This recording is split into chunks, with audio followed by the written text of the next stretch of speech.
numbers and assign them to a variable in Python, we simply write down the name of the variable, an equals sign, and then we are assigning a number to that variable. So for example, here I am initializing a variable called x, and I'm assigning number 10 to this x variable. And here also I am initializing one variable called y, and I'm assigning 3.14 to y. So based on our definition of integers and floats, we understand that x is an integer variable because an integer value is assigned to it, and y is a float variable because a float variable value is assigned to it. By the way, if we want to comment something in Python, we need to have this pound sign before that. For example, when I am writing something after the pound sign, for example, hello from Python, and because we are having a pound sign here before that, it means that it's a comment. So compiler is not going to understand and read these parts. These parts are mainly provided between developers. So if I am developing a code for myself, I can have these comments throughout the code in order for me to have a better understanding of this code. For example, after 2 years, when I come back to my code, I may not remember all the details, but by writing down comments, I can read the comments and it helps me to understand the code better. And also, if I want to, for example, pass this code to another developer, that developer can understand my code better if I'm having some comments in the code. So all these parts that are shown in green are comments, and compiler has nothing to do with them. However, the rest of the code, as you see here, are shown with different colors, and therefore compiler is treating them as something to work with. So here I am initializing one x variable equals to 10 and one y variable equals to 3.14. However, if I would like to see these variables in the output, I can simply print them. So let me comment these parts. So when I type down the print keyword and I type down the x, and when I compile, I see in the output that number 10 is being printed out in the output. So basically, I'm telling the compiler to print the variable x value for me in the output, and it is showing me the variable value. And if I want to print y, I type down the keyword, and within parentheses, I'm typing down the data type, the name of the variable, sorry, and it is going to print that. So when I compile again, I see 10 and 3.14, which are the values for x and y respectively. But when I see this, maybe it would be nice to have some explanation. So now I comment these two lines using a pound sign, and I uncomment this part by printing out by removing the pound sign. And in order for me to have a better understanding of my output, because I may have the print sign for 10 lines, so I would like to have something to be printed out before the variable value, so I can easily recognize which number represents which variable. So I'm adding a comment here. For example, I'm typing down the print keyword, and within parentheses, I have two parts, and they are separated by a comma. In the first part, in the code, I'm having x equals, and then in the second part, I'm typing down the name of my variable, which is x, and I'm in the second line, I'm having y equals, and separated by a comma from the second part in the parentheses, which is the name of the variable that I would like to print. So when I run this code, you see this time it prints for me x equals and then 10, y equals 3.14. So when I have, for example, 100 lines to be printed, I don't have to remember, okay, 10 was the number of which variable, so I need to go back to in the code and check, etc.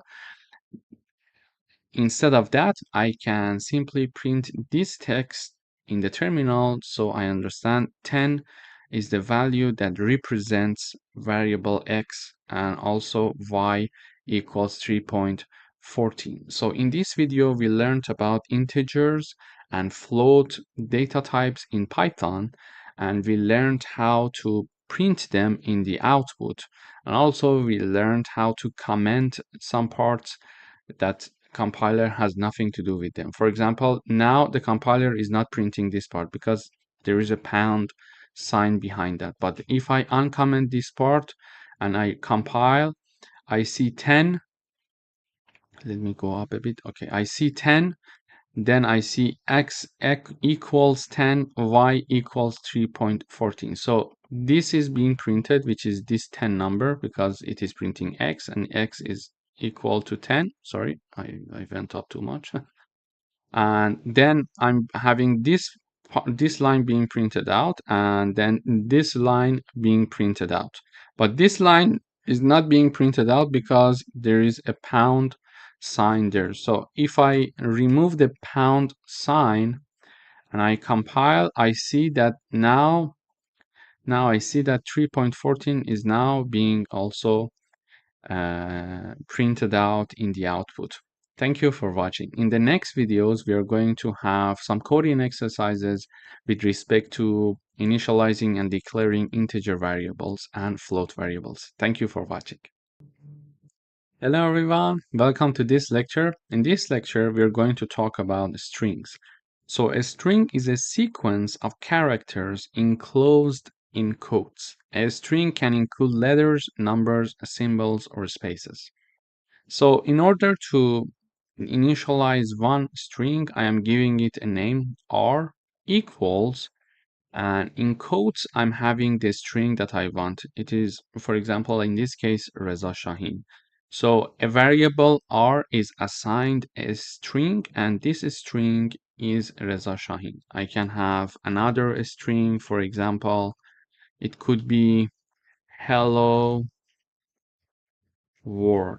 So this is my second string, and I can also print x for myself. So when I run the code, I see that first I'm printing the string r, which is Reza Shahin, and then I'm printing x variable, which is another string, and it is hello world, and hello world is being printed out here. As you see, also the space between these two words are included. So basically whatever that is included between the quotes is going to be considered in the string.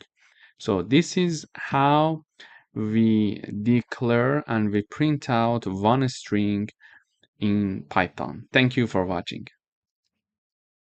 Hello everyone, welcome to this lecture. In today's video, we are going to work with type checking. So we can have different types of variables, for example, integers or floats. In this case, I'm declaring x equals 10, y equals to 3.14. But however, what would happen if I want to know exactly their type to be explicitly mentioned in the output? To do that, we need to use the type function.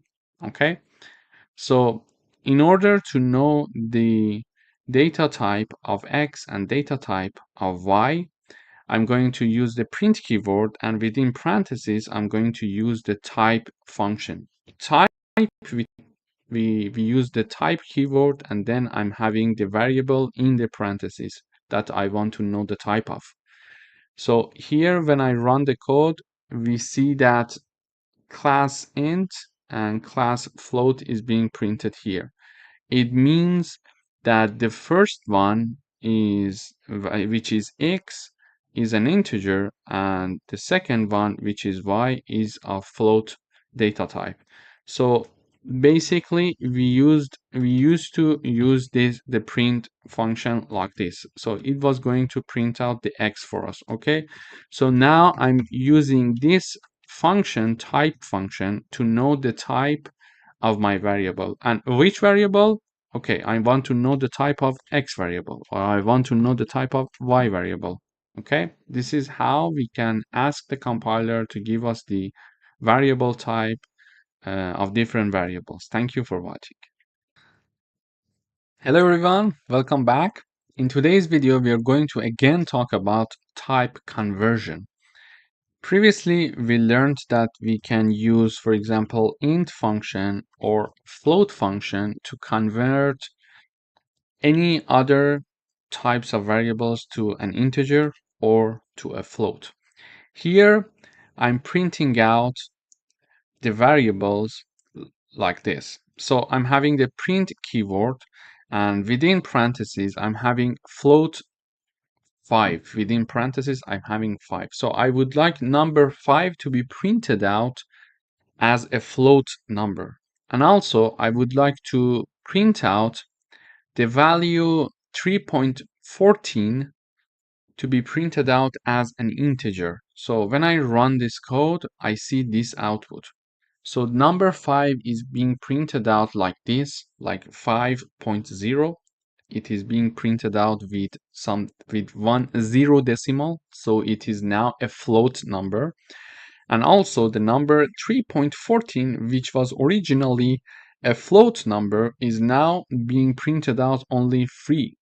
So we converted it into an integer. How? Using this int function. So we put the 3.14 number in the parentheses of integer function, and it is going to basically removes the decimal part and only keep this part, which is going to be an integer in the output. So in this video, we reviewed how we can have a type conversion. We could also have, for example, x equals 5.45 and then print, and in this part we could have, for example, int and x.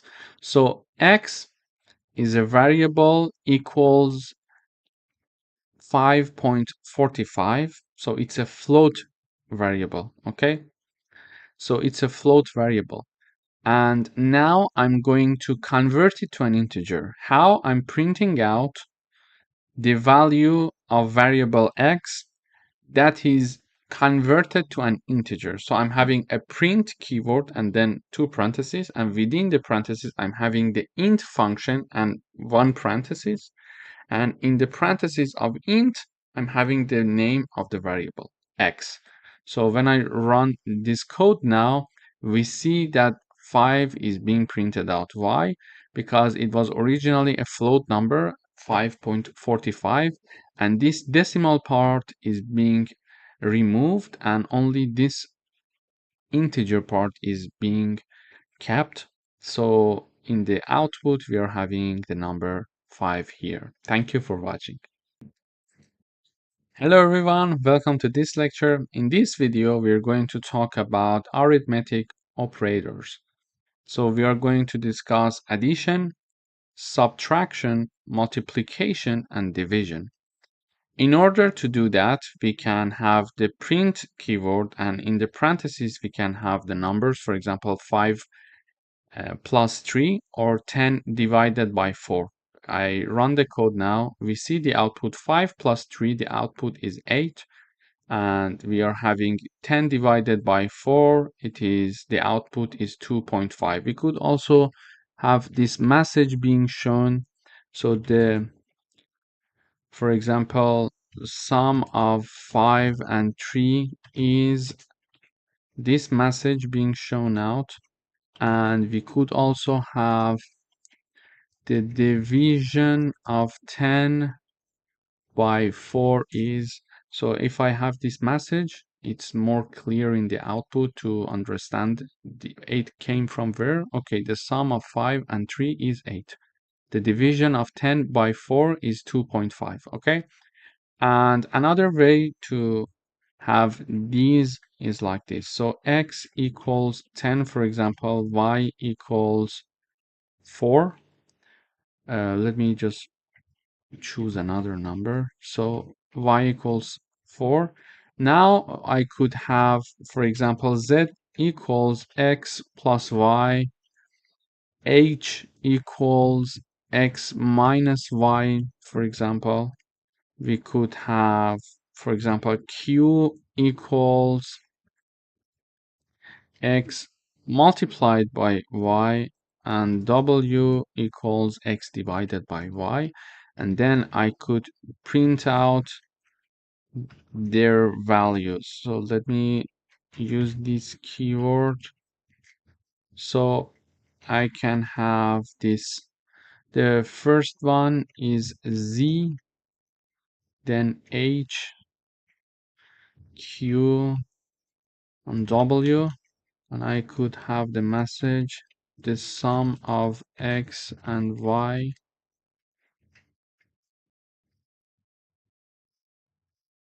I could have this sorry, I forgot the code.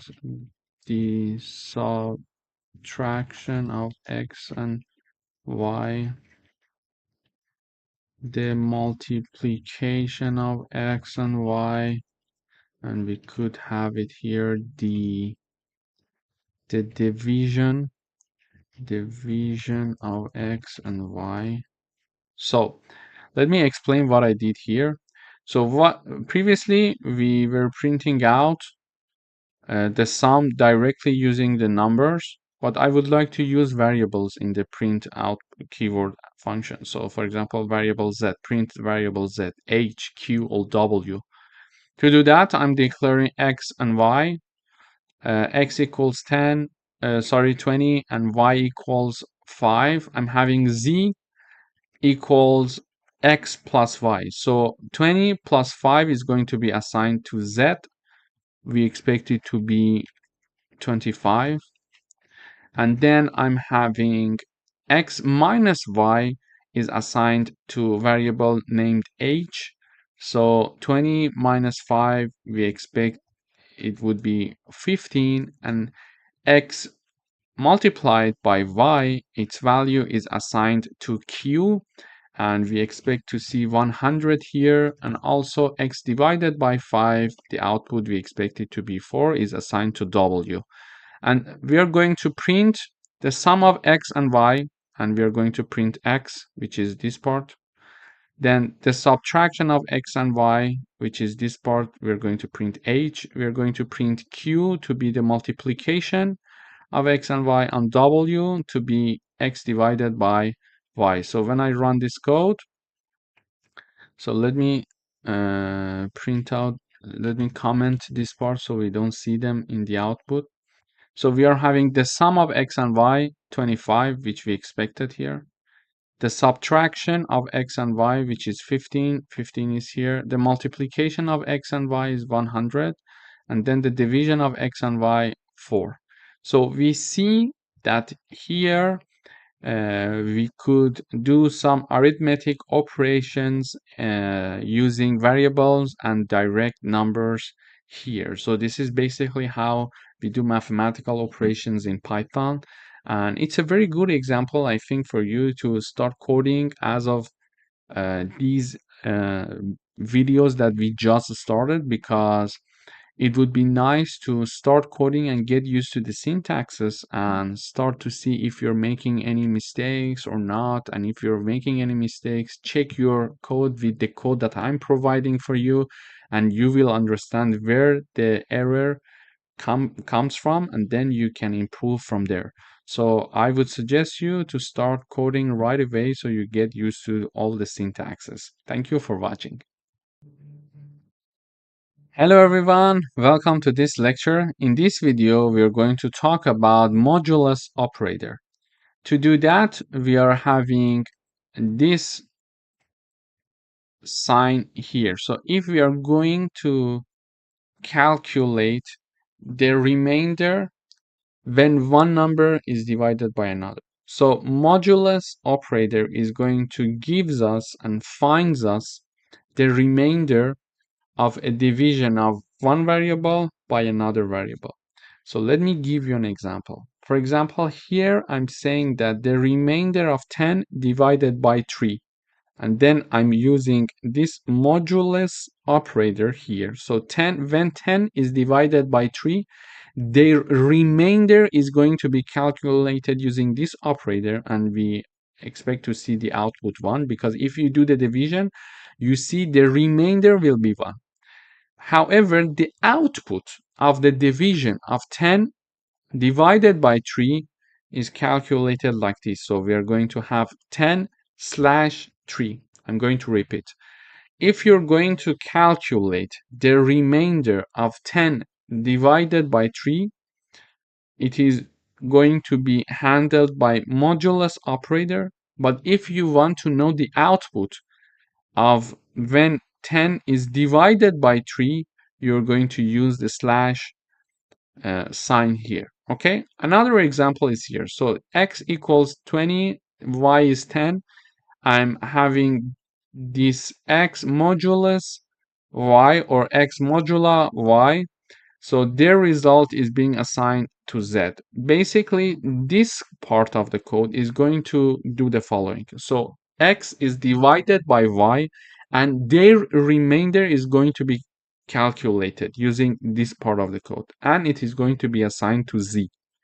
And here we are printing out the remainder of x divided by y is z. So z is going to be printed out here. And we are having the output of division of x by y is going to be assigned to h, and h is going to be printed out here. So when I run the code, we see the remainder of 10 divided by 3 is 1, which is this part. Okay, if you do the calculation, you will see that the remainder is 1. So when 10 is divided by 3, the output is this number, 3 point something, 3.33, for example. And here I'm having two variables, and if x divided by y, their remainder will be 0, because z is shown here. Okay, why? Because they are divisible. So 20 is divisible by 10, so their remainder will be 0. And finally, we are having the output of division of x by y to be assigned to h, and h is printed out here. So the output of 20 divided by 10 is 2. So basically in this video, we learned how to use modulus operator, and we distinguished the difference between modulus operator and division. So modulus operator is going to find us the remainder when one number is divided by another, but division is going to use the slash sign, and it is going to give us the output when one number is divided by another. Thank you for watching. Hello everyone, welcome back. In today's video, we are going to work with floor division. So floor division is going to round down to the nearest whole number. For example, when I have 10 divided by 3, and using the floor division, the output is 3. However, if I have the print 10 divided by 3, we see the output, and it is 3.33, for example. Okay, so to do the division, we are going to use the slash sign, but if we want to have floor division, we are going to have slash slash, so double slashes. Basically, this floor division is going to round down to the nearest whole number, to the nearest integer value. So you see that 10 is divided by 3 is 3.33. So it is 3.33, and it is rounded down to 3 now, because we see the output here. Okay, so in order to give you another example, we could have like 11, and we could have, for example, I don't know, for example 3, and we could have the output x divided by y, and then print the x floor division by y. So if I have this, they're having the same value. I wanted to have another number, but it's okay. So let me have it like 20, like 3. Okay, so x is 23, y is 3. So when I print the x divided by y, we are having the number 7.66. However, when I have the floor division of x by y, I'm having the number 7. Basically, the floor division is shown by slash slash, as you see here, or as you see here, and it is going to round down the output of the division to the nearest integer value. Okay, round down. This is why even 7.66 is rounded down to 7. Thank you for watching. Hello everyone, welcome to another lecture. In today's video, we're going to learn how to read information from the user through the terminal. So here I'm firstly I'm declaring one variable called integer value. And basically I'm assigning this to my variable. But what is this line? So using the input function, let me have the comment here. Using input function, I'm getting the input from the user. Okay, so using this function, this keyword that is reserved in Python, we can get input from the user, and by default it is a string. When we get it from the user, by default we get something as a string. And then I'm having my int parentheses. It is going to convert the string into an integer value. So given this explanation, I'm assigning the integer value that is declared here one input, and in the input and in the first parenthesis, in this part I mean, you see the message saying that enter an integer, and then the user is going to enter a number, and that number is going to be stored firstly as a string, because this is a default by Python. And using the int function, I'm going to convert that string into a number. So let me run the code first before giving you another example, so it would be more tangible, I think, for you. So when I run this code, this message is shown in the terminal. Enter an integer. Exactly this message is being shown here. As you see, the program is ongoing because it is waiting for me to enter something, okay? So integer value, and you see this green point here, it says that the program is in this line. So integer value variable is declared here, and the value that is going to be assigned to this variable is the following. We are asking the user to enter an integer that is shown in the terminal, and whatever that I enter here is going to be stored as one string by default. And then using this int function, which I explained here, I'm going to convert that string into an integer. So let me type down. So when I type down 40, it is going to print you entered the integer and then 40. Why? Because I'm having a print function here also, and I'm having this message for the first part separated by a comma from the second part. So in the first part, I'm showing the message you entered the integer, so you entered the integer. And in the second part, I'm having the name of my variable, integer underline or underscore value, which is here.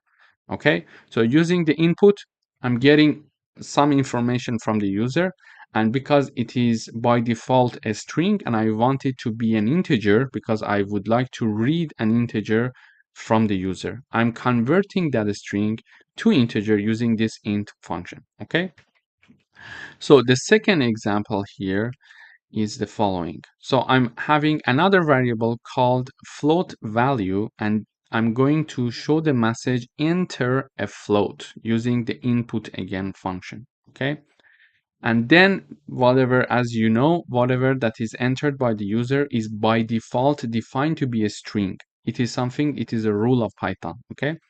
And using the float function, I'm going to convert that string that is stored from the user into a float variable. And that is going to be assigned to this float value variable, okay? So firstly, I am getting the input from the user. Then, since it is by default stored as a string, I need to convert it to a float because I am looking for a float. If I was looking for an integer, I was going to convert it to an integer, okay? So, and then the entered value is converted to a float number, and that is going to be assigned to float value variable. Okay, so we are going to get an input from the user, and then I'm going to convert it to a float, and then I'm going to have that float number in the final stage being assigned to my variable, and this variable name is float value. It could be x, it could be y, it could be anything. So let me type down simply x here. Okay, it is x. So x equals this, and then I'm printing out using the print function keyword. I'm printing out you entered the float and a comma and then x. So when I run this code now, it asks me for an integer. I enter 12 and it says you entered the integer 12. Okay, and now it is asking enter a float. I'm saying 3.16, and it is mentioning that you entered the float 3.16. So in this video, we learned that we need to use the input function to get some information from the user, to show the message to the user and store it. And it is by default stored as a string. If we want to have an integer, we need to convert it to an integer. If we want to have a float, we need to convert it to a float because by default it is a string. In order to convert it to an integer, we use the int and parentheses, and within parentheses we put whatever we want, which is the input in this case from the user. And we have if we want to convert it to a float, we are going to use this float function parentheses. So for example, I can have int and input. So this is how this is going to work. Int and these two parentheses, and then input with the corresponding parentheses. In the input, I'm going to show, for example, write quotes saying that enter an integer for me, okay?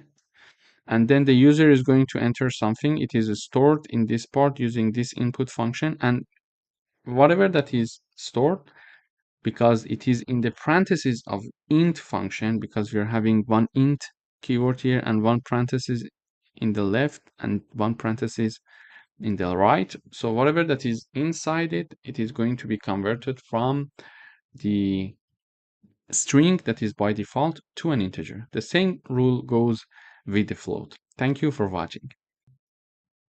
Hello everyone, welcome to this lecture. In this section, we're going to talk about Boolean data types in Python. So a Boolean is a data type that represents one of two values, either true or false. And these values are often used in decision making, logical comparison, and control flow. And in Python, Booleans are case sensitive. It means that when we would like to write them down, we need to use an uppercase first letter. For example, we don't have to write them like this. It's not correct. You see, these examples are not correct. If we want to write down true, we should write it with an uppercase first letter like this. Okay, so let me illustrate it with an example. Here I'm initializing one variable called is sunny, and I'm assigning true to it. And I'm having is raining, and I'm assigning the false assigned to it. So when I compile this code, I'm going to see two variables being printed in the output in the terminal. So the first one is this print that we are printing out the is sunny variable, and the second one is that we are printing out the is raining variable. So because is sunny equals true and is raining equals false, I would expect to see one true and one false in the output when I run the code. So let me just compile.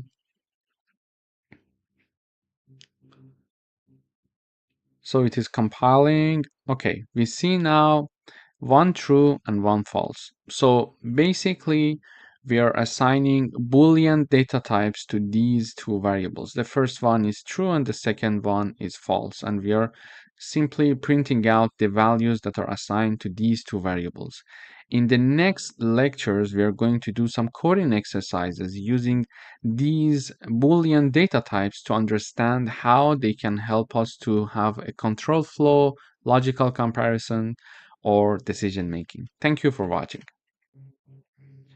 Hello everyone, welcome to another lecture. In today's video, we would like to write a program that assigns true or false to a variable and prints it.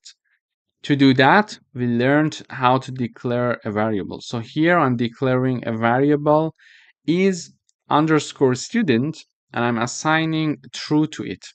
Okay, and I'm basically printing out this variable using the print keyword. So let me run the code.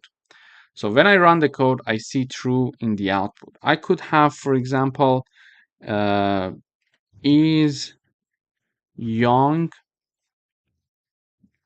equal false. And now here I am assigning a variable that is called, I'm declaring a variable that is called is young, and I'm assigning false to is young, meaning that it's not young, for example, or the person is not young. And using the print keyword, I'm printing out this variable. This could be y, this could be x, for example, this could be x. It's just the name that we give to our variable. So when I run the code, it's false. We see how we can declare and initialize a variable and assign true or false to it and print its value in the terminal in the output.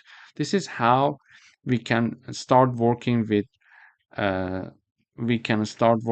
booleans in Python. Thank you for watching. Hello everyone, welcome to this lecture. In this video, we're going to talk about Boolean expressions. So Boolean expressions evaluate to true or false. So these expressions include equal sign, not equal sign, lower than, larger than, lower than or equal to, and larger than or equal to. Using these logical operators, we can have some output when comparing, for example, two numbers. For example, here I'm having a print keyword in Python, and in the parentheses, I'm checking if 5 is larger than 3. So if this equation is correct, it is going to print out true for us. And in this case, it is correct. So we expect to see a true in the output. And we are printing out 10 equals 20. This is not correct. Mathematically speaking, this is not correct. So we expect to see false in the output. And 7 is lower than or equal to 7. And this is also true mathematically speaking. Therefore, we expect to see true in the output. So let me first run this code by commenting these lines. So we are going to talk about these three first. So here I see true, false, and true. The first one, 5 is larger than 3. This is true.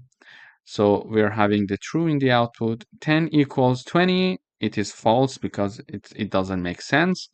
And 7 is lower than or equal to 7. And it is true as well. So we're having the true being printed out in the output. So this is how comparison works in using Boolean expressions, and these are the signs. I'm going to repeat them one more time. So this is the sign for equal.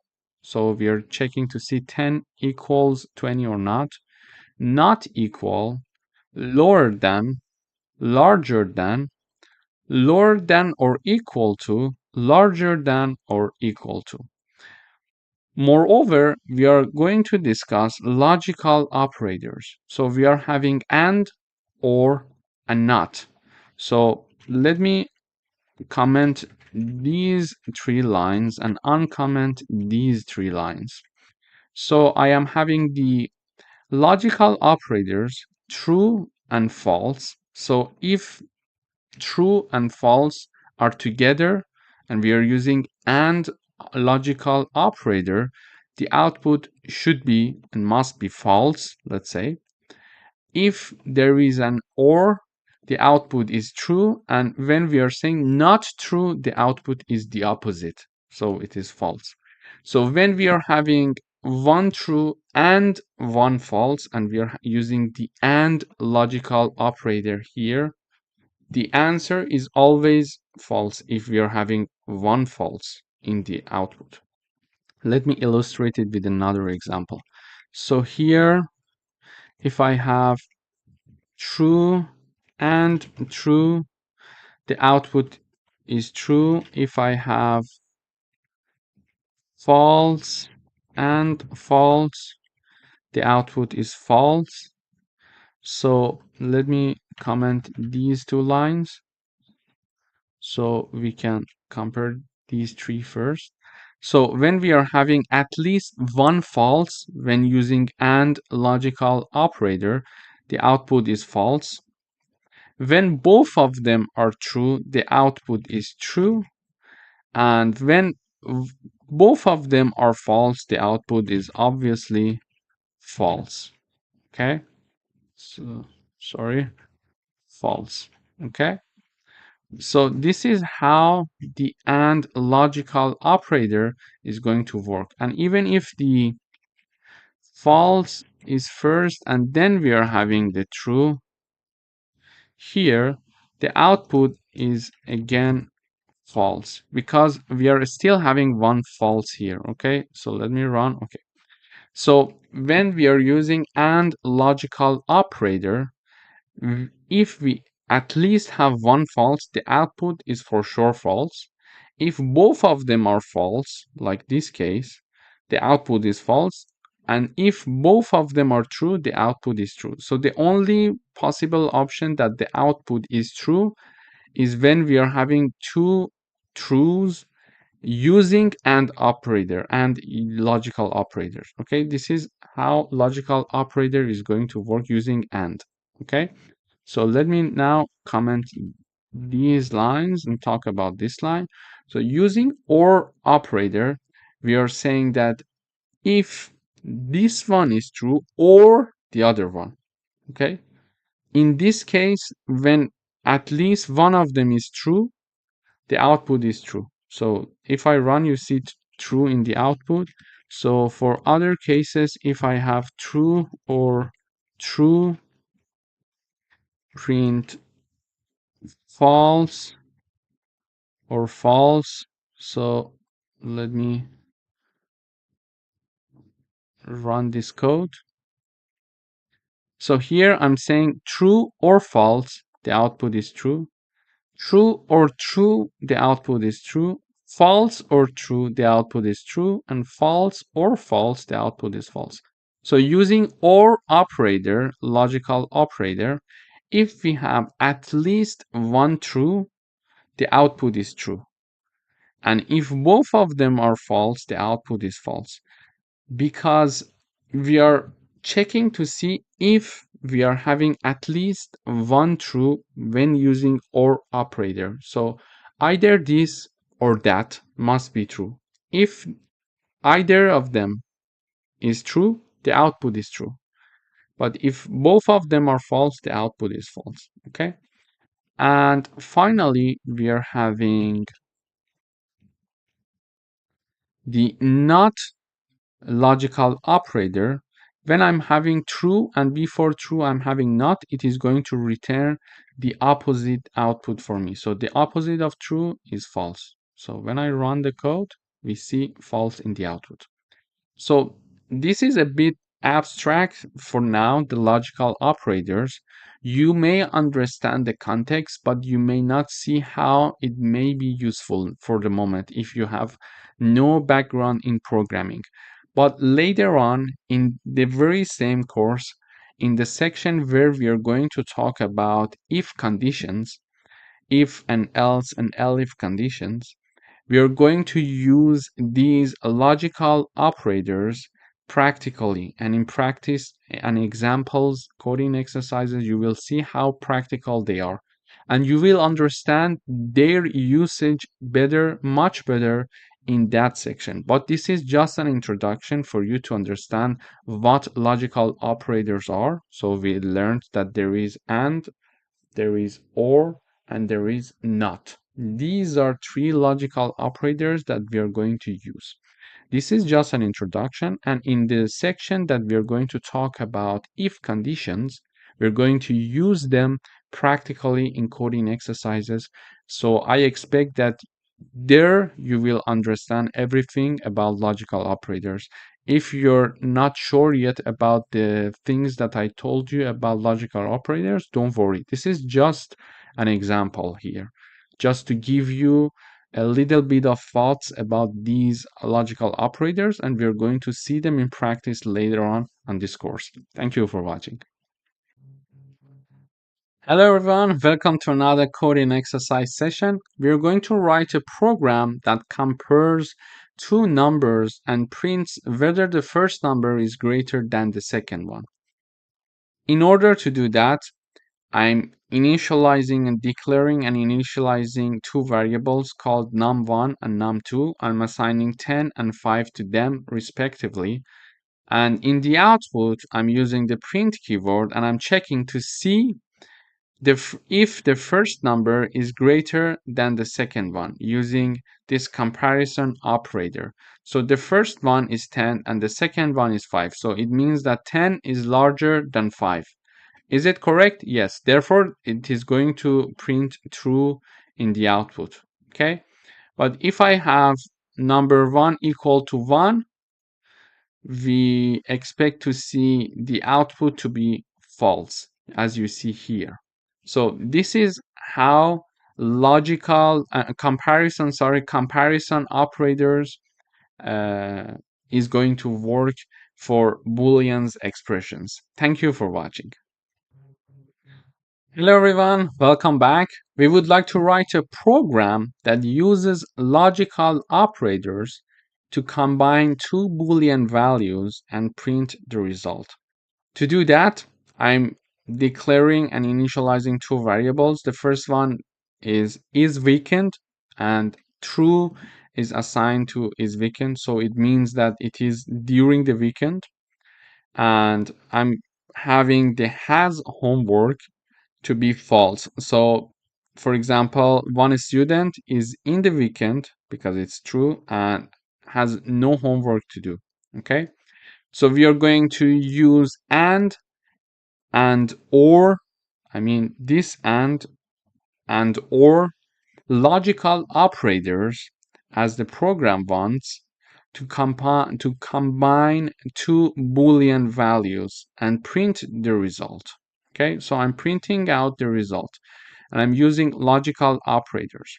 So when I'm having one true and one false, we learned that if we are using and logical operator and at least one of them is false, the output is for sure false. So the output is false.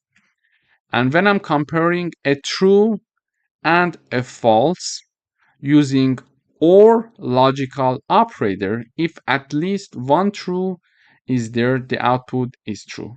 Okay?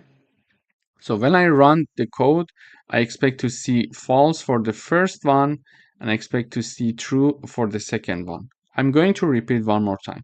So if we are using AND logical operator and comparing one true and false, if at least one of them is false, the output is false. And when comparing and using OR logical operator, if at least one of them is true, the output is true. If it is still abstract, the context for you, don't worry. It is normal. We are going to see practical examples of this to be more clear for you in sections that we are going to talk about if conditions. Please wait until then. This is just an introduction for you to know what logical operators are in general. Okay? So don't worry, it is normal. This is just to set the ground as an introduction. Then when I'm talking about if conditions, I'm not only I'm going to review these concepts, but also I'm going to provide you with practical examples so you see how how they work and what is the logic behind them. Thank you for watching. Wait until then. Hello everyone, welcome back. In today's video, we're going to talk about truthy and falsy values. So in Python, non-Boolean values can be treated as Booleans in certain contexts. For example, truthy values that evaluates to true. They are, for example, non-zero numbers or non-empty strings. On the other side, values that evaluate to false are 0 or none or empty, for example, strings. If I want to illustrate an example, we can use the bool keyword and the parentheses. In the parentheses, I can type down non-zero numbers as I mentioned here. So a non-zero number would be treated as a truthy value. So if I type down 1, for example, it is a truthy value. So on the other side, if I type down bool and in the parentheses I put 0, which is this example here, we see that it's a falsy value. Also, if I have any string that is not an empty one, for example, I'm having bool and in the parentheses I would have Reza Shahin, for example. Okay, so this is considered to be one truthy value. But if I have a bool that contains an empty string, it is going to be considered as a falsy value. Okay, this is how non-Boolean values can be treated in certain contexts as Booleans in Python. So to illustrate this example, I'm going to print these examples. How to do that? We just put them in print parentheses. Okay, we use the print keyword and then the parentheses. So in the parentheses, I'm having bool and number 1. I expect to see true because it's a truthy value. Why it is a truthy value? Because it's a non-zero number and this is considered to be truthy value. And for this example that we're considering number 0, we expect to see false. Why? Because in the falsy value, we expect to see number 0. Here we have it. And in this example that we are having bool and the hello string in the quotes, I expect to see true in the output. Why? Because it's a non-empty string and it is considered to be truthy value, so it is going to print out true for us, and it's an empty string, so we expect to be falsy value. We expect to see false in the output because an empty string, as I showed here in an example, is a falsy value. So when I run the code, we see this one, number 1 is true. When we're running with 0, it is false. When we are having a non-empty string, it is true. And an empty string is false. Therefore, in this video, we learned about truthy and falsy values and how non-Boolean values can be treated as Booleans in certain contexts. We are going to discuss these types of non-Boolean values later on in the following sections in coding exercises. And I'm just providing the introductions to them. So later on, when I'm going to review them first and then provide you coding exercises and examples, you have some clear idea that what these things are. Thank you for watching. Hello everyone, welcome to this section. In this section, we're going to talk about strings. As previously mentioned, a string is a sequence of characters enclosed in either single quotes or double quotes. And by single quotes, I mean this one, this sign, okay? And double quotes, I mean this sign, okay? And strings are one of the most commonly used data types in Python. And for the strings, both single and double quotes can be used to define strings. So it's optional. We can just choose whatever that we want. And to include quotes inside a string, we can alternate the type of quotes or use escape sequence. Let me illustrate it with an example. Here I'm initializing a variable called name, and using a single quote, I'm assigning Alice to this name, and I'm printing out name using the print keyword in Python. Okay, and here I'm having the greeting variable, and I'm printing greeting using the print keyword. However, I'm using double quotes here. As you see, I'm using double quotes here, and in the output, as we will see in a few minutes, there is no difference between single quotes or double quotes. So it's totally optional. You can either use this or this, okay? But what if you want to include quotes inside a string? To do that, for example, I'm having a variable being initialized here called quote, and I'm printing out the quote here using this line. However, I'm having a single quote for the string itself. As you see, I start from in here, and this single quote ends here. And I'm having a she said, comma, and I'm having quotes inside of a string saying that Python is amazing. Okay, so if I run the code, I will explain further other examples, but let me first run the code to show you the difference. So let me also comment these parts. So if I run, we see that in the output we have Alice, hello world. So Alice was declared and initialized using single quotes, and hello world was initialized using double quotes. So you see no difference in the output. They're both the same. So it's up to you.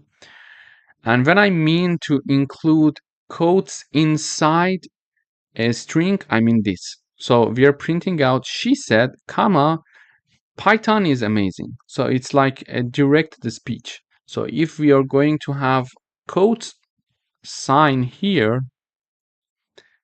in a string, so this is our string and we are having the quotes here, okay?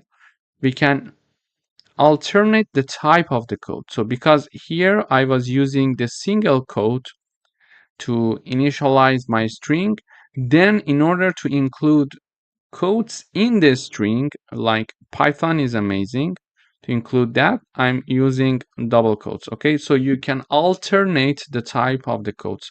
If you're initializing your string using a single quote, you can use double quotes when discussing a quotes in the string. Or if you're declaring and initializing your string using double quotes and you want to include quotes inside your string, you can use single quotes. Okay, so it's vice versa. After that, another way to do that, because we mentioned that either we can alternate the type of the code or use escape sequence. To do that, we can have, for example, she said, and have backslash before the start of the code and after the start of the code, and we have backslash code sign and backslash code sign again here. So backslash code sign and backslash code sign, and inside that we provide our codes. Okay, so when I run this code, we see exactly the same output for this line, for this code, and escape codes in the output. Okay, you see there is no difference. So it's up to you again. So you can alternate the type of codes or use escape sequence. So in this lesson, first of all, we reviewed the concept of strings. Then we mentioned that we can declare and initialize strings using single quotes or double quotes. It's up to us. And if we want to include quotes inside a string, as I'm showing here, okay, inside a string, you can either, there are two ways. You can either alternate the type of quotes or use escape sequence. In order to alternate the type of quotes, if you're using already single quotes to declare your string, for the quotes you need to use double quotes. If you're initializing your string using double quotes, for the quotes inside your string, you need to have single quotes, okay? Or you can use escape sequence. To do that, you're going to use backslash code and backslash code before the start of the code and at the end of the code. So you see the output, they are both the same, so it depends what you prefer. Thank you for watching. Hello everyone, welcome back. In this video, we're going to talk about the length of a string. In order to measure the length of a string, we need to use the len function, len and parentheses, to find the number of characters in one string. To do that, I can have one string called message, and I'm assigning hello to this message. Okay, but how many characters this string includes? Let us count 1, 2, 3, 4, and 5. But if we have a string that is very lengthy, how to measure that? It's hard to count it by ourselves. You see, in order to have that, we can use the len function. The len function works like this. We have the len and parentheses. In the parentheses, we type down the name of the string that we want the len function to measure its characters. Basically, I'm using the len keyword. I'm putting the name of my string inside the parentheses. This is going to calculate the number of characters in the message string, which is 5. We know it because we calculated it. And now I'm going to print the output. In order to print the output, I just put this part in a print function. And in a print function, inside the parentheses, I'm having len, and then the name of my string, which is message. So when I run, I see 5. If I have another string, so I have my name, and the string is, for example, Reza Shahin. So now I'm going to print len my name. Okay, so when I run this code, we see that there are 11 characters in this string. So if I calculate, we see 1, 2, 3, 4, 5, 6, 7, 8, 9, 10, 11. Okay, so it can calculate the number of characters, and yes, it calculates the space as well. Whatever that is between the quotes, it is going to calculate it, even the space here. Okay, so we are going to have 11 characters, but if we have a string that is lengthy, it's hard for us to calculate it by ourselves. So we'll let the len function do the job for us. Thank you for watching. Hello everyone, and welcome back. In this video, we are going to talk about string indexing. So strings are indexed, starting from 0 for the first character. Negative indexing allows you to access characters from the end of the string. For example, -1 is the last character in a string. Let me illustrate it with an example. I'm having a string called word, and I'm assigning Python to this string.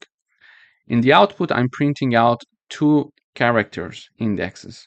Okay, So in the first one, I'm typing down the name of my string and then assigning 0 in the braces.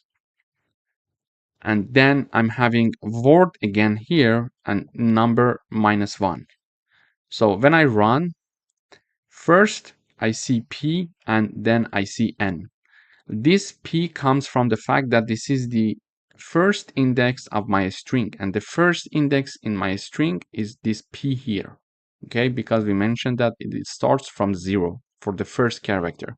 So the first character is P here, and therefore when I type down 0 for the string word, it is going to print out in the output the P character.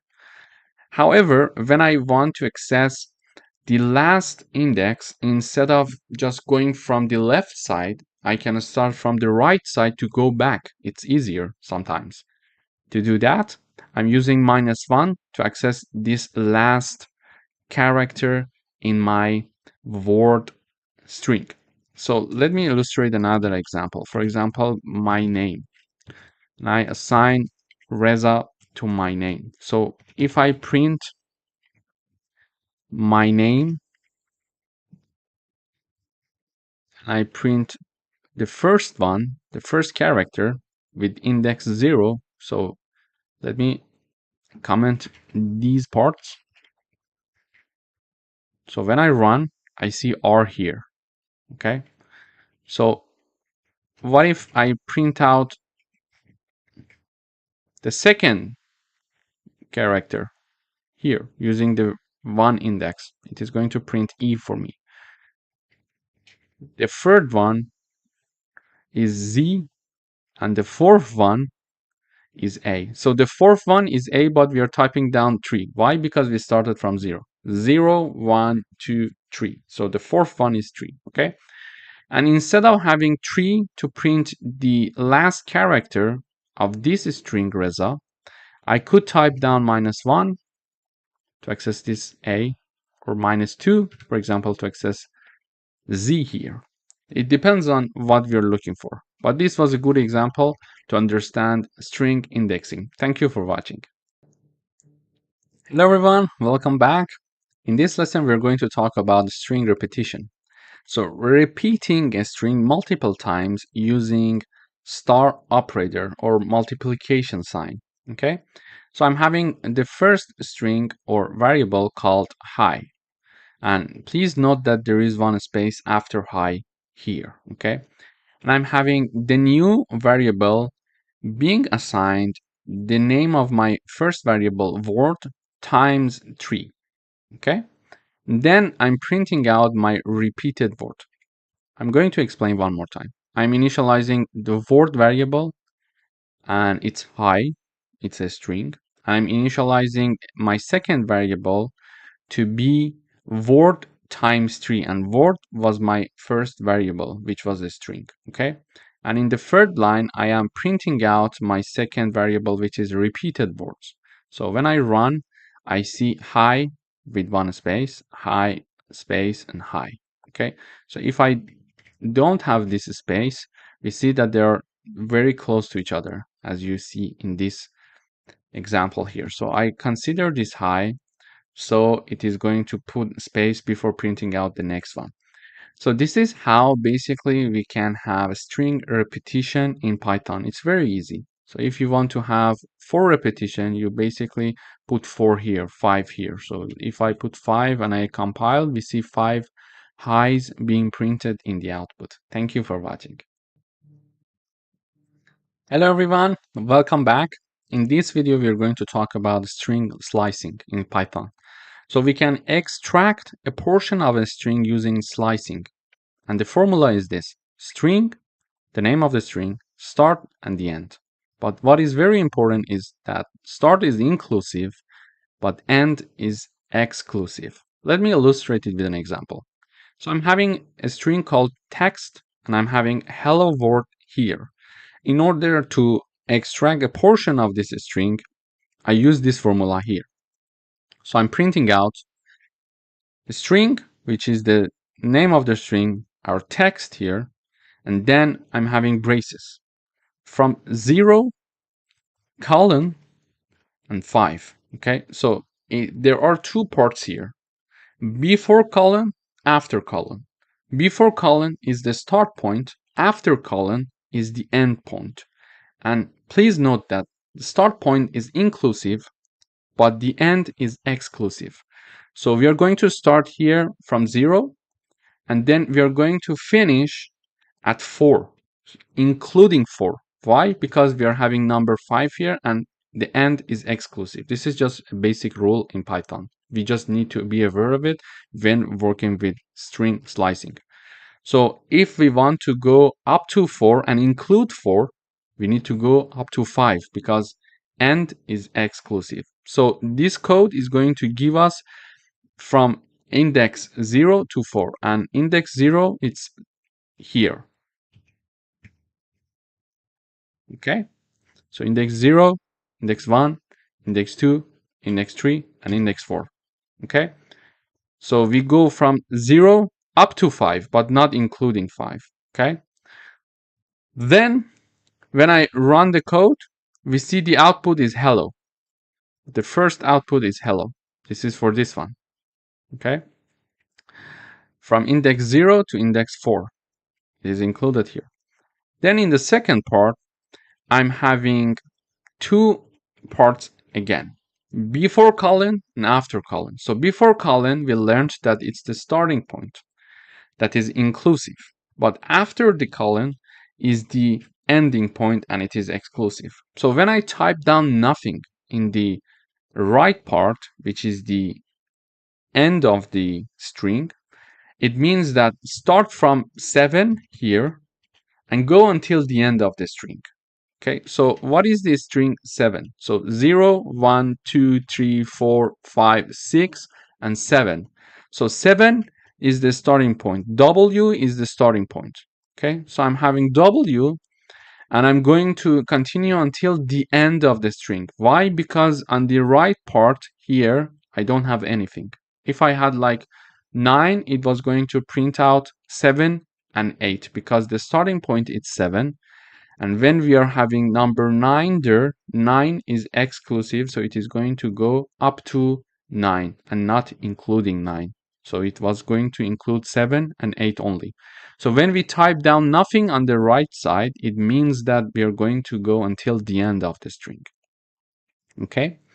And again, here we are having the left side starting, the right side ending. I have nothing on the left side, meaning that start from the index 0 and go until up to string 4, including string 4. Okay, so because the end is not inclusive, it is exclusive. So when I see the print in the output for the second one, starting from index 7 until the end, it is printing a word. And when we are having the starting from 0 and ending at 4 inclusive, it is having the hello again for us. Okay, so this is the first part. The second part is that I am reinitializing the text variable called Python, and we are assigning the string Python to it. We can have the print of this string in the output for every second character. To do that, I'm having the name of the string, and then in the braces, we are going to have colon colon 2. It means that every second character. If you have colon colon 3, every third character it is going to print. So in the output, we see P, T, and O. So this is the P, and then it skip the Y. It is printing T, and then it skip H, and it is printing O. So every second character. This is how we're going to use it in a string. Colon colon 2. So if I type down colon colon 3, every third character. So let me rerun. So we see P and H. So it prints P, 1, 2. These two are not included. Then H is included. Okay, and 1, 2, and there is no third character after N. So we cannot have anything. So we are having only P and H. So if I have 2 again, I'm having P, and it is not including Y, then it is including T. It is not including H, it is including O. So this is how it's going to work. And then in order to have the reverse of our string, we are going to have colon colon -1. When we are having this code, we are going to see in the output the reverse of our string. So you see that we started with P for Python and ended with N. But here we are having N as the first character, O as the second character, H, T, Y, and P. So we are reversing the string using this code. Thank you for watching. Hello everyone, welcome to this lecture. In today's video, we are going to learn how to combine two strings in Python. So in order to combine two or more strings, we use addition operator. For example, I'm having the variable first name and last name, and they are assigned John and Doe as the first name and last name respectively. And in order to have the full name variable, I'm having first name plus one space and plus last name. So and then I'm printing out the full name in the output. So when I run, I see John Doe. So I'm adding this to have this space here. Okay, so if I don't consider this part, if I remove it, you see that they are smashed together. So you see John Doe. So it is better to have one space here, so it would be more nice. So in this video, we learned how to combine two strings and create our third string using addition operator or plus operator. In order to do that, we simply have the first name, which is our first variable. You see, this is our first variable. This is our second variable, and we are sorry, and we are using addition operator to add these two together and create our third string here, and I'm basically printing out the third string, which is full name. So this is how we can combine two strings. Thank you for watching. Hello everyone, welcome back. In this video, we are going to learn how to check if a substring exists in a string using the in keyword. To do that, I'm illustrating this with an example. So I'm having a variable called text, and it's a string, and the string is learning Python is fun. This is my string. And I want to check for substring. To do that, I'm having the print keyword, and in parentheses, I'm saying in the quotes, I'm saying Python, and then in text.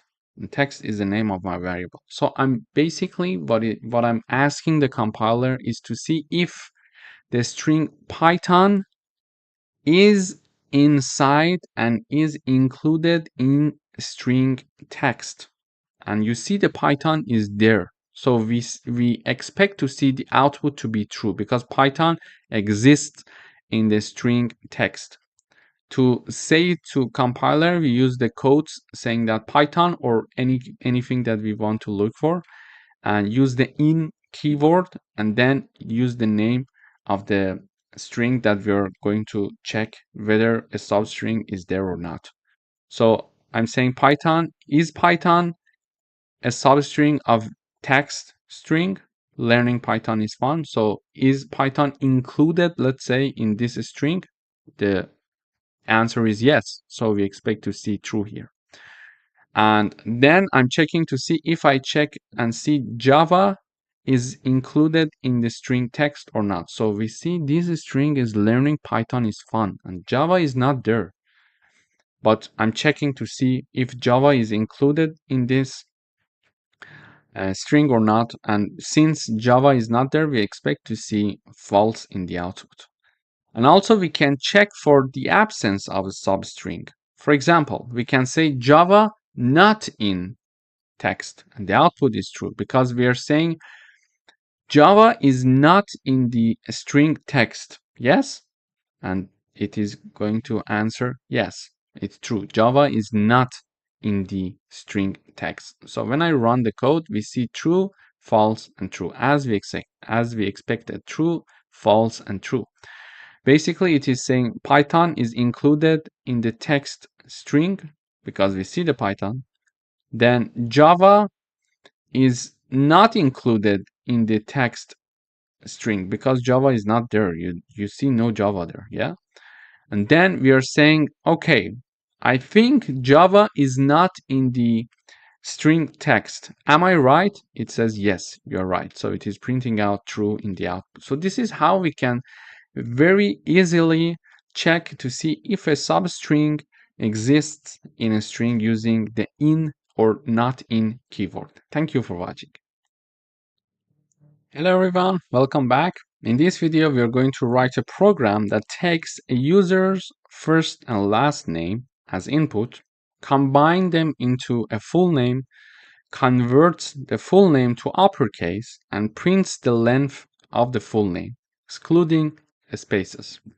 To do that, I'm having the first name and last name variables, and we are using the input function, if you remember, to take the input from the user for the first name, and it is shown as enter your first name, and the user is going to type down the first name and then enter your last name, and the user is going to type the last name. So the first name and the last name are going to be stored in first name variable and last name variable respectively. Then I'm having the full name, my third variable, which is the first name plus one space and plus last name. Then I'm having uppercase name variable, and it is basically is the full name variable dot upper function. So it is going to make this full name to be uppercase. So let me type down the input. For example, for the first name, I'm going to enter my first name, and for the last name, I'm going to enter Shaheen, which is my last name. Here, the full name is going to be Reza Shaheen with the space in between, as you see here. Okay. And this part, uppercase variable, is going to use this full name, which is this Reza Shaheen, and make all of the convert the full name to uppercase. So previously it was written like this. Okay. It is going to make it to be like this. Okay. It is using the upper function to convert all the characters in uppercases of the full name. Okay. Then I'm having the length variable, and it is going to basically calculate the length of this character of this string, the length of this string for me when considering there is no space in between. Okay. So first of all, I'm using the length function to know the length of my string, and in the parentheses, I'm having the name of my variable, which is the full name here. Okay. Dot replace. So using replace, we can change some of the characters, and we are basically mentioning whatever you see as to be a space, empty place, empty space, just remove it. Okay. So in the first part, we see if you find any space. In the second part, we see, for example, we can type down H. So if you see any space, type down H instead. But because I want to calculate the length of this string without the space between them, I'm going to say, if you see the space, consider no space. So basically it is going to have it be like this. Okay, so when there is no space. So it is going to calculate the length of this string for me when I'm having the replace function.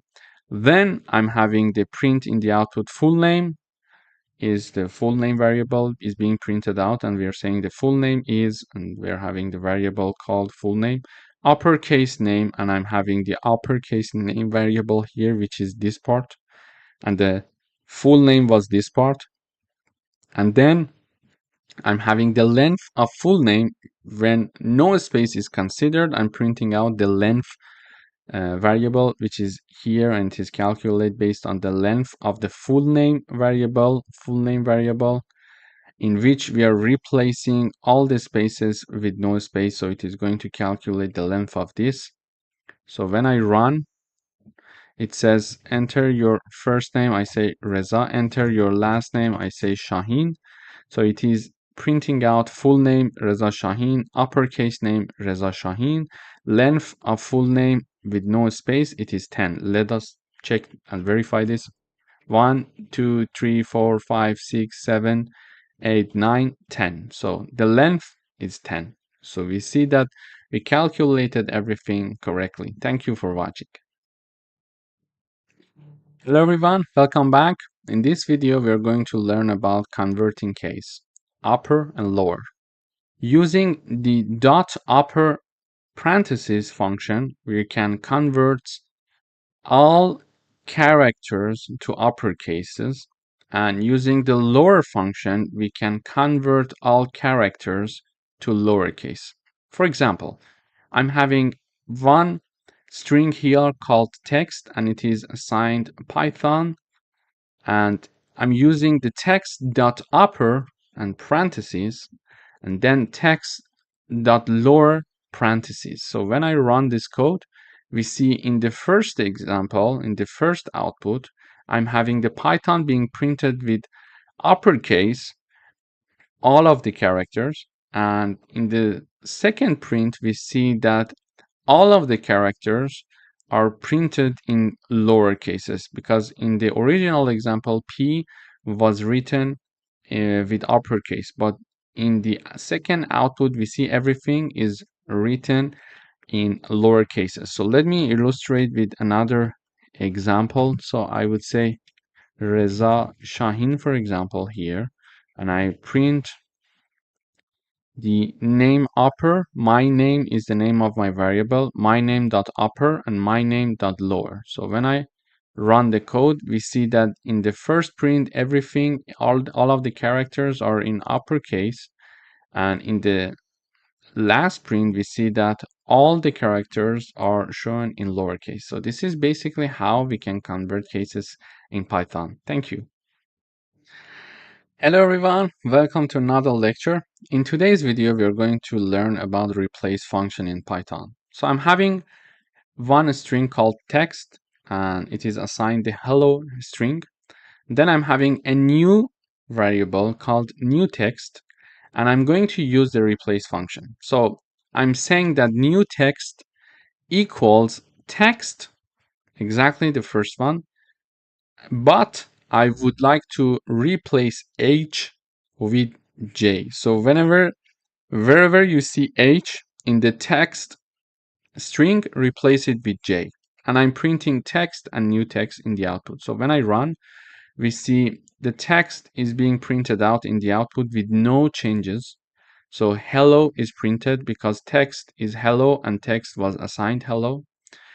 But when I'm printing out the new text, it is printing out Jello for me. Why? Because I said new text, this is the new variable, equals text dot replace H and J. So I want the new text to be text, but wherever you see H, replace it with J.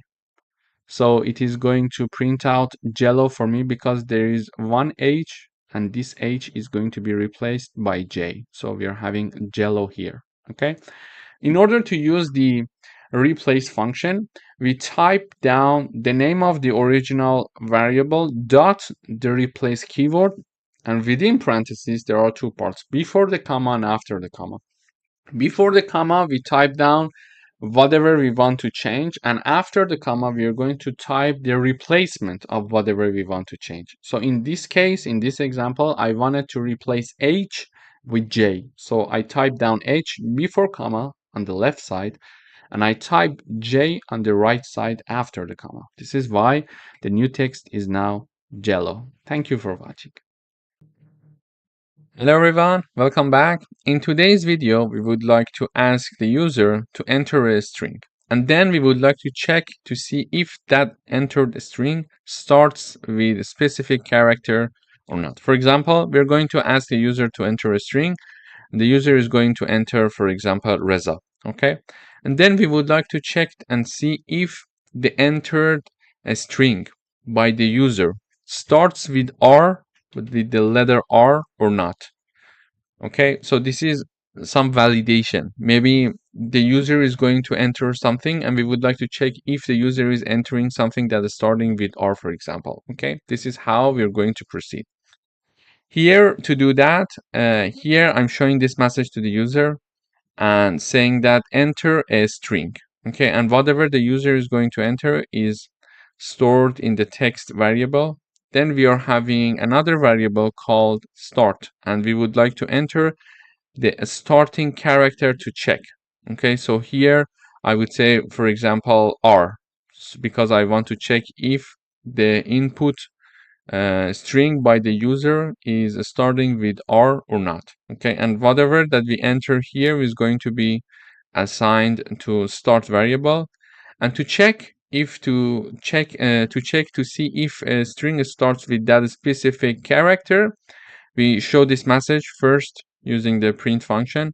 Does the string start with? And then I type down the name of the variable start with the character that we want to check. And then in order to actually tell the compiler to check this for us, we can type down the name of the string that the user entered, which is text, and then use the start with function. So this is the name of the function, start with function, and in parentheses we type down the name of the variable that is storing the character. Okay, so let me run the code once. It says enter a string. I type down Reza, and then it asks me to enter a starting character. I would like to check if Reza starts with R. When I enter, it says, does the string starts with R? And the answer is true. Yes, it starts with R. Okay. For example, if I type down, for example, a string Reza and then I type down H, I would like to check if the string Reza starts with an H. When I enter, it says the answer is false because Reza does not start with an H. So this is how we can do it. Basically, we are first storing the string, then storing the character, starting character, and in order to call the start with function, we type down the name of the string dot start with function, and in parentheses we type down the name of the variable that is used to store the character. Thank you for watching. Hello everyone, welcome to this course. In today's video, we would like to talk about ASCII. It stands for American Standard Code for Information Interchange. And this is a numerical representation of characters, including letters, digits, symbols that are used in computer. For example, a numerical representation of letter capital A is 65.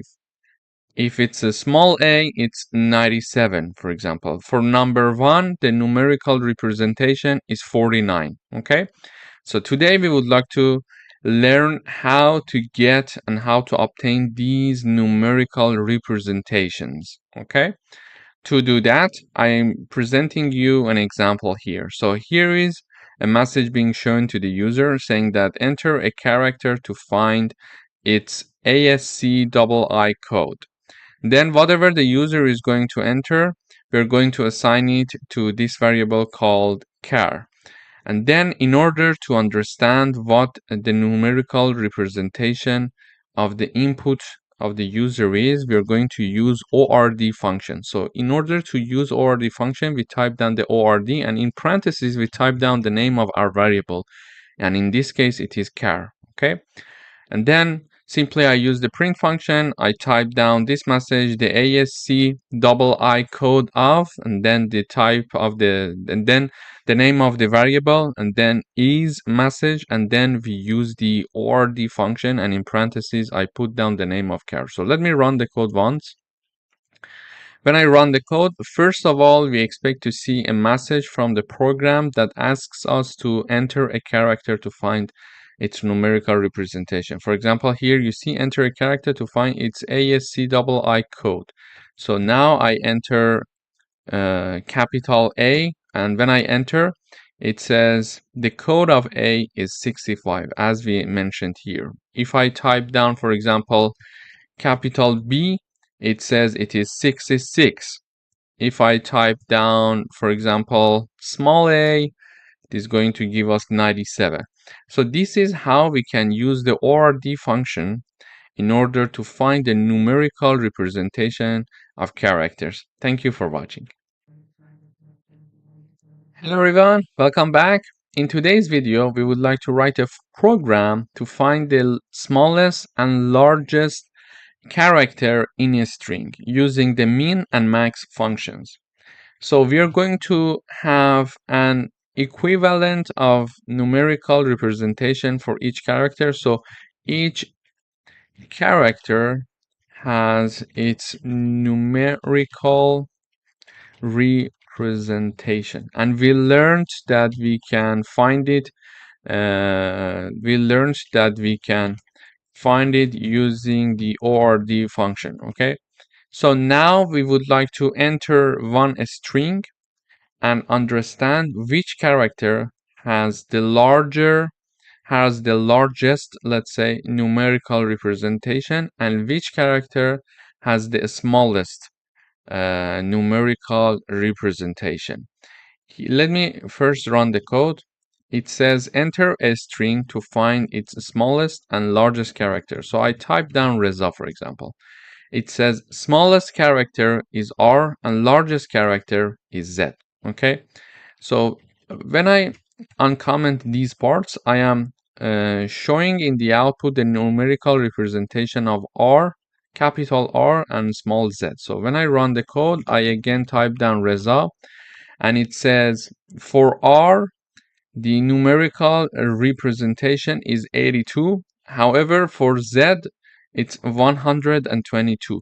So the smallest character in the string Reza is R, is capital R, and the largest character is Z, based on their numerical representation. Okay, but how do we find that? In order to find it, we are showing this message to the user, enter a string to find its smallest and largest character. Then whatever the user is going to enter, we are assigning it to the variable called text. And in order to find the smallest character, I use the min function, and in parentheses, I type down the name of my variable. In order to find the largest character, I use the max function. I type down the name of my variable, which is text. And then here I'm using the print function to show this message, smallest character and largest character. And then using the min function and max function. Just remember to put this comma in between the message that we would like to be shown in the output, so the smallest character, and when we are calling the variable. When we are having this program, it is going to basically help us to find the smallest and largest character in a string based on ASCII code. Thank you for watching. Hello everyone, welcome back. Today we would like to write a program to check if all characters in a string are lowercase or uppercase. And we are going to use isLower and isUpper functions. So when I run this code, it says enter a string. I type down, for example, Reza, and it says, is the string all lowercase? The answer is true because all of them are indeed in lowercase. And the second part is that, is the string all uppercase? The output is false because indeed it's not all uppercase. It's indeed all lowercase. How do we do it? So I use the input function to show this message to the user, enter a string. And then whatever the user is going to enter, it is going to be assigned to the text variable. Then using the isLower and isUpper function, we are checking this string to see if all characters in the string are lowercase or uppercase. To do that, first I type down the name of my variable, then put a dot, then I type down isLower with empty parentheses to check if all the characters are lowercase, and to check if all the characters are uppercase, we are going to simply type down the name of our variable and then dot and type down the isUpper to check if all the characters in the string are in uppercase or not. So when I run the code one more time, this time I type down Reza with capital letters, so uppercase. It says, is the string all lowercase? False. Why? The reason is very simple. This is all in uppercase. And is the string all uppercase? And it is true. So the answer is true. Basically, in Python, we can use the isLower and isUpper functions to help us to find if all the characters in a string are lowercase or uppercase. Thank you for watching. Hello everyone, welcome back. In today's video, we would like to write a program that checks if the characters in a string are numeric. And we can do it using the isDigit function. Let me run the code. So it says enter a string to check if it's numeric. I type down Reza and the answer is the string numeric? The answer is false because it's not numeric, okay? So when I run the code one more time and I type down, for example, 1, 2, 3, 4, 5, and I enter, it says, is this string numeric? The answer is true. So how can we check that? First of all, I use the input function to show this message to the user, enter a string to check if it's numeric. Then we assign it to the text variable. After that, we are simply printing the output saying that is the string numeric? This is a message that we want to show. This is this one. Then put a comma to call the text variable using and also call the isDigit function. Sorry. So I type down the name of the variable, which is text dot isDigit function, and with empty parentheses. This isDigit function is going to check if this string text contains all characters are numeric or not. Okay, so even if I type down, for example, Reza 1, 2, 3, 4, 5, the answer is false. Why? Because it's not all numeric. It is going to check if all the characters in the string are numeric or not. So if I type down 1, 3, 5, 7, 9, for example, it says true because it has all its characters are in numeric view. So this is how we can use isDigit function to check if all the characters in a string are numeric. Thank you for watching. Hello everyone, welcome back. In today's video, we would like to write a program to check if a string ends with a specific character, and we are going to use ends with function. I'm asking the user to enter a string, and we are storing the string in the text variable, and then I'm asking the user to enter the ending character to check, and we are going to store it in the end variable here, okay? Then we are going to type down the name of the string dot using the ends with function, and in parentheses I'm calling the variable end that stores the ending character. For example, my string text is Reza, for example, and I would like to check if letter A, the character A, is the character that this text variable is going to end with. Okay, we would like to check to see if this string Reza is ending with A or not.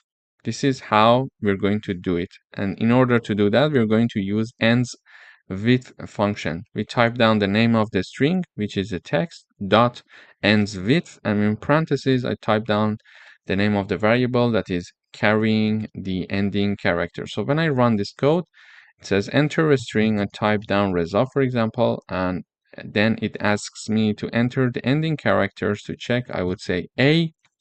For example, it says, does the string end with A? And the answer is true.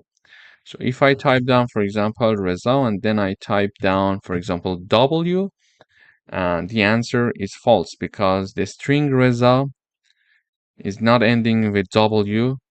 So the answer is false. Indeed, it is ending with an A. So this is how we can use the ends with function in Python to check if a string ends with specific character. Thank you for watching. Hello everyone, welcome back. In today's video, we would like to write a program to find the index of a character in a string. And we are going to use the find and index functions. First of all, we're going to ask the user to enter a string, and the entered string from the user is going to be stored in the text variable. For example, the user is going to enter Reza, so text equals Reza, okay? Then we are going to ask the user to enter the character to find. So I would like to find the index of character Z, okay? So character would be equal to Z, okay? So I would like to find the index of Z in the string Reza. This is what the program is all about. And we're going to do it using the find and index function. Using the find function, I type down the name of my string called text and then dot find. This is the find function. Find, and in parentheses, I type down the name of the character that I'm looking for to find its string. Okay. And the result of this is assigned to find index. And here I'm using the print function to simply print the value that is stored in find underscore index. Then in order to do the same thing with index function, we're going to type down the name of the string text.index function. So index function, and in parentheses, again, we type down the name of the character, okay? So here is the char, and then the output of this is assigned to the index variable. Then we are printing out the index. So let me run the code. Before that, let me mention something else as well. So the index of R is 0. The index R equals 0. index E index is 1. Z index is 2. And A index is 3. Why? We start from 0. So R, the index of R character in this string is 0. The index of E is 1. And etc. until the end. A equals 3. Why we start? Because simply we start from 0, and this is why the first element index is 0, and the last element, in this case the fourth character index is 3. So here it says enter a string. I type down Reza, and it says enter the character to find. So I type down Z, for example. It says character Z found at index using find function at index 2 and using index function at index 2 as well. So the Z character is at index 2 indeed, and we use the find function and index function to find the index of this character for us. This is how we can simply type down the name of the string dot the find function, and in parentheses we type down the variable that is carrying the character that we are looking for. And the same goes with the index function. We type down the name of the variable and then the index function, and in parentheses we type down the variable that is carrying the index, that the character that we are looking for to find its index. Thank you for watching. Hello everyone, welcome back. In today's video, we would like to write a program that counts the number of occurrences of a character in a string. And we are going to use the count function. Here, I'm asking the user to enter a string, and enter the string by the user is going to be stored in the variable called text. And then I'm going to ask the user enter the character to count, and whatever the user is going to enter is going to store in character. So for example, this is my string, and I would like to ask so let me put it like this. So this is my string, and I want the Python to count the number of occurrences of this A character, this A letter. So in this string, we are having 1 and 2 A's, okay? I want Python to count it for me. To do that, I need to use the count function. First, I type down the name of my variable in which I'm storing the string. Then I type the name of the function that is count. And in parentheses, I type down the name of the variable that we're storing the character inside of it. So when I run this code, it should first ask me to enter a string and then ask me to enter the character to count. So enter a string. So this is my string, Reza Shahin. Okay. And then enter the character to count. So I would say A, and we see that the result is 2. So there are 2 A's in my string Reza Shahin. As you see, the answer is correct. 1A, and this is the second A. Okay. We could also say, for example, Reza Shahin, for example, with a PhD degree. Okay, so now I would like to count the number of A's. We see that there are 3 occurrences of character A. This is the second one, this is the first one, this is the second one, and this is the third one. So if I also Reza Shahin with a PhD degree, I could say, for example, count the number of occurrences of character E, and it says 4 characters of E are being in my string. So this is the first one, this is the second one, this is the third and fourth one. So this is how we can use the count function in Python to count the number of occurrences of a character. Thank you for watching.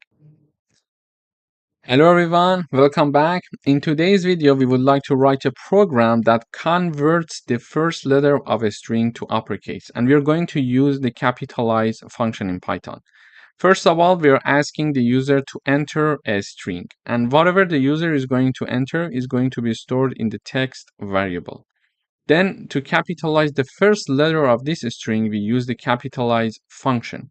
So I type down the name of my variable, dot, and then the capitalize function. So when I run this code, I mentioned, for example, Reza Shahin, and as you see, everything is in lowercase.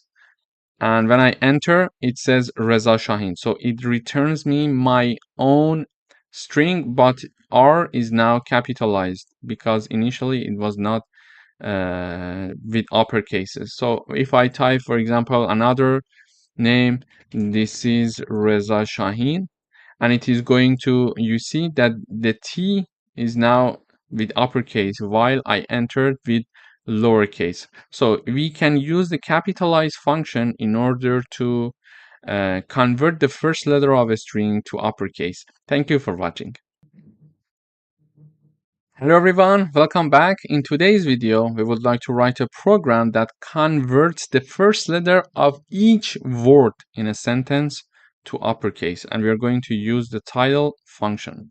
First of all, I ask the user to enter a sentence, and we are going to store it in the text variable. Then we use the print function to print the outputs, and then we type down the name of my variable dot the title. So when I run this code, it asks me to enter a sentence. So I would say this is Reza Shahin, okay?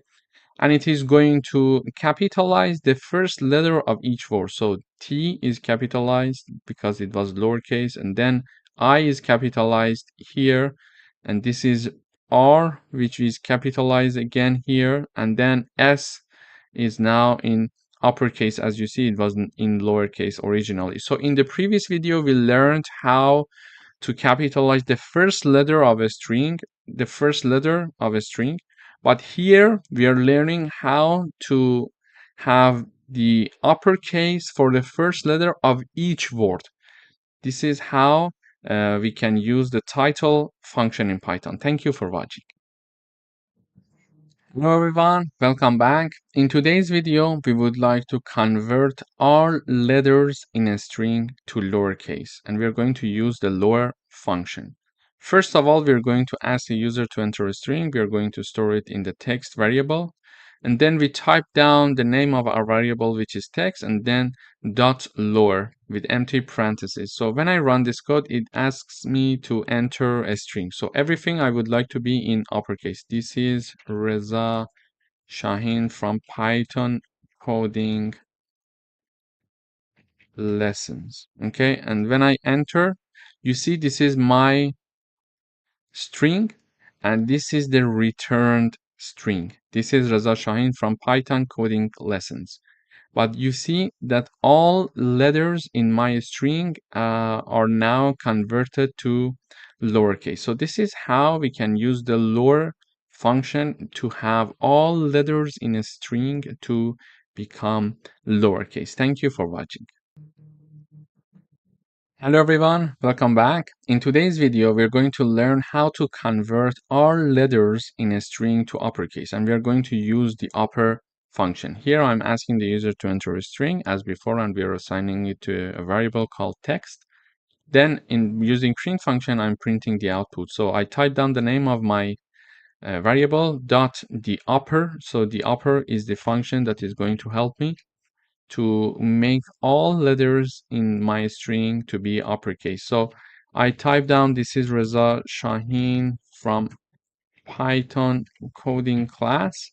Okay, so this is my string, and as you see, all letters in my string are lowercase. And when I enter, I expect to see the output of my string with all letters in uppercases. So when I run this code, we see here is my string. So this is Reza Shaheen from Python coding class. And then we see that here we are having my string, but all letters are now in uppercase. So we learned how to do it using upper function in Python. Thank you for watching. Hello everyone, welcome back. In this video, we would like to write a program that replaces a substring with another substring using the replace function. So this is what we are going to do. For example, my string is Reza Shaheen, and I tell the Python that I would like to change Reza in my Reza Shaheen string, and I want to replace it with, for example, John. Okay.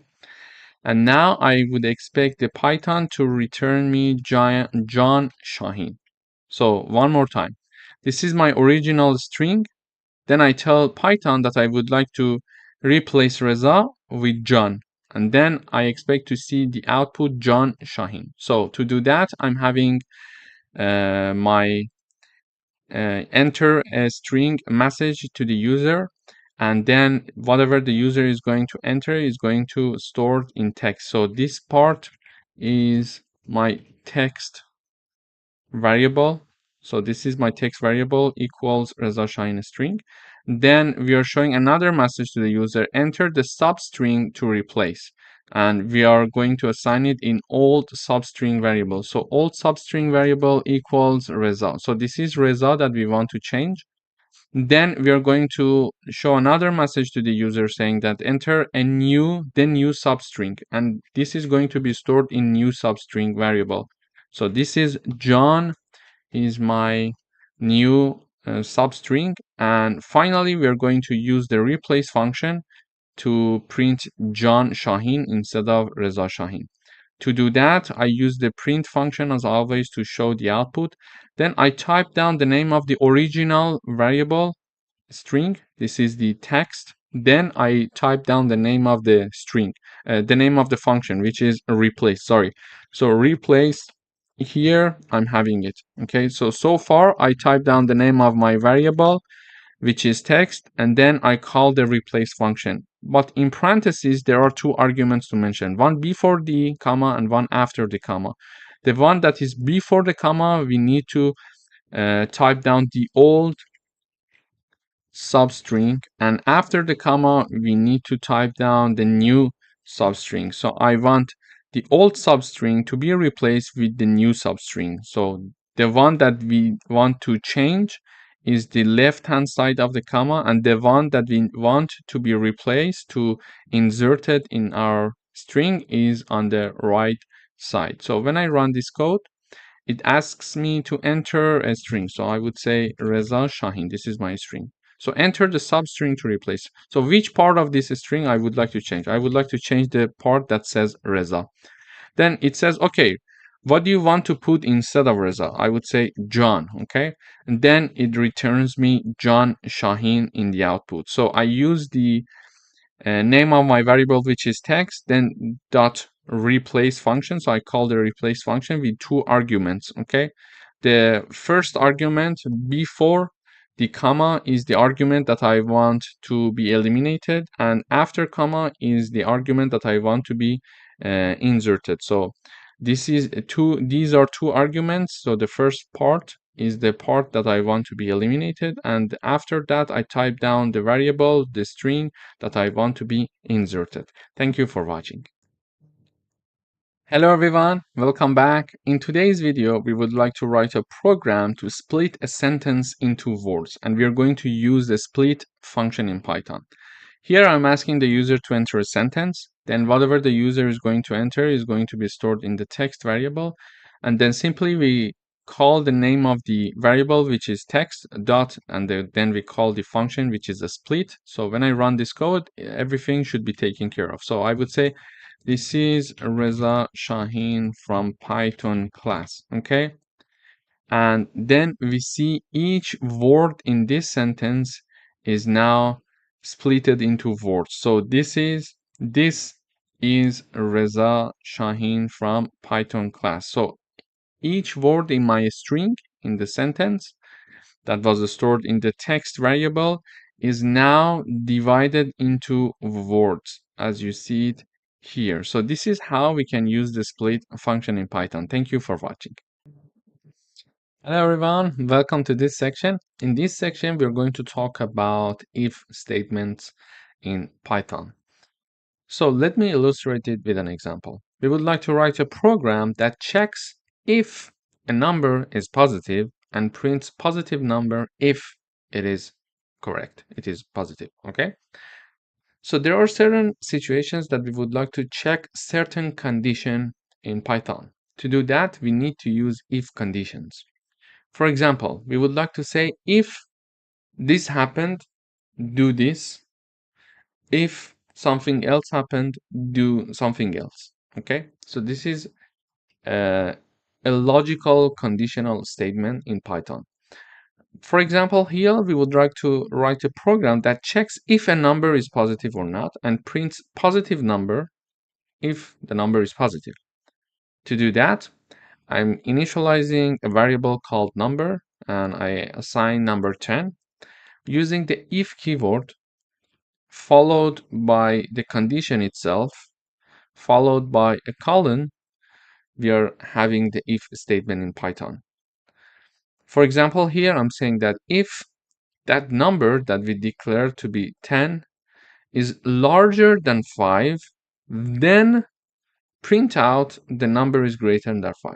Okay, please note that we are having a bit of a space here that is following this if condition. So you start the if condition here, and when you're talking about the statement, the block of code that you want to execute, if this condition is correct, you need to leave some space, and it is automatic. So when you type down an if condition and you enter, usually compilers leave you some spaces automatically. Okay, so when I entered, you see things are going to be started from this part, okay, itself. So it is automatic. So let me run the code. So now the compiler is providing the output for this statement in Python. So you see that in the output, the number is greater than 5. You see that?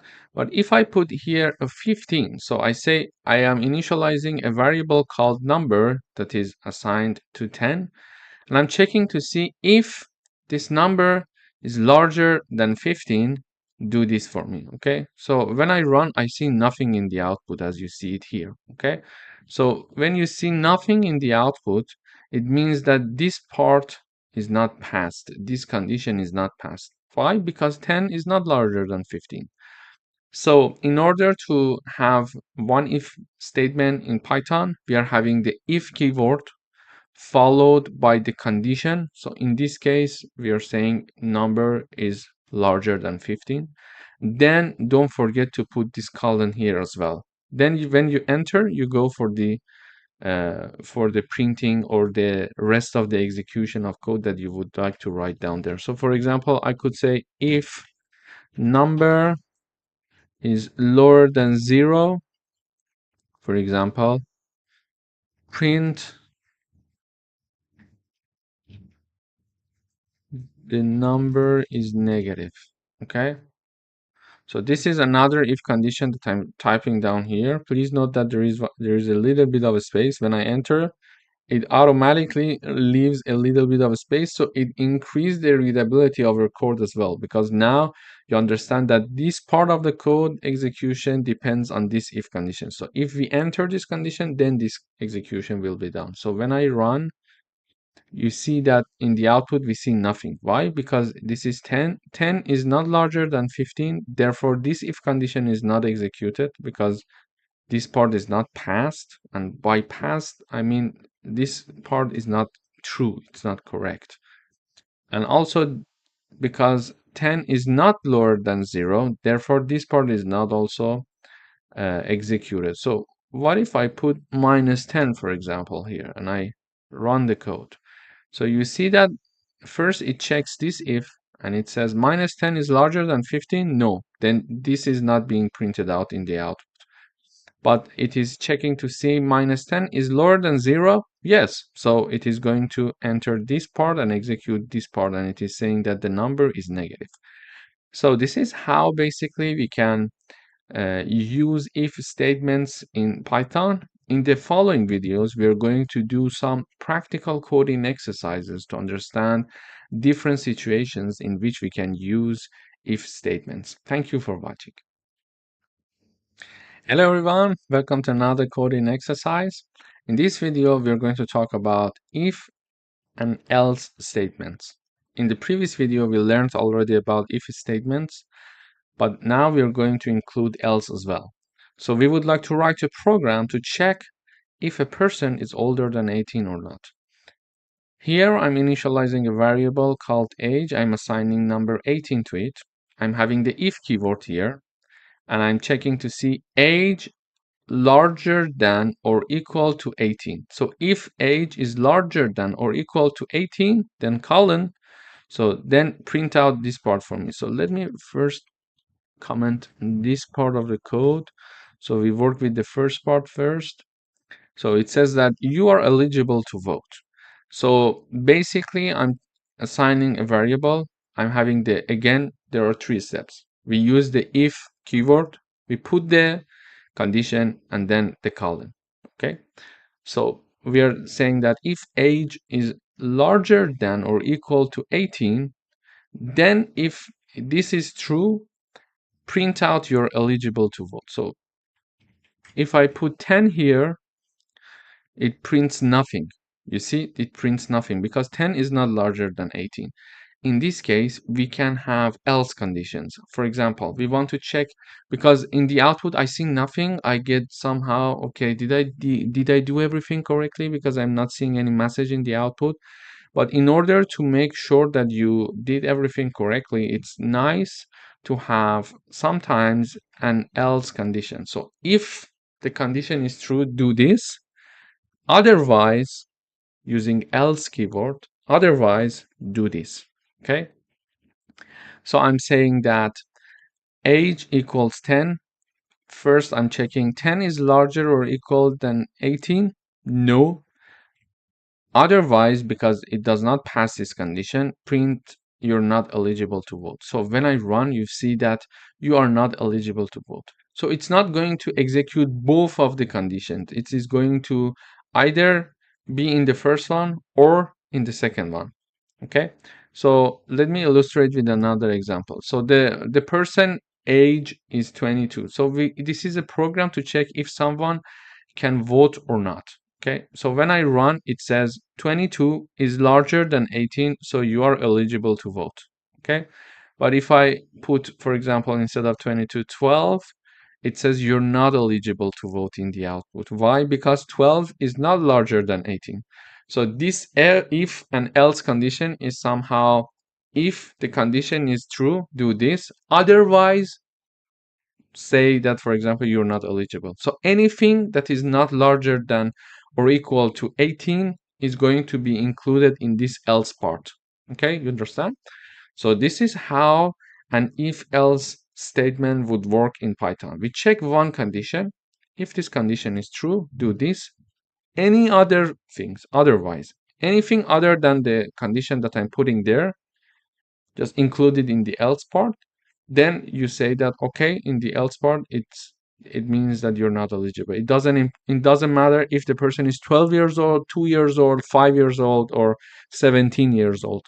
If it's not included in the larger than or equal to 18, it is considered to be else. Okay, thank you for watching. Hello everyone, welcome back. In this video, we are going to talk about if, elif, else statement in Python. So we would like to write a program that assess the mark of a student and grade it based on different conditions. For example, it is going to grade A to the student if the mark is larger than 19, larger than or equal to 19. It is going to issue grade B if it is larger than or equal to 75. It is going to grade C if it's larger than or equal to 15, and any other number, else part, any other number that is not included in neither of these conditions is going to issue the grade F. So it means that if the mark is lower than 49, okay, or lower than equal to 49, it is going to enter this part, because any other number is going to be included in this part, and the only numbers that can be included in this part it means that it is lower than or equal to 49. So let me run the code first. It says grade B. Why? So I'm having the 85 assigned to marks. In the first part, I'm checking if marks 85 is larger than 90. No, so it is not going to print grade A. Then it comes here. When I'm having several conditions to check, as of the second one, I need to type down elif instead of if. Okay, this is something to note. I'm checking elif mark is larger than or equal to 75. So my number was 85, and it is larger than or equal to 75. Okay, it is true. So this condition is passed. Then it is going to print out grade B for us in the output. So if I type down 92, for example, now we see grade A in the output. So now it is 92. 92 is larger than 90. Yes, so it is going to enter this part of the code and execute grade A. So what if it is 55 and I run? It says grade C. So it is 55. 55 is larger than 90. No, it is not going to print this part. Therefore, it jumps to the next if condition. Elif, as of the second condition checking, we are going to type down elif. Be careful about it. So elif 55 is larger than 75. No, so it is not going to execute this part. So it is going to jump to next elif. It says 55 is larger than 50. Yes. So it is going to enter this part and execute grade C. Okay. So what if I have number 40? So here, before running the code, I'm going to discuss the detail. 40 is larger than 90? No. Then it jumps here. 40 is larger than 75? No. Then it jumps here. 40 is larger than 50? No. So because 40 is not going to enter any of them, we are having the else part. So if I don't have the else part, nothing is going to be printed out in the output because 40 is not in any of the ranges above. Okay. But for clarity, I'm putting the else. So whatever that is not included in neither of the ranges, it is going to be included in the else part. So it says grade F. So when I run, we see grade F in the output. So this is how we can have the checking of the first condition, it is F. As of the second condition, when we want to check, we type down elif. And if we are going to check 100, for example, statements, we type down elif. And for the last one, when we want to say, okay, if neither of the above ranges and if conditions is not passed for certain value, we're going to enter the else part.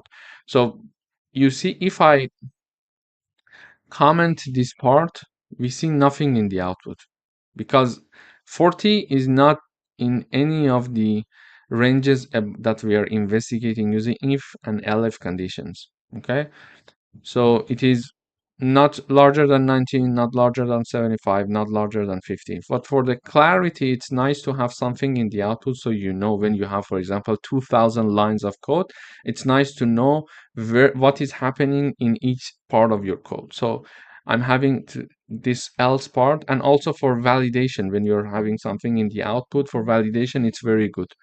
So here I'm having the grade F being printed in the output, because 40 is not included in neither of the ranges. Thank you for watching. Hello everyone, welcome back. In this video, we are going to talk about nested if conditions. Nested if conditions means that we are having one if above, and we are going to have several if conditions included inside the first if condition. Let me illustrate it with an example. So here we would like to check two things. First, to see if a number is larger than 10 or not. And if it is larger than 10, then check to see if the number is odd or even. Okay, so there are two ifs to be checked. So therefore, we can use nested if conditions. Let me illustrate it with an example. So I'm having a variable called number. I'm assigning number 15 to the number variable. First, I'm checking to see if this number is larger than 10 or not. So if the number is larger than 10, this part of the code needs to be executed. This part of the code is going to enter this if condition. Then this further part of the code is going to be investigated, okay? And if the number is larger than 10, it is going to investigate this part that I highlighted. And if the number is not larger than 10, it is going to enter this else part here, okay? So this is the first if condition. If the number is larger than 10, it is going to enter this part and investigate this part. If the number is not larger than 10, it is going to enter this part. So for example, let me check number 5. So when I run this code, it says the number is not greater than 10. So it checks to see if 5 is larger than 10. No, it's not true. Therefore, this part of the code is not going to be executed or even investigated. When 5 is not larger than 10, it is going to directly come to this else part because it's not larger than 10, and it is going to say the number is not greater than 10. But what if the number is greater than 10? So if the number is greater than 10, it is going to check if the number is divided by 2, its remainder equals 0. So when we want to see if a number is odd or even, one way would be to check if the number is when an even number is divided by 2, when the remainder of this division equals 0, it means the number is even. Okay, I will say it again. So when one number is divided by 2 and the remainder of this division is 0, it means that the original number that was divided by 2 is an even number. Take 10 as an example. So 10, when it is divided by 2, the output is 5. The output of division is 5, but the remainder is 0. Therefore, we can say number 10 is an even number. But if we have a division of number 11 divided by 2, there will be some value in the remainder of this division. Therefore, it shows that it is one of the signs of saying that this number is not even and it is odd. So one condition to check if a number is even or not is to see if the number is divided by 2, the remainder of this division must be equal to 0. If this condition is true, therefore the number is even. So we are checking to see if this number is divided by 2 and its remainder using modulus sign equals 0. It means that if this condition passes, it means that the number is even. Then we are going to have the number is greater than 10 and even. Otherwise means this part, okay? If this condition is not passed, it is going to enter this part. So let me run the code. So it says the number is greater than 10 and odd. It means that this part is executed. So let us go step by step. Number equals 15. 15 is larger than 10? Yes. So when this is the first condition, this is the second part. So when 15 is larger than 10, it is going to enter either of these conditions, okay? So first it says 15 divided by 2, its remainder equals 0. No, this is not true because it's 15 and it's not an even number. Therefore, this condition is not true because when 15 is divided by 2, the remainder is not equal to 0. So when this part is not executed, this condition is not passed. Therefore, this part is not executed and it jumps to this part. Says that, okay, if it is divided by 2 and its remainder is not equal to 0, it means that the number is odd. Therefore, it is printing out the number is greater than 10 and odd. So we learned in this video about nested loops. So this is the first if condition, and this is the another if condition inside of the first if condition. So in the first if condition, it is checking to see if the number is larger than 10 or not. Okay, but this second if condition that is checking to see if the number is odd or even is included inside the first if condition. So this is how we call a nested if condition, when one if condition is inside another if condition. We learned about if conditions and the nested if conditions, and we learned how to understand if a number is odd or even. Thank you for watching. Hello everyone, welcome back. In this video, we're going to work on a coding exercise to show a message depending on the temperature degree that we read from the user. To start, we initialize a variable called temperature, and we show the message to the user, enter the temperature in Celsius. Then whatever that the user is going to enter, we are storing using the input function, and it is by default stored in a string data type, and we need to convert it to integer. This is why we are using the integer int function, in fact, to convert the entered value by the user that is stored as a string to be converted to integer here. And then the entered value by the user is being assigned to this temperature variable. So depending on the temperature, we are going to show different messages to the user. Therefore, we need to use if conditions. So we would like to say if the temperature that is entered by the user is larger than or equal to 30, we would like to show the message to the user saying that it's a hot day, stay hydrated. If another condition, if the temperature that is entered by the user is larger than 20 and lower than 30, show this message to the user, it's a nice day. And otherwise, mention that it's a cold day, wear a jacket. But this else part means that the temperature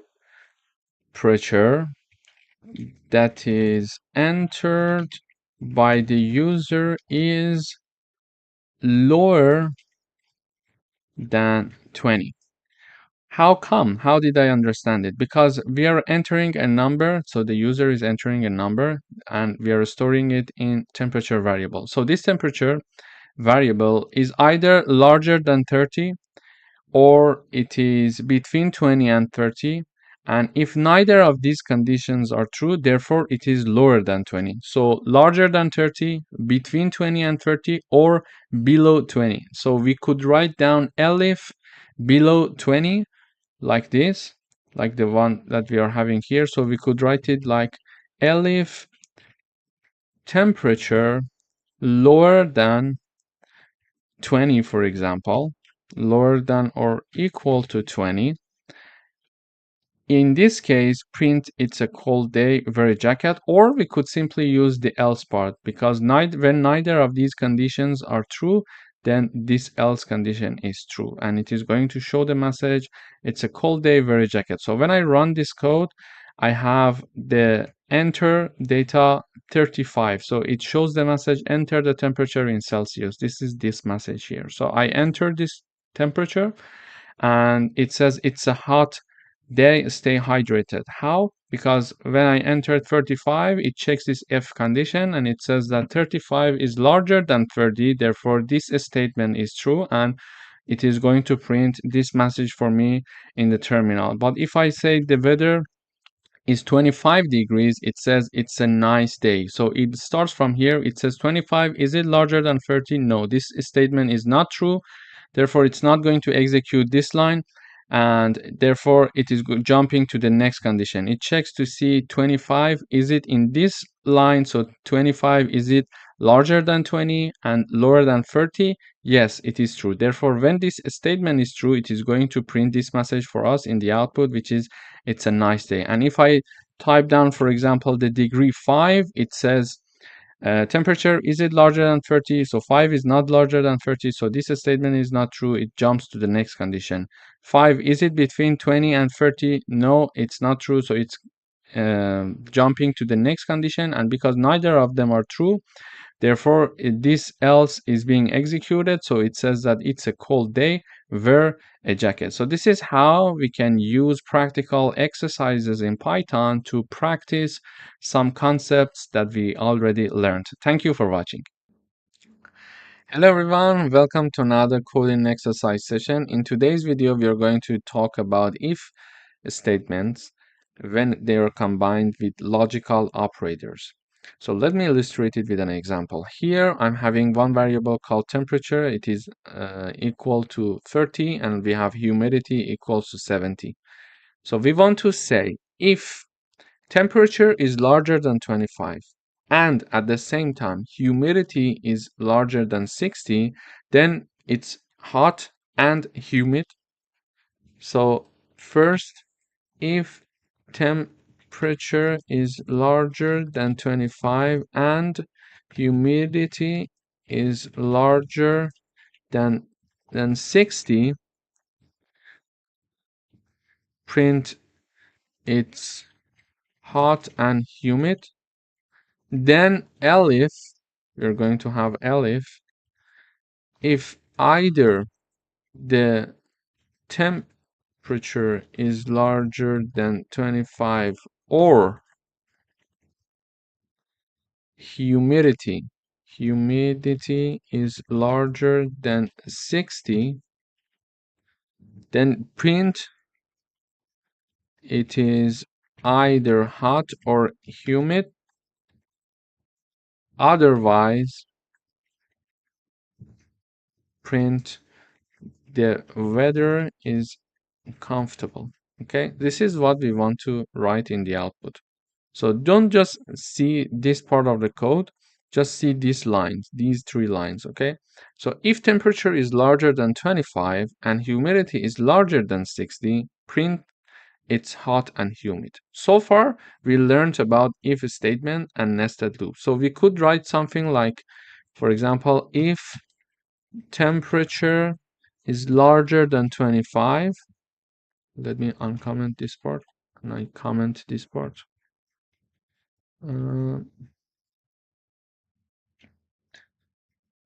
So we can have something like if temperature is larger than 25 and then if humidity is larger than 60,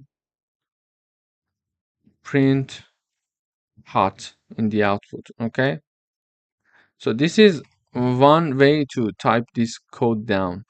So for the first part, we can say if temperature is larger than 25, so we are checking if temperature is larger than 25 and humidity is larger than 60 and humidity is larger than 60, print it's hot and humid.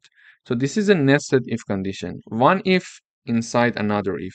So it is going to enter if the this if condition, if the temperature is larger than 25, then it is going to check, okay, the temperature is larger than 25, but the humidity, is it larger than 60? If so, go to this part and print this part for me, okay? So when I run the code, it says it's hot and humid because the temperature is 30, humidity is 70, so 30 is larger than 25, so first condition for the first if is passed. Then 70 is larger than 60, then it is going to print hot and humid. But sometimes, not always, but sometimes it is possible to use logical operator to avoid nested if conditions and have a better way an easier way to type down this code. How? This is how. So we can have the checking of conditions in one line. So I can say if temperature is larger than 25 and at the same time humidity is larger than 60, instead of typing a nested if condition like this, I'm having in one line and using AND logical operator. When we are using the AND logical operator, we are going to have two conditions to be checked, and both of them must be true to enter the if. Okay, so if the temperature is larger than 25, but humidity is not larger than 60, it is not going to enter this part. It is not going to print it's hot and humid. At the same time, both of the conditions must be true. So the temperature must be larger than 25 at the same time, and humidity must be larger than 60, so it enters and prints this it's hot and humid message in the output. Okay, and I would like to have another condition to be checked. Because it's another condition to be checked, I'm using elif keyword and I'm saying if temperature is larger than 25 or humidity is larger than 60. What's the difference between these two lines? So it's and it's or. So when it's and, it means that the first condition and second condition, both of them must be true to enter the condition. Okay? But when we are using the or logical operator, it means that either the first one or the second one must be true. Okay? One of them at least must be true to enter the condition. This is for sure. But not necessarily both of them. If one of them is correct, it's done. We are going to enter the if condition. So it says temperature is larger than 25, okay, or humidity is larger than 60, then print out it's either hot or humid. Otherwise, if neither of these conditions are true, print the weather is comfortable. So let me run the code now. It says it's hot and humid. Why it enters this part? Because it starts from this part and checks to see temperature is larger than 25. Yes, because it's 30, and humidity is 70. 70 is larger than 60. Yes, so both of the conditions are true. It is going to print this line for us. But if I have the temperature to be 15, for example, and I run the code now, we go and analyze the code now again. So it says temperature is 15. 15 is larger than 25? No. So it is not even going to check the second condition because it's a AND logical operator. Both of the conditions in this line must be true. So if one of them even is not true, it's not going to check the other one because it's using AND operator. So this part is not going to be executed. It jumps to this part. Okay.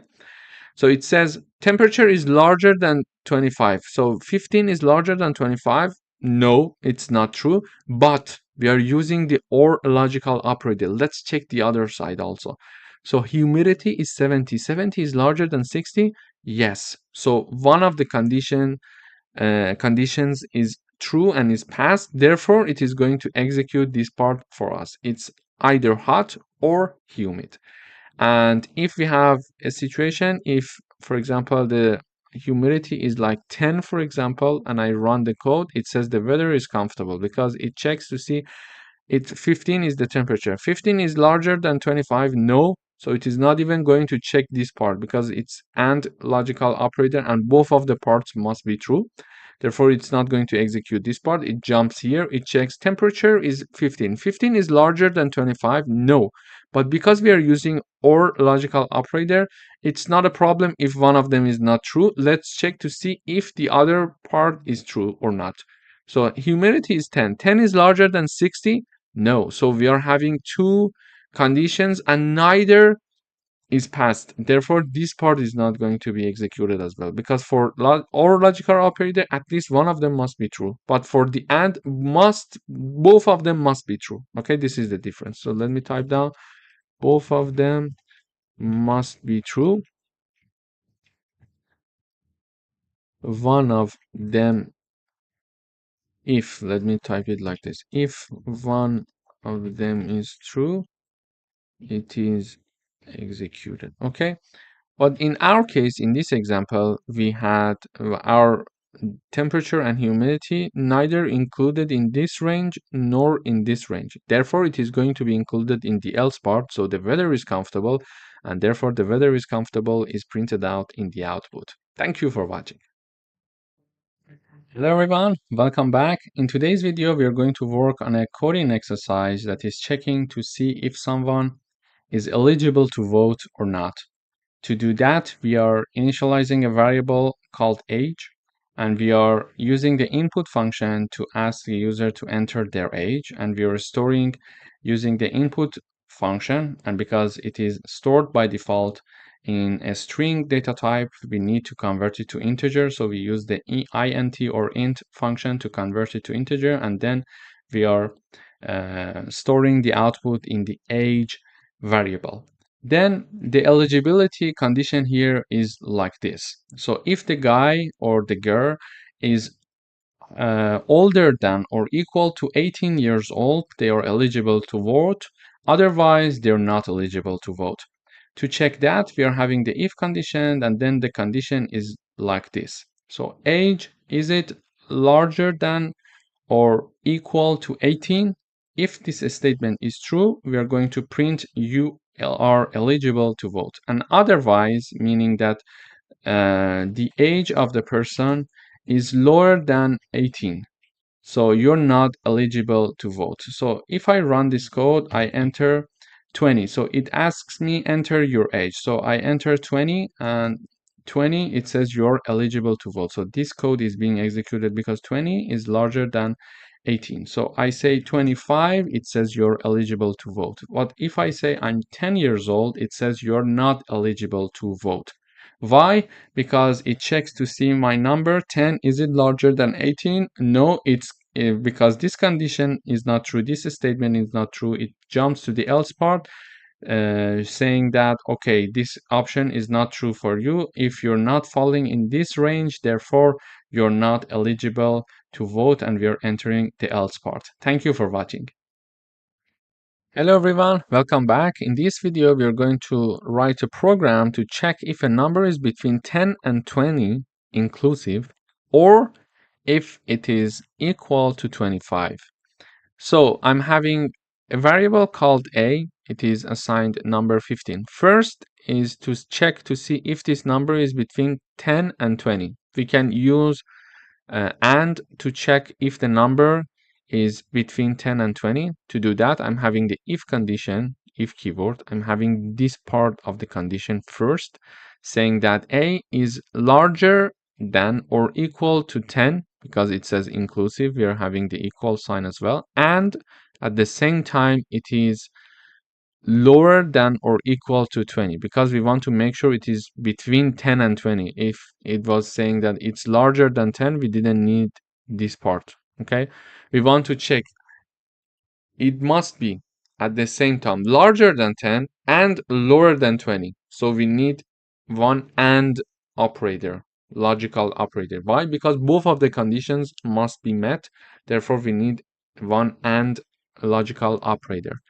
So it says to check if a number is between 10 and 20, or the program itself, the problem statement itself is saying or if it is equal to 25. So either this condition or this condition. So either this condition must be true or this condition must be true, because it says to check if a number is between 10 and 20 or it is equal to 25. So it says that we are having this to check if it is between 10 and 20 using AND operator. In the parentheses, we are having the first condition being checked and the second condition, or if it is equal to 25. So I'm having or logical operator and then checking to see if a equals 25. So if either this part or this part is met, because when we are using or logical operator, either of the conditions should be true to enter the part. So either it is between 10 and 20 or it is equal to 25, it is going to print condition met. Otherwise, it is going to say condition not met. So when I run the code, it says condition met because the number is 15. Okay? So when the number is 15, it is passing this first condition. It says that, okay, 15 is larger than 10 and lower than 20. So it is going to execute the condition met message without even checking this part. Why? Because there is one or in the middle. So for the or, we need to have at least one condition to be true. So this part is true. So we don't care about the second part. We are not going to check the second part. We are going to directly type down the message condition met. So if I have the number 5, what would happen? It says condition not met. So 5 is not larger than 10 and lower than 20. Okay, so let us check the second part. So 5, is it equal to 25? No. So neither this part nor this part is true. Therefore, it is not going to execute this part of the code, and it is going to jump here in the else part and print condition not met as we are having here. So what if I have 25? Let me run the code again. It says condition met. Why? First, it checks 25 is larger than 10. Yes. But is it at the same time lower than 20? No. So this part is not met. Okay, for AND logical operator, both of them must be true. But when both of them is not true, the whole parenthesis is not true, which is the first part of the condition before OR. But because we are having OR logical operator, it may be true that the second part is true. So, and we need only one condition for the OR logical operator to enter the condition. So let's check the second part. We say 25 equals 25. Is it true? Yes. So it enters and print out the condition met in the output. So this is how we can have the combination of writing if statement with two logical operator at the same time in one example in one line. Thank you for watching. Hello everyone, welcome back. In this video, we're going to write a program to compare two numbers and print whether the first number is greater than, less than, or equal to the second number. So we are going to use comparison operator. So we are having the first variable equals 10, the second one equals 20. We check to see if x equals y. We are going to say x and is equal to y. We are printing out this code. If x lower than y, x is lower than 5, and else x larger than y. Why we are having this else part? So there are three things to check: greater, less than, less than, or equal. So when this part, when a number is not equal and it's not, so the first number and second number, they are not equal to each other. So the first number is also not only it's not equal to the second number, but also it's not lower than the second number. Therefore, it is larger. Okay. So let me illustrate with an example, it will be better. So when I run the code, it says x is less than y.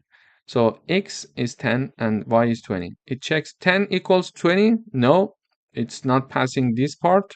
Okay, so this part is not executed. It checks the second condition. 10 is lower than y, 10 is lower than 20. Yes, so it is going to execute this part of the code.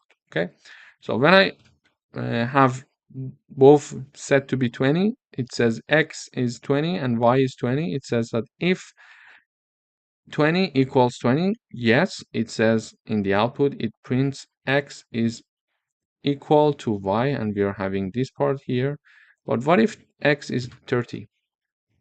So when I run this code, it says x is greater. So when x is not equal to y and it is not lower than y, the only condition that is left is x larger than y. This is why we are having in the else part x is greater than y. We could have another elif saying that if, for example, we could say elif x larger than y. We could also have this part. They are identical. So when I run this code, we still see x is greater than y. So elif x larger than y, x is greater than y. But we were using the else in my first example because we are checking first x is not equal to y and x is not lower than y. So therefore, if neither of these conditions are passed, therefore x is larger than y. Okay. But this is another way to type it down.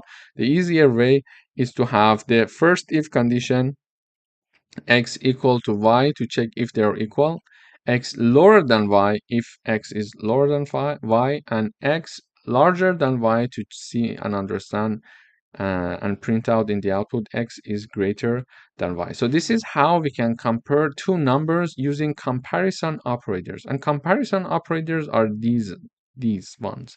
So this is the equal, this is the lower sign, and this is the higher and larger sign. Thank you for watching. Hello everyone, welcome to this lecture. In this video, we want to write a program that asks a user for a password until they guess it correctly. To do that, we are having one variable of a string type. It is called correct password, and the correct password is Python 123.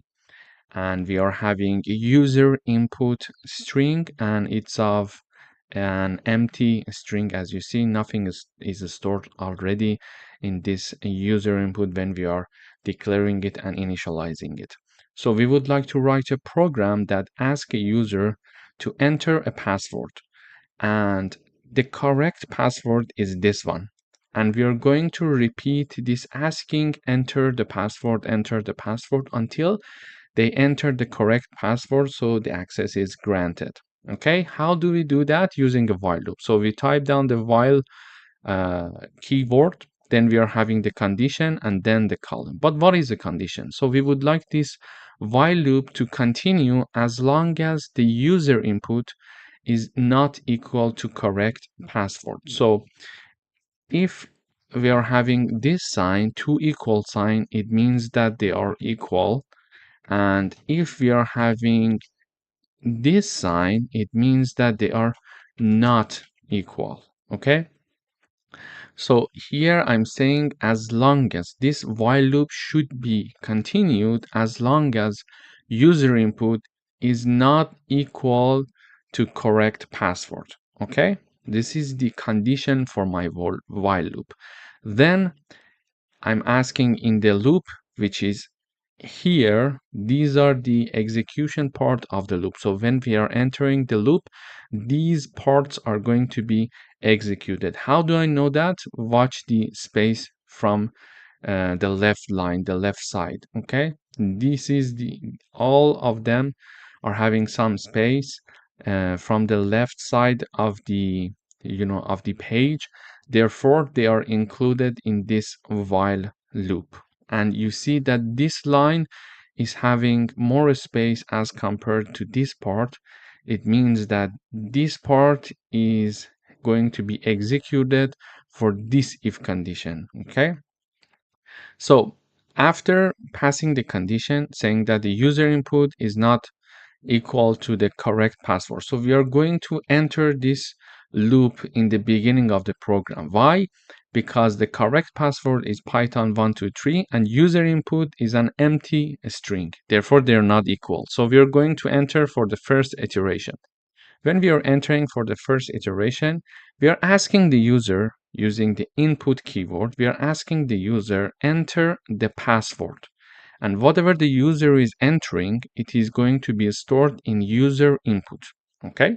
Then using the if condition, we are checking to see if they are equal or not. So we are saying that if user input, what they entered here in the line above it, is not equal to correct password, show this message to the user, wrong password, try again, and it goes back up again. And the user input is not equal to the correct password. We are asking the user enter the password again, and then we are checking if they are not equal to each other. We are saying wrong password, try again. So this loop is going to continue as long as user input is not equal to the correct password. But what if the user is going to enter the correct password? If the user entered the correct password, so user input is indeed equal to correct password. Therefore, we are not going to enter this while loop, and then we're going to jump here and print access granted. So let me run the code one time. So it says enter the password. So we are in this line. You see this green line? We are this this line is the part that is being executed. The user input is an empty string and the correct password is python123, and it checks these conditions saying that okay, user input is not equal to correct password, therefore we need to enter this while loop. And in this line it says okay, enter the password, and whatever I enter, it is going to be stored in user input. Then it is going to check the user input with the correct password to see if they are not equal. If they're not equal, it is saying that wrong password. So I'm typing down, for example, Reza Shahin. It says wrong password, try again. So it showed this message and then it went up and saw that Reza Shahin again is not equal to password. So let us enter this loop again, and it is going to ask the question one more time. Enter the password again. Reza, I'm saying Reza. It says wrong password, try again. When I enter my password, it is stored in user input variable, and it says user input is Reza, correct password is python123, and they're not equal. Therefore, this condition is true. Therefore, it execute this part, this message, wrong password, try again. So you see it here. Okay, and it goes back up again because user input and correct password is not equal again. The condition is true, it enters here and it shows the message enter the password. So we are going to see this repetition as much as possible until we are going to enter the correct password. So when I enter the correct password, python123, it says access granted. So when I enter, what happens here? When I enter the password here, it is storing the python123 in the user input, and it says python123 as the user input is not equal to python123. No, this is false, so it is not going to enter this part. It goes back up again, it checks python123 is not equal to correct password. This condition is not true because they are indeed now equal. Therefore, it is not going to execute this part of the code again, and it is not going to enter this while loop again. So it is going to come here and execute this line, which is access granted message in the output.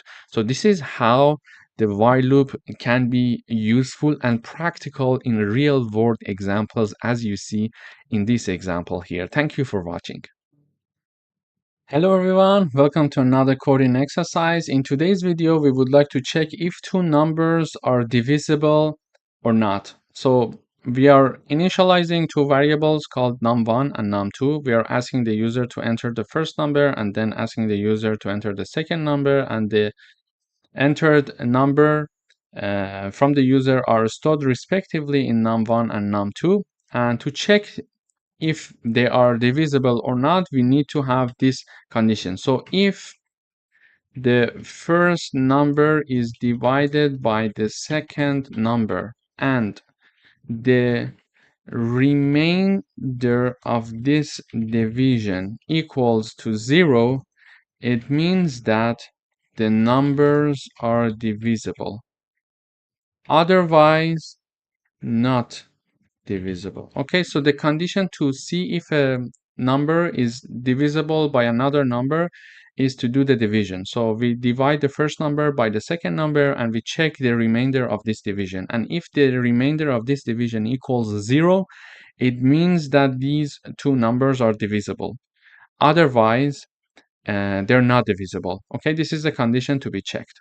To convert this statement into Python code, we need to have the if condition. So we check to see if num1 divided by num2 and the remainder of this division using modulo operator equals to 0. If this statement is true, we are going to print this message saying that num1 is divisible by num2. So, and they are separated by a comma. Please note that because num1 is a variable and num2 is a variable, and this part is a string message that we are showing in the output. And if this statement is not true, we are going to enter this else part, and this message is being shown in the terminal saying that num1 is not divisible by num2. So let me enter two numbers. The first number is 20, for example, and the second number is 5. It says 20 is divisible by 5. So it does the division, the code in Python does a division and checks the remainder, and when the remainder equals 0, in this case, yes, this statement is true. Therefore, it is printing out this message for us saying that 20 is divisible by 20. But if I say the first number is 11 and the second number is 2, it says 11 is not divisible by 2. So this is how we can check the divisibility of a number by another number using if conditions. Thank you for watching. Hello everyone, welcome to this section. In today's video, we are going to talk about for loops. So a for loop is used to iterate over a sequence or a range of numbers.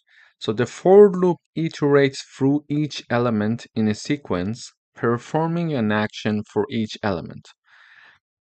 The range function in Python is often used to loop over a sequence of numbers. Later on in higher level classes and courses in Python, when we are going to learn about list, tuple, dictionary, and set, then we can also integrate for loops with them as well. So a for loop can iterate over a list, a tuple, a dictionary, or a set. But this is something that we're going to discuss in higher level courses. For now, we are going to learn how to use the range function in Python to iterate over a range of numbers. Let me illustrate it with an example. So now we would like to write a program that prints numbers from 1 to 5 using a for loop. This is the statement of our program. So in order to use the for loop, we have the keyword reserved in Python for. Then we are having the I. It could be anything that we want. We choose our iteration variable to be I. And then we are going to use the in keyword reserved for this. Range is the function of the Python that we are going to use, and the range is divided by a comma. So there are two ranges in parentheses that we are going to have when using the range function, the starting point and the ending point. So let me run this code. When we run this code, this I is going to iterate over this range for us. One thing to mention is that the starting point in Python for range function is inclusive, but the ending point is exclusive. It means that it is going to iterate over for all I in the range between 1 to 6, but it is going to iterate over 1, 2, 3, 4, and 5, and not 6, because the end is exclusive. So it is the start point that is inclusive, okay?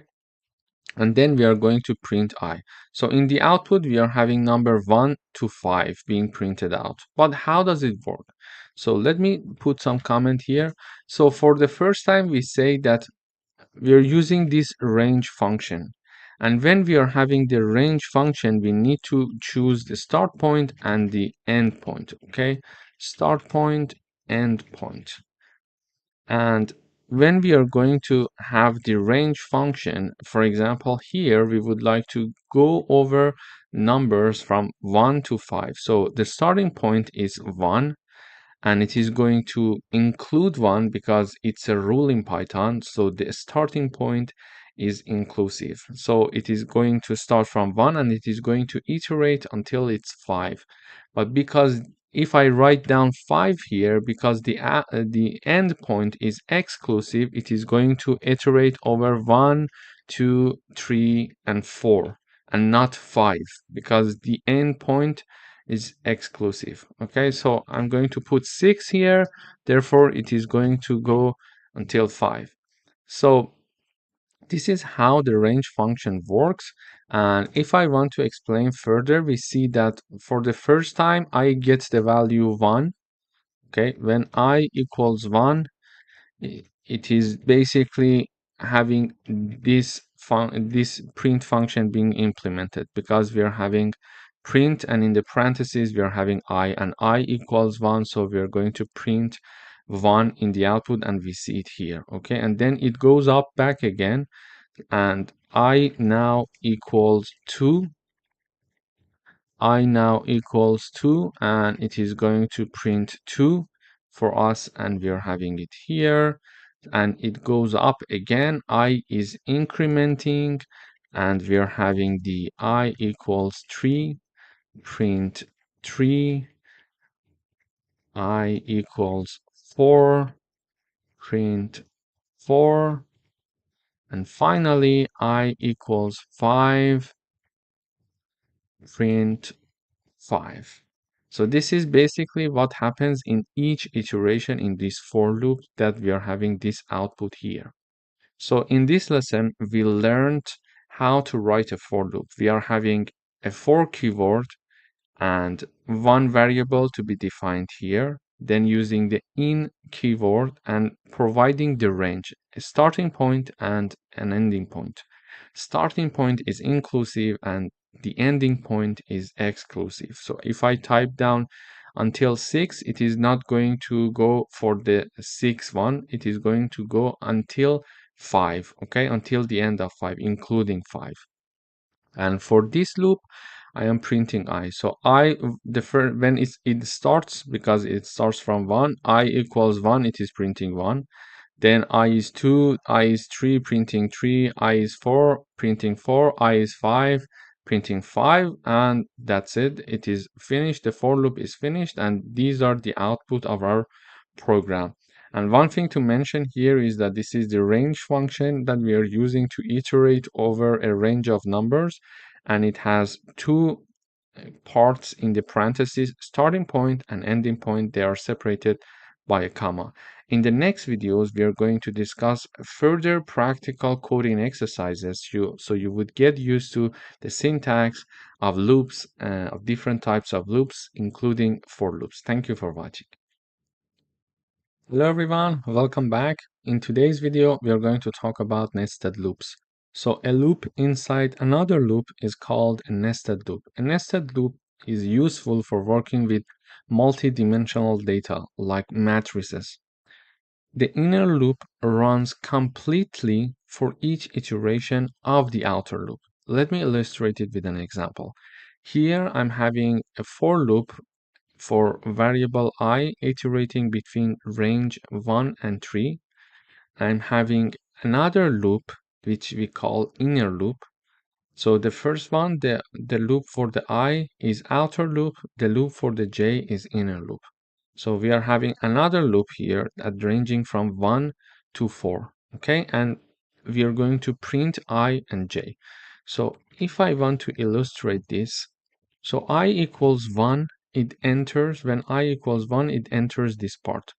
And when it enters, J equals 1 as well. So it is going to print 1. So it is printing 1 and 1, okay, as you see here in the output in the first line, okay. Then I still equals 1, but J is going to increase its value. So J equals to Y, because we are in the outer loop.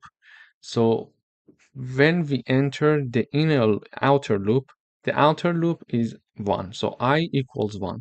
However, when I equals 1, we are going to iterate over all the values that J can take first. And when that is finished, we are going back up again to the outer loop and then increase the value of I. Okay, let me illustrate it with this explanation. You will get what I mean. So I equals 1, J is going to increase from 1 to 2. Therefore, it is going to print 1 and 2 as you see here in the output, the second line. Then I equals 1, J equals 3. It is going to print 1 and 3 in the output as you see here, okay? So the maximum number that I can get is I can be equal 1 and 2. J can be equal to 1, 2, and 3.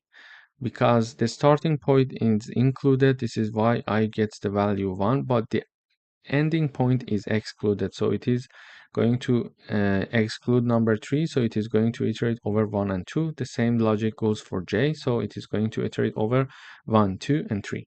So when I equals 1 in these 3 scenarios, we are going to iterate over j equals 1, j equals 2, and j equals 3. As you see here, I equal 1, j1, I1, j2, I1, j3. Okay, and we are going to print I and j using this line. And when all the values for the j is tested for the inner loop, we are going to go back up again and increase the value of I one time. So I equals 2 now. So now I equals 2, j starts from 1 again. J is 1. So 2 I2, J1, I2, J2, I2, J3. Okay. So we're going to print 2 and 1. I equals 2, J equals 2. It is going to print 2 and 2 for us. And finally, I equals 2, J equals 3. It is going to print 2 and 3 for us. So this is what we see exactly in the output. So let me go back over the code one more time. So we are having one outer loop and one inner loop. So the outer loop is iterating over different values between 1 and 3 for variable I. The inner loop, it is iterating for variable j between 1 and 4. Okay, and in each iteration we are going to print the value of I and j. So the first time when we enter the outer loop, I equals 1. However, when I equals 1, we are going to iterate over all the j's. So one time I1, J1, I1, J2, I1, J3. Then we are going to increase the value of I when all the values of j are tested. We are increasing the value of I from 1 to 2. So we are having 2, 1, 2, 2, and 2, 3. And we are printing them in the output as you see here. Basically, this is the concept of nested loop in Python. Thank you for watching. Hello everyone, welcome back. In this video, we're going to talk about while loops in Python. So a while loop repeats as long as a specific condition is true. So the while loop requires a condition to be true, and if the condition becomes false, the loop stops. So we need to be careful to avoid infinite loops by ensuring the condition eventually becomes false, okay? For example, here we're going to print numbers from 1 to 5 using a while loop. Exactly the same exercise as the previous video, but here instead of for loops, we are going to use while loop. So I'm initializing I variable to be 1 before starting the loop, and then I'm having the while keyword, and then the condition here and colon here. Okay, so 3 parts. The keyword while, the condition here, and the colon. Okay, so I'm going to write down while I is lower than or equal to 5, do these things for me. Okay, while I is lower than and equals to 5, print I, and then increase the value of I by 1. Okay, this sign, let me plus equal, it means that when I'm typing down I plus equal 1, it means I'm typing down I equals I plus 1. So they are basically the same in Python. So I equals I plus 1 is exactly, it is going to do the exact thing as I plus equal 1. Okay, but because it is more concise and shorter, we're going to use this way of writing it. But whenever you see this, it means this. Okay, you can type it down somewhere in comments for yourself for a while to get used to it. So let me illustrate it with an example. Initially I equals 1, and when we are going to enter this condition, it checks to see 1 is lower than 5. Yes, it's true. So print I.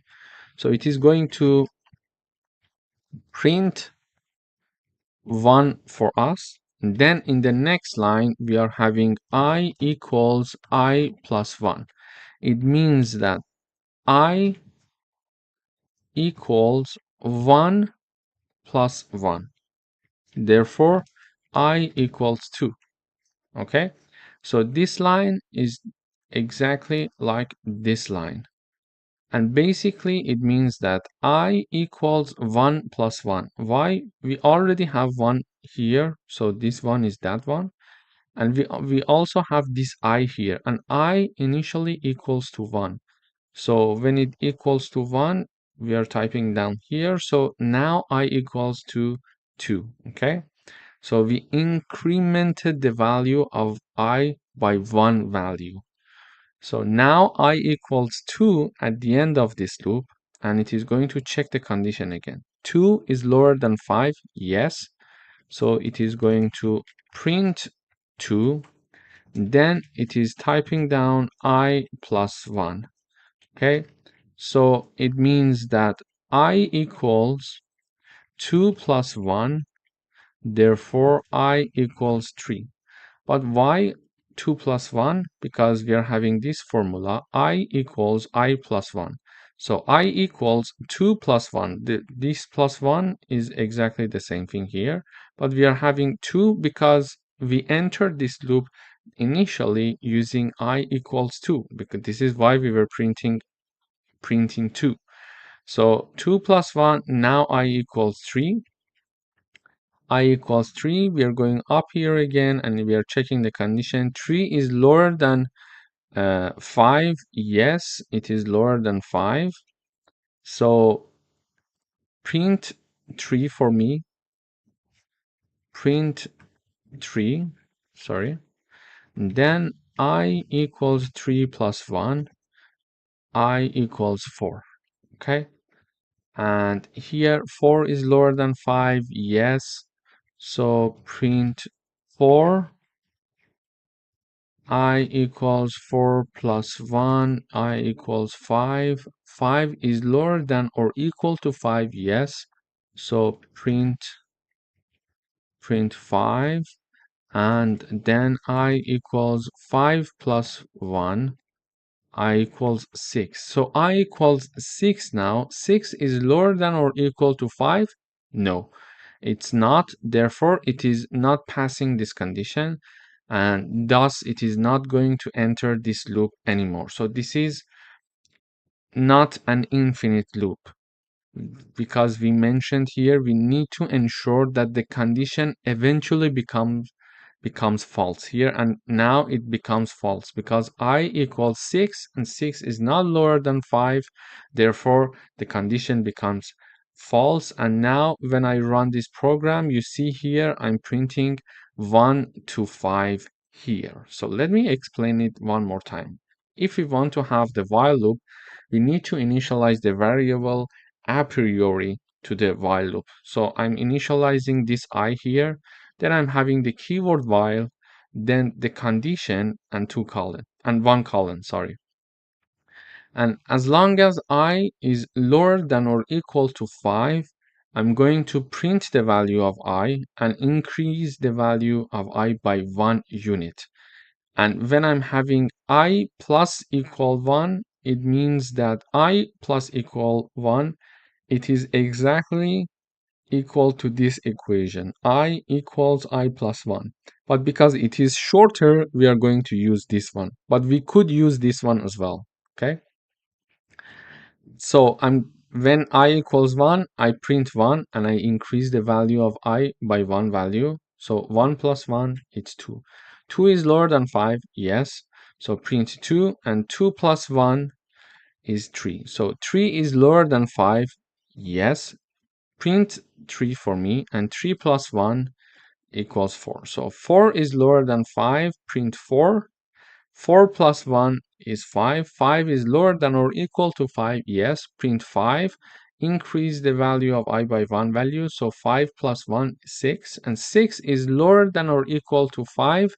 No. So it's not going to enter this while anymore. But what happens if I comment this line? So if I comment this line, it is going to have I equals 1. It is going to say 1 is lower than 5. Yes, print 1. And go up again because we commented this line. Okay. I still, it is 1. Okay. 1 is lower than 5. Yes, print 1.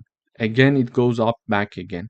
1 is lower than 5. Yes. So we are not changing the value of I. So it becomes an infinite loop. So when I run this code, you see it is simply printing 1 again and again. So it is not going to finish because it's an infinite loop. So I need to stop it. Okay. So I need to interrupt it. You see how many 1 it has been printing. Let me go up again. It's not going to finish. So when I go up, oh la la. Okay, so we need to make sure that it is not an infinite loop and it is going to end at some point. This is the important part when we are having the while loop. Thank you for your watching.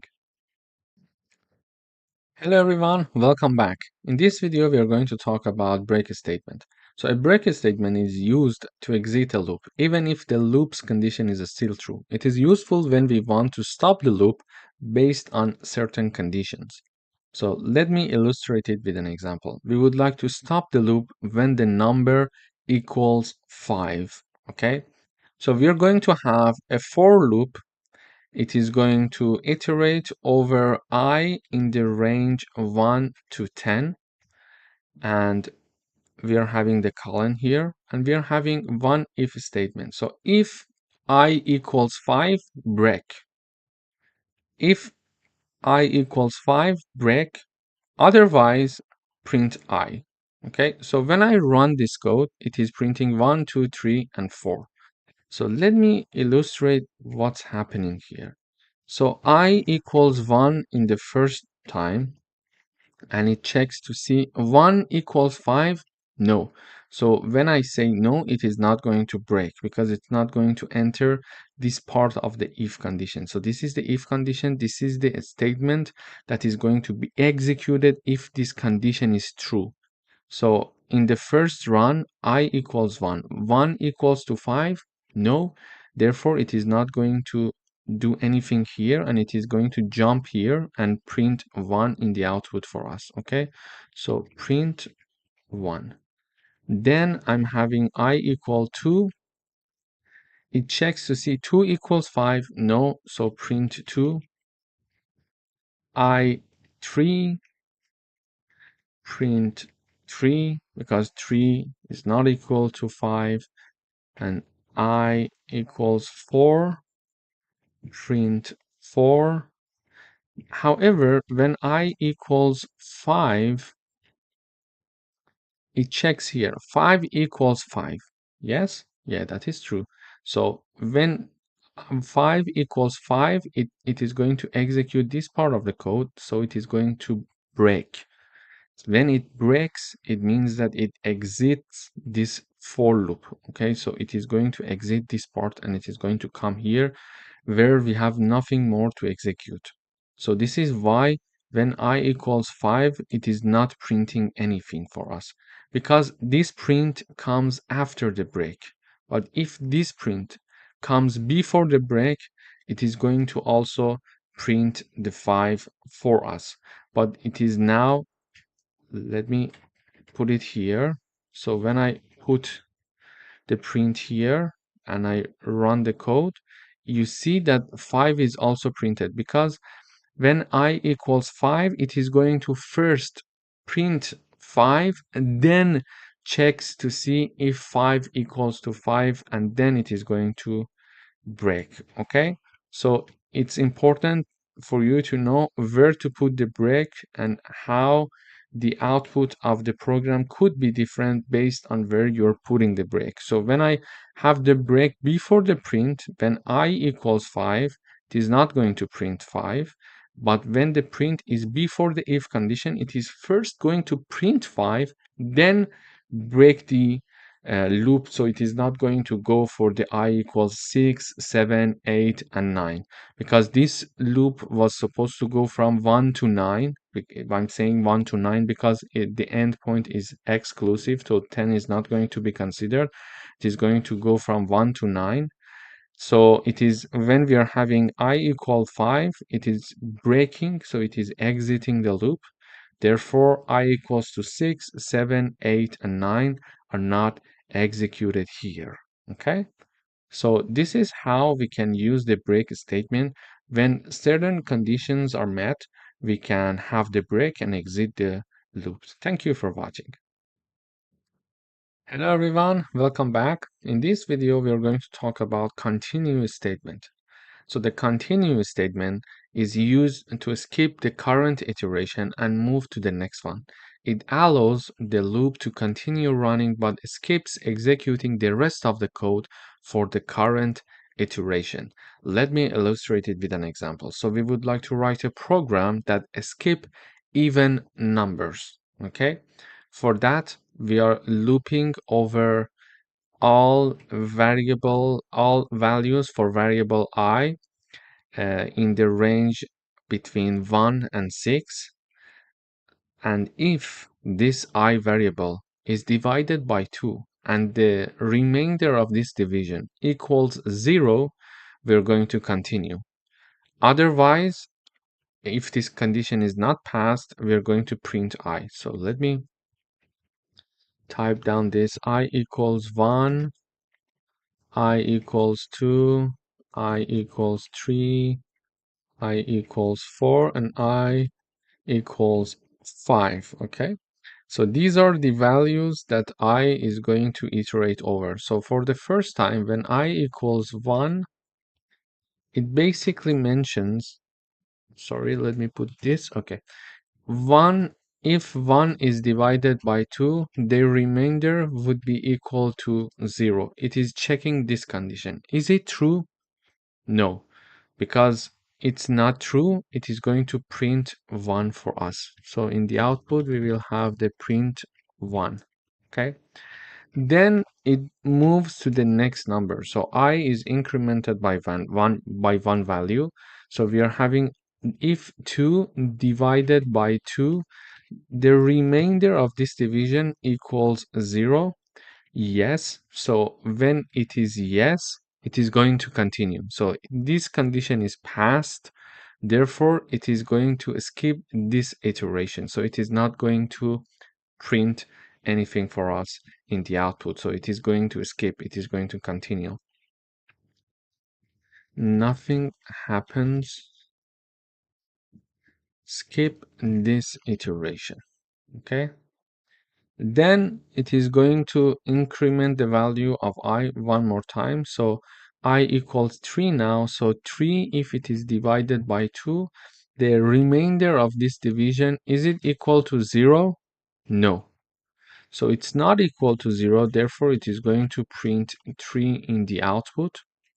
Then I equals 4. 4, if it is divided by 2, the remainder would be 0. No. The remainder would be 0. Yes, sorry. So therefore, it is going to skip this iteration again.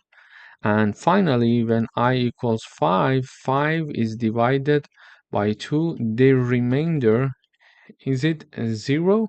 No, so it's not 0. Therefore, it is going to print 5 for us. So looking at the output, we see that it is skipping the even numbers. It is printing 1, 3, and 5. So let me run the code one more time. So we are printing 1, 3, and 5. You see here in the output, we are having 1, 3, 5. As we expected, we are printing 1, nothing happens, printing 3, skip this iteration, and printing 5. Let me go through the analyzing of code one more time. So we are having a for loop starting from I in the range between 1 to 6. So I is going to take values between 1 to 5, okay, between 1 and 5. So in case that when we are entering this loop, if I is divided by 2 and the remainder of this division is equal to 0, do nothing and go back up and increase the value of I. Continue is doing basically this thing. Otherwise, print the value of I. So 1 divided by 2, the remainder is 0? No, because it's not an odd number. It's not an even number. So the definition of even number is when it is divided by 2, the remainder must be equal to 0. Therefore, when this does not happen, the number is odd. So by having this line, we can understand if a number is odd or even. So if one number is divided by 2 and the remainder of this division equals 0, it means that that number was an even number. So we are saying that 1 divided by 2, the remainder equals 0. No, so it's not 0, therefore it is not going to continue, it's not going to enter this condition, and it is going to print I, and I was 1, so it is printing 1 in the output. Okay, then I equals to 2. 2 is divided by 2. The remainder equals 0. Yes. When the answer is yes, continue. When the answer is yes, so this condition is passed. So it is entering this part. Okay. When entering this part, it says execute the continue statement. And continue statement means that do not execute the rest of the code for the current iteration. Okay. So for the current iteration, it does not execute the code. It goes back up and I is incremented by 1 value. So I equals 3 now. 3 divided by 2, the remainder equals 0. No, because the answer is no. It is going to print I here. It is not going to enter the continue part, okay? Because the continue part is going to be executed whenever this if condition is true and whenever the statement of the if condition is going to be executed. So printing 3 here, and then for the 4, when I is equals 4, 4 divided by 2, the remainder equals 0. Yes, so continue and do not execute the rest of the code for current iteration. It goes back up, so nothing happens here as you see. I equals 5, 5 divided by 2, the remainder equals 0. No, so if the answer is no, print I for me, which is 5 here in the output. So this is basically how we can use the continue statement to skip the current iteration when certain conditions are met. Thank you for watching. Hello everyone, welcome back.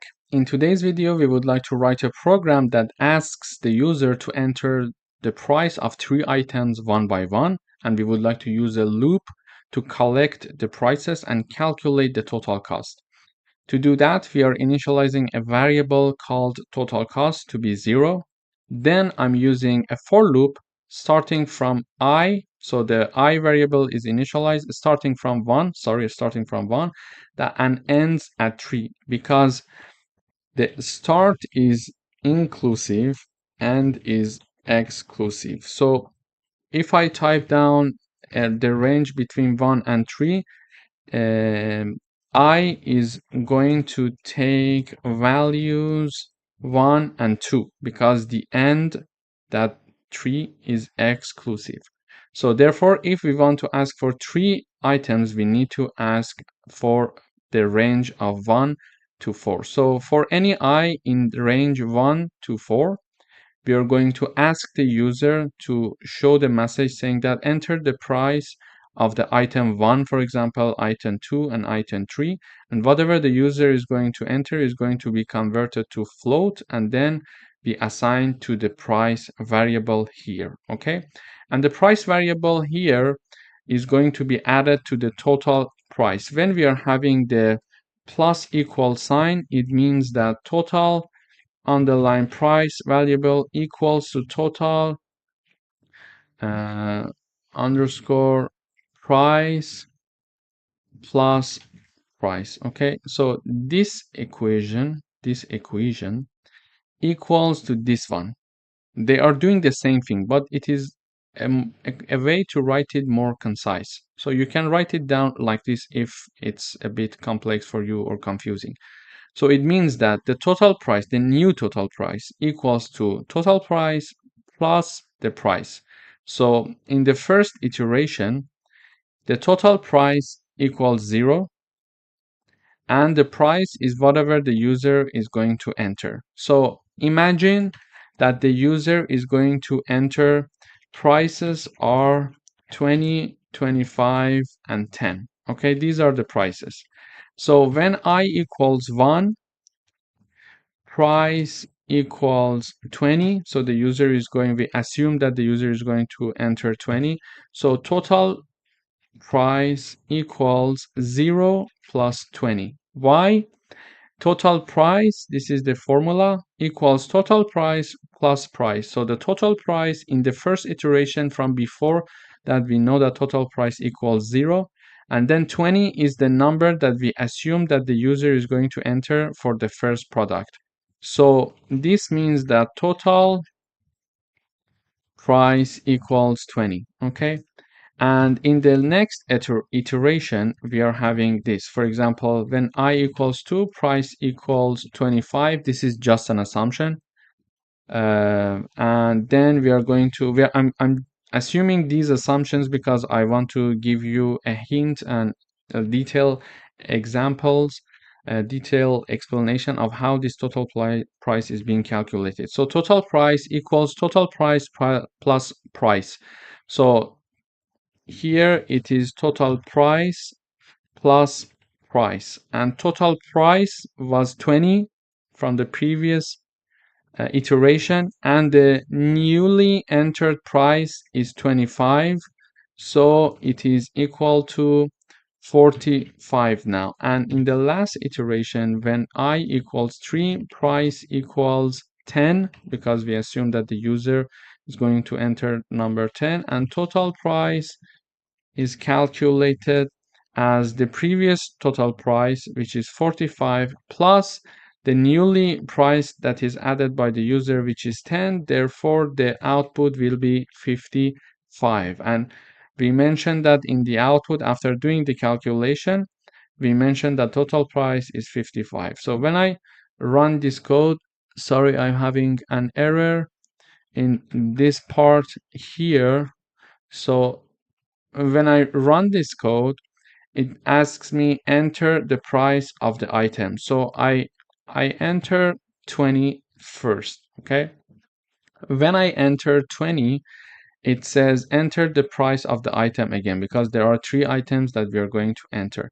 So the second item price is 25 based on my assumption here, and it again says that enter the item. I'm assuming that the third item price is 10, so it is going to calculate the total price item is 55. Why it asked me 3 prices here? Because we were having a range from 1 to 4, and 4 is exclusive. Therefore, it is going to ask 3 times to enter the total price, and whenever I'm entering the price, it is adding the price to the total price variable, which was initially set to be 0, and in each iteration we added the price that we entered here to this total price variable, so the sum will be 55.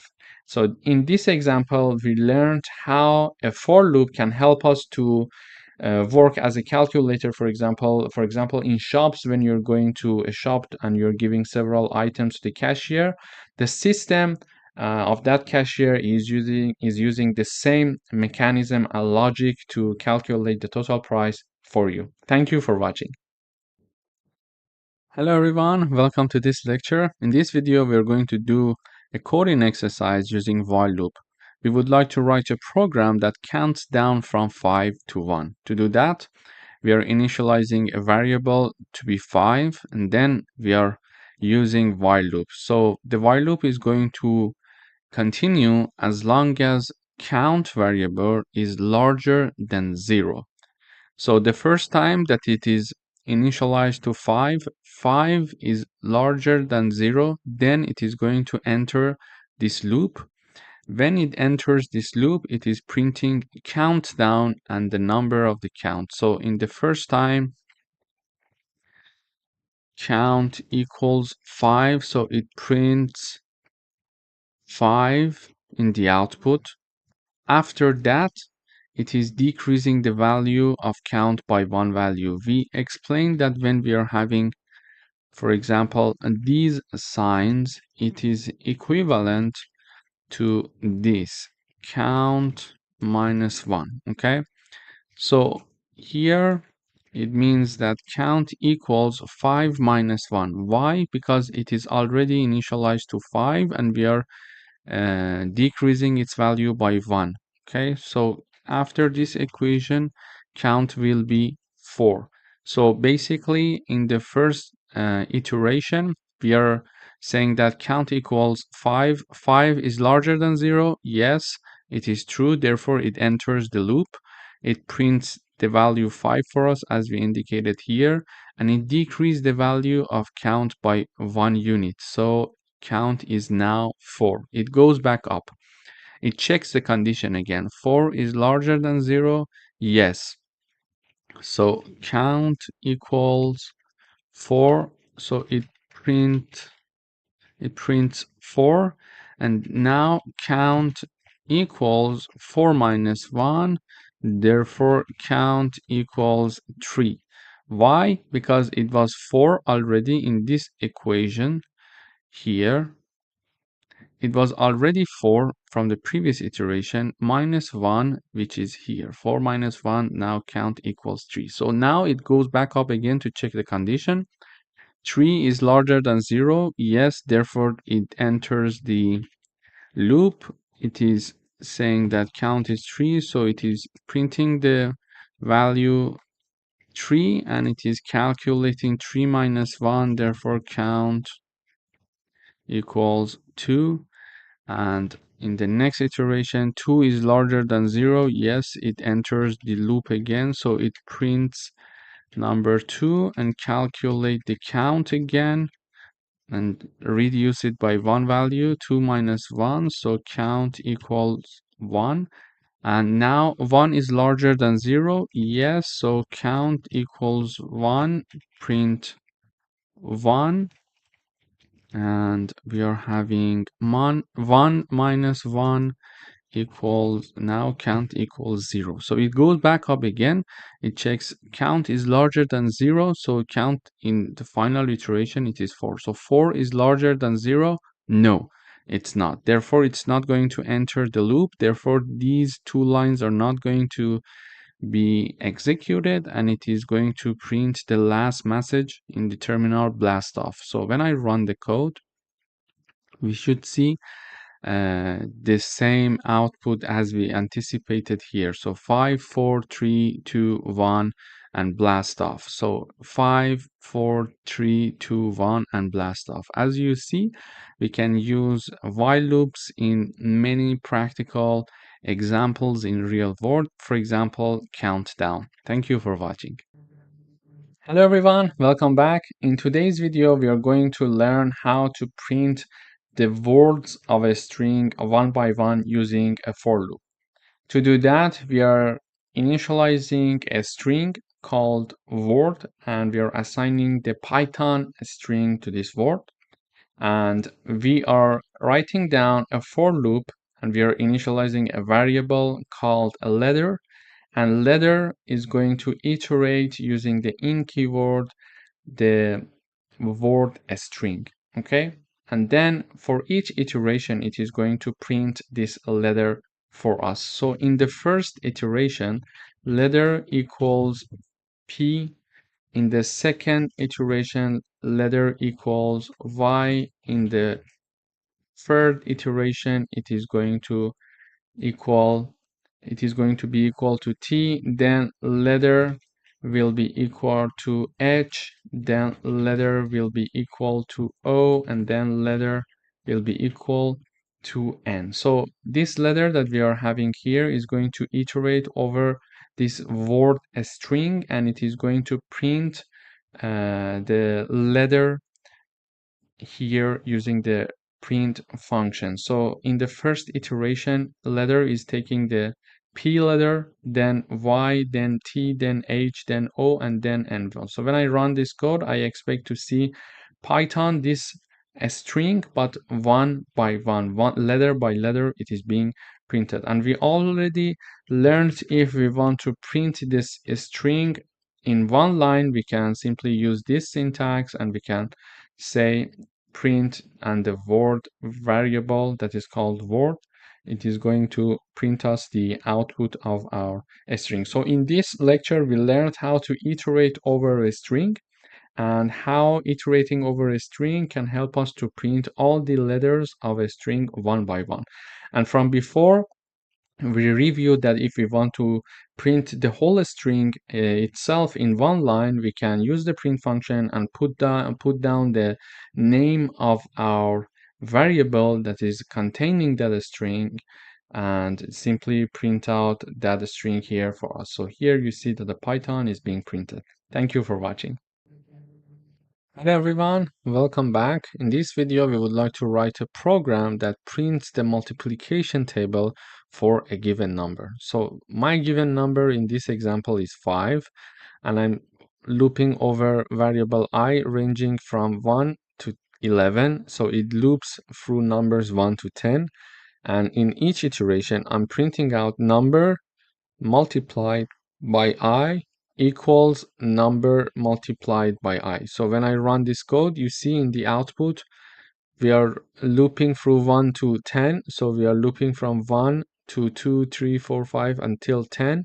And my given number is 5. So we are having a multiplication table, sorry, of number 5 here. As you see, 5 times 1.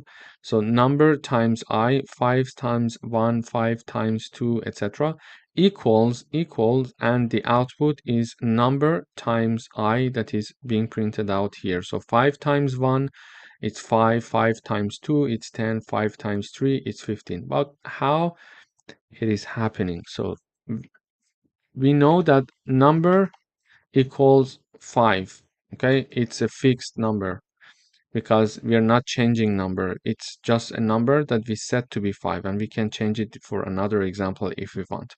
But I is changing from 1 to 10. So when I equals 10, y equals 1, we are having 5 times 1 equals 5. Okay. Then we are having I equals 2, 5 times 2 equals 10. Then I is incremented to 3, so 5 times 3, it's 15. Then I equals 4, so 5 times 4 equals 20. I equals 5. 5 times 5 equals 25. I equals 6. We are having 5 times 6 equals 30. We are having I equals 7. So 5 times 7 equals 35. I equals 8. 5 times 8 equals 40. I equals 9. So 5 times 9 equals 45. And finally, the last value for I is 10. So 5 times 10 equals 50. This is how this loop is being executed. So I starts from 1 and it ends at 10. So we started from 1 and it ends at 10. And in each iteration, the number equals 5, this variable number. Okay, it is a fixed value 5, so 5 is fixed, but I is changing and it is looping through 1 to 10, and the output is being printed out here using this formula, number times I. So this is basically is how we are printing out the multiplication table for number 5. So if I have the number to be 6 here, so when I run the code, I have the multiplication table for number 6. This is a fixed number. We can change it as we wish. Thank you for watching. Hello everyone, welcome back. In today's video, we would like to write a program that calculates and prints the sum of all numbers from 1 to 10. To do that, I'm initializing a variable called total to be 0. I'm having a for loop and I'm iterating over variable I between the range 1 and 11. So it loops through numbers 1 to 10. Okay. And for each iteration, I'm having total plus equal I. So we are checking, we are having the summation of i's into the total variable, and basically here I'm printing out the total. So let me run the code. It says that the sum is 55, but how this 55 is being printed? I mentioned earlier in another coding exercise, when we are having plus equal sign, it means that we are having this formula, total plus I, okay? So this is the formula. So the first time I equals 1, we enter. It means that total equals, so total is initially set to be 0, okay? So new total equals 0 plus I equals 1 plus 1. So total equals 1, okay? Then I equals 2, total equals 1 plus 2. Why? So this one comes from this formula. So this is total plus I. So this one is the value of total which we calculated in the previous iteration to be 1. And this 2 comes from this I that is coming from this I, okay? I equals 2 in this iteration. Therefore, now total equals 3. We have I equals 3. Total equals 3 plus 3 equals 6. Okay, why 3 plus 3? So this 3 comes from this 3. So we calculated the total in the previous iteration, and this 3 comes from I equals 3, because the formula, the new total, is total plus I. Okay, the already value of total plus the current I.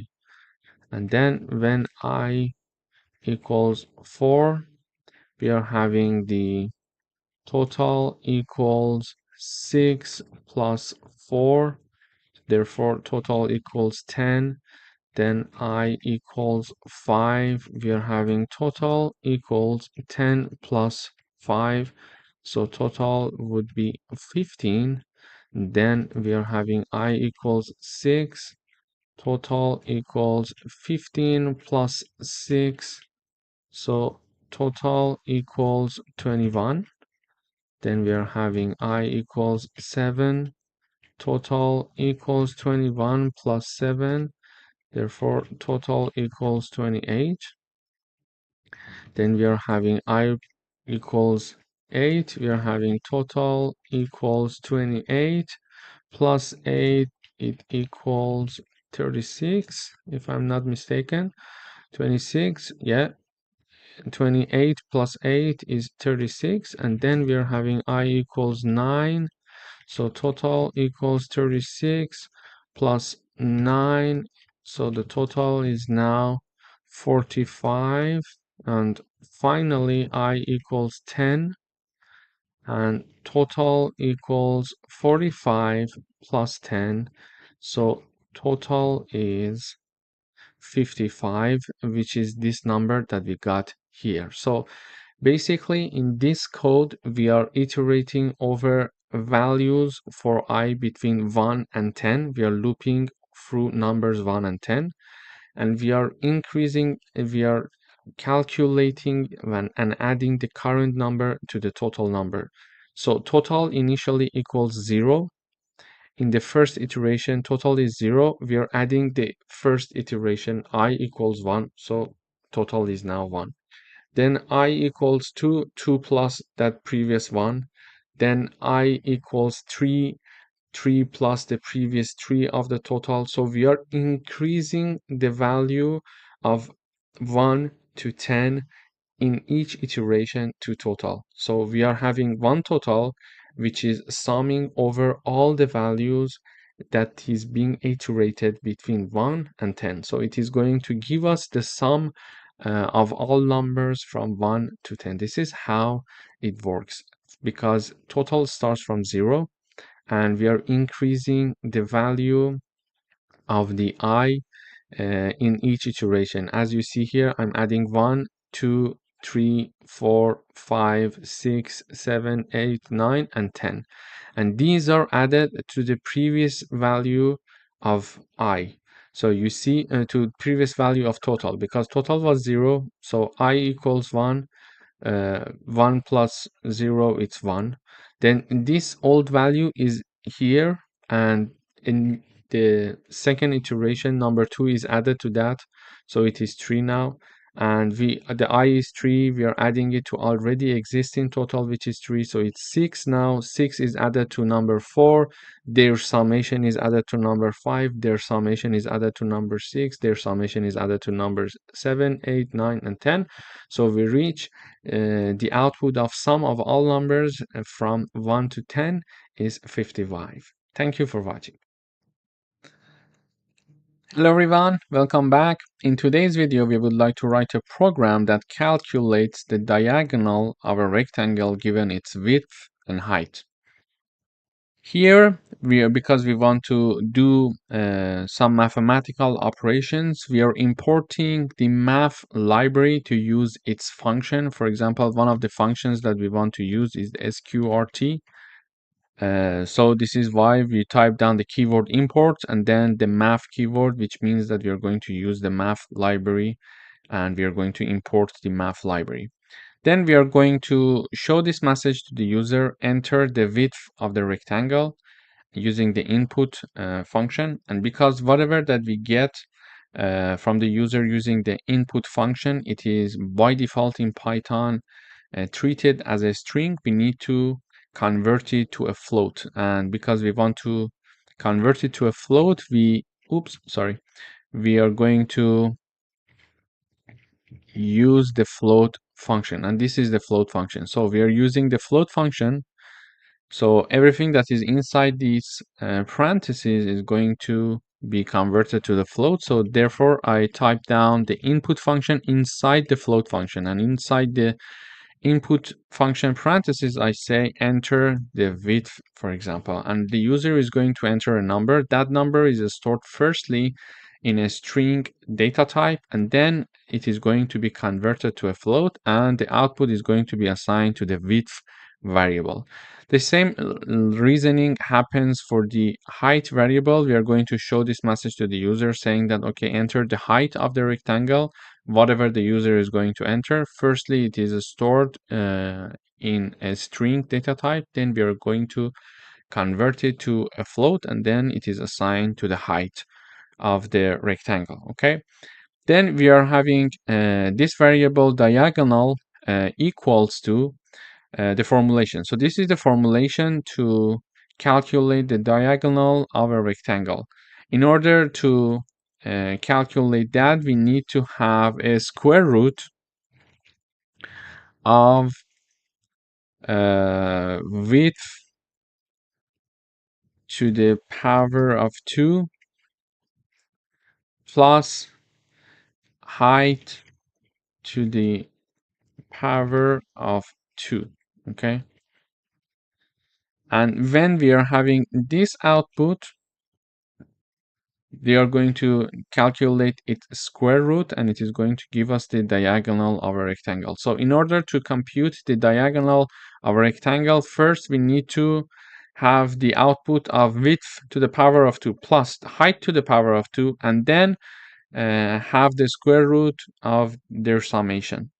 So this formula is written in Python like this. So we call this math function and math library, sorry, and then the sqrt function, then width to the power of 2, star 2 means to the power of 2, plus height to the power of 2, star 2, and then the output is assigned to diagonal variable. And finally, using the print function, we are trying to print the output saying that the diagonal of the rectangle is, then I type down the name of the diagonal variable, so it is going to print the output for me. So I type down the width of the rectangle is 10, for example, and the height of the rectangle is, for example, 25, and it calculates the diagonal of the rectangle. It says the diagonal is 26. So this is how we can calculate the diagonal of a rectangle given its width and height using the math library and square root sqrt function and to the power of 2 in Python. Thank you for watching. Hello everyone, welcome back. In today's video, we would like to write a program that truncates a floating point number to its integer part without rounding. So to truncate means to remove the fractional part of a number, leaving only the integer part without rounding it up or down. For example, if we want to truncate number 3.9, the output would be 3. So how do we do that in Python? We're going to use the math library. So we type down import math, and then we are having this message being shown to the user, enter a floating point number. Then it is read using the input function from the user, and we learned that it will be by default a string. So we need to convert it to a float. Therefore, we type down the float function, and the right hand side is assigned, the output is assigned to the variable called number. Then in order to truncate the number, we type down math.trunc, Trunc, and in parentheses, we type down the name of our variable. In this case, it is called number. So we have the math.trunc, and in parentheses, okay, we type down our variable. In this case, our variable name is number. And the output is assigned to a variable called truncated. And then we are printing the truncated in the output. So when I run this code, it says enter a floating point number. So I type down 3.14. It says the output is 3. I type down, for example, 1.85. It says the output is 5. I type down, for example, 20.5. It says 20. So we learned now we can use the math library and using the trunc function to truncate a number easily for us. Basically, it is going to remove the fractional part of our number and leaving only the integer part. Thank you for watching. Hello everyone, welcome back. In today's video, we would like to write a program that calculates the maximum number of full tiles needed to cover a floor, given the area and the size of one tile. Here, what we mean by to cover a floor given the area. So for example, if the output is to have 28.5 tiles to cover the floor, when we are using the floor function, it is going to return number 28. So it is going to round it down. So let me illustrate it with an example. Here we are having the math library being imported. We are showing this message to the user, enter the total area of the floor in square meter. And we are storing it in area variable. Then we are saying that enter the size of one tile in a square meter. And we are going to store it in tile size variable. Then the variable tiles needed equals math.floor. So this is the floor is the function of the math library. And in parentheses, we are calculating this area divided by tile underscore size. Basically, if I run this code, it is going to be something like this. So enter the total area of the floor. So imagine that for example, the room that I would like to cover it with tile is 20 square meters. And for example, enter the size of one tile in a square meter. And it's, for example, one tile is 0.7 square meter. Okay. So when I run, we see that the output says you will need 28 full tiles to cover the floor. But when this area is divided by tile size, which means 20 divided by 0.7, if you do it yourself with calculator, you will see that the output is 28.571, for example, approximately. Okay. But because we are using the floor function from the math library, we see that it is rounding it down to number 28. So it says that you need 28 full tiles to cover the floor. This is how actually this floor function from math library is going to work. So basically, we are going to ask the user to enter the size of the area of the floor in a square meter, for example, then the size of each tile in a square meter, and then divide the area by the tile size and round it down to the closest integer number. Then it is going to show us in the output using the print function saying that you will need, for example, 28 full tiles to cover the floor. Thank you for watching. Hello everyone, welcome back. In today's video, we would like to write a program that calculates the total number of pages required to print a given number of lines, where each page can hold a fixed number of lines. Here, we are using the math library. We are asking the user enter the total number of lines to print. It is assigned to lines variable. Then we ask the enter the number of lines per page, and it is going to be assigned to lines per page variable. Then we are going to divide line by lines per page, okay? And then it is going to be assigned in pages variable. But we want to round it up. In order to round it up, I use the actually math library, and I also use or call the ceil function from the math library, and in parentheses I type down lines and then lines per page. For example, if I have, for example, 200 lines, and in each page there are 19 lines, so I would like to know how many pages do I need. So 200 is divided by 19. The result, if you do it yourself, will be approximately 10.52, but because we are using the ceil function, the output will be 11, so it is rounding it up. So let me run the code. It says enter the total number of lines to print, so the total number of lines, it's 200, for example. Then enter the number of lines per page. I would say it's 19, for example. It says you will need 11 pages to print 200 lines.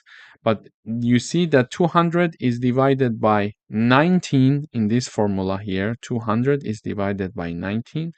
But because we are using the ceil function, the output, which is 10.52, is rounded up to 11, and we see that in the output, number 11 is shown. So this is how we can use ceil function from the math library to round up the output for us. Thank you for watching. Hello everyone, welcome back. In this video, we would like to write a program to calculate the number of possible arrangements of n objects. What do we mean the number of possible arrangements? It means that, for example, we are having two objects. Just take it as an example, X and O. There are how many possible arrangements for these two objects? There are two, in fact. The first possible arrangement is X and O, and the second one is O and X, so they're changing their place. So there are two possible arrangements for two objects, okay? Then for three objects, how we would have this X, O, and Y. For three objects, we have X, O, Y, O, X, Y, O, Y, X, X, Y, O, Y, X, O, and YOX. So there are 6 possible arrangements for 3 objects, okay? This is how we can do it manually, but it's very hard to do it. So I first need to do it carefully and make sure I'm not making any mistake. Then I start counting 1, 2, 3, 4, 5, and 6, okay? So here, in order to understand it in Python, it's very easy to use math library and factorial function to do this for us. We're going to tell the user enter the number of objects, and whatever the user is going to enter is stored in n, and simply we are using the math library and then factorial function, and in parentheses we put the name of our variable, which is n. So when I run this code, it says enter the number of objects. I say 2, it says the number of possible arrangements is 2. So if I run one more time and enter the number of objects, so this time I enter 3, it says that the number of possible arrangements is 6. So here is the output. So this is what I did myself to calculate it, and here is the output in Python in just 1 second. So if we mention that we have 4 objects, we see that the output is 24. Basically, it is going to calculate n factorial for us. It means that if we have n object, there are n factorial possible arrangements. So if we have only 2 objects, for example, therefore we are having 2 factorial, therefore the output is 2. But if we are having 3 objects, it will be 3 factorial, and the output is 3 multiplied by 2 multiplied by 1, so the output is 6. And when we are having 4 objects, the output is 4 factorial, and it means that we are having 24 possible arrangements. And it's very hard to compute it when we are dealing with a large number of objects. For example, if we are going to have, for example, 5 objects, we see that the possible arrangement, is 120. Then if we are having, for example, 8 objects, we see that the possible arrangement is 40,320. So we see that it's very useful to do things in Python. It's easier and it will give us a solution very fast. Thank you for watching. Hello everyone, welcome back. In this video, we would like to write a program to calculate the time in years it will take for an investment to double at a given annual interest rate using the following formula. So this is the formula, and we are having the logarithm 2 divided by logarithm plus rate. And it is going to be assigned to a variable called time, and we are going to print time in the output. So first of all, we're going to ask the user enter the annual interest rate as a decimal. For example, for 5%, we type down 0.05. Then whatever the user is going to enter is stored in the rate variable. And then we type down exactly this formula in Python here. Okay, but we need to have the math library. So math.log, in parentheses we type down 2 divided by math.log 1 plus rate, and rate is something that we got from the user, and this is assigned to the variable called time. We call it time, it can be anything, and then we print the output of the time. So when I run this code, it says enter the annual interest rate. For example, the annual interest rate is of 5%, and with 5% of annual interest rate, it would take 14 years, almost 14 years, for my investment to be doubled. Okay, so if I put $100 in my investment bank account, it would take 14 years, approximately 14 years, for my investment to become $200, so to be doubled. So this is how we can calculate it in Python using the math library and logarithm function. Thank you for watching. Hello everyone, welcome back. In today's video, we would like to write a program to find the remainder of a division. In order to review, when we want to divide 10 by 2, 10 is our numerator and 2 is our denominator. Okay, so we are asking the user to enter a numerator and we are storing it in variable x. For example, let's say I name it x. And then I am asking the user to enter the denominator, and whatever the user is going to enter is going to store in a variable called y. Okay, so a numerator is asked from the user, which is stored in x. A denominator is asked from the user, and it is stored in y. Then, in order to find the remainder, I need to use the math library and fmode function. So this is my fmode function, and to access that, I need to type down math.fmode. And in parentheses, I need to put two arguments, one before comma and one after comma. So the one that is before comma, I need to put my numerator, and my numerator is stored in variable x as you see it here. So I type down x, and then after comma, I need to type down my denominator, which is stored in variable y. And we can name it whatever we want. We can name it h, we can name it r. It depends on what we want, okay?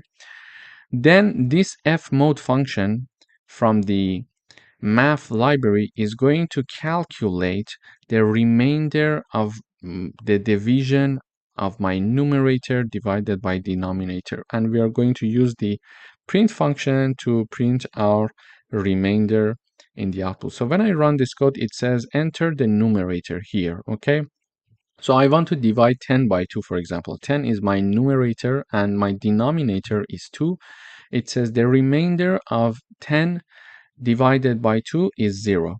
Yes, okay. So if I type down my numerator to be 11 and my denominator to be 2, now we see the remainder of 11 divided by 2 is 1. So using the fmode function from the math library, we can easily find the remainder of a division. Thank you for watching. Hello everyone, welcome to this section. In this section, we're going to talk about functions in Python. So a function is a block of reusable code that performs a specific task. Functions can help us to organize our code, make it more readable, and reduce repetition. In Python, there are two types of functions: built-in functions that are predefined functions like print, len, input, that so far we've worked with many of them in the previous sections, and user-defined functions, functions that we create ourselves. This is the function that we are going to learn in this section. So how to define and call a function. A function is defined using def keyword followed by the name of the function and parentheses. Here, I want to show how to create a function. We use the def keyword and we name the function. For example, this function name is greet, and then the parentheses. In the parentheses, we will learn later in this section that we can pass some arguments to these parentheses later on in this section. But for now, we just know that we need to put parentheses. Then a colon. After that, we are having this print function here. So this is the built-in function, and this is the user-defined function. And this function is going to print hello world message for us in the terminal. So when I want to call this function, I simply just type down the name of the function followed by parentheses, and then this function is called and this function is executed. So when I run this code, you should see hello world message in the output. So now it's compiling because it's for the first time. It may take a bit of time. Okay, now we're having hello world in the output. We saw that we only had this function call here one time, and one time this function executed, and this function is simply typing down hello world. So if I call this function more than once, this function is going to be executed. Oh, sorry, greet. So when I call this function twice, this function is being called twice, therefore this part is executed twice. So whenever we call the function, the compiler goes up here, starts with the first line of the function, and this function is only have a single line, so it is going to print hello world. So we saw that how we can create a function and how we can call a function. And there are three parts for function to remember: the def keyword, the name of the function, and parentheses. And later on, we'll learn about some arguments that we may want to include in the parentheses. So here we could, instead of calling this function, I could type down print hello world. And if I wanted to have it twice, I could type it down twice, okay? And then run the code. It was going to do the same thing. However, we are using the function to avoid repetition. Now I'm repeating this line twice. Instead, I'm having this code being executed here once and avoiding the repetition, okay? And it is increasing the readability. So this is why we use functions. And this is just a very tiny example here. For example, we want a function to do some mathematical operations for us. Whenever we call the function, that function is going to execute a certain block of codes to do the mathematical operations for us. And calling a function is much easier, like twice, 3 times, 4 times. If you want to call a function 4 times, it's much easier to repeat all those mathematical operations in the code 4 times. So it increases the readability of the code as well. So in this section, we're going to focus on functions, and we're going to have more examples of functions later on in this section. Thank you for watching. Hello everyone, welcome to this lecture. In this lecture, we are going to talk about parameters and arguments. Functions can take parameters to make them more flexible. So a parameter is a placeholder inside the parentheses in the function definition. When calling the function, we provide arguments which are actual values. Let me illustrate it with an example here. So I'm using the def keyword. The name of the function is greet, and then inside the parentheses, I'm having one argument or a parameter, let's say. Okay, so this parameter is called name. This function, when it is called, it is going to execute this line of code. It is going to print hello message followed by the name that is passed to this function as an argument. Okay, so this function is going to type down hello message and then type down the name. But what is this name? So when in the main part I'm calling this function, in the parentheses I'm passing Alice. Okay, and this Alice, when the greet function is called, this Alice is going to be passed to the greet function as an argument. And here in the greet function, Alice is stored in the name parameter. And here when I'm printing the hello and then putting the name there, here it is going to print out Alice. So when I run this code here, I'm having hello Alice. So hello is the default message of this function. And whenever I'm calling this function, I'm passing one name, and this name is going to be executed and placed here after hello. Okay. And then I'm calling the function one more time, and this time I'm passing Bob as the argument. So when I pass the Bob here, the greet function is going to be executed, and Bob is going to place in the name parameter, and the name parameter now holds the Bob value, Bob string, and then it is going to print the message hello and then the Bob here. So we saw that how we can call a function with an argument. But in this case, because this function is having an argument in the parentheses, can I just call the function without any arguments? So let us run. The answer should be no. So when I run, I'm having an error here. In the previous video example, we saw that there was no error. But why we are having an error here when I'm calling the function with empty parentheses? The reason is that in the definition of the function, we are having the name parameter declared here.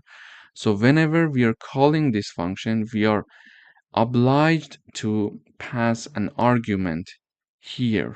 Okay, and that argument is going to be printed out in the output of this function. So this function requires to have one argument to be called, and we are passing no argument here. This is why there is an error. But if I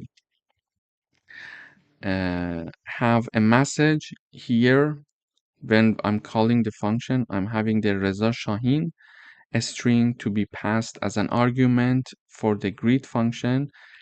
Reza Shahin is going to be placed for the name, and then it is going to print hello, and instead of name, because now I'm calling the function with this string, it is going to say hello Reza Shahin. You see here?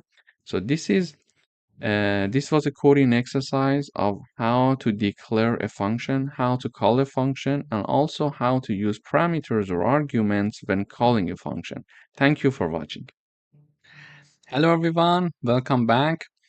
In this video, we're going to talk about a scope of variables. So each variable has a scope. They are either local or global. In this video, we're going to talk about local variables.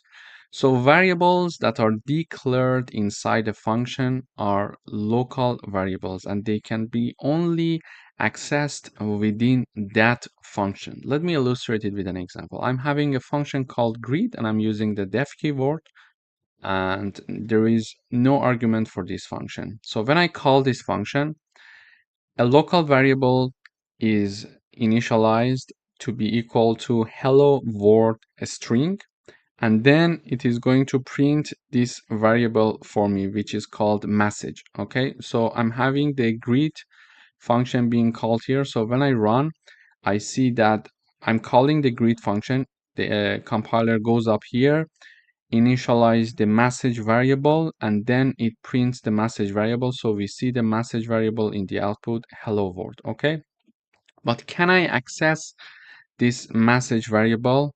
So can I print it directly here? So when I run, I see an error. Why? This error comes from the fact that this message variable is a local variable for the greet function, and it's not a global variable, so it would be accessible outside of this function. So this message variable, because it is declared and initialized in our greet function, it is only accessible inside the function, and when I want to use that message variable outside of the function, it returns an error. And how do we know that it's inside the function? Because when we are declaring a function, we start from the beginning of the left side of the note here when I'm typing down, but when I have the colon and when I enter, I start typing something, for example, here, it does not start from the beginning of the left hand side. Okay, it starts with some space. This means that this part of the code that has some space from the left hand side is included in this function that has a colon sign above here. But because here again I'm having the start point as the left side of the page, we see that it's in the global part, it's in the main part of the code. But because here, let me illustrate it with another example. Greeting function, then colon, print hello from the greeting function. Okay, and when I come here and I call this greeting function, let me run the code. It says hello from the greeting function. It is being printed out here. Why? Because this part is a part of this greeting function. How? Because we see that there is a space there. So this is a part of the above line. Okay, but here that I'm calling this greeting function, there is no space from the left side, so it's not a part of the greeting function, but an independent part. So in this video we learned how local variable works in Python, and we learned that they are only accessible within a function that they are declared and initialized, and not outside of the function. Thank you for watching. Hello everyone and welcome back. In the previous video, we talked about local variables. In today's video, we're going to talk about global variables. So global variables are declared outside of functions. So they are global and they are accessible from any functions. To illustrate it with an example, here I'm having a variable called message and it is having a string that the string is hello world. So it's a global variable because it is outside of any function, and this is the only function that I have here. The name of my function is function1. I use the def keyword, and basically this function is going to print this message variable that is defined outside of this function. So this function can access a global variable that is defined and that is declared and initialized outside of this function. This is how nice the global variables are. So I call the function one here, and I expect to have the output message in the output because this function is going to print the message variable, and this message variable is saying hello world. Therefore, when I call this function, I expect to see the message hello world in the output. Also, I can have another print function here that is printing out the message function in outside of any function. So it is also globally trying to access a global variable. So when I run this code, I see two hello world message being printed out in the terminal. So in this lesson, we learned how to declare and initialize a global variable, and we learned that we can access a global variable inside a function even though that variable is declared and initialized outside of that specific function. Thank you for watching. Hello everyone, welcome back. In today's video, we are going to have a coding exercise that have local and global variables together in one example. So if a local variable has the same name as a global variable, the function will use the local variable. For example, I'm having a global variable called number and it is equal to 10. Then I'm having a function called modify number and I'm using the def keyword. In this function, basically, I am initializing a variable called number and it is equal to 5. Then it is going to print this variable number for me in the output. So I call in the main part, I call this modify number function. So it is declaring and initializing a local variable called number, and it is going to print its value, which is 5. And then I'm printing out the outside function, and then I'm trying to print the global variable number. So when I run this code, I see that inside function equals 5. So we see it here, inside function, the number variable equals 5. The outside function, the number variable equals 10. And the reason is why in this function now we are not accessing the variable number which is global. The reason is that we didn't declare global number and then start modifying, for example, number equals, for example, 10.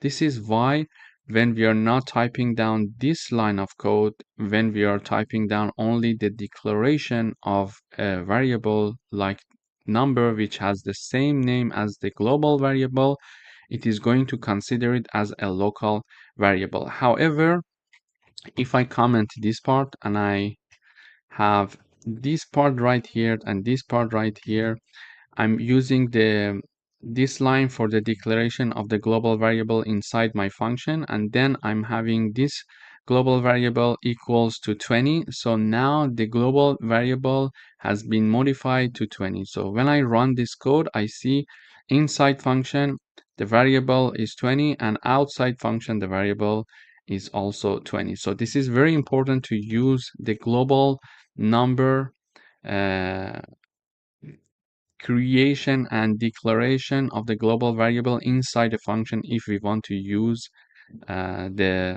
this global variable inside of the function. Otherwise, if we just type down the declaration without the global keyword, it is going to consider that you're declaring a new variable, a new local variable inside of this function. So this is why when I'm having only the declaration equals to 5 and then printing out the number variable, it is printing 5 for me in the inside of the function, but outside of the function, when I'm printing the number variable, it is accessing this global variable. Thank you for watching. Hello everyone, welcome back. In this video, we're going to write a program that declares a function that takes a number as a parameter and prints whether it's an even number or odd. So here is my function. I'm using the def keyword to declare my function, and I'm having the name of the function called check even odd, and I'm having one argument for this function that we call it number. It could be x, it could be y. We can get to choose this number, okay? And this function is basically checking to see a number if it's even or odd. In order to understand if a number is even, we need to do a division. So this is a definition of an even number. When a number is divided by 2 and the remainder of this division equals 0, it means that that number is even. Otherwise, that number is odd. So let me write it down for you.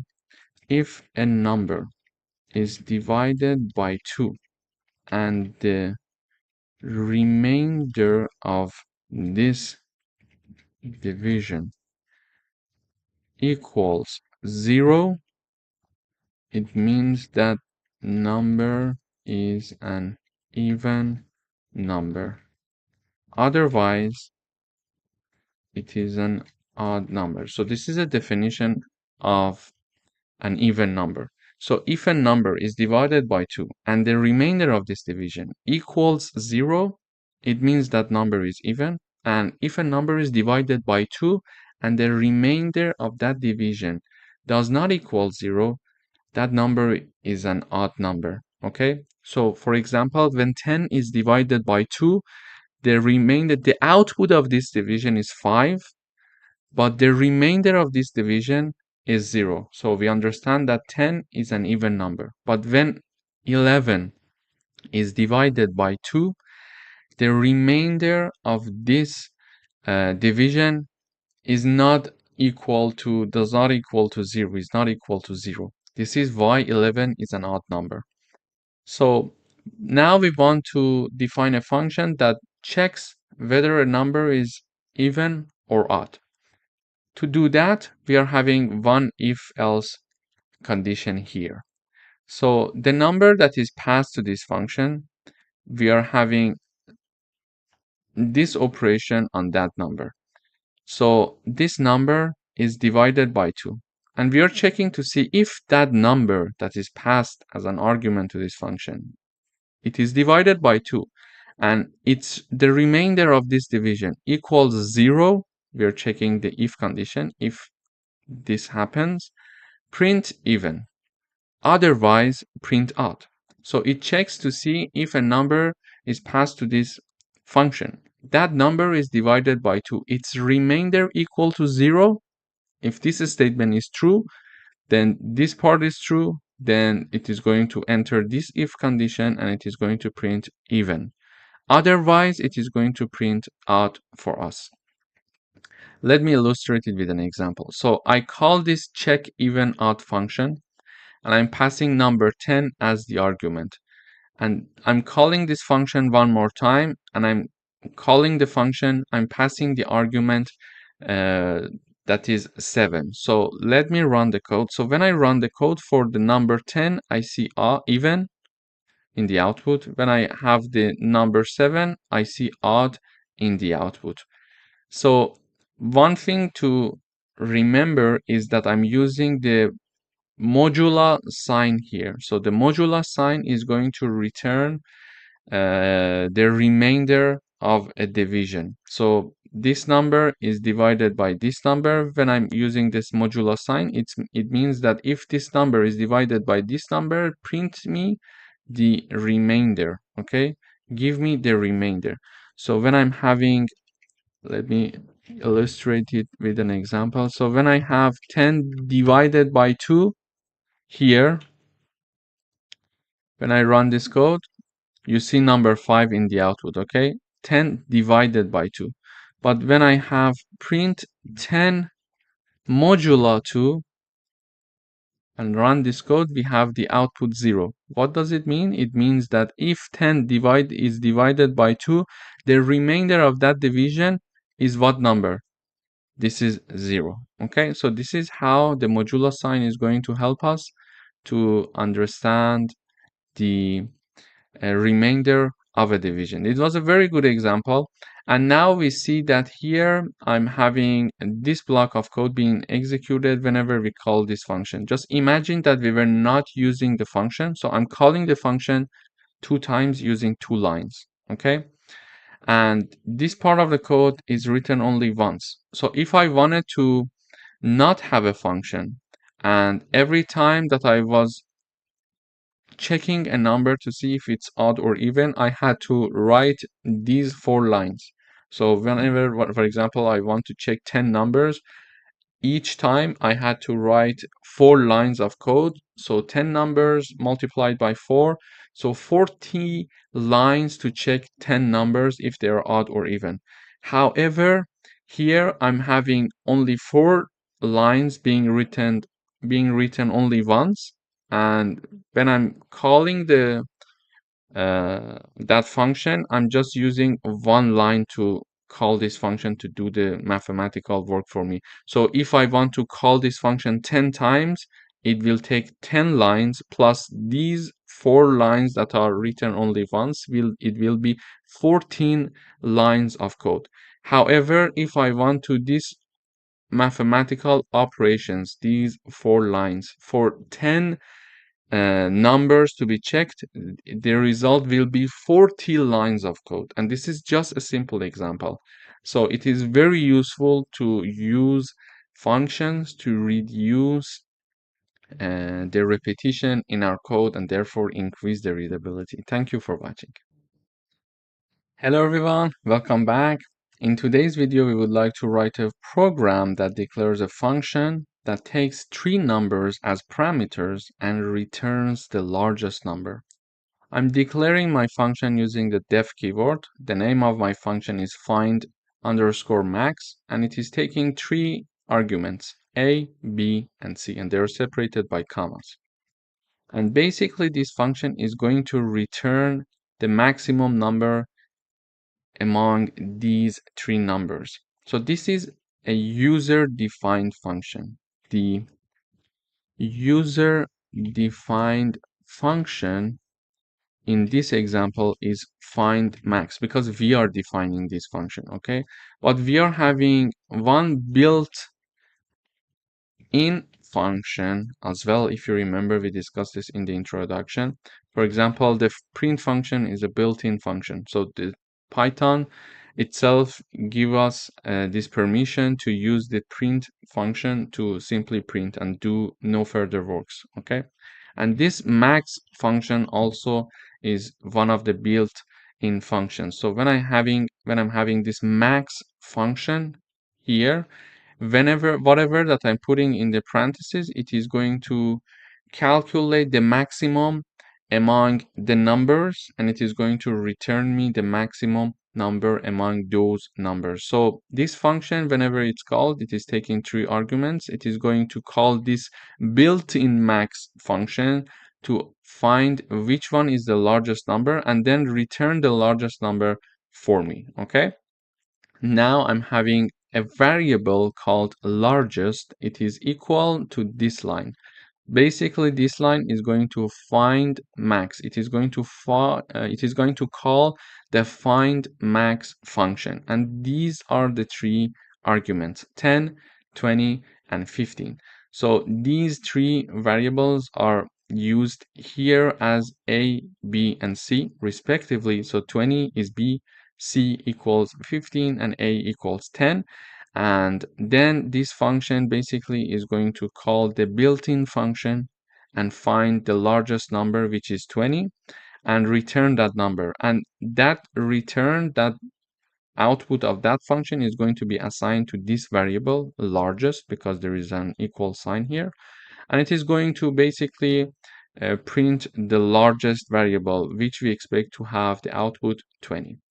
as you see here, we are having 20. Here again, I could have, for example, largest 2, and I'm calling the find max function. I'm having, for example, 100, 2, and 35, for example, and then I'm printing largest 2 variable. So when I run this code, I see 100 is the largest number, and indeed it is a true output for us. Thank you for watching.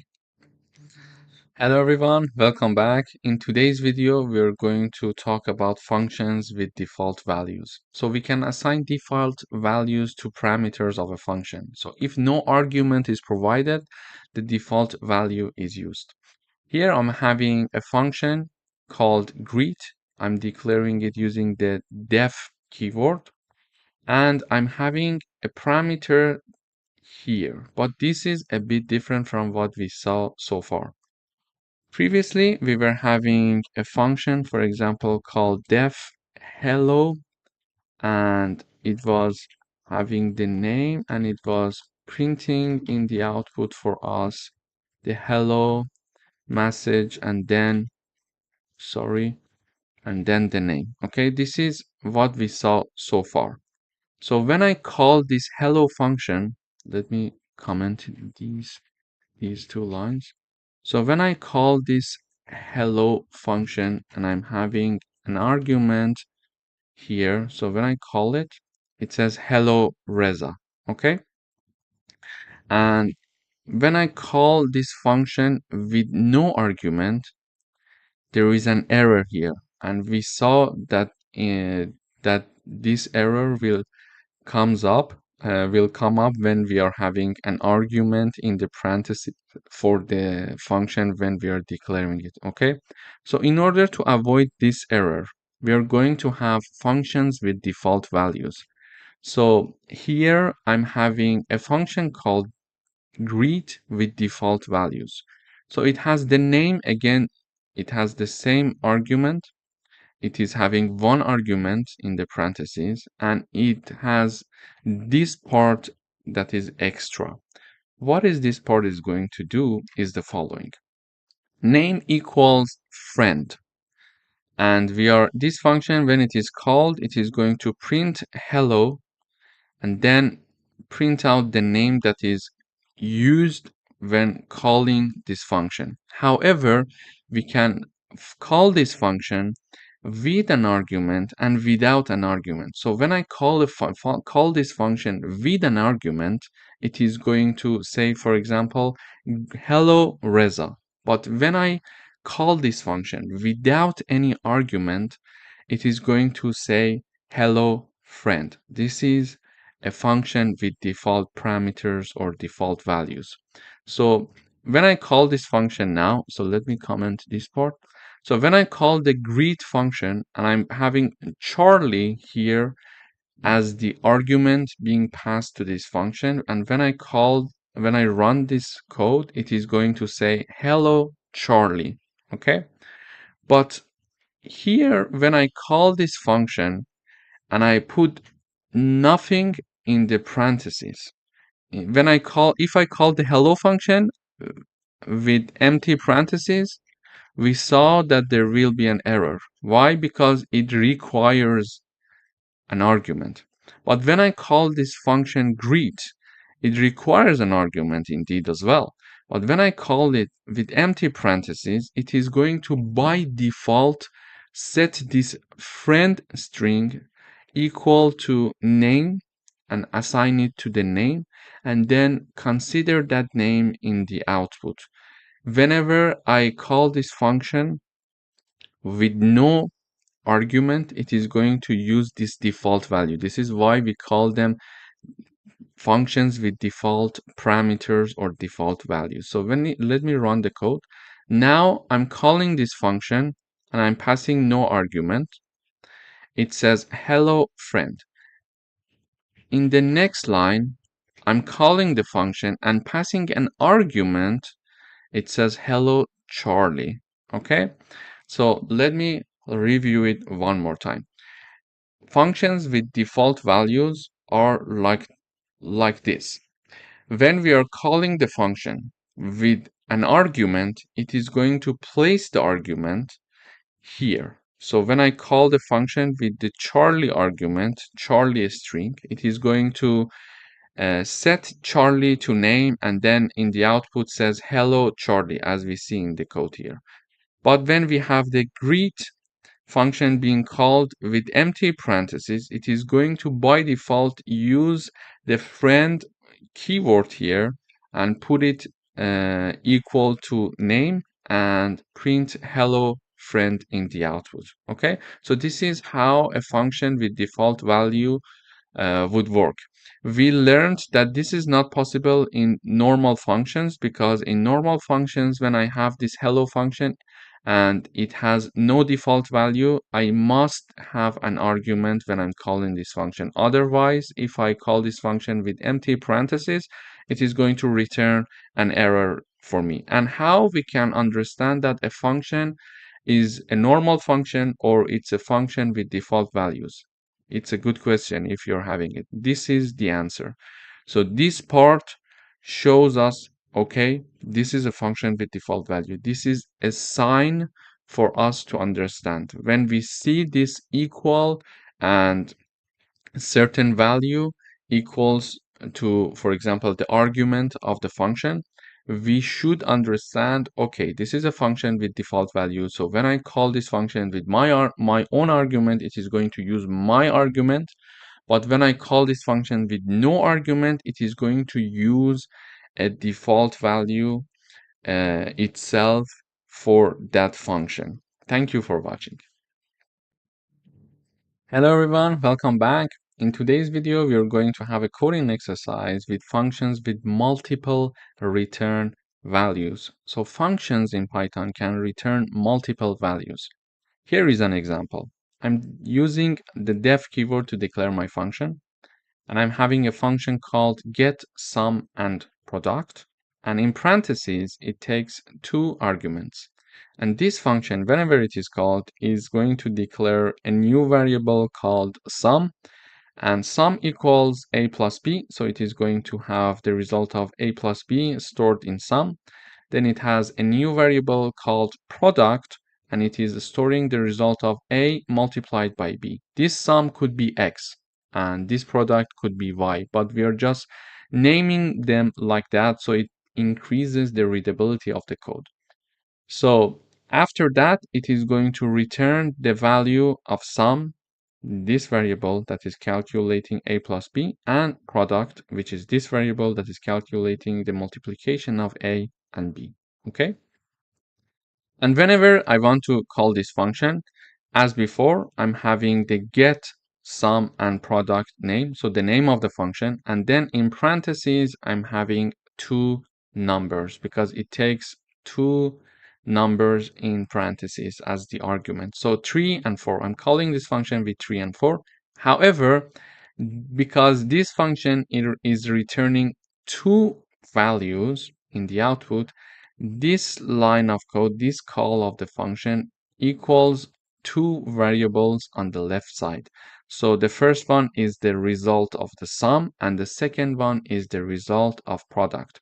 And because this get sum and product function is returning first the value of sum and then the value of product, I'm having the first left hand side variable here result of sum, because the first return value is going to be stored in the first variable on the left hand side here, and then the product, which is the second returned value, is going to be stored in the second declared variable in the left hand side. Okay, so this is the point of having a function with multiple return values. It is going to return two values, sum and product, and therefore when I'm calling this function, it equals two variables on the left hand side, one for sum, one for product. And if it is returning sum first, be aware that it is going to store sum in the first variable declared on the left hand side, and the same logic goes for the product. Okay,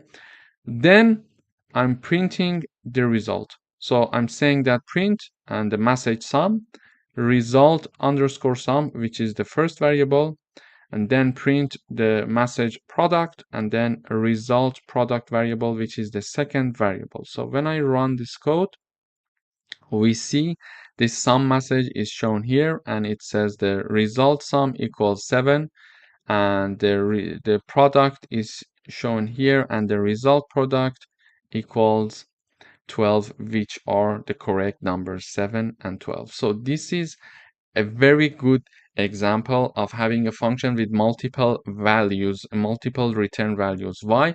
Because maybe we would like to have a function that does different types of mathematical operations for us. We can combine all these mathematical operations in a single function and not even 2, 3, or 4 functions. So it is very useful to combine them and ask the function to return multiple values for us after doing the calculation, and then we are assigning them to different variables. As we see, we are trying to learn how to optimize our code as we proceed through the course, because it's very useful to have an optimized code, a code that is having high level of readability. Thank you for watching.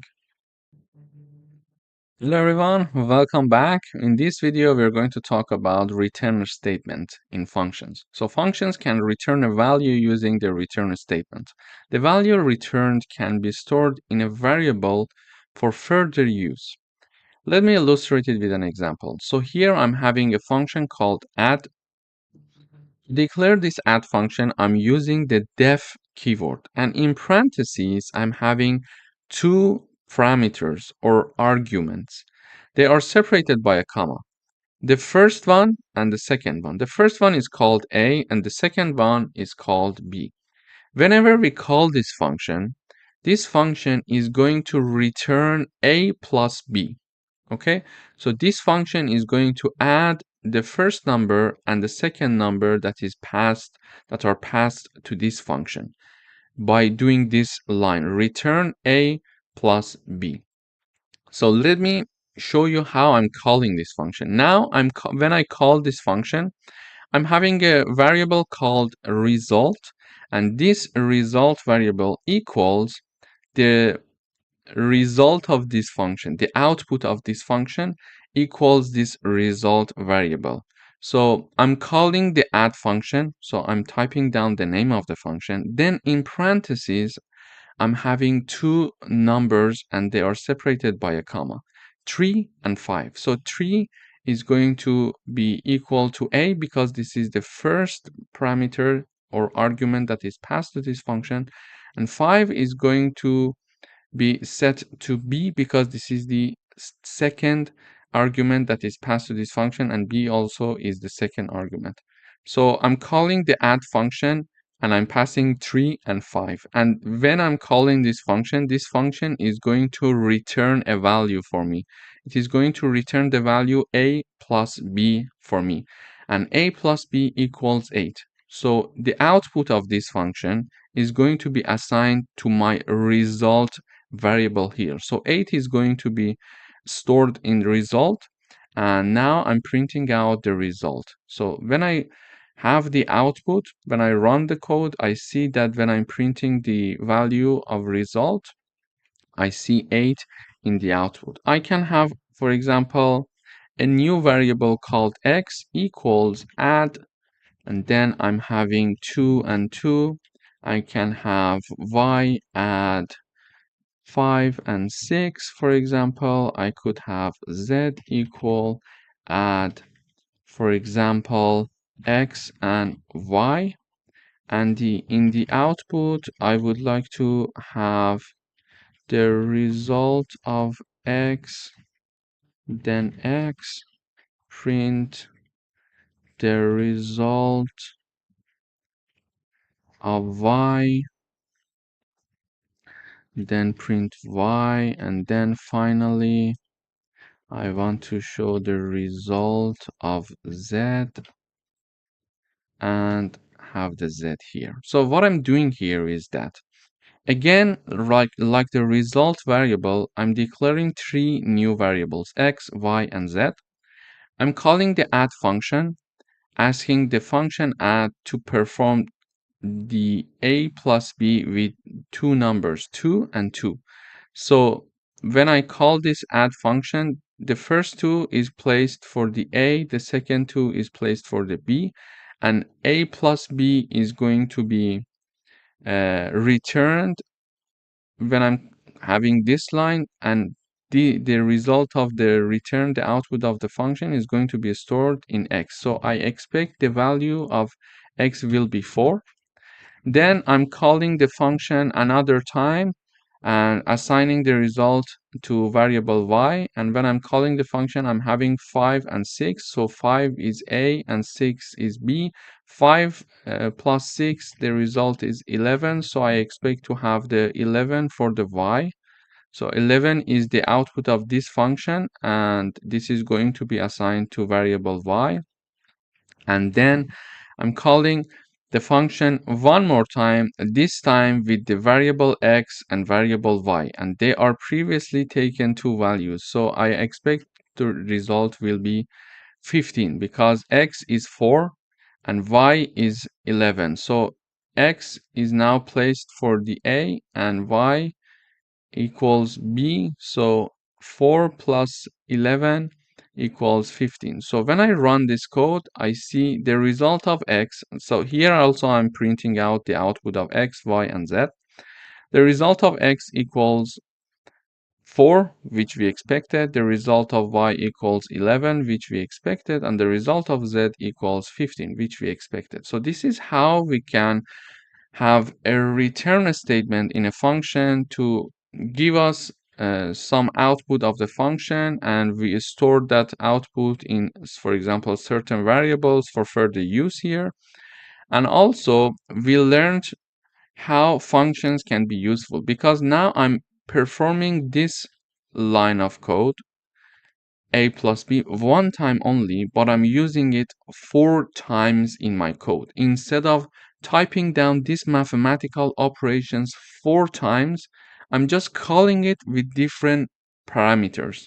So it is much easier to have a function to do the job for us, and we have different part of the code where we call the function to do that job for us.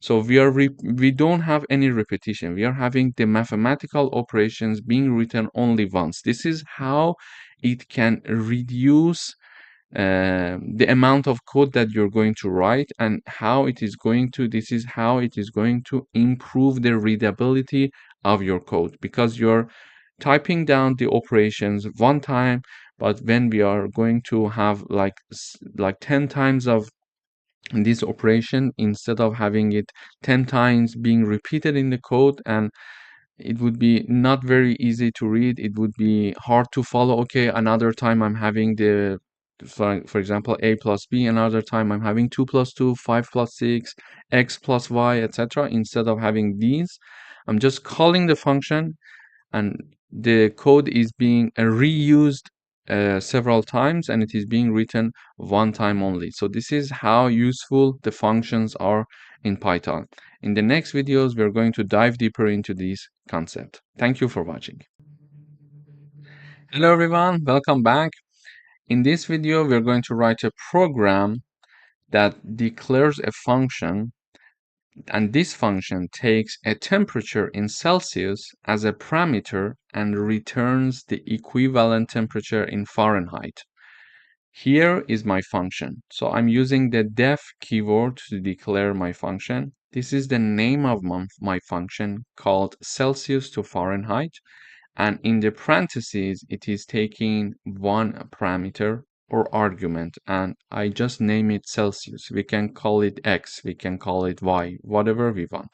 And this function is going to return the value of this statement. This statement is the following: Celsius times 9 divided by 5 in parentheses plus 32. So this is the very famous formula, and we know it from before, that is going to take a Celsius degree and convert it to Fahrenheit.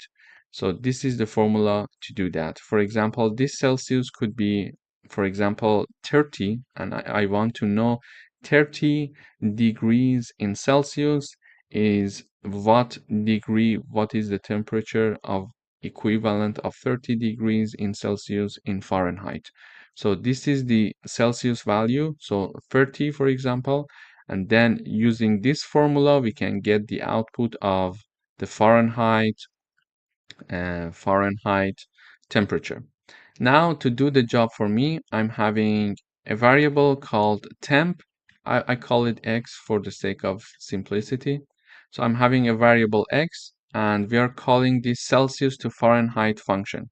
We're calling this function using the argument 25. What does this 25 mean? This means that I'm having 25 degrees in Celsius and I want to know its equivalent in Fahrenheit. And it is going to call this function with 25 equals Celsius. So 25 is multiplied by 9 divided by 5 in the parentheses and then plus 32. The output is going to be returned. So when I call this function, this is doing this part for me and return its value. So, and the return value is assigned to X variable. Okay, we are assigning it to X variable. And finally, I'm printing out the X variable. So when I run the code, I see the equivalent of 25 degrees in Celsius is 77 degrees in Fahrenheit. We could try like 18 degrees in Celsius and find its equivalent in Fahrenheit. And we see its equivalent in Fahrenheit is 64.4. So this is how we can take a number and do some mathematical operations on that number and return the output. In particular, in this example, we learned how to get a number as the degree in Celsius and do certain mathematical operations to convert the Celsius number to the Fahrenheit number and return the output. And the returned output is stored in variable x, and then we are printing out the x variable. Thank you for watching. Hello everyone, welcome back. In today's video, we would like to write a program that declares a function that takes two numbers as parameters and print their sum. I'm declaring the function called add numbers and I'm using the def keyword, and in parentheses I'm having two parameters a and b, and whenever this function is called it is going to print the value a plus b for me. To call this function I'm typing down the name of the function and then I'm typing down two numbers, so 3 and 7. When I call this function, 3 is placed for A and 7 is placed for B, and A plus B means 3 plus 7, and it is going to print the value of 10 for me because it is 3 plus 7. So when I run this code, I see the output 10. I'm having the another, for example here for you. I'm having add numbers, meaning that I'm typing down the name of the function. I'm passing two numbers 10 and 20. I run this code, the output is 30. And let me define another function here exactly like this. So when I'm having add my numbers and I'm having a and b as the argument, oops, sorry, a and b, I'm having the colon. It is going to return a plus b for me. Okay. So when I call this add my numbers function with two values like 100 and 200. So if I run this code, I see the output is 300. So we see here that I'm having another function called add my numbers. The first one was add numbers, and this is a new function that I defined, add my numbers. And in the parentheses, we are having A and B. And this function is going to use a return statement, A plus B. So whenever I call this function is going to return A plus B and automatically we see the output in the terminal. So this was an example of how to declare a function that does, for example, the sum of two numbers for us. We could either use the print function so that function is going to print the output, or we could use the return statement to have the output of the function. Here I'm printing the output using the print function a plus b. We see 10 and 30 is printed in the output.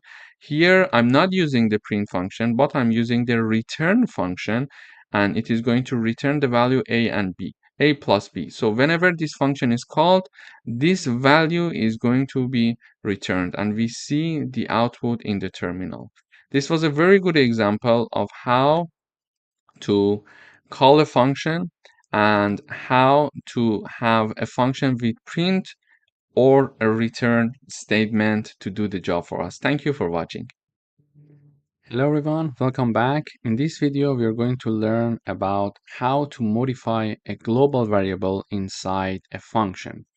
I'm having a global variable called count, and it is equal to 0.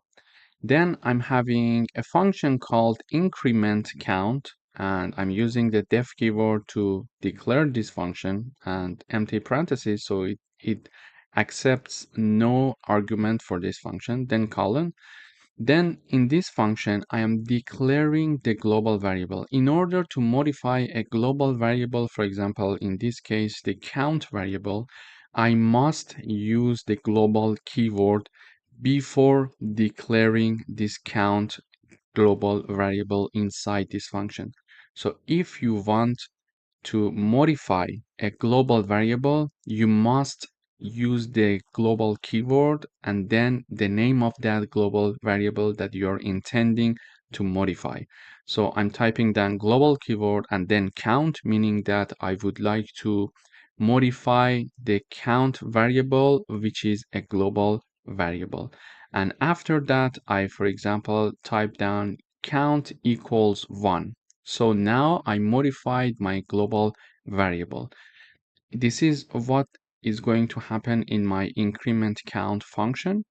And then I'm calling this increment count function in here. So I'm calling the function. So I expect when this function is called, the global variable count is first declared and then modified. And finally, in my code, I am using the print function to print this global variable here. So when I run this code, I see the output is 1. Previously, when we initialized the count variable, it was equal to 0, but now it shows the value equal to 1. How it worked? It worked using this function. So this function helped us to modify a global variable. To review, in order to modify a global variable, we must use the global keyword and then the name of the variable that we are intending to modify. After that, we type down the name of the variable and then assign it a new number. For example, here I assign number 10. So when I run, this function is being called using this line, and then the modified count variable is printed out in the output. So we see number 10 in the output. So if I put number 1, it is going to make it to be number 1. If I put number 2 here, it is going to print number 2 in the output for us. It depends how we modify and what number we set for this global variable. Thank you for watching. Hello everyone, welcome back. In this video, we would like to write a program that define a function called calculate, which takes two numbers and return their sum, difference, and products. So it is going to have multiple return values. To do that, I'm having the calculate function being declared here using the def keyword, and it accepts two arguments, a and b. Basically, this function is going to return three values. Each value is separated by a comma. So the first return value is a plus b, the second return value is a minus b, and the third return value is a multiplied by b. Then when I'm calling this function here, I'm calling the calculate function and I'm passing two arguments, 7 and 3. A equals 7 and B equals 3. Why? Because A is the first argument in this function and I'm passing 7 as the first argument, so A equals 7. With the same logic, B equals 3. Then this calculate equals three variables on the left hand side. One variable is called sum, the other one is difference, and the other variable is called product. So A plus B, the return value of this first return value in this function is going to be assigned to the first variable on the left hand side here. So A plus B is going to be assigned to sum. A minus B is going to be assigned to the second variable called difference, and the third return value, A multiplied by B, is going to be assigned to the third variable on the left-hand side, which is called product. Then I'm printing out the sum, the difference, and the product. So when I run this code, I have the sum equals to 10, which is true because 7 plus 3 equals 10. I have the difference equals to 4, and the product equals to 21. So in this coding exercise, we reviewed a function with multiple return values, and we saw that we can have one line to do all the mathematical operations in one function. And then when we are calling this function, on the right hand side, we type down the call of the function, and on the left hand side, I'm typing down three variables because this function is returning three values. Thank you for watching. Hi, welcome back. In today's video, we would like to write a program to check the validity of passwords input by users. So we would like to have these rules to see if a password that the user entered is valid or not. So first of all, it should be at least 8 characters long. So whatever that is going to the user enter, that is going to be entered by the user, that is less than 8 characters long, it is going to be rejected as a valid password. Then we would have to have one lowercase letter, at least one uppercase letter, at least one digit, and also at least having one specific characters, something like this. Okay, so you see that this is a very practical example that we see in many places that you want to create a profile for yourself. You need to have specific number of characters and some criteria to meet in order to have your password validated. So here I'm going to code that. So first of all, I'm having a function called isValidPassword. Okay, so here this function that is called isValidPassword is initialized and created using the def keyword, and we are having one argument. And whenever we call this function, we are passing the password. Okay, then when we enter this function, the first thing that we need to do is to check the length of the password. Using the len function, we can understand the user input is how long, how many characters are included. If the number of characters or the length of the enter password by the user is less than 8, we are going to have this message being shown to the user. Password must be at least 8 characters long. So we are going to check the first criteria using this part of the code. Okay.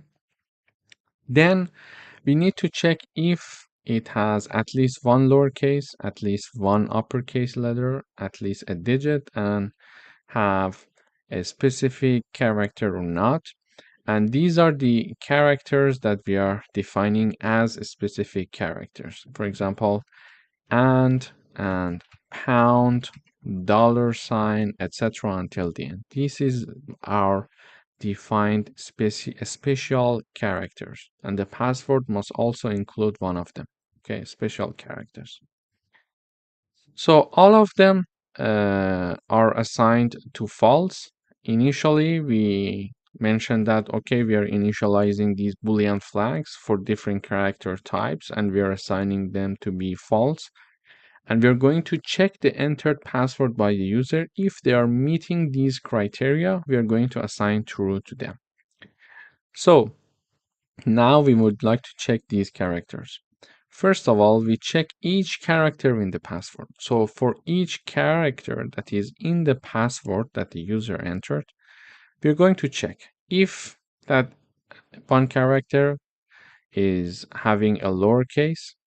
If this happens, we are going to mention, okay, it assigned true to has lower Boolean variable. It was initialized to be false. But now that we see that the entered password by the user has one lowercase, we are going to assign true to it. And we check also to see if there is at least one character that is uppercase. If this is true, we are going to assign true to has upper, which was initialized to be false. Then we are going to have the is digit. And also for this character, we see if at least there is one character that is a digit. If so, we are going to assign true. And also we are going to have here another for loop.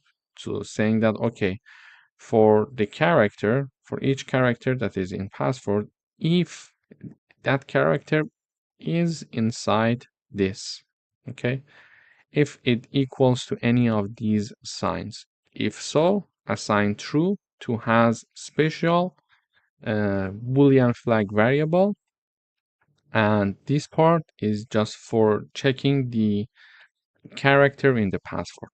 And then in order to validate all the conditions, we are going to have an if not condition here. So for example, we mentioned that if we don't have the lowercase, meaning that, for example, if the has lower variable after this for loop is still equal to false, it means that the password that the user entered is not having at least one lowercase character. Therefore, we are going to return this message. Also, we are checking to see if has upper is still false. We are going to show this message. You need to have at least one uppercase letter. If there is no digit, we are going to show this message. If there is no special character, there is going to be this message.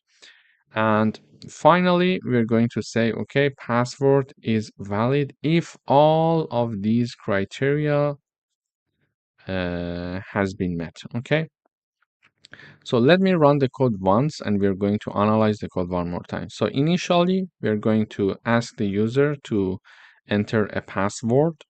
We're going to assign it to the variable called password. And using the print function, we are calling the isValid password function and passing the argument password. Okay, so password is the argument for the isValid password function. We are passing the password as the argument of isValid password, and all of this is inside a print function because the output of this function, whenever it is called, the output of this function must be printed. This is why we are having the print in the output. So when I run the code, it says enter a password. I would say, for example, Reza for the moment. It says password must be at least 8 character long. So my password is not validated. Why? Because it checks to see if the first condition is this. Is it having 8 characters at least? No, it's not. Therefore, it is saying that it must be at least 8 characters. So I would say now Reza Shahin. Now it at least has 8 characters. I enter.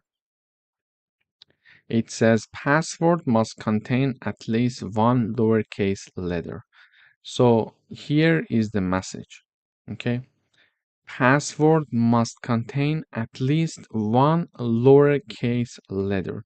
This is exactly where the output what the output is showing here. Why? Because the has lower Boolean variable is initialized to be false, and now here I am going through all the characters of the password. For example, I'm going through R, then E, then Z, then A, etc. until the end, and check if any of them is in lowercase. If so, we're going to assign true to has lower. But this message is only shown when this has lower Boolean variable is not assigned to be true. It is assigned to be false still. So in this for loop, we couldn't find any character that is uppercase, therefore that is lowercase, sorry. Therefore, true has never been assigned to the has lower variable, and therefore we are having this condition being true, so has lower is false, and this message is shown. Okay. So I run the code one more time. I have Reza Shaheen, and the last n is a lowercase. Therefore, we are meeting that condition. Okay, lowercase letter is at least one lowercase letter is included. So when I enter, it says this message.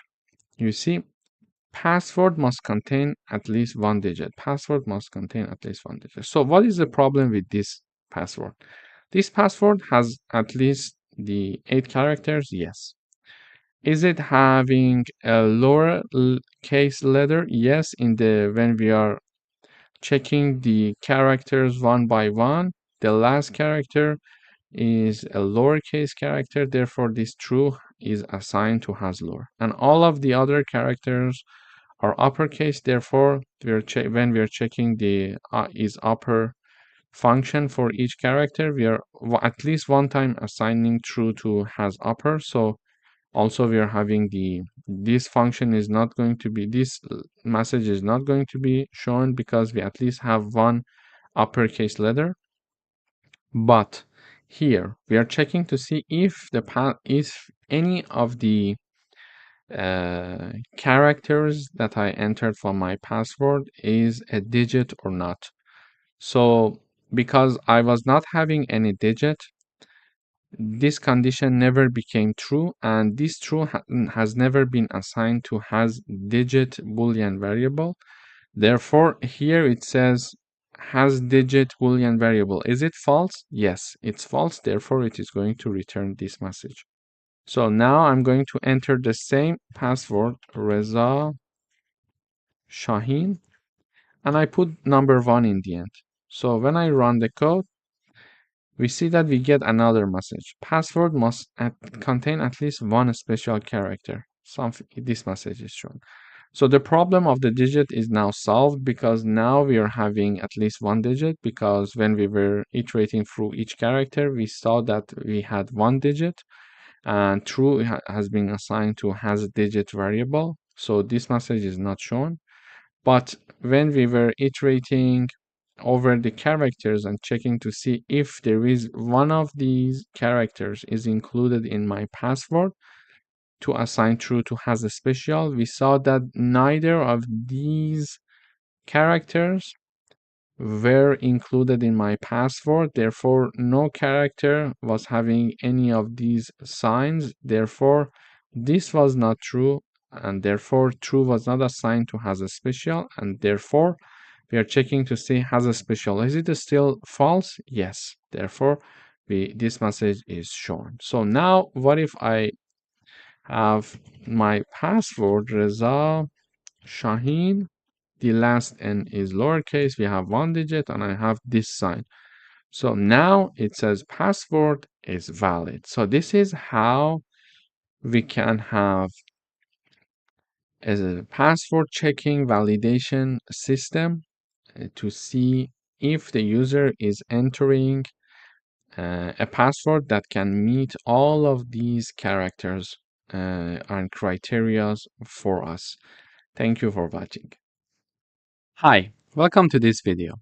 In today's video, we would like to write a Python program to find those numbers which are divisible by 7 and multiplies of 5 between 1,500 and 2,700, both included. So we would like to write such a program. In order to write such a program, first of all, we need to define the range. So the starting point is 1500 and the ending point is 2700. Okay. Now, in order to find the numbers that are divisible by 7 and multiplies of 5, we need to have a for loop because we need to iterate through all the numbers between this number and this number. And then, if they are divisible or multiply of 5 and 7, we are going to print those values. One important point to consider here is that we are saying that we want those numbers which are divisible by 7 and multiplies of 5. It means that it should pass both conditions, not either of them. If we were looking for either of them, we had to have or word here instead of and. So when we are having and, it means that both conditions must be true. Okay, now we know what we want. We're going to have a for loop saying that for each variable num in the range start and end plus 1, because we know that when we are having a for loop, the starting point is inclusive, but the ending point is exclusive. So when we write down the end, which is 2700, it is going to loop up to 2699. Okay, so the end point in for loops is exclusive. So range starting point ending point. Okay, so the starting point is inclusive, but the ending point is exclusive. So we're going to start from the starting point 500, sorry, and the ending point, we want it to be 2700. But if we write down this number there, it is going to go up to 2699. Therefore, we need to add 1 here to have the full range. Then we check if that number is going to be divided by 7 and its remainder of this division equals 0, it means that it is divisible by 7. Yeah. So one condition to understand if a number is divisible by 7 or not is the following.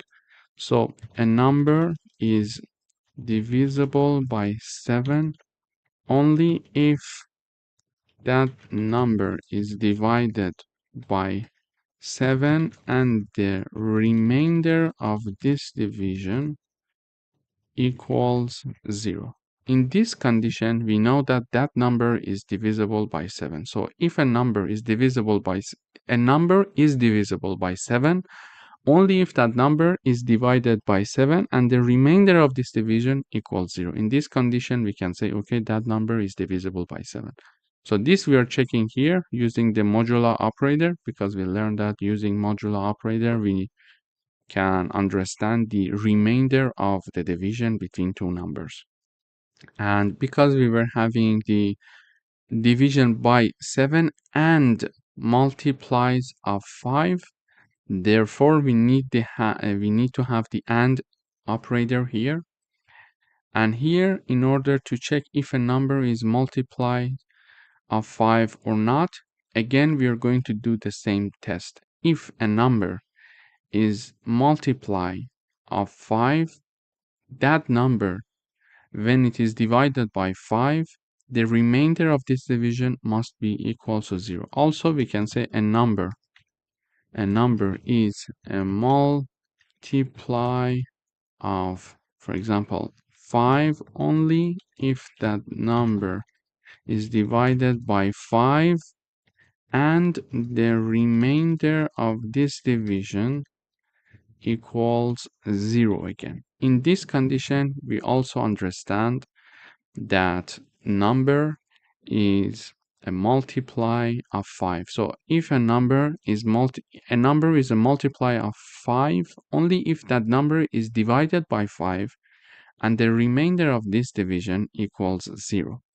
So we are using modular operator to check this. So if this number is divided by 5, the remainder equals 0. So if both of these conditions are true because we are using AND operator, print that number for me. It means that that number is also divisible by 7 and multiplies of 5. So print that number for me. And this is the message I'm going to print. Here we are saying that numbers divisible by 7 and multiplies of 5 between 1,500 and 2,700 is the following, for example. And then we are doing this for loop to and in each iteration we are going to understand if that number is divisible by 7 and multiplies of 5. If yes, print that number. If no, go up and go for the next iteration. So when I run this code, we see that, for example, numbers divisible by 7 and multiplies of 5 between 1,500 and 2,700. These are the numbers: 1505, 1540, 1575, 1610, 1645, etc. until the end. And the numbers that are not printed out here, they are not divisible by 7 and multiplies of 5 at the same time. This is why we don't have them in the print here in the output. Thank you for watching. So in this video, we learned how to print numbers that are between two numbers. So we discuss how we can find if a number between two other numbers, so the numbers between, for example, 1500 and 2700, all of them between this range, we considered if a number in this range is divisible by 7 and at the same time a multiply of 5. Thank you for watching. Welcome back. In today's video, we would like to write a program to construct the following pattern. This is the pattern that we would like to have, and we need to write a program to do this for us. So we see that it's a repetitive pattern. So we are having star being printed in different lines. We can either do it manually. For example, we can have this print star. We can have this. And then in the next line, we can have the print. Now 2 stars, for example, with a distance, etc. until the end. But it's not a very efficient way of doing it. In order to do that, we learned that repetitive tasks are very good to be done using loops.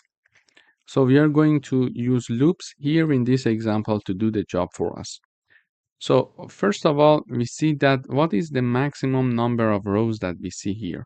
So we are what is the number of columns that we are having here. So here it's only one column. Here we are having first column, 2 column, third column, fourth column, and the fifth column. So we are going to have up to 5 columns. So in one row, first we are having 1 star. In the next row, we are having 2 stars. In the next row, we are having 3 stars. So the maximum number of stars that in one row we can have is 5.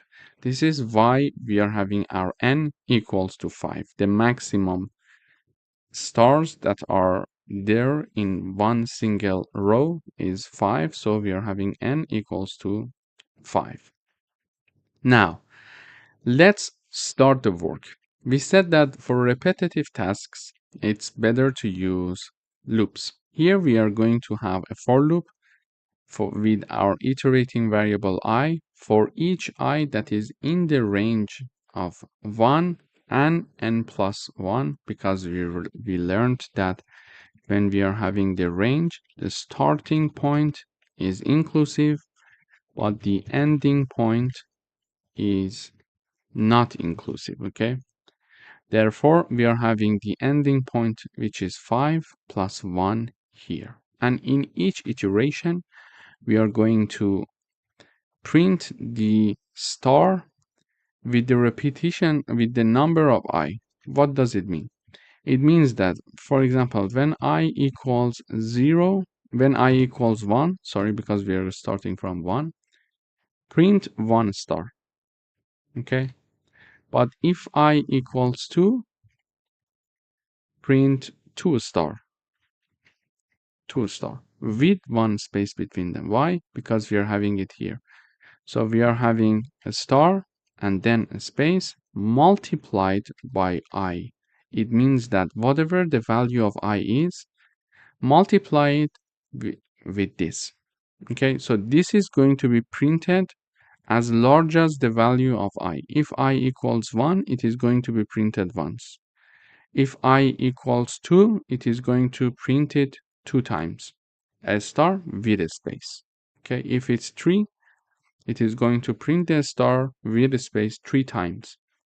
Therefore, here, when we are having the I equals 1, we are having 1 star being printed. When we are having I equals 2, we are having 2 star being printed. And then it goes up, increase the iterating variable, I equals 3, it is going to print 3 stars, then 4 stars, until it is 5 stars, okay? So now let me run the code. We see that in the first iteration, we are having I equals 1 because the starting point is 1, we are having 1 star. Then I equals 2, we are having 2 stars, 3 stars, 4 stars, until the end 5 stars, because we are having the endpoint exclusive. 5 plus 1 is 6, and we are going to have therefore up until 5 inclusive, and we are going to have this print. So this print is the first half of the pattern. Okay, so this part is now created. Now what we need to do is to have a for loop, another for loop to print us the stars, the remaining stars, and in each iteration, now instead of increasing the number of stars, reducing the number of stars. Okay, so in order to do that, we are having the second half iteration, an iteration for the second half of the pattern. So we are having a for loop for each I in the range n-1 and 0. So it is going to start from 4. Let me have a comment here. Range. So it is going to start from 4, and it is going to continue up until I equals 0, but because it's inclusive, it is going to go one number before that, which is 1. And in this iteration, the point is this. We are going to reduce the iterator variables. So by default, I, when it is equal to 1, in the next iteration, it is going to be 2. In the next iteration, it is going to be 3, etc. But when we indicate that this number, the third argument, we are going to start from 4, I equals 4. In the next iteration, I will be equal to 3 because we are reducing one value from it at each iteration. In the next one, I equals 2. In the next one, I equals 1. And we are going to stop there. Why? Because the ending point is 0 and the ending point is exclusive. So the last number before that is when I equals 1. Okay, so we are having a for loop for each I in this range, starting from 4, ending at 0 exclusive, and in each iteration we are going to reduce the value of I by 1 unit. Then in each iteration we are going to print again stars to the number of I. For example, when we are having 4, I equals 4, we are going to have the 4 stars with 1 space between them. Then in the next iteration, I equals 3, we are going to have 3 stars. Then I equals 2, we are going to have 2 stars. Then I equals 1, we are going to have 1 star. But why we started from n-1? Because already we have the row which has 5 stars, which is here in our pattern. So the next row is having 4 stars. So the next for loop that we are writing should have the starting point from the 4. So this is why we choose n minus 1, which is this number. So we want to start from 4 because we already have this row with 5 stars. We're going to have the 4, and in each iteration we are going to reduce the value of I up until it reaches to ending point 0 exclusive. So now this pattern will be created when we are having this for loop. So if I run the code, we see that the second half of the pattern is now also created. So the first part, for the first half of the pattern, we use the first for loop, and for the remaining part of the pattern, we use the second for loop. Here we saw that we started from 4 stars, then 3 stars, then 2 stars, and finally 1 star. So in this video, we learned how we can use for loops to construct this pattern instead of manually printing these stars. So now this way, everything is easier. Thank you for watching. Hi, welcome back. In today's video, we are going to write a Python program that asks a user to enter a string, and we would like to reverse the entered string by the user and print the reversed version of that string, or let's say phrase. In order to access inputs from the user and store it, we are going to have this line of code. We are going to use the input function. We are saying that enter a word, and whatever they are going to enter, we are going to store it in the word variable. And simply, when we want to reverse a word, we are going to use slicing. In order to reverse a word, we need to write down the name of the variable, and then we are having colon colon -1. This way, the compiler is going to directly start reversing that string for us and assigning it to reversed word variable now. And finally, it is going to print the reversed word, which is this message. First of all, is shown using the print function reversed word colon, and then the reversed word is shown here. So this variable that we reversed is shown here. So let me run the code. So when I run this code, it says enter a word. I would say Reza, for example, and I enter. It says the reversed word is Azer. So A, Z, E, and R. Exactly from the end, it starts to reversing our string. So let me try another example here. Reza Shahin. So I enter. It says NIHAHS space. Even the space is there.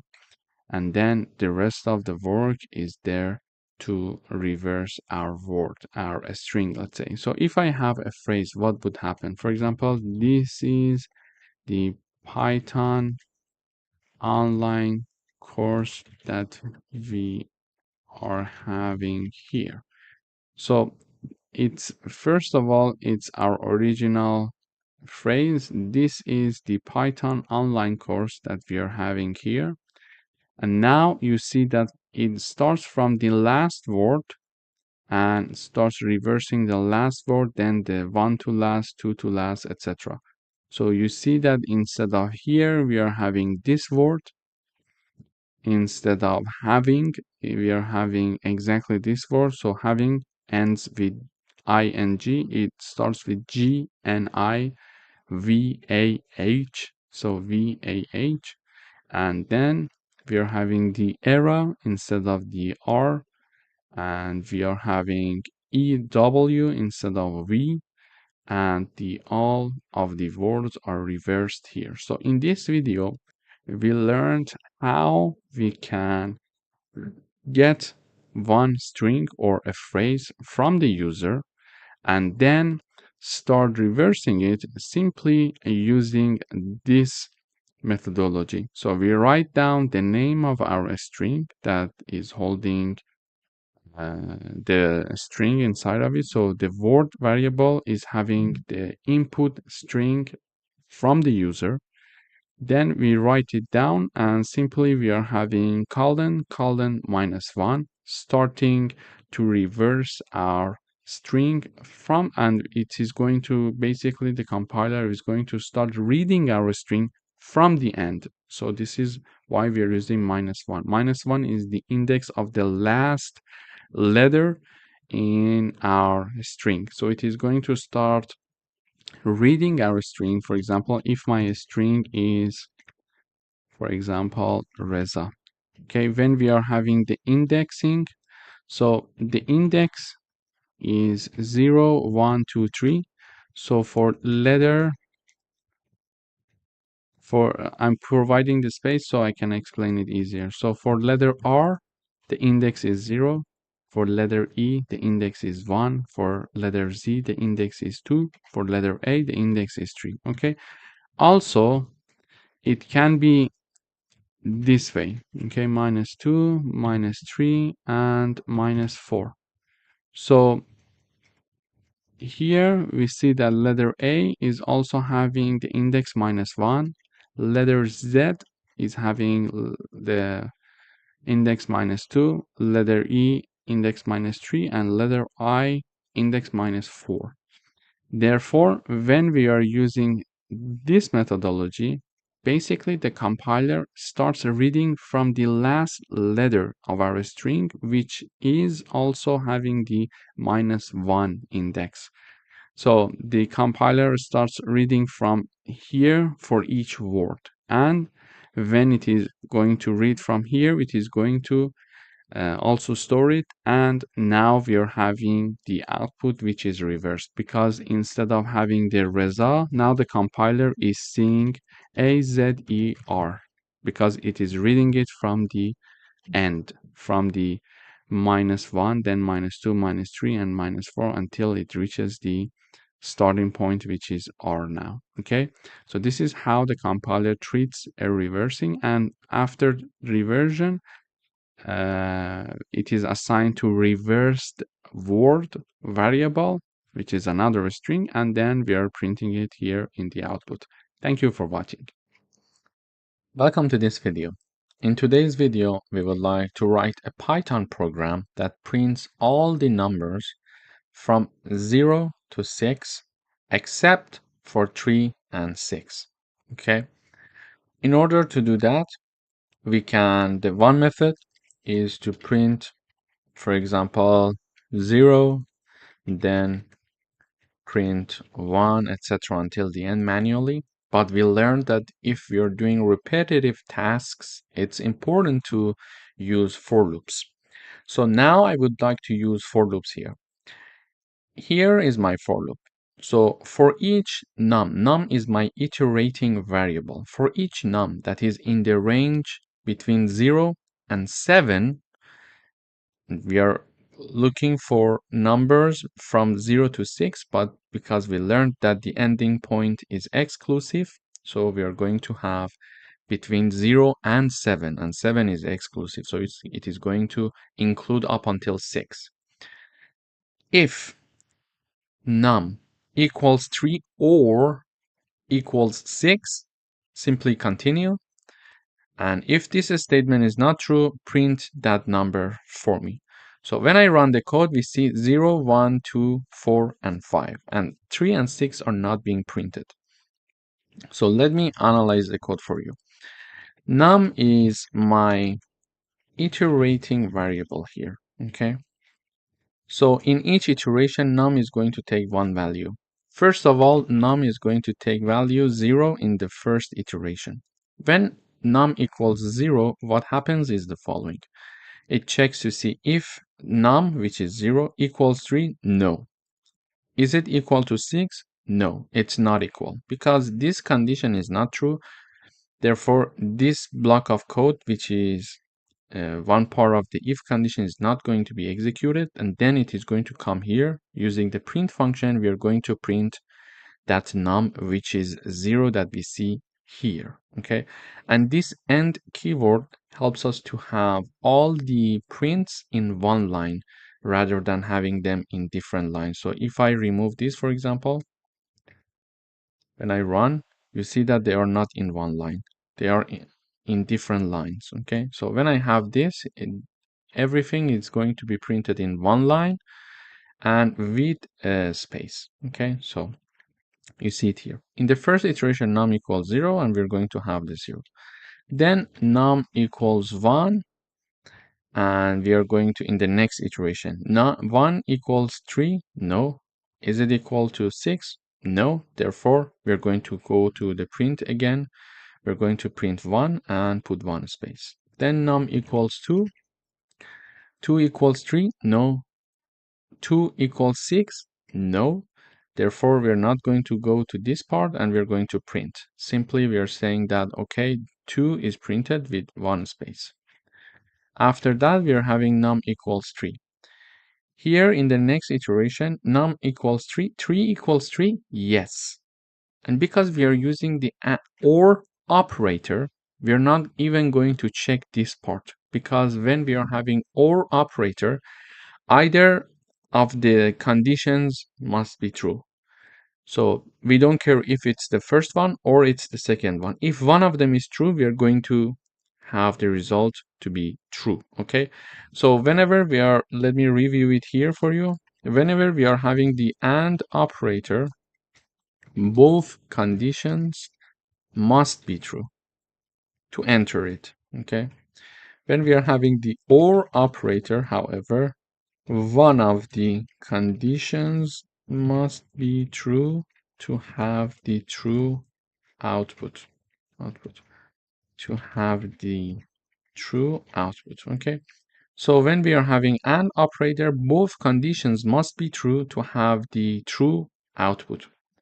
But when we are having the OR operator, one of the conditions must be true to have the true output. So we are having the OR operator and one of the conditions, either this one or this one, must be true. And num equals 3 means that 3 equals 3, so it's true. Therefore, we are going to continue and execute this part of the code. So when this condition is true, we are going to say, okay, so we enter this if condition, and the code in the if condition is continue, meaning that do nothing, skip. Okay, so nothing will happen, and we are getting out of the if, and we are going to increase the num one more time. So we are having num equals 4. This is why when num equals 3, nothing happens actually. When num equals 3, we are using the key word that is continue, meaning that, okay, carry on, skip, and do nothing. And when we say continue, okay, it is going to go for the next iteration where we are having num equals 4. So num equals 4, we enter the this part again. So 4 equals 3, no. 4 equals 6, no. So this part is not executed and we are printing 4. Then num equals 5, we are having this condition is not true because 5 is neither equal to 3 nor to 6. We are going to print 5. And finally, we are having num equals 6. So we are saying that num equals 3, no. Or num equals 6, yes. Therefore, continue, enter this part and use the keyword continue. So we are going to continue and do nothing, skip. This is why nothing is being printed here in the output when we are having that num equals to 6. And this can be true for many other situations. For example, we can have num1 in range, for example, between 0 and 101. Let's say between 0 and 100 we want to investigate, but because the ending point is exclusive, I'm saying 0 and 101 colon. Then we check, for example, if num1 divided by 2 equals 0. In this situation, print, for example, the number is even. And we can have this condition here. So when I run the code now, we see that, okay, let me also print the code. Okay, we see that the number is even, the number is even. So also I need to have the num1 in each iteration, so it is going to show me which number is even. So when I run the code, it says the number is even. It's 2, 4, 6, 8, 10, etc. until the end, you see. So we see that here I'm having a for loop from 0 to 100, and if that number, that iterating variable in each iteration is divided by 2 and the remainder of this division equals 0, it means that that number is even, and we are going to print that number. So this is another exercise combining the concept of for loop and if conditions. Or we could say if it was divided by 7 and the remainder of the division equals 0, it means that that number is divisible by 7. So we can say divisible by 7. So if we want to print the numbers that are divisible by 7 between 0 and 100, we can run this code. We see that all the numbers that are divisible by 7 are printed here in the output. And also we could say, for example, if the number is divisible by 7, continue. Do nothing. Okay? Otherwise, print the number for me. So, print the num, and we are going to have also the end keyword to have all the numbers in one line. So when I run the code, okay, we are having a very large range, so we are having a lot of output. Let me reduce the range. So when I run the code, we see that, okay, here let me first comment this part. So now if I run the code, we see between the range of 0 and 50, all the numbers that are divisible by 7, we're not printing them here. And we are printing all the numbers except those that are divisible by 7. Okay, we see 1, 2, 3, 4, 5, 6, 7 we don't have.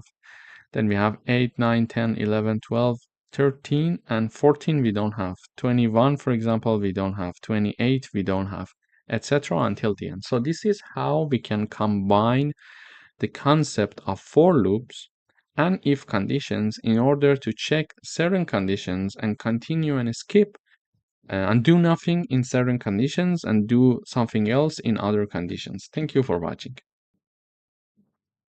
Welcome back. In today's video, we would like to write a Python program that accepts a string and calculates the number of digits and letters.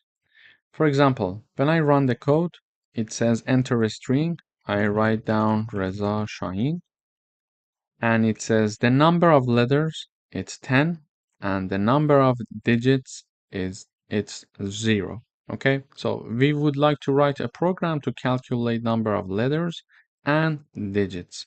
Okay, in order to do that, first of all, we're going to start with this message. We're using the input function to show this message to the user, enter a string, and then we are going to ask the user to enter a string, and whatever the user is going to enter, we are assigning it to text variable. We are having two counters here, letter count and digit count. So we are going to initialize them to be 0 because whenever we see a letter, we are going to increase it. So this way we are counting the letters and digits. Now we need to have a for loop. So in order to have a for loop, we are having our iterating variable, which is called char. So for each char in the text, this is the variable that we stored the string that we got from the user.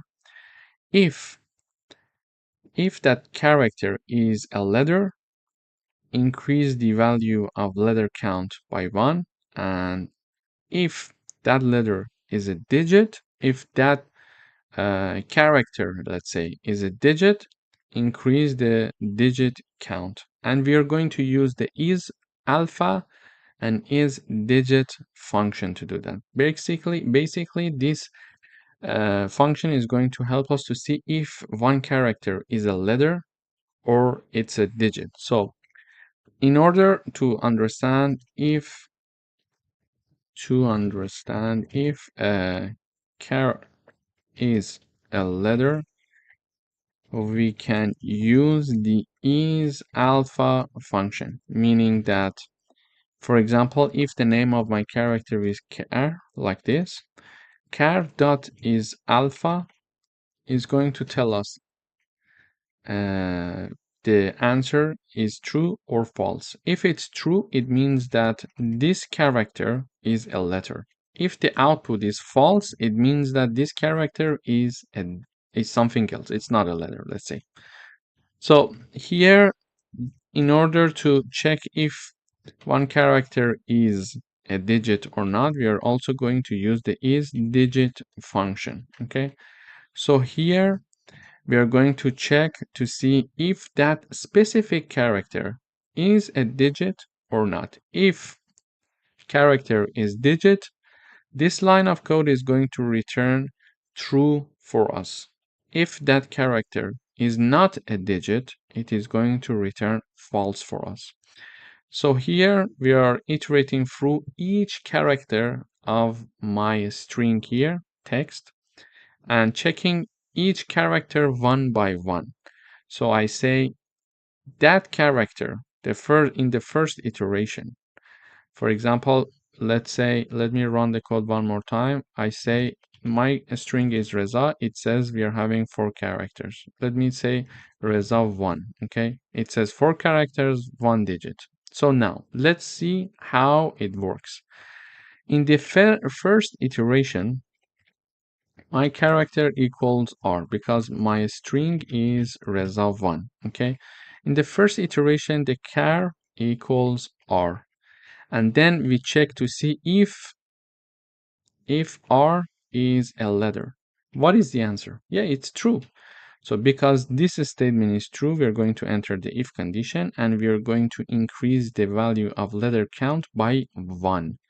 So letter underscore count plus equal 1, meaning that we are going to increase it. Then in the second iteration, char equals E. And we are going to check if this character, which is E, is a letter. Yes, yes. Therefore, we are going to increase this value again. We are going to have letter count. Another time it is increased. So here,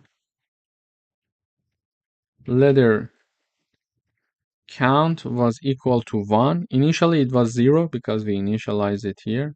Okay. Then after this iteration and doing this, it became 1. Now after the character E in the second iteration, we are increasing the number of letters. Now it is also increasing by another 1 value, so it becomes 2. Now we are having the character. What is the next character? This is Z. Okay, character equals Z. We check to see Z is a letter. Yes, the answer is true. So we are going to increase this value again. We are going to increase this value one more time. Therefore, the number of letter counts now equals 3. In the next iteration, we are going to have char equals to 1. We check to see if char is a letter. Yes, so we are going to increase the letter count one more time. So now it's equal to 4. And finally, the last character is this one. Okay, is this one, 1. So we can have char equals 1. So this time, when the character is 1, we check this part. If the character is a letter, the answer is no. It's false because it's not a letter, it's a digit. This time, my character is getting the value 1. Therefore, because this statement is not true, it's not going to execute this part. It goes and check the next condition. Here we are checking to see if our character is a digit. Is it a digit? Yes, the answer is true. Therefore, we are going to increase the value of digit count. Therefore, here the character equals 1. So digit count plus equal 1, meaning that the digit count equals 1. So now we iterated through all the characters of my string and we calculate the final number of letter count to be 4 and digit to be 1. So after finishing this for loop, we are having the number of letters in the output. We are using the print function. So letter count is being printed, number 4. This is exactly what we expected. This is what we calculated. And also we are seeing that number of digits. So it is digit count. So it is 1, which is exactly what we had here. So this is how actually we can get a string from the user. We can initialize the counters for letters and digits, and then we can loop through the string that we got from the user, and each character can be investigated one by one to see if it's a letter or if it's a digit. And in the end, because when it is a letter, we are going to increment the value of letter counter. If it's a digit, we are going to do the same. We are going to increase the counter. And in the end, we are going to print the letter count and digit count. Thank you for watching. Hi, welcome back. In today's video, we would like to write a Python program to check if a triangle is equilateral, isosceles, or scalene. So first of all, we need to know what are these triangles. Let me review the definitions. So a triangle is equilateral if all sides are equal. Okay, so a triangle is equilateral if all sides are equal. For example, side 1 equals side 2 equals side 3. So, for example, side 1 is 5 centimeter and side 2 and side 3 are also 5 centimeters. Therefore, side 1, for example, equals 5, side 2 equals 5, side 3 equals 5 as well. It means that side 1 equals side 2 equals side 3. When we are having this situation, we call our triangle equilateral. Now, we call a triangle isosceles if a triangle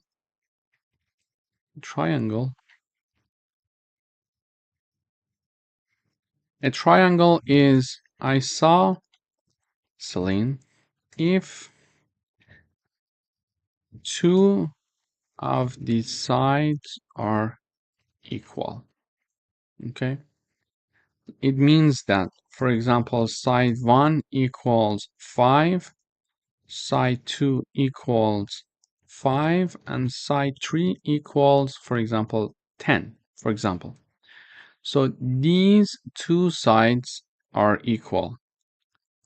This is why that we can call this triangle isosceles. Okay, so two sides are equal. This could be side 1 and side 2. This could be side 1 and side 3. This could be side 2 and side 3. So if any of the two sides of a triangle are equal, we are going to call that triangle isosceles. Okay. Then we are going to have the scalene triangle, meaning that neither of the sides are equal. So a triangle is scalene if neither of the sides are equal, meaning that side 1, for example, equals 2, side 2 equals 3, and side 3 equals 4, for example. In this situation, we are going to call this triangle a scalene. So we would like to write a Python program to check if a triangle is equilateral, isosceles, or scaling. And we reviewed these three definitions to have a better understanding of what it means to have a triangle that is equilateral, a triangle that is isosceles, or a triangle that is scaling. Okay, now, first of all, we are going to ask the user to enter three numbers. So we are going to use the input function and ask the user to enter side 1. We are going to save it as a float because when we are using the input function, by default, it's a string. We're going to convert it to float and assign it to A. We're going to do the same thing with side 2. We're going to use the input function to get it, and then we convert it to float and assign it to B. And side 3 is also goes through the same procedure and is assigned to C. And now, in order to understand if a triangle is of the type 1, 2, or 3, we need to define a function. This is our function, check triangle. In this function, we are going to check if the triangle is equilateral, isosceles, or scaling.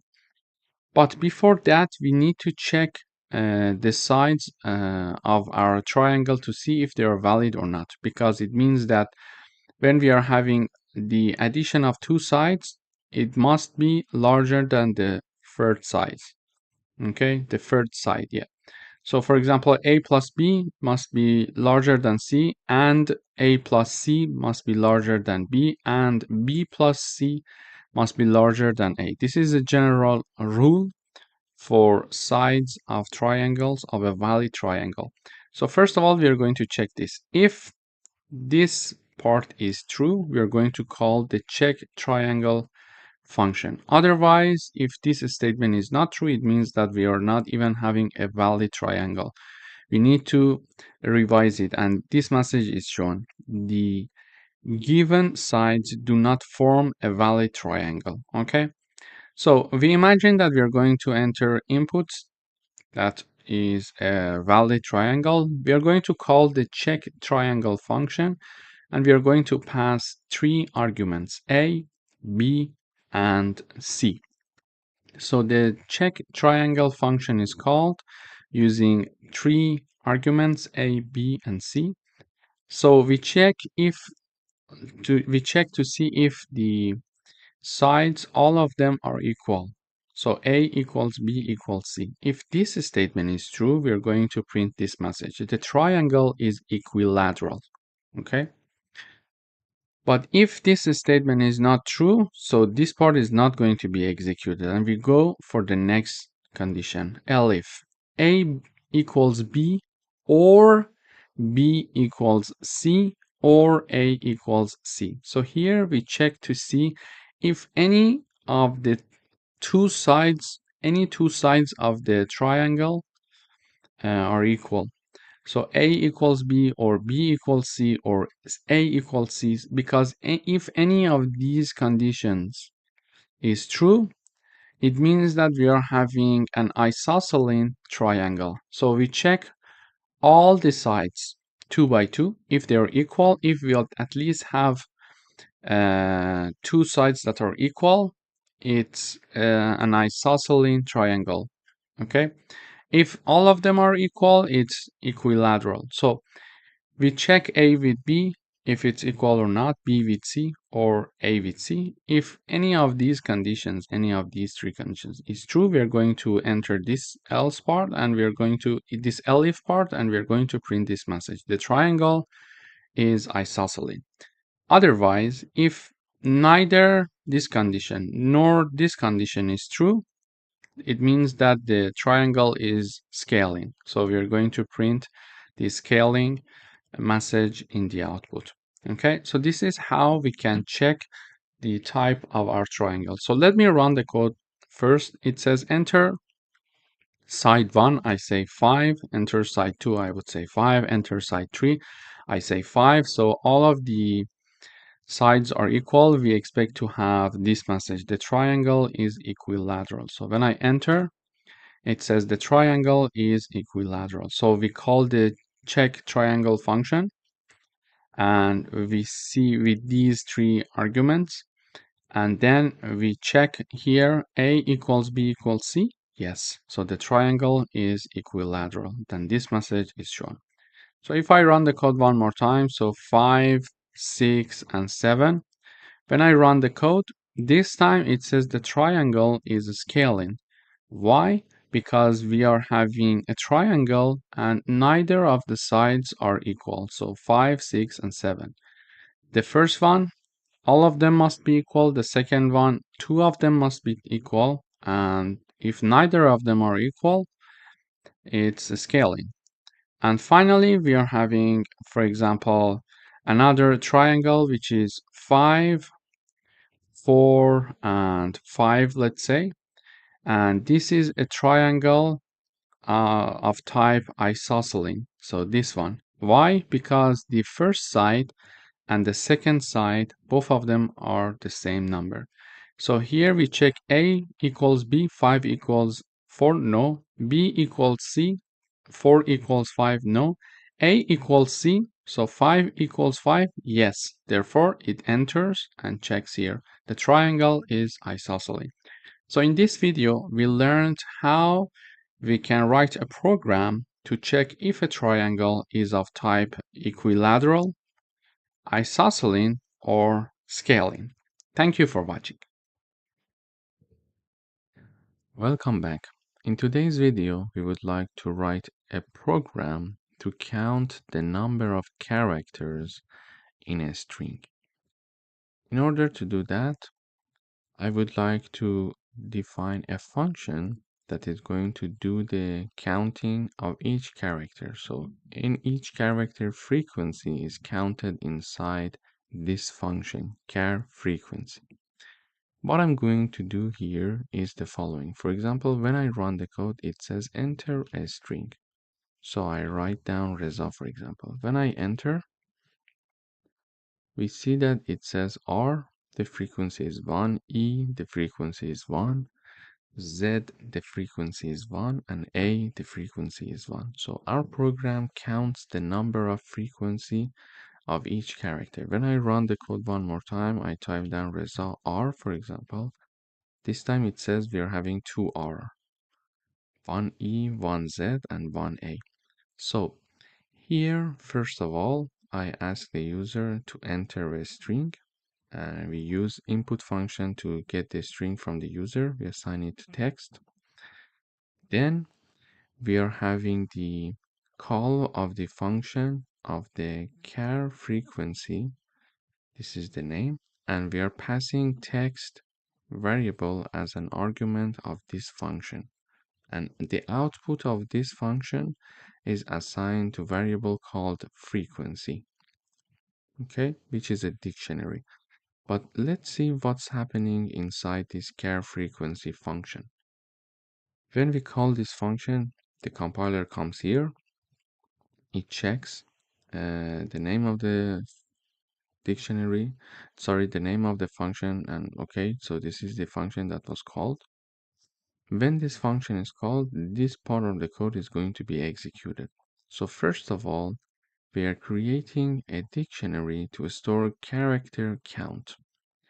And as a reminder, when we are having a dictionary, we're going to have key values. Okay, so a dictionary is having key value pair. It means that, for example, for the key one, we are having value 1. Then we are having, for example, key 2 and key 2.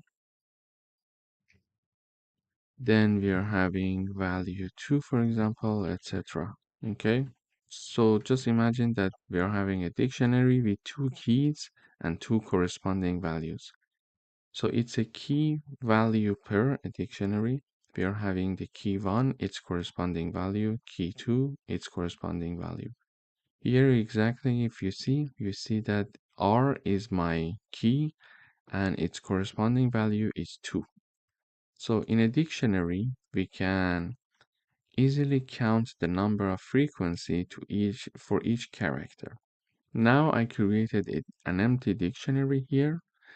Then we are looping over the S. So for each character that is in S. And what is S? S is exactly what we passed as argument to call the function. And what did we use to call the function as an argument? This is the text, which is what the user entered. So the entered string by the user is stored in text. We pass text as an argument for the char frequency call of function. Here we just name it s, and we are now looping over the string that the user enters. So we are looping over the string that the user entered. Okay. Now that we are looping over each character of a string that the user entered, just imagine the string is Reza R. Okay. Now, for example, in first iteration, character equals R. So we are looping over R. Then in the next iteration, character equals E, character equals Z, equals A, and equals R. So in each iteration, we move forward character by character. Now we are saying that for each character in the string, if character is inside the frequency dictionary, what does it mean?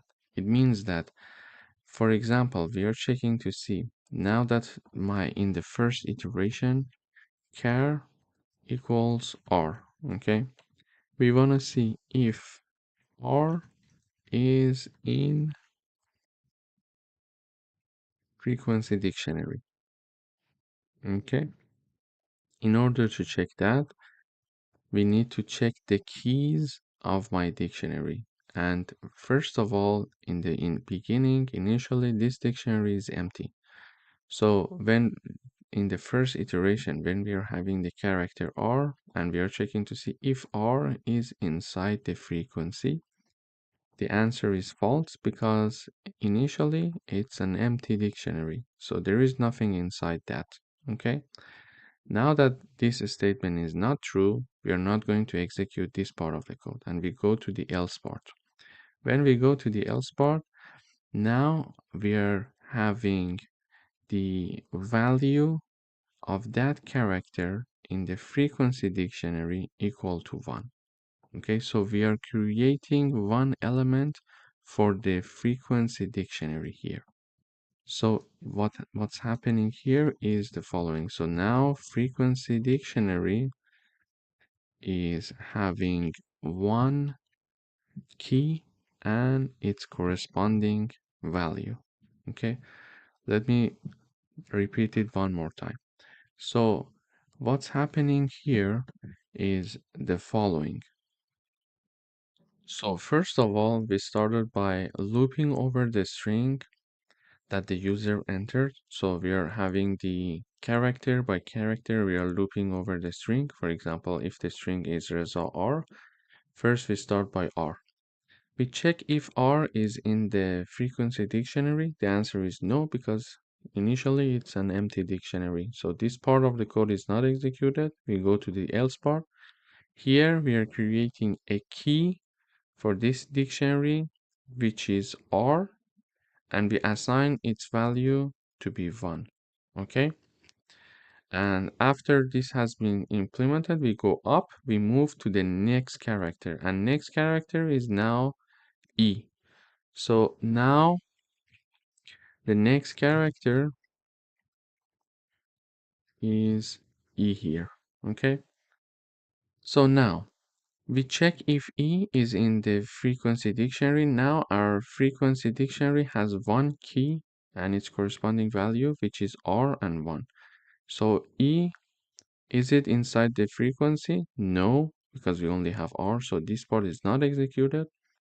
Then we move on to the else part, and we are creating a key with the name E, and its value is 1 in the frequency dictionary. So now The next one is created, which is E, and its value is 1.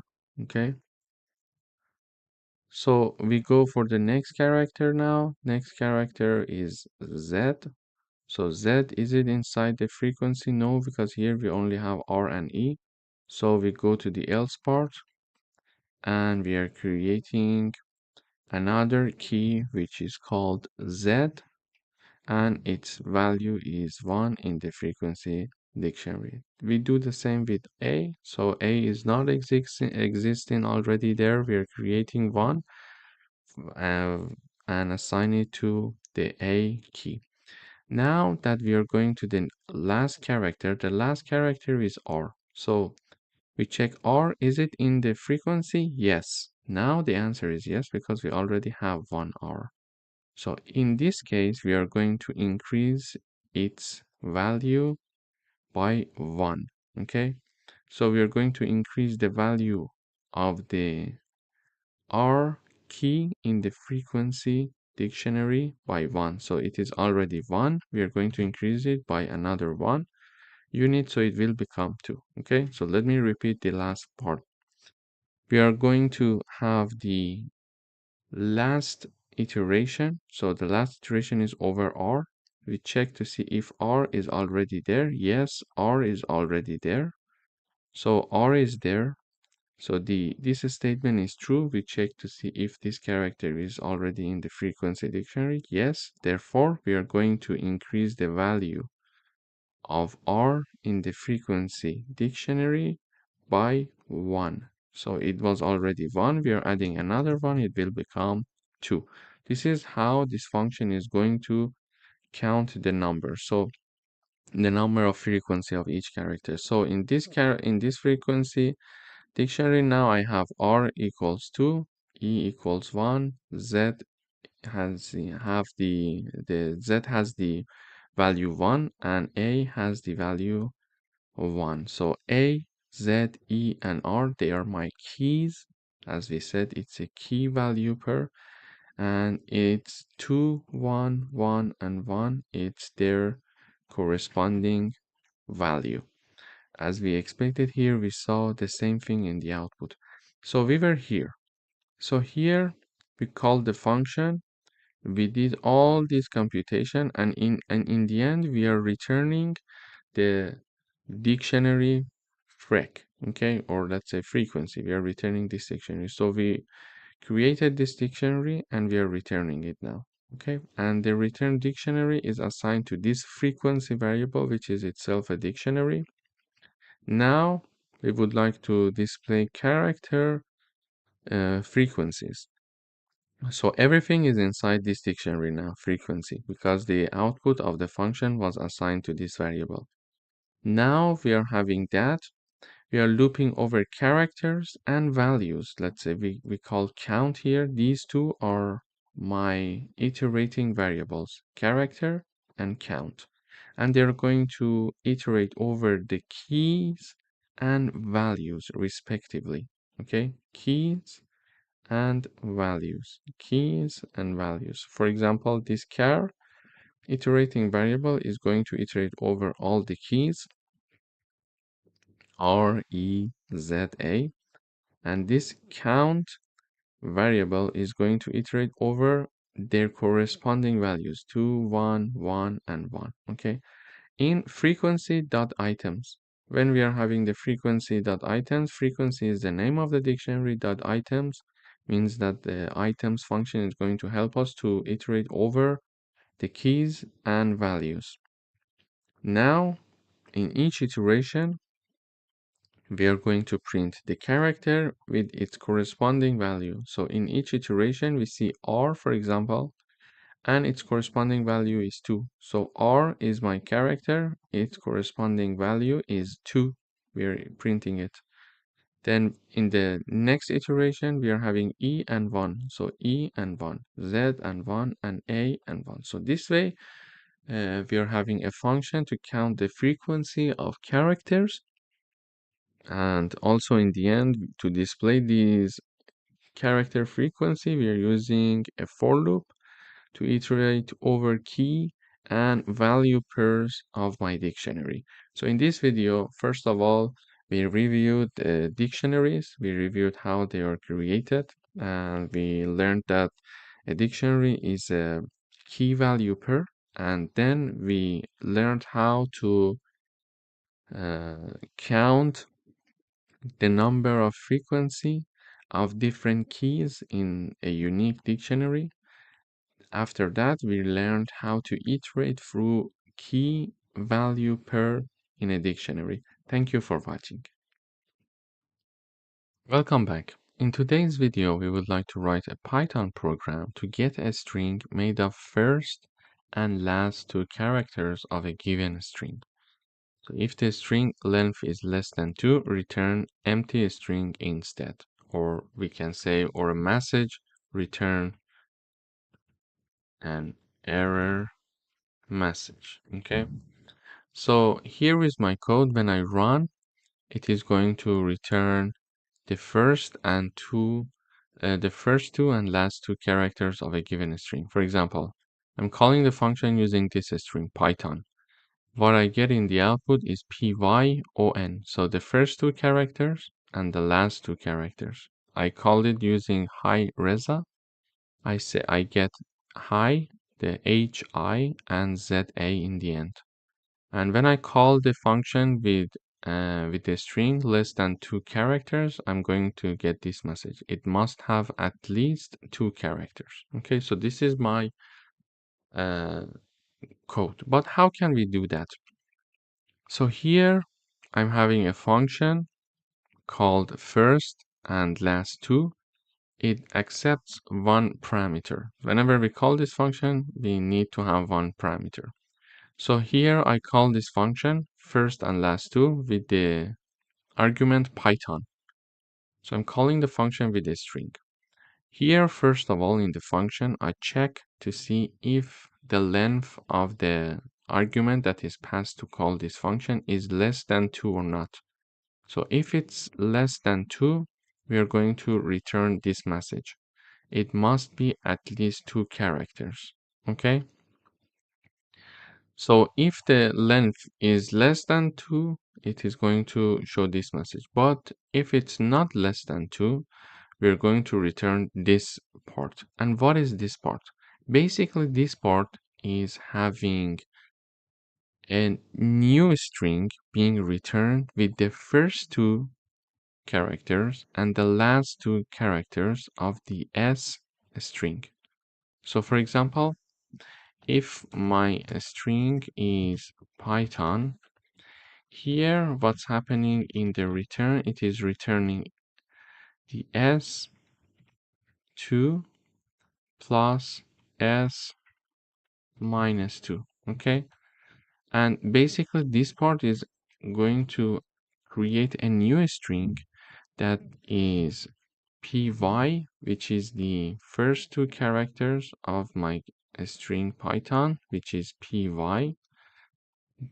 plus the last two characters, because we are having the index minus 2. Okay, so the last two characters plus on. Okay, so this one will become pyon in general in the end. So this is what we have as the output, as you see here. But why minus 2? So if I have a string here, let me give you another example. If I have a string called Python, the indexing works like this: 1, 2, 3, 0, 1, 2, 3, 4, 5. So this is the indexing. So index of the P character is 0, index of Y character is 1, etc. until the end. The index of N is 5. So the character N has the index 5. We also have another method for indexing a string. We can start from the end. So when we start from the end, the last one is minus 1. For example, the character N, the index is minus 1. Then the character O, the index is minus 2. Character H, index is minus 3. Character T, index is minus 4. Character Y, index is -5, and finally the character P, its index is -6. So we can either count from left to right for indexing where we are having from 0 until 5, or we can count from right to left, which will have this way. So n equals -1, o equals -2, etc. See, this is the indexing of our characters of this string. So when we are having the string s, the first two characters, it will be index 0 and 1, which is p and y. And when we are having the -2 and then colon, it means that start from the -2, which is o, and go until the end, which is o and n. Okay, so this is how we can have this. So -2, it will be o and n. If I write down -3 and then colon, it means that it starts from h and continue until the end. This is how we can create a string from the first two letters and the last two letters. Thank you for watching. Welcome back. In today's video, we would like to write a Python program to change a given string to a newly string where the first and last characters have been exchanged. So what we are doing here is the following. I'm having, for example, a string called Python, and in the output, we see that the first character, P, and the N, the last character, they have been exchanged in the output. So N is now my first character and P is my last character, while the rest of characters remained the same. You see it here. Yeah. So also this happens for the hello. H and O, they have been exchanged. We see O is my first character, H is my last character, and the rest of the characters are the same. And if we are having a character with less than 2, length of less than 2, let's say, we're going to have this message, not long enough, not long enough. So what we are doing here, first of all, we are calling the swap first last function. And this function, what is it going to do? It's going to create a new string, and it is going to exchange the first and last letters. So swap first last function, we are calling it with an argument s. Here when I call this swap first last function, I'm having a string as argument that is passed. Then we check if the length of the passed argument is less than 2 or not. If it's less than 2, we're going to have this message being shown, not long enough, exactly as we have here. But if the length is larger than 2, we're going to return this part. Because this statement is not true, then we're going to go here and execute this part of the code. So what this part of the code is doing. So my string is hello, let's say. Okay. This part of the code is saying that s with the index -1. So the character with the index -1 of my s string, and this is my string. The character -1 refers to the last character, okay? Character with the index -1 refers to the last character. So create a new string where the first character is O because we are putting it in the beginning. So the first character is O. Why? Why O? Because we are calling the string with character of index -1, and character with the index -1 is O. In the S, for example, a string which is hello. So the last character, which is having the index -1 of my string hello, is O. Okay, so I write down O here, plus, then we are having a new separation, let's say. So we are having now character from 1 to -1, and the ending point is exclusive. So we are writing it down like the following. From index 1, which is E, until index O, which is the -1, but the end is exclusive, therefore we're going to be having this. Okay, and why we are having index 1 from E? Because when we are having a string like hello, the indexing starts from 0, 0, 1, 2, 3, and 4. Okay, this is my indexing. And now H is having index 0 and E is having index 1. Okay, so from 1, which is the starting point, and the starting point until ending point. But we need to be very careful. Ending point is exclusive. So ending point is exclusive. We are going up until -1, but -1 is not included. Okay, so we start from 1, which is E. We go up until -1, but because it is not included and it is excluded, we are not going to have that. So we are having ELL. Okay, so ELL plus. Now we are having the index 0 of our string. So we mentioned that this string hello, the index 0 is the first character, which is H. So here is my H now. So now we are creating a new string with these characters. So O, E, L, L, and H. Okay. So this is how we are going to exchange the first letter and the last letter. Also here, I'm having another example for Python. The same happens here. So we are going to, let me write it down here. So we are having a string called Python. First, we are putting the last character, which is N, plus YTHO plus P. Why? Because we are saying first the last character, which is N. So we are putting it here.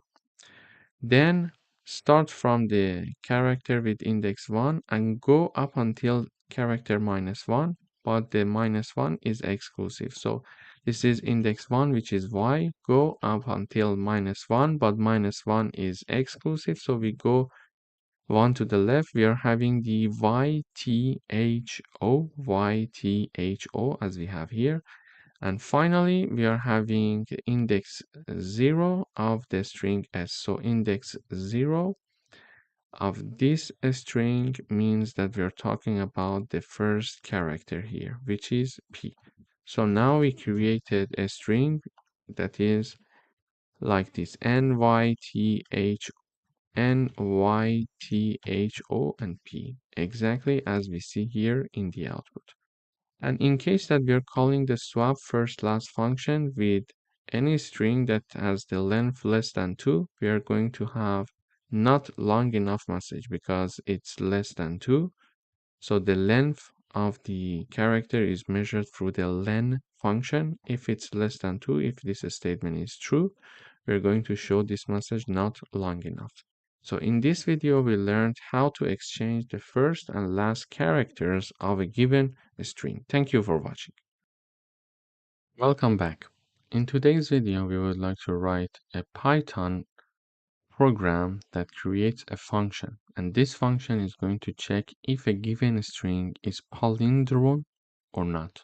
So palindrome means that it reads the same backward as forward, using Boolean values. So here is my string. So you see that when I read the string madam from the left to right, it is madam, and if I reverse it, it will be madam again. So this is what we call palindrome. So reads the same backward as forward. Okay, and also here this word is also a palindrome. So race car is my string, and if I read it from the right, which is RAC, which E race, and CAR race car. So from right when I read it, it's race car. From left when I read it, it's race car. However, the word hello, it's not the same. So when I read the word hello, from left it's hello, from right it's something like ole. And for example, for the next word, which is level, if I read it from left, it's level, and if I read it from right, it's also level. And finally, we are having the Python. So if I read it from left, it's Python, but if I read it from right, it's not Python. I'm not sure even how we can pronounce it. Nofip, something like this. So this is how we can understand if a string is palindrome or not. In order to understand this using Python, we write down a function that is called isPalindrome. And in this function, whenever we call this function, we are passing one argument. So we call this palindrome function with one argument called s. So whenever I call this function, I'm having one string. So the string is madam here. So is palindrome race car. So whenever I call this function, I'm having one argument being passed. So in this function, first of all, we use the def keyword to declare our function. This is the name of the function, and this is the arguments of the function. And in this function, we only have one argument. So in this function, what we are checking here is the following. We check to see if the string s equals to s when it is being reversed.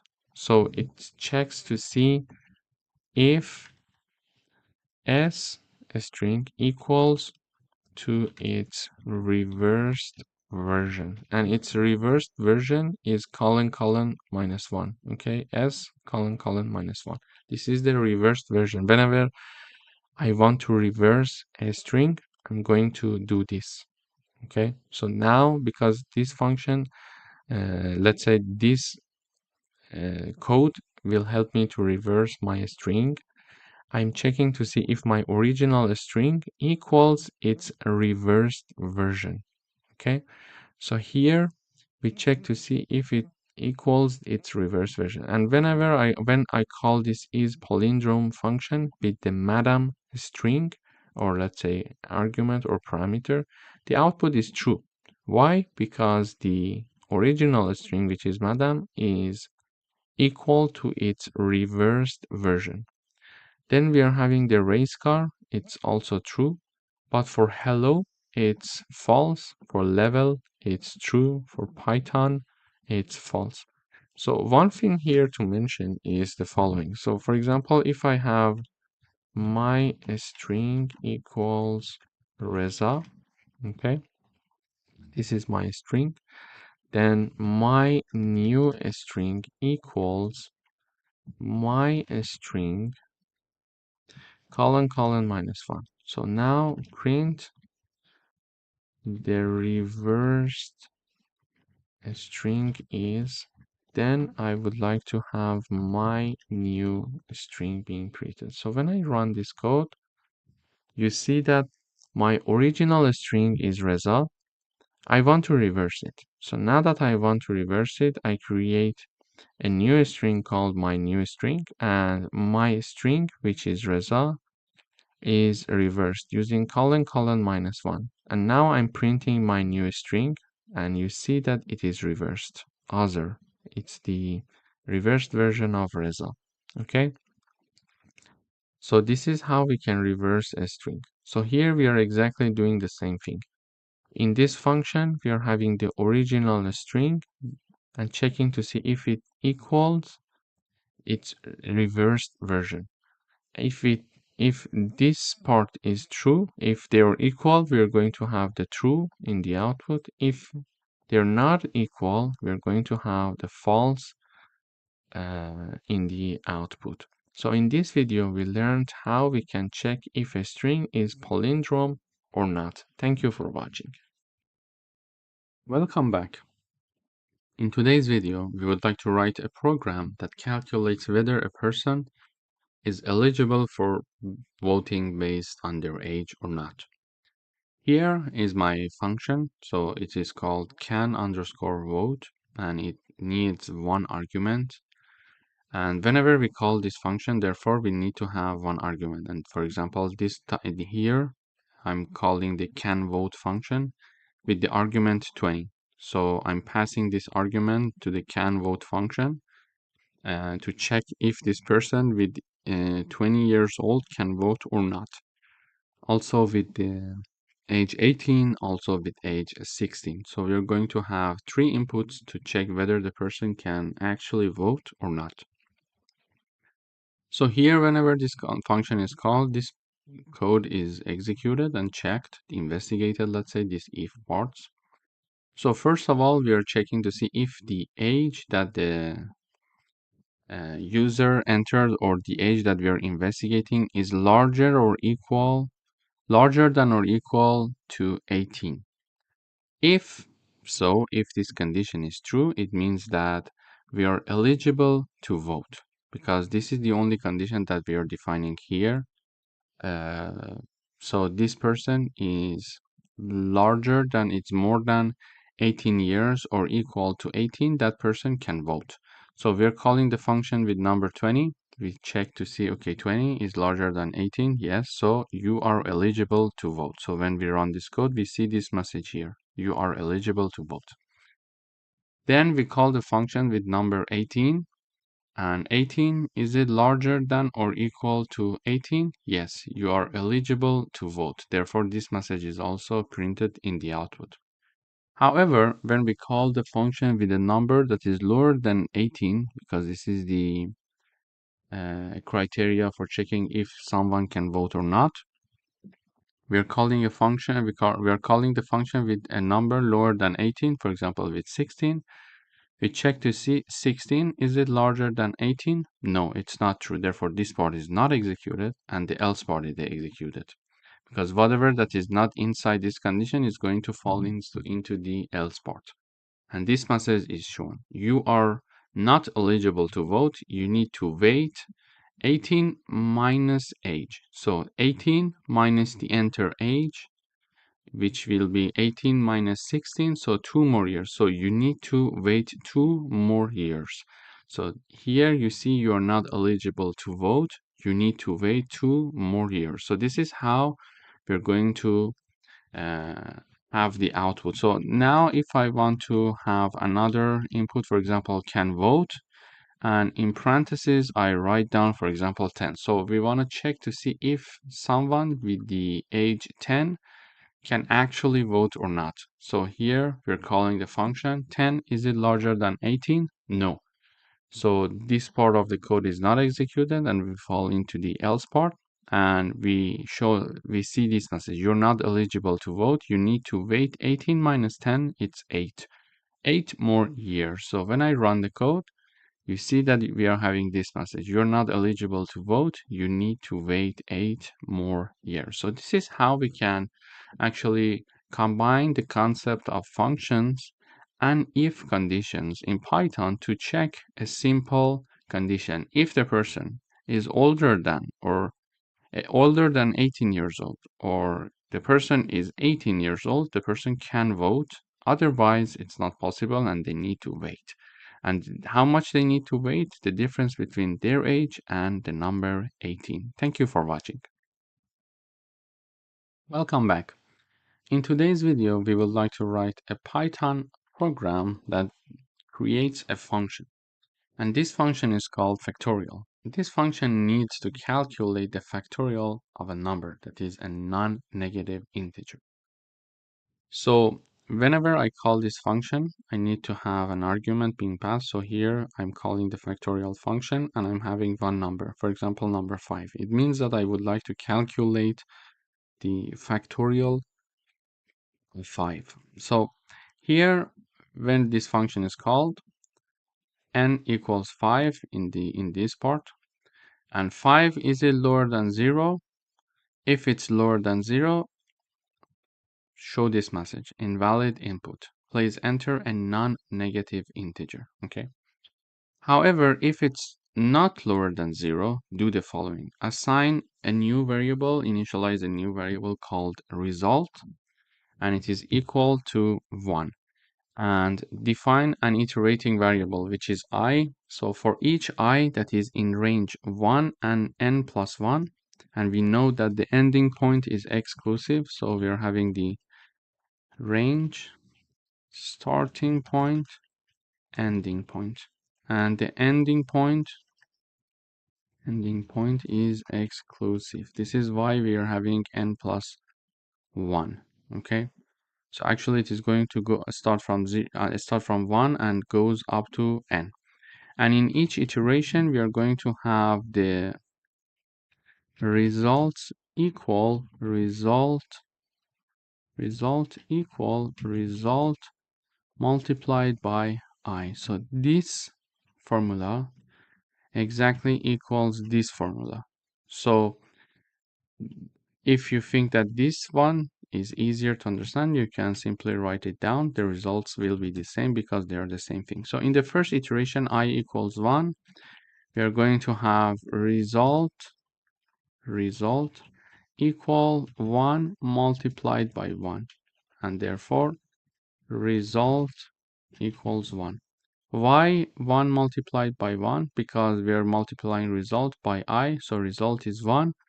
And in the first iteration, I is also 1, so result is 1. Then we are having I equals 2. So result will be 1 multiplied by 2. Result will be 2. Why? So we are having result multiplied by I. So result is 1 because from previous iteration it's 1. And I equals 2. So it will be 2 here. Then we are having I equals 3. For example, we are having result equals 2 multiplied by 3. 2 multiplied by 3. So now result will be 6. But how? Because we are having result multiplied by I. So result is 2 from the previous iteration. We have it. And also I equals 3. So we are having number 3 here. 2 multiplied by 3, it's 6. Then we are having I equals to 4. Result equals 6 multiplied by 4. So result is 24. And finally, in the last iteration, we are having I equals 5. So result 24 multiplied by 5, and the result will be 120. So result will be 120. So in the last iteration, we are having result multiplied by I. So result from previous iteration is 24 and I is 5. So we are having 24 multiplied by 5. It means that we are going to have the result equals 120. And because now I equals 5, we wanted to continue up until n plus 1, and n plus 1 is exclusive. So n was 5. Oops, sorry. So n was 5. We were supposed to go from 1 to 5 plus 1, which is 6. So 6 is exclusive. So we are going to go up until 5. So I is going to start from 1 and it is going to continue up until 5 because we wanted to calculate the factorial of number 5. Okay, so after finishing this loop, we are going to return the result, which is 120. So we're going to return it and therefore print this because we called this function with the argument 5. So it is going to return the result. So we're going to have the print 120 in the output. And next time I call this function with number -3. So when I call this function with number -3, it comes here. We check first of all to see if -3 is lower than 0. The answer is yes. So we are having this message being shown in the output. Invalid input, please enter a non-negative integer. So this is why we see this message in the output. So basically in this code, we learned that we can have the calculation of different numbers factorial. For example, we can have factorial of, for example, 3. And when I run this code, we see that the factorial of 3 is 6. The factorial of, for example, 10. Let's calculate this one. So this one is this number, okay? We can have the calculation of factorial of 6. It's 720. So this is how we can have the factorial of any positive number using this factorial function. Thank you for watching. Welcome back. In today's video, we would like to write a Python function that takes two Boolean values as input and return the logical and or of those values. So here is my example. I have my two Boolean variables a and b. One of them is true, the other one is false. And we want to define a function that checks the relation between these two, the and or. Okay, so here is my logical operations function. So this is a function called logical operations. It requires two arguments, a and b. So whenever I call this function, I need to have two arguments, a and b. So here I try to call this function logical operations a and b.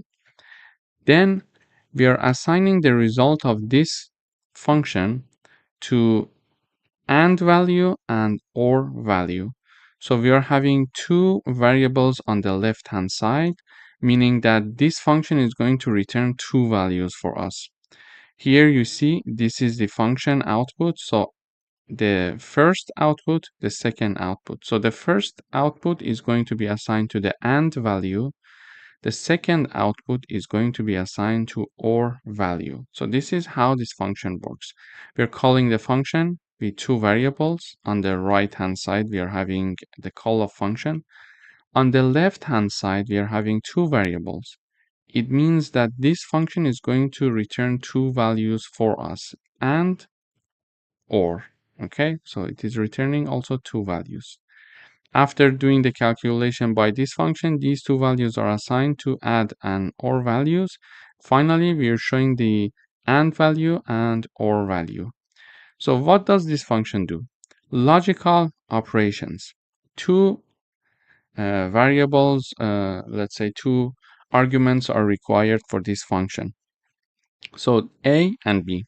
First of all, we are checking the relation between a and b. So a and b, the relation is either true or false. It is assigned to and result. A or b, the output can be true or false, and it is assigned to or results. But the question is when it is going to be true, when it is going to be false.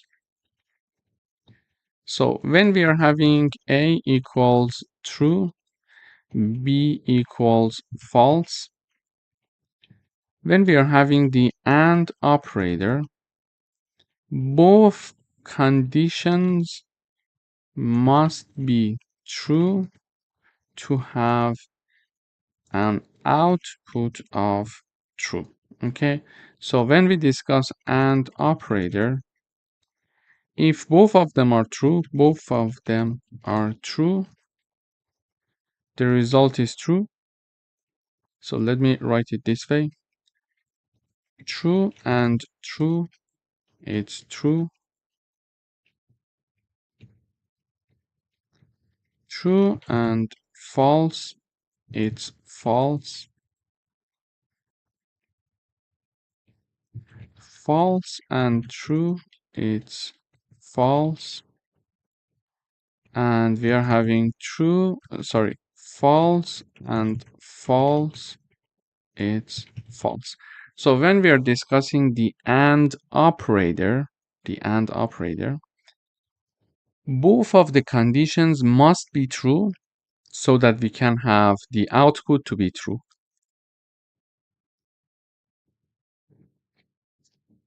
You can see it here. So true and true, so the output is true. But if one of the conditions is false, for sure the output will be false. So when we are having true and true, the output is true.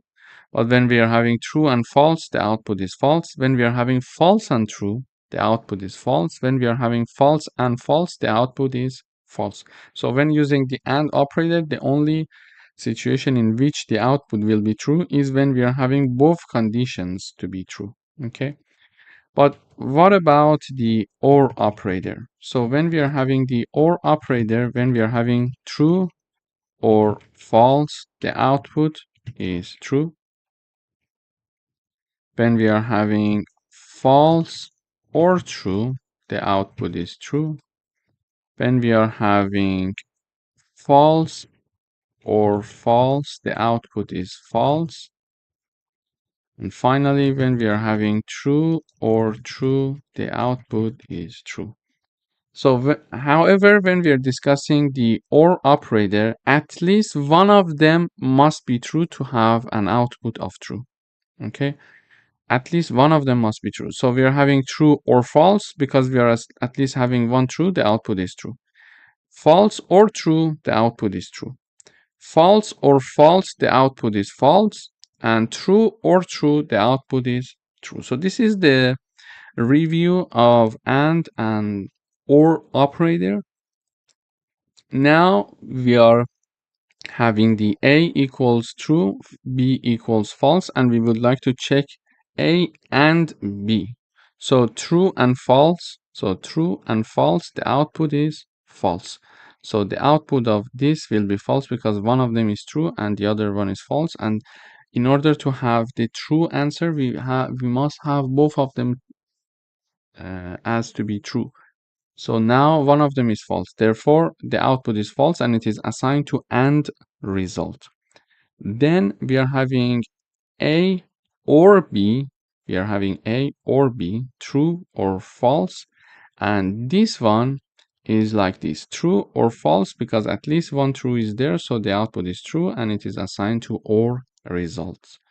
Then we are returning these two values, AND results and OR results. We are assigning to AND value and OR value. And then we are printing the output. And in the output, we see the AND result is false as we expected, and OR result is true. So this is how we can have a function that takes two Boolean values as input and return the AND and OR logical and OR of these two values. Thank you for watching.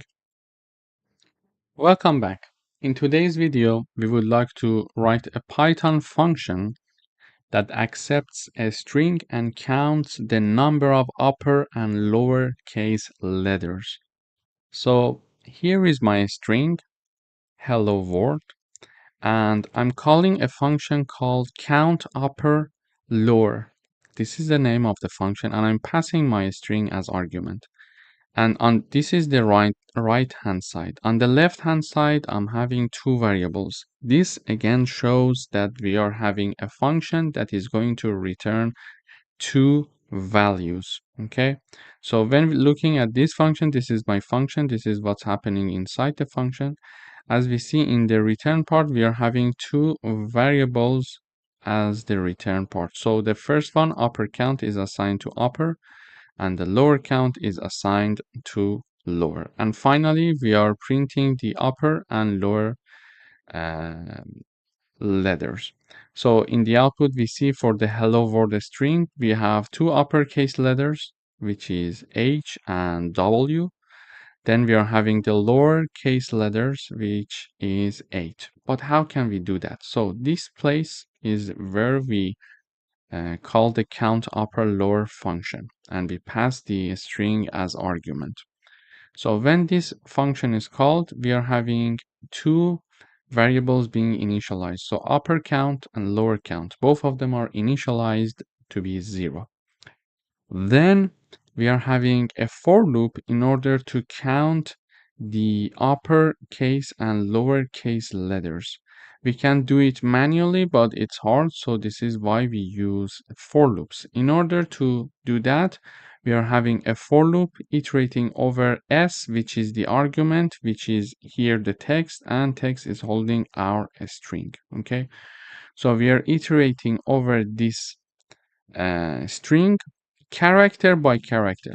in the first iteration we are having H, in the second iteration we are having E, in the third iteration we are having L, etc. until the end.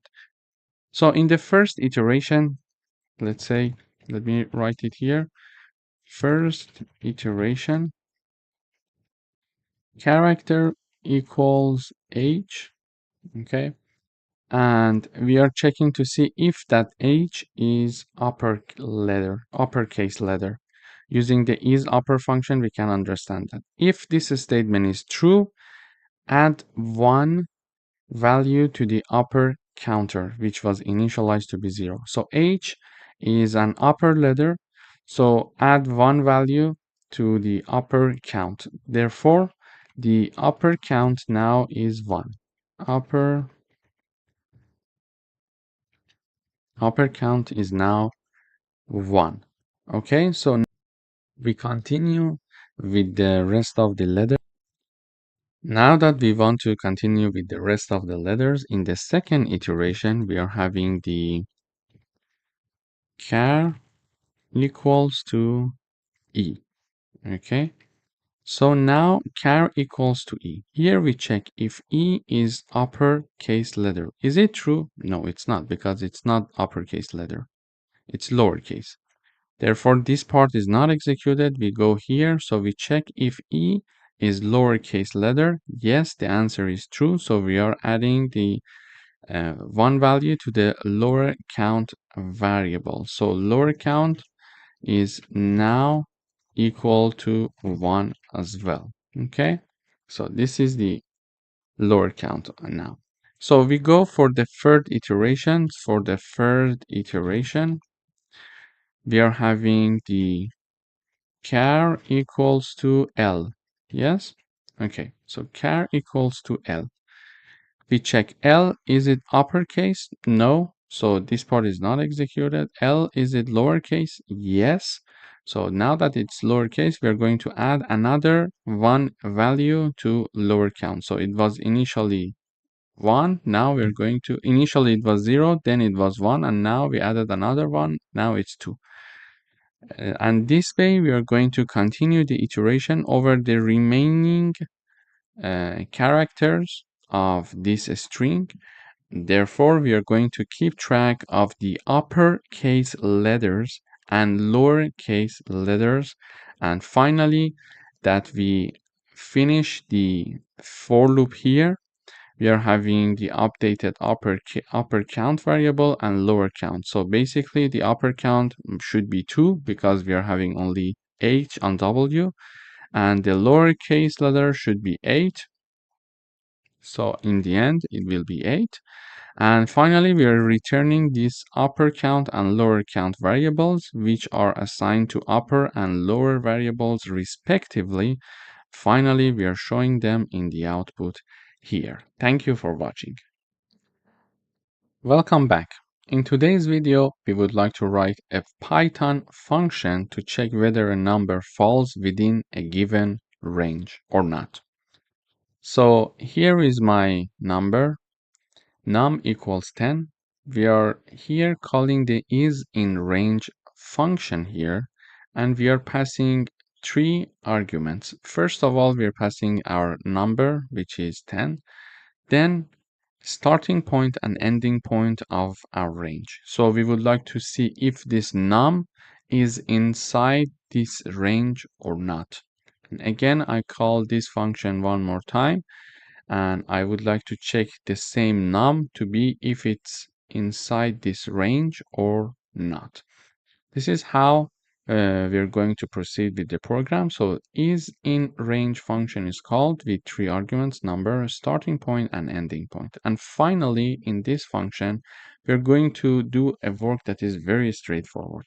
We're going to check if this number, which is the first argument, okay, is larger than or equal to the start, which is the second argument, the starting point, and at the same time it is lower than or equal to the ending point, which is the third argument. Okay, so this is going to return either true or false. If this statement is true, meaning that the number is between these 2 ranges, so it is going to return true for us. If this number is not passing these two conditions, so it means that it's not larger than or equal to start or and lower than or equal to end, it is going to return false. So when I run the code, first of all, we see true.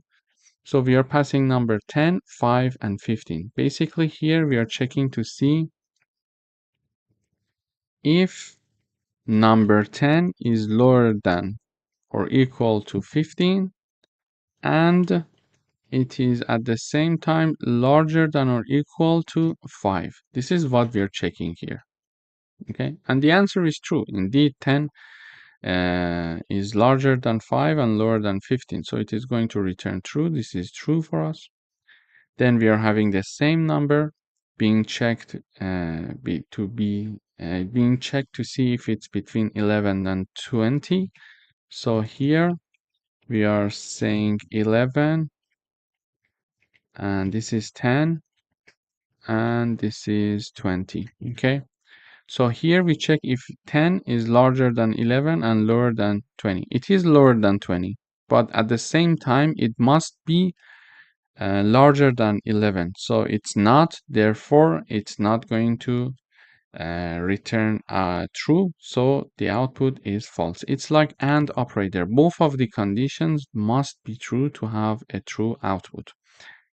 For example, we could have another example here is in, for example, 21 and 30. So when I run the code, the answer is false because we check to see if 10 is larger than 21 and lower than 30. Yes, it is lower than 30, but it's not larger than 21. This is why the answer will be false again. So this is basically how we can check to see if a number is actually is falling within a given range or not. Thank you for watching.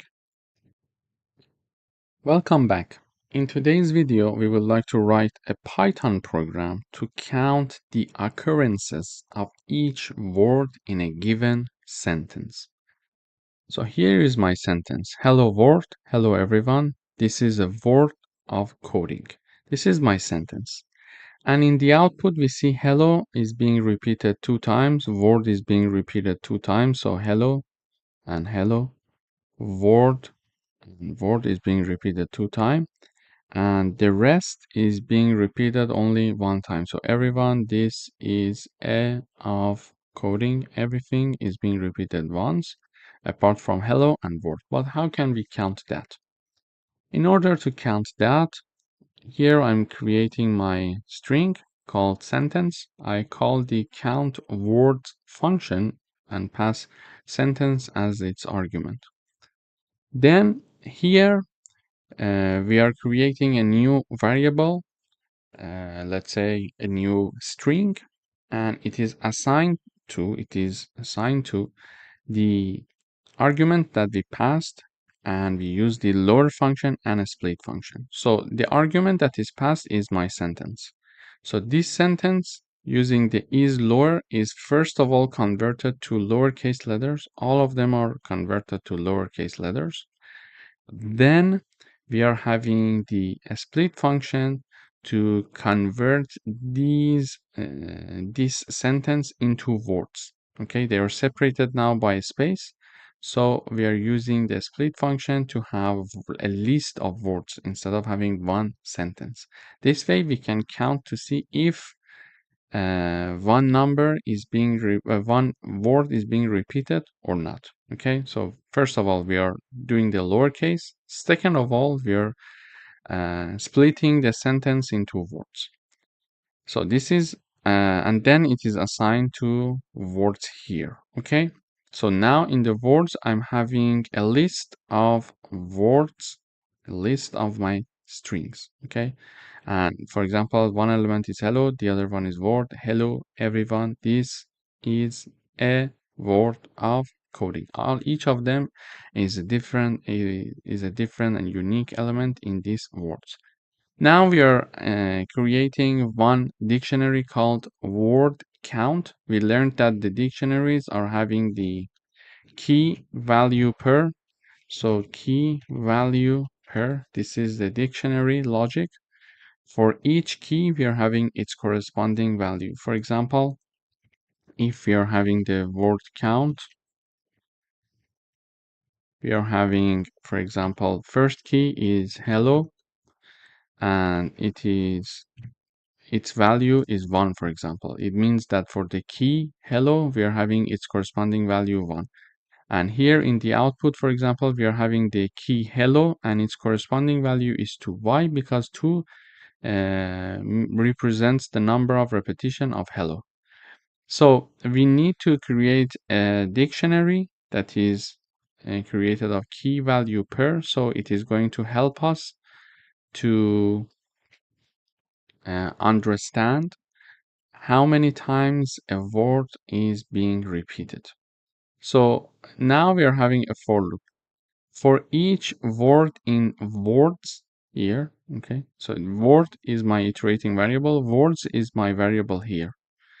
We are iterating through each word of this sentence. So we are, first of all, this is hello, then in the second iteration, my word is word, then in the third iteration it's hello, then it's everyone, etc. Okay, so let me write it down. In the first iteration, word equals hello. Second iteration, word equals word. Then third iteration, it is equal to hello again until the end. Okay, we are going to iterate through each of these words one by one. So in the first iteration now, hello word equals hello. We are going to see if this word, which is hello, is in the word count dictionary or not. It's not, because we just created it and it's an empty dictionary. So it's not. This one is false. This part is not executed. Therefore, we are creating the key in the word count dictionary and assign its value to be 1. So our dictionary was empty. Now we are adding the key, which is hello, to the word count dictionary, and its corresponding value is 1 now. Why it is hello? Here is word. Why it is hello? Because in the first iteration, word equals hello. Okay? So this is how. Then we go for the next iteration. In the second iteration, word equals word. So we check to see word, is it in the word count dictionary? No, in my word count dictionary, I just have hello and its corresponding value. So this part is not executed because this part is false. Then we come here. When we come here, we see that, okay, we need to create a new key with its corresponding value. So a new key is our word in the word count dictionary and its value is 1. So it means that we are going to have word and its corresponding value is 1. Okay. So we are having the iterating variable being inserted as the key, as the next key of the word count dictionary, and its value equals 1. Its value equals 1. Because, and why we are having the word here? Because we are iterating in this, we are in the second iteration, and this word equals word in the second iteration. So we go up back. So we go for the third iteration. The third iteration, we are having the third word, which is hello again. So we check to see if this word is already existing in the word count dictionary. Here, do we have hello? Yes, we have one hello. Okay, we have one hello. So this part is true. And we are going to add one value to the key of the word count dictionary. And what is that key? That key in the third iteration is hello, and hello is already there. So we are adding one value to its value. So value is already 1. We are adding one value, it will become 2. So we are adding one value to the word key, which is in the first iteration hello of the word count dictionary. Okay, so this is how we are having now hello 2. Then we go up, then the next word is everyone. So everyone, its value is 1. This is, for example, then counted, and then until the word. So when we are having the word again, so we already had one word, we are going to increase this word to 2, and then we are going to continue with the rest of them as this logic.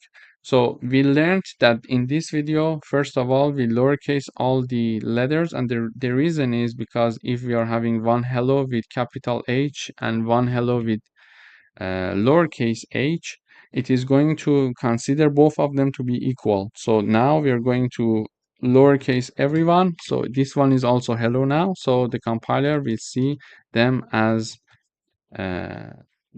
one similar word. But when we are having one h which is large, which is uppercase, the compiler differentiate this one with this one because the compiler is sensitive with the capital or small letters. So this is why we had the lowercase. Then we have the split because we want to split this sentence into words. We assign it to words now. We create a dictionary which is empty. We loop over the words inside the words.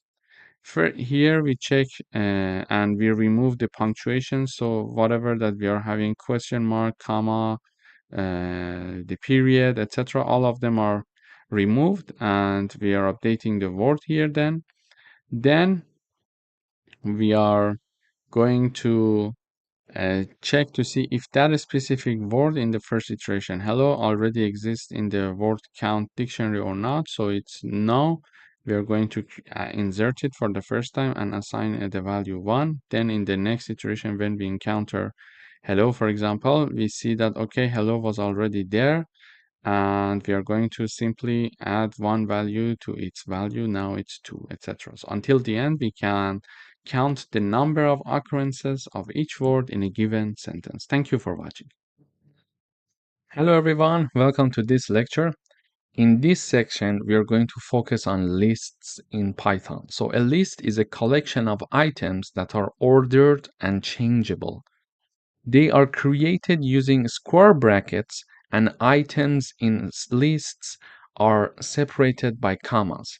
A list can store items of different types, for example, integers, string, or even other lists. And we can access the list elements using index, starting from 0. Let me illustrate it with an example. In order to declare and initialize a list called fruit here, we are having a square bracket here, and there are 3 elements in this list of mine, and they are separated by a comma. So you see here there are strings. This is why we are having double quotes. There are 3 elements, and they are separated by commas here, and they are declared in square brackets here. Sorry. In order to access elements of a list, we can simply use the print function, type down the name of the list, and then the index. Okay, so because our indexing system starts from 0, we are having 3 elements with these indexes. So apple is the first one, so the index is 0. Banana is the second one, the index is 1, and cherry is the third element in this list, but its index is 2. So 0, 1, 2 are the indices in this list of ours. This is very important to note that all of the lists start from indexing 0. Please keep that in mind. So if I want to print the first element of this list, I'm going to type down the name of the list, and in the square brackets, I'm going to type down the index. So if I want to print apple, I'm typing down index 0. If I want to print banana, I'm typing down index 1. And if I want to print out cherry, I'm typing down the index to here. So let me run this code. So when we run this code, we see in the output apple, banana, and cherry. So in this video, we learned about lists and how to create them and how to access the elements of a list. In the next videos, in this section, we are going to dive into deeper concepts of list, and we are going to have some practical coding exercises so we can have a comprehensive view and understanding of lists in Python. Thank you for watching. Hello everyone, welcome back. In this video, we are going to learn how to measure the length of a list. So we are declaring this list called fruits. It is having 3 elements. It's very easy to say that when we are having a small list, we can simply count the number of elements of this list here. However, if we are having a very large list that is containing like 200, 300 elements, it's very hard to uh, check the length of the list manually and start like saying, okay, 1, 2, 3, 4, 5, etc. Therefore, we have a reserved function in Python called len and parentheses that is going to return the number of items in a list. So let me give you an example. We are having this list here, and in order to measure the length of the list, I'm printing out the len function, and in the parentheses I'm putting the fruit. So basically the function is this fruits. Okay, so this is the function. We are typing down the name of the function, and then in parentheses I'm typing down the name of my list. And because I want to print this value, I'm putting it in the print parentheses. So when I run this code, I see it says 3. So in this video, we learned how to use the len function to know the number of items in a list. Thank you for watching. Hello everyone, welcome to another lecture. In this video, we're going to talk about list operations, in particular membership test using in and not in. So this is in and this is not in syntax. So we use in to check if an item exists in a list, and we use not in to check if an item does not exist in a list. For example, we would like to write a program to check if apple is in the list and if grape is not in the list. To do that, we are having a list called fruits, and there are 3 elements in this list: apple, banana, and cherry. So the membership test is the following. To check if apple is in the list, we are having the print function. I'm typing down the apple, the element or the string that we want to check if it is existing in the fruits list or not. So simply I type down the apple, then I use the in keyword, and then the name of the list, which is fruits. So I'm saying, is apple existing in the fruit list? So the output we expect to see true. Why? Because apple exists indeed in the fruits list. Why? It is the first element.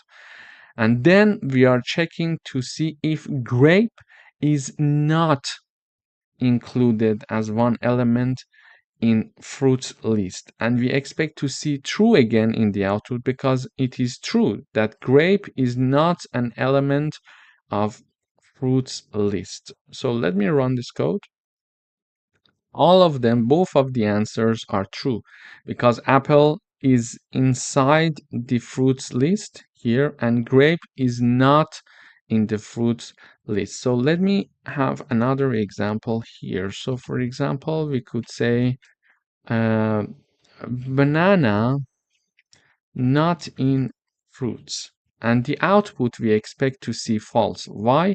Because banana, we are saying banana is not in fruits. We are checking this membership.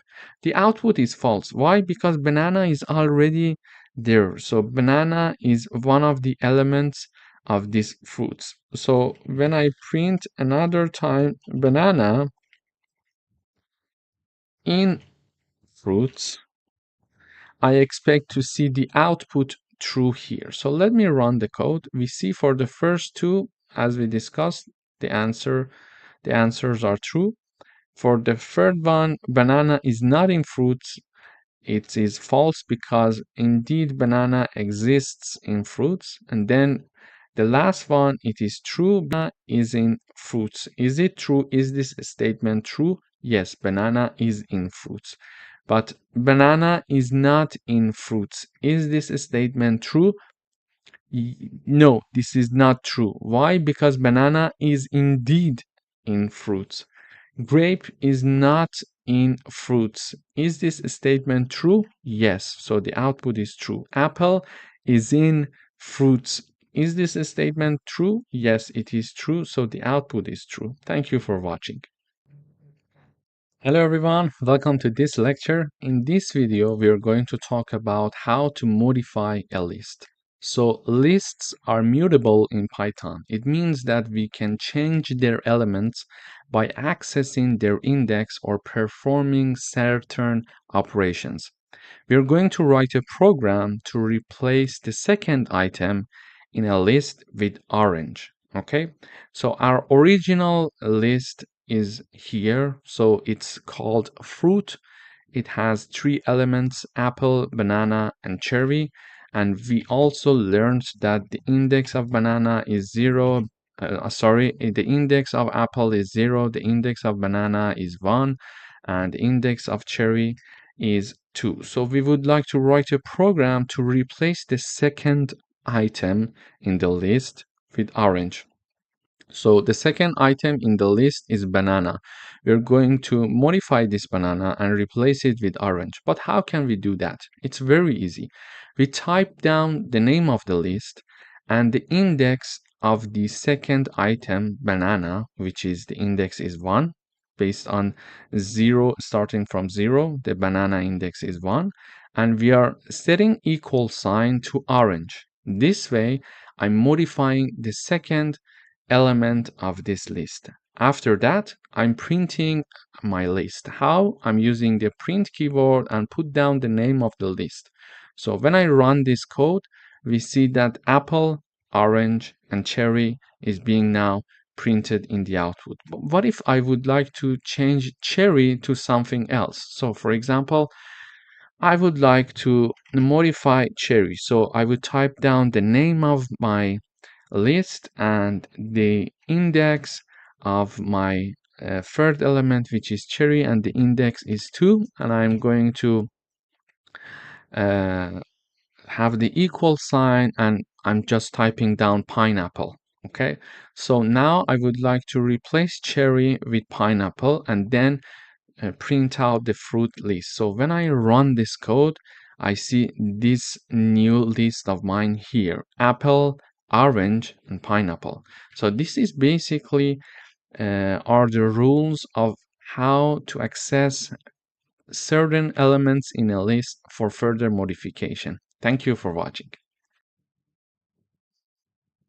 Hello everyone, welcome to another coding exercise. We would like to talk about how to understand the index of one element in a list. So we would like to write a program to find the index of banana in the list that contains apple, banana, and cherry. So this is my list called fruits, and apple, banana, and cherry are three elements in this list. In order to have the index of banana in my list, I can use this code. So name of my list dot index, and then in the parentheses, I'm typing down the name banana because this is the element. This is the banana is the element that I'm looking for its index in the fruits list. So I put down, because I want to see the output, I put down this line in the print parentheses keyword. So when I run this, it says 1. So it means that the fruits list is having the banana element at the index 1. Okay, so this is how to find the index of one element in a list. So let me give you another example here. I can have fruit.index, then apple, and then cherry here as well. So let me have this parenthesis here. Sorry. So I want to also know about the index of apple and also to know about the index of cherry. So when I run this code, I see 0 to be the index of apple, which is true, and I see cherry to be the index of 2, and it is true because this one is 0, this one is 1, and this one is indeed 2. It is very useful when we have a big list and we would like to check something specifically to see first if that item exists in our list, and then, okay, if it exists, what is the index of this item in my list? So, and then we would like to do some further, for example, operations on that element. This is how Python is making our life easier. We can use these functions to easily access anything in our list here. Thank you for watching. Hello everyone, welcome to another lecture. In today's video, we're going to talk about the count function. So the count function returns the number of occurrence of a specific item in the list for us. So here we would like to write a program to count the number of times apple appears in this list. Okay, so here I'm initializing and declaring and initializing a list called fruits. Then this list is having 4 elements: apple, banana, apple, and cherry. And for example, if we have a very large list, we would like to know how many times this apple is being repeated in that specific list. To do that, we can use the name of the list dot count function, and in parentheses we're going to type down, for example, apple. Okay, this is how we can work with the count method or count function. And because we want to see the output of this line of code, we put it in the print parentheses. So when I run this code, I see 2 in the output. Why? Because there are 2 repetition of apples, 2 occurrence of apple in this list. But if I want to, for example, investigate another element, for example, banana, when I run this code, I expect to see number 1 as you see it here. Yeah. Why? Because banana is only happening one time. There is no repetition for banana. Only one time it appears in the fruits list. Therefore, using this count method or function, we can count the number of times one element is being repeated. Thank you for watching. Hello everyone, welcome back. In today's video, we're going to learn how to work with the copy function. So the copy function creates a copy of our list. So we would like to write a program to create a copy of our list. So our list is called fruits. It has 3 elements: apple, banana, and cherry. And then we are going to have a new list called new list. And then we are using our list called fruits.copy with empty parentheses to copy this fruit list into our new list here. And then I'm using the print function to print out the new list for myself. So when I run this code, I'm printing the new list as you see it here, and it is showing apple, banana, and cherry, exactly the same elements as the fruits list. Why? Because everything that was in the fruit list was copied to this new list here using this line of code. So we can simply type down the name of our current list dot copy and empty parentheses to copy whatever that is inside that list in another list, for example, a new list or another list, for example, here. So I can have another list called X. This list is called X, and I'm typing down fruits.copy here. And then I'm printing this list that is called X. As you see, the fruit list is also copied and pasted into the list that is called X. And when we are printing the X here in the output, we're using this line, we see that apple, banana, and cherry is there. So simply using the copy keyword, we can copy and paste everything in another list. Thank you for watching. Hello everyone, welcome to this lecture. In this video, we're going to learn how to modify a list using three predefined functions in Python. First append, then extend, and then insert. So append adds an item to the end of the list. So using append function, we can use only one item each time that we're using and calling this function to the list. Having the extend function, we can add multiple items at the same time to the end of the list. And using the insert function, we can insert an item to the list at a specific position. So let us illustrate these with an example. So we would like to write a program to append orange to the list, extend the list with grape and melon, and then insert kiwi at index 1. Let me illustrate it. So we are having this original list called fruits. It has three elements: apple, banana, and cherry. So when I have this list, the index of apple is 0, banana is 1, and cherry is 2. And we were told to append orange to the list. To do that, I'm typing down the name of the list, dot append, which is the name of the function, and in parentheses, I'm typing down in double quotes because it's a string, orange, when calling this append function. So one more time, fruits, the name of the list, dot append, and in parentheses, I'm typing down the elements that I would like to add. And because in this case, our item is a string, we are having double quote, okay? And then I'm printing the fruit list one more time. So here I expect to have apple, banana, cherry, and orange finally in the end. So orange is added after this modification to the list. Previously, we were having up until cherry. So let me comment the rest of the code so we see the output one by one.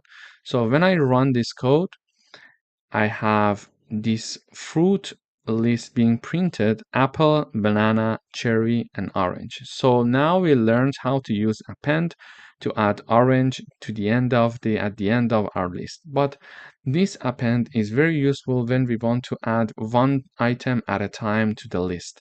If we want to add multiple items at the same time, it's better to use the extend function like here. So I'm typing down the name of my list, and I'm putting dot extend, which is the name of the function that we introduced above here and here also.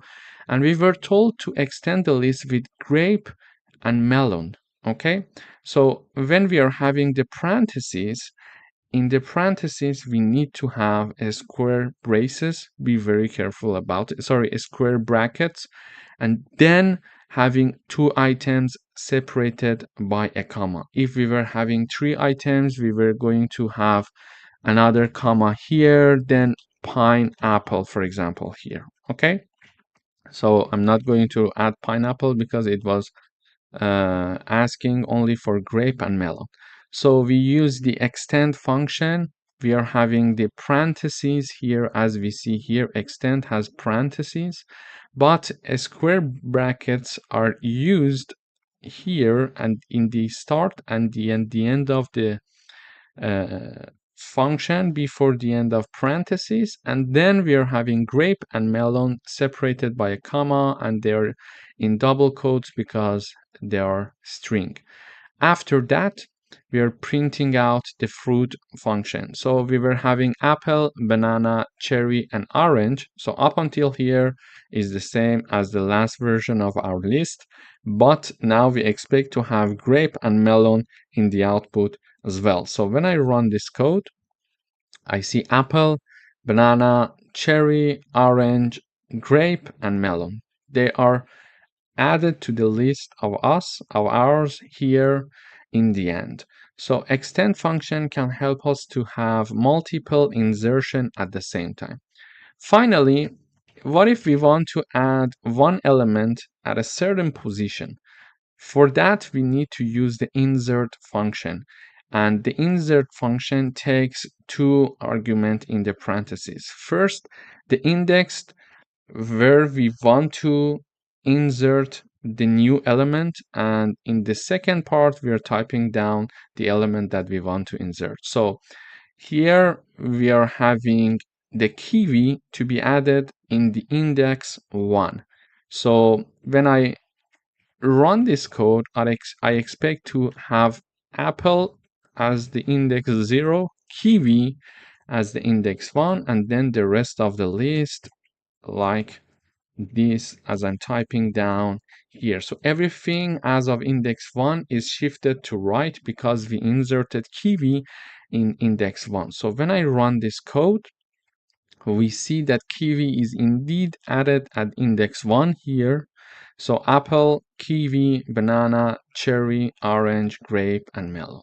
So in this video, we learned how to modify a list in Python using append, extend, and insert functions. And we also learned the differences between them. For example, append can add item one at a time to the list, to the end of the list. Extend, however, can add multiple items to the list simultaneously in one go. And then we are having the insert function that can help us to insert one specific item at a one specific index or location in our list. Thank you for watching. Hello everyone, welcome to this lecture. In this video, we're going to learn how to modify a list using remove, pop, delete, or del and clear functions in Python. So basically, when we are calling the remove function, we need to put one item in parentheses, and it is going to remove the first occurrence of the item that is mentioned in parentheses. Then we can have the pop function. It is going to remove the item at the specific index. So in the parentheses, we can type down the index, or the last item is going to be removed if no index is specified in parentheses. Then we are having the del keyword, the delete keyword it means, and then the list name, and then the index in a square brackets. It is going to delete the item at the specific index. And finally, we can have the clear function that is going to remove all elements from the list. Let me illustrate it with an example. So we would like to write a program to remove banana, pop the last item, which is this function here, delete the first item, and then clear the list. Okay, to do that, I'm having one list called fruit, and it is containing of 4 elements. It is containing 4 elements: apple, banana, cherry, and orange. So it says that use the remove function to remove banana. To do that, I'm typing down the name of my list dot remove, and in parentheses, as indicated here, we need to type down the name of the item. So I'm typing down the name of the item, remove banana. So banana is typing down here, and now I'm printing out the fruit list here. So let me comment these parts because we're going to uncomment them step by step. So I'm removing banana from the list, and then I'm printing out the list. So I expect to see apple, cherry, and orange when I'm printing out the fruit list after this modification. So this banana must have been removed, must be removed. So we are seeing apple, cherry, and orange. Indeed, this remove function helped us to remove the banana string from this list. Then we are having the pop function here. So it says pop the last item. So we learned that pop can have some index in the parentheses. So if we indicate the index in the parentheses, it is going to specifically remove the item at that index, or if we do not indicate an index in parentheses using the pop function, it is going to by default remove the last item. And it says pop the last item, so it means that we are not needing to have any index in the parentheses. So I'm typing down the name of the list, then dot pop, and with nothing in the parentheses, so it is going to remove the last element, which is orange here. So this is our last version of the list: apple, cherry, and orange. And then I'm calling the pop function with no index in the parentheses, so it is going to by default remove the last item, which is orange here. So we expect to see our list containing only apple and cherry when we are going to call this fruit list one more time and print the output.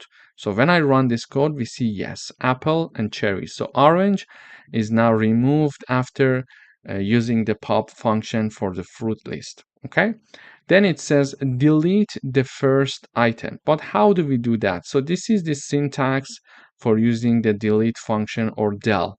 So del, then space, name of the list, and in square brackets we are going to type down the index of the item that we want to be deleted. So here we are having the code del keyword, the name of the list is fruits, and we want to delete the first item as the problem is stating here. So the first item is having index 0.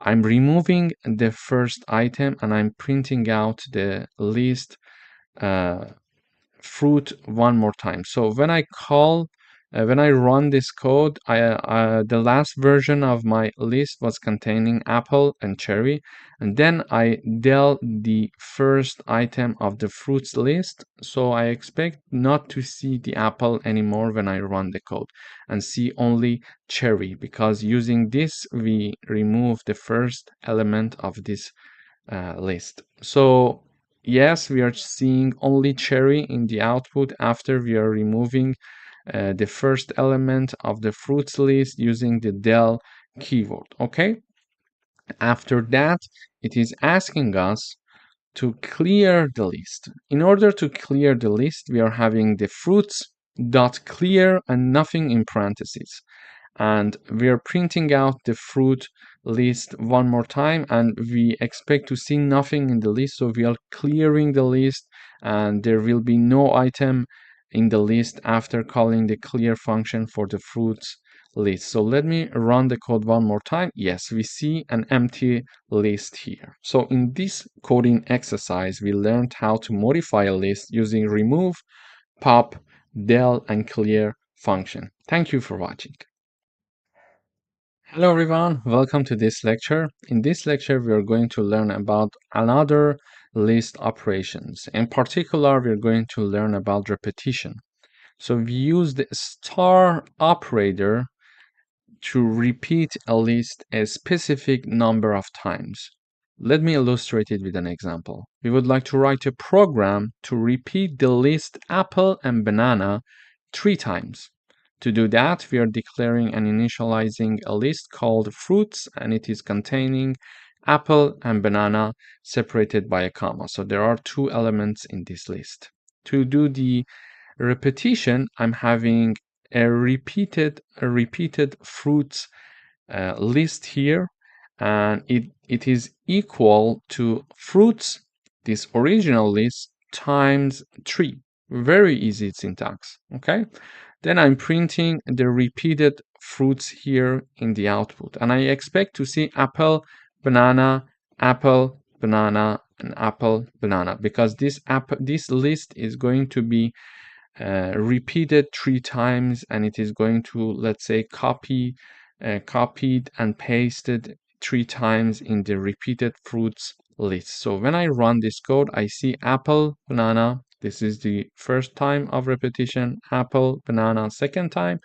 Apple, banana. So 3 times the original fruits list is repeated in the repeated fruit list using this star syntax to have the repetition in lists. Thank you for watching.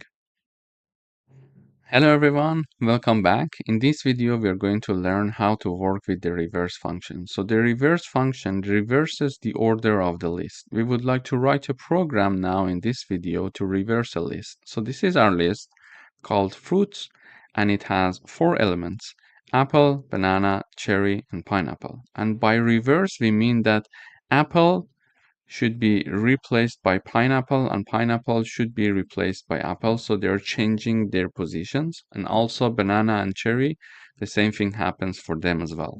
To do that, we are simply type down the name of the list dot reverse with empty parentheses, and then I print my list here. So when I run this code, I see pineapple, cherry, banana, and apple. So originally the list was lit like this.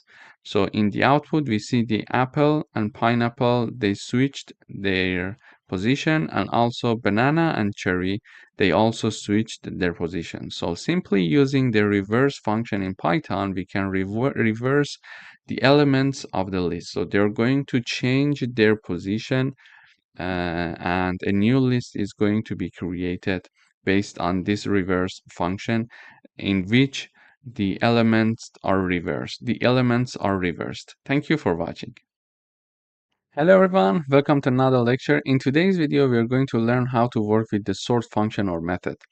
So this function or method sorts the list in ascending order or descending order depending on how we work with it. So we would like to write a program to sort the list banana, cherry, and apple.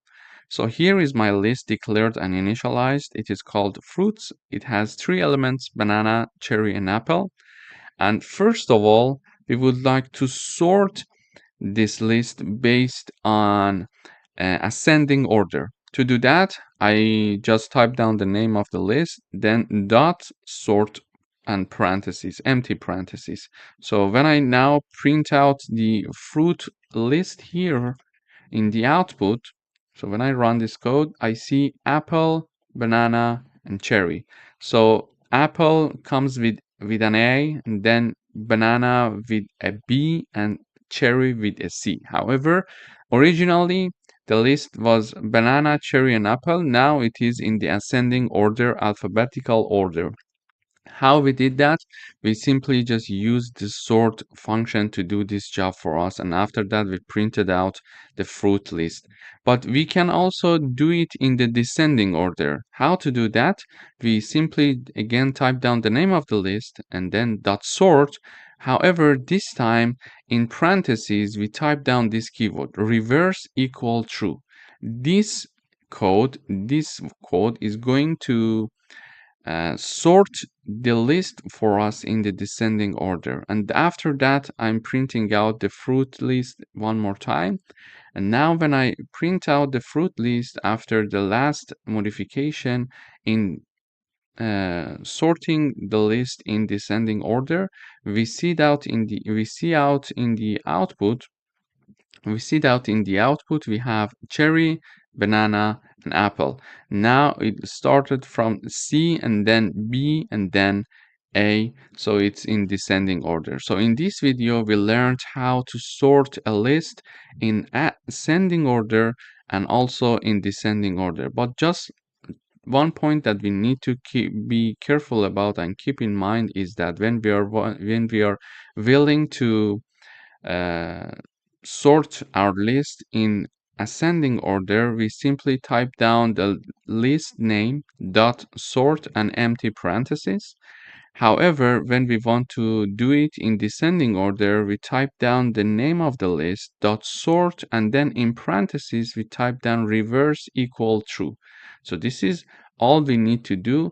Everything else is taken care of. Thank you for watching.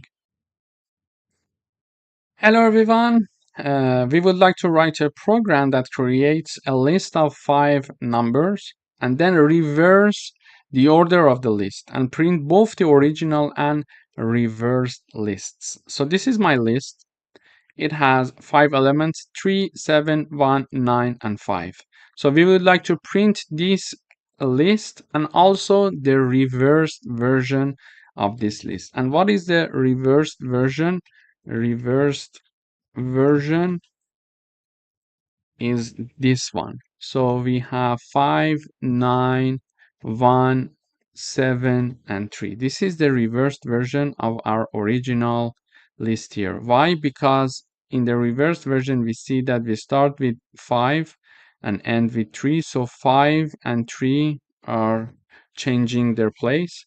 And also 9 and 7 are changing their place. So we are having a reversed version of this list that is called numbers. But how do we do it in the code? In order to do that, I type down the name of the list, which is numbers, and then colon -1. This code is going to help me to reverse the list, and this is assigned to a new list that is called reversed numbers.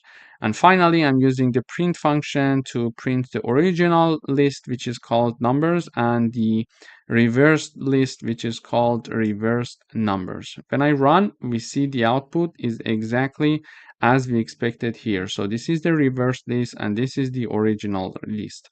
Basically, we learned how to reverse a list in Python simply by typing down the name of the original list and then typing down colon -1, and it is assigned to a new list that is called reversed numbers. Thank you for watching.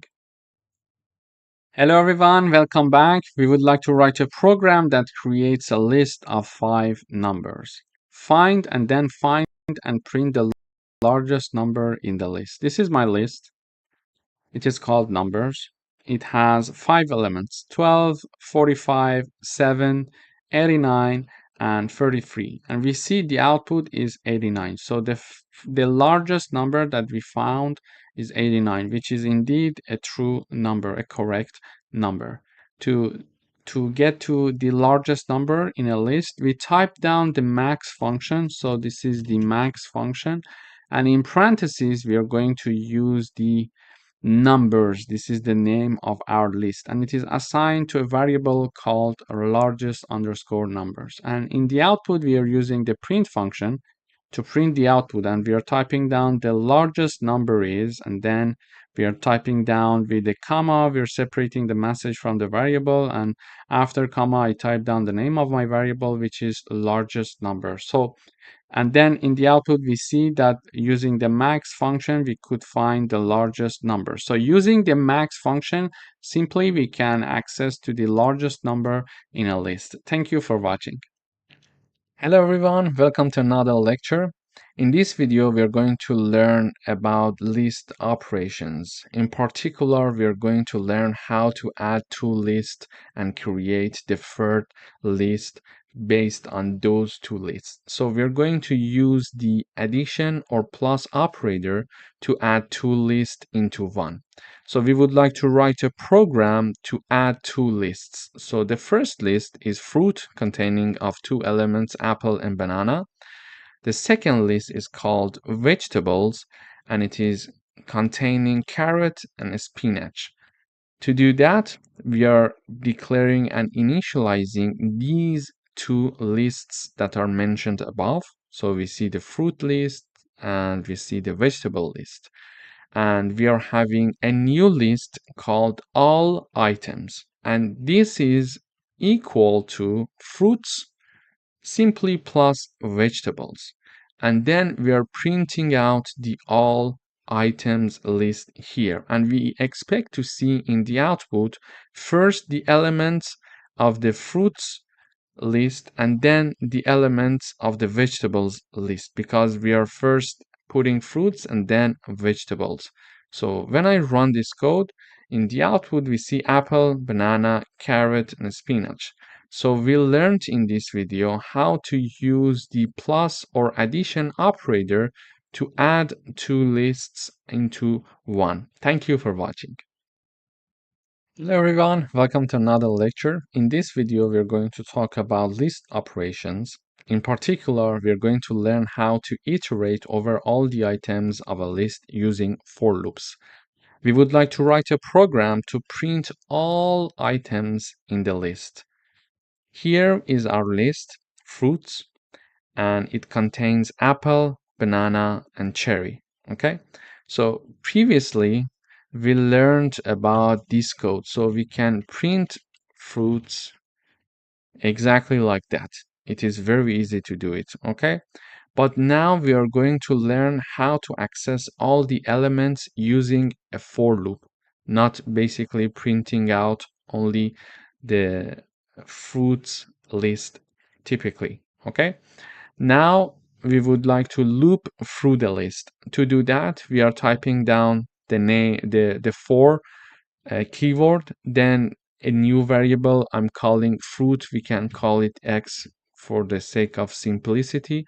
So I'm declaring a new variable x, and this x is going to iterate over the elements of the fruits list. So for keyword, then a new variable, then in keyword, then the list that we would like to iterate over, and then the colon. That's it. Then when we are having the colon, we enter, we go to next line, and we are printing x. And x is going to iterate over all the elements of this list for us. So it is going to print all the elements of the list for us. So when I run this code, I see apple, banana, and cherry. Why? Because in the first iteration, x equals apple. In the second iteration, x equals banana, and in the third iteration, x equals cherry. And in each iteration, we are printing the value of x. Okay, so when x equals apple in the first iteration, we are printing apple. We see apple in the output. Then banana is equal to x, and then we are printing x, so banana is printed, and the same goes with the cherry. This is how we can use for loops in order to iterate over all the elements of a list. Thank you for watching. Hello everyone, welcome back. In this video we would like to find the third largest number in our list. This is our list. It is called numbers and it has some elements. And we would like to find a third largest number in this list. To do that, I'm printing using the print function. I type down the message third largest number, and then I call the third largest function. And this function basically is doing the work for us, and we are passing this list that is called numbers as the argument. Okay, now to do that, I'm having this list being converted to a set using the set function. Why? Because in set we do not allow duplicates. Okay, we do not allow duplicates in sets. So this is why we are first of all, we are converting this list to a set, and then we are sorting this set. I'm going to tell you why not being allowed to have duplicates is important in this example. Then whatever is the output of this part is going to be assigned to the unique number. So we are having a set called unique numbers. So when I run this code, for example, here I'm printing this list, which is called numbers.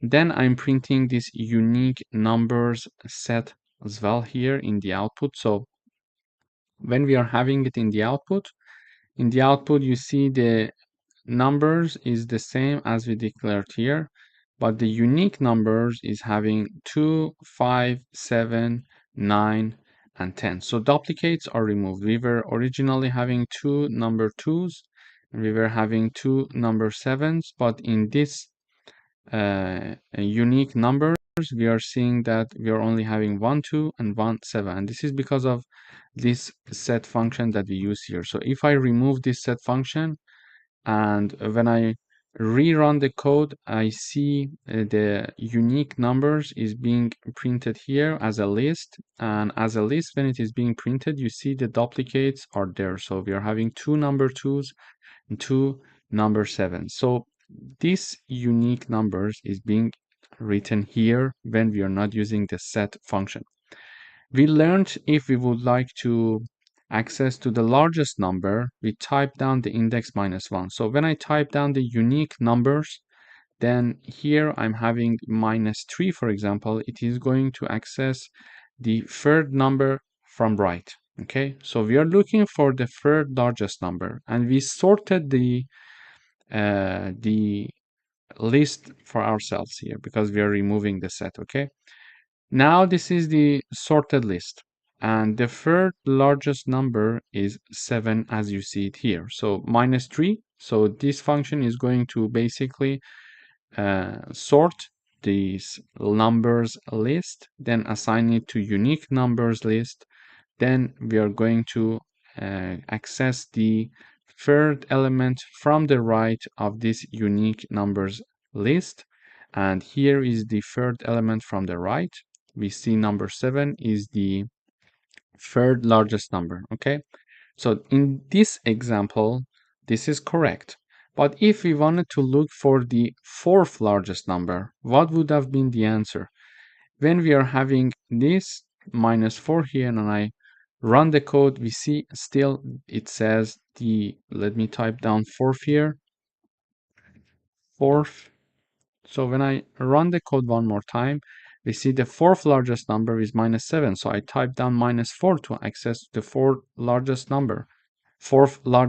So this is the first largest number, second largest number, third largest number, and the fourth largest number is not 7 anymore because 7 is the third largest number. But because there is duplicate, the code is making a mistake. So the fourth largest number is 5, but we are having 7 in the output. This is why we need to convert this list to a set. Therefore, this set is going to remove duplicates. So when I run the code, you see the fourth largest number is 5, which is true because first largest number, second largest number, third largest number, and fourth largest number is 5. Okay, so this is important to remove duplicates. This is why we use the set function, and then we sort the converted list to a set, and we are assigning it to unique numbers. Therefore, we are not having any more duplicates in our code. So let me review it one more time. We are willing to find the third largest number. Here, let me type down third again. And let me type down -3 here again. I'm having this list. I'm calling my third largest function, and I'm passing as the argument this list that is called numbers. Then I'm using the set function to remove the duplicates. Then using the sorted function to sort it in ascending orders. When we are having a set in ascending order, we can simply understand the third number, the third element from the right will be the third largest number because it is sorted in ascending order and it has no duplicates value in it. Okay, and it is assigned to unique numbers here. Then let me just comment these parts because these parts were added because I wanted to show you the output for better understanding and analyzing the code. So then I'm using the name of this variable, which is unique underscore numbers, and using the brackets, I'm accessing the third largest number from the right, because we learned if we type down -1, we can access the number from the right, the first number from the right. To access the second number from the right, we use -2. To access the third number from the right, we use -3. So this is how we can access to the third largest number in our list. Thank you for watching. Hello everyone, welcome back. In today's video, we would like to find the pair of numbers with the maximum product in a list. To find the maximum product in a list, we need to find the two largest numbers in our list, because if they are multiplied with each other, they are going to produce the maximum product. So we need to look for the two largest number in the list. So this is my list. I'm calling this function max product pair, and it is going to do the work for me. I'm passing as argument this numbers list. When I'm passing it, I'm using the set function to convert it to a set to remove duplicates. Then I'm using this sorted function in order to sort it in ascending order, and it is assigned to unique numbers. Then when I print unique numbers, just for better understanding, we see that the unique numbers set here is sorted in ascending order, and the maximum numbers in this set for us are 10 and 20. So if 10 is multiplied by 20, it is going to produce the maximum product in our list. So if 10 is multiplied by 3, it is lower than 10 multiplied by 20. Any numbers that are in this list, if they are being multiplied with each other, are lower than the product of 10 multiplied by 20, because these are the largest numbers in our set. And to access these two numbers, we initialize two variables called max1 and max2.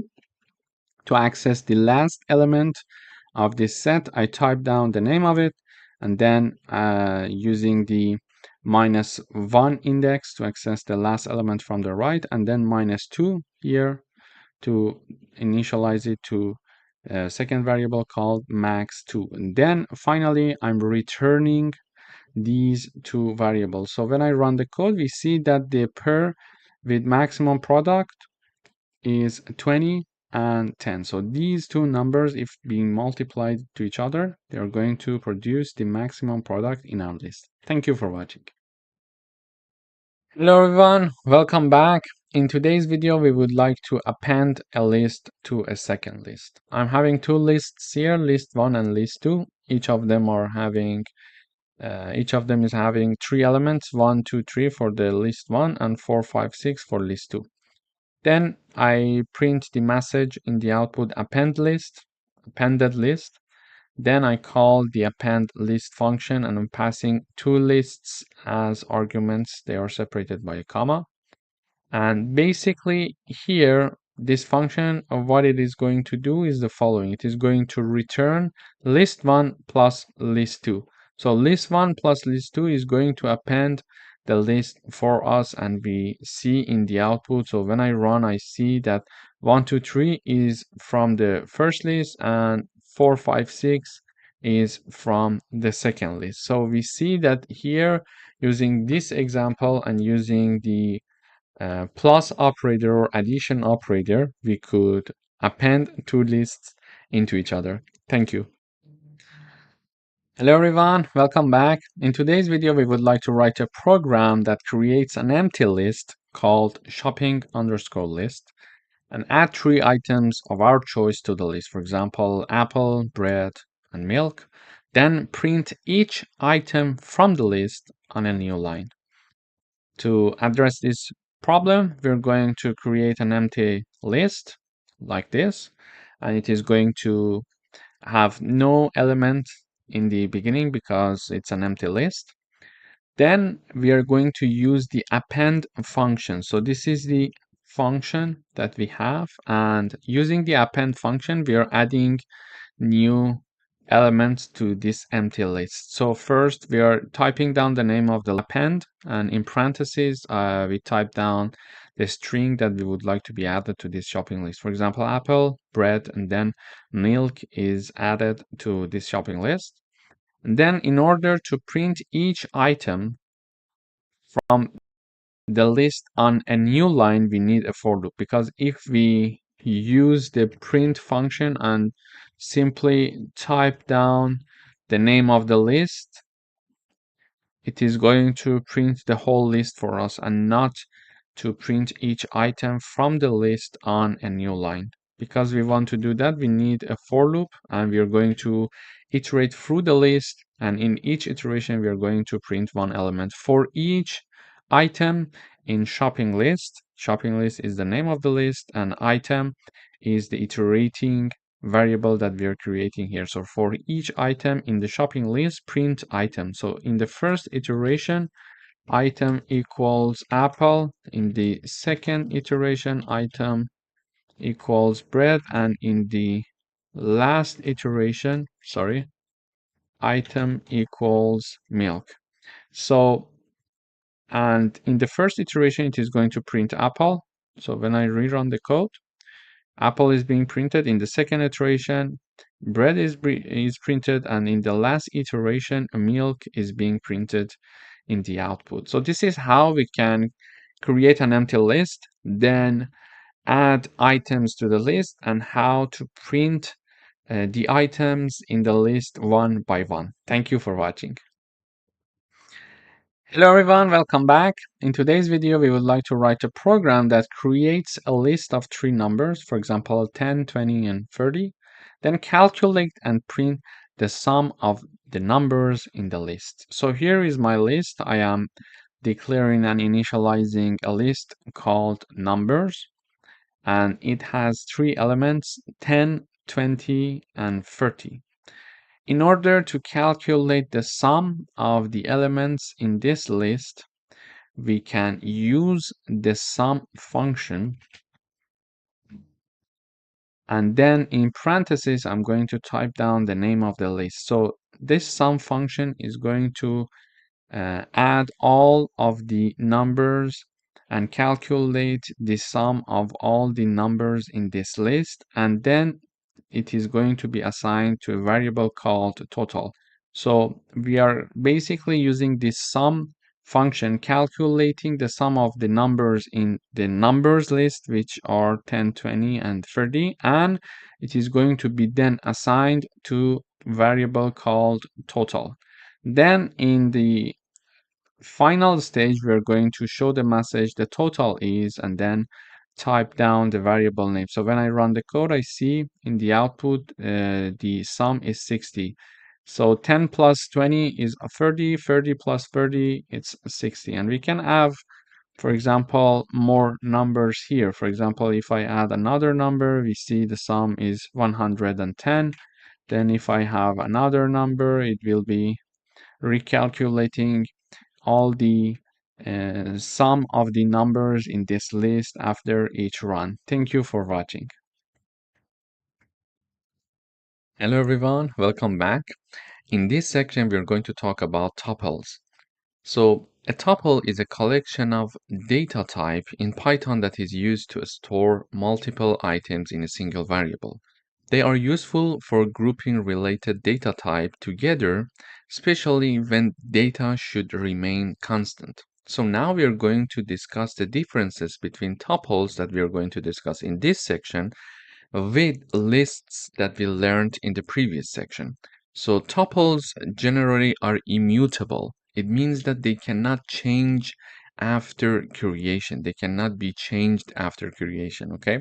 But in lists, we saw that they are mutable. It means that we could add elements, we could remove elements, and generally we could modify the elements. This is not possible to be done in tuples.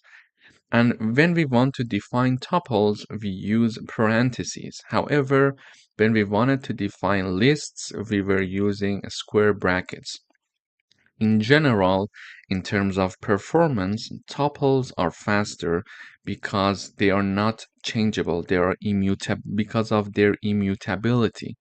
However, lists are slower because they are mutable, because we can change them. Because of this option, they are slower. And typically, in terms of the memory usage, tuples are smaller in memory, while lists are more using memory size as compared to tuples. And tuples generally are used for fixed data or the constant values, while lists are used for dynamic data that changes frequently. So these are the main differences that we can mention between tuples and lists. In the next videos, we're going to learn how to declare and initialize tuples and how to do certain operations using tuples. Thank you for watching. Hello everyone, welcome to this lecture. In this video, we're going to learn how to create different types of tuples. So I'm typing down my first tuple called empty tuple, and then when I'm initializing it, I'm using parentheses as we discussed earlier in the previous video. And here I'm putting no element for this tuple. So it's a tuple that has no elements, or we can say an empty tuple. Then I am initializing another tuple with one element in it. So it's a single element tuple, and the name of this tuple, I name it single element tuple. It could be X, it could be Y, whatever we want. There is no difference. Then I'm having another tuple called mixed tuple, and it has three elements, one 3.14 and one string called hello. Please note that when we are putting the elements, for example, an integer or a float here, we don't need quotes. But when we are putting a string as one element, we must have quotes. This is something to be careful about, okay? So these are three tuples that we declared and initialized here, one empty tuple and one single element tuple and one tuple that has one integer, one float, and one string. Now we would like to print them. So I use the print function. In the first part, I type down the message that I want to be shown in the terminal, saying that, for example, empty tuple, and then one comma, and then type down the tuple name. The same logic goes for the second and the third tuple. Single element tuple in quotes because it's a message to be printed in the output, then a comma, then single element tuple is the name of my tuple that I'm putting there. Again, for the mixed tuple, I'm having the mixed tuple name, a comma, and in the first part, I'm having the message shown in the terminal. So when I run, I see that the message empty tuple that we have here is printed out in the output. And when I have the print of my tuple here, you see empty. So it's only parentheses because it's an empty tuple, okay?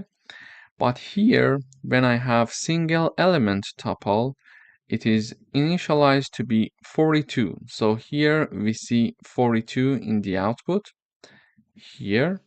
Then when I'm printing out the mixed tuple, I'm having 1 hello and 3.14. So in this video, we learned how to create different types of tuples. In the next videos, we are going to dive deeper into this concept. Thank you for your watching. Hello everyone, welcome back. In this video, we are going to learn about the count and index functions in tuples. I'm having a tuple. It has these elements 1, 2, 2, 3, 4, and 2. Okay? And I would like to count the number of occurrence of number 2 in this tuple. To do that, I'm using the count function here. Okay? We can have the count function, and in parentheses I type down 2, the element that I want to count the occurrences of that. So I'm having a new variable called x, and it is equal to my tuple dot count, and in the parentheses I'm having number 2 because I want to count the occurrences of 2. So the result of this is going to be assigned to x. How many 2 do we have here in this tuple? 1, 2, and 3. So we expect to see 3 when we print out the value x, the value of x, and then I would like to find the index of the first occurrence of number 3 in my tuple. And in order to find that, we are using the index function. So index, and in the parentheses, we type down number 3 because we want to find the index of the first occurrence of number 3. And then this is assigned to variable y. So the result of this is assigned to y. And then we are printing out the variable x and variable y. So when I run this code, we see the count of 2 equals 3. So why? What happened? This function count is going to count the number of occurrences of number 2. So how many 2's we have here? 1, 2, 2, 2, and 3, 2 here. So, and it is assigned, this result is assigned to x. So when we are printing out x, we see number 3, which is true. And then we want to find the index of the first occurrence of number 3. So we use the index function, and in the parentheses, I have the number 3, and it says the index is 3. But how we get the index 3? So the first element index is 0. Then we start from there, and we see that the index of number 3 is indeed 3, as we see here, because we start from 0. The first element is 0, the second element is 1, the third element is 2, and the fourth element is 3, and our fourth element equals 3, and the index of 3 is 3. So 3 is assigned to y, and y is being printed out in the output. So in this video, we learned how to use the count and index functions for tuples. So basically, we have the name of the tuple dot count, and then in the parentheses, we type down the number that we want to count, the number of occurrences of it. And then we are having the name of the tuple dot index, and in the parentheses we have one number, and that number is the number that we want to find the index of its first occurrence. This is how it works with tuples. Thank you for watching. Hello everyone, welcome back. We would like to do membership testing in tuples. We have a tuple called fruits. It has 3 elements: apple, banana, and cherry. And in the output, we are printing using print function to print the result for us. We want to check to see if apple exists in this tuple, and we want to check also to check and see if grape is not existing in this tuple. Okay, to do that, we need to use in and not in function. Here I'm having the print function. There are 2 parts in the print function. This is the first part and this is the second part, and these 2 parts are separated by a comma. First, I'm showing this message: is apple in the tuple? And then in the second part, I'm typing down the apple string and I'm using the in keyword, and then the fruits, which is the name of my tuple. So basically, using this line, I'm telling to the compiler to check if this apple is a member of fruit tuple for me or not. So it is going to return the value either true or false. In this case, we expect to see the value true in the output. Why? Because apple is a member of this tuple called fruits. Okay. And secondly, I'm having this message being shown in the output first: is grape not in the tuple? We are saying the grape is not in the tuple. Am I right?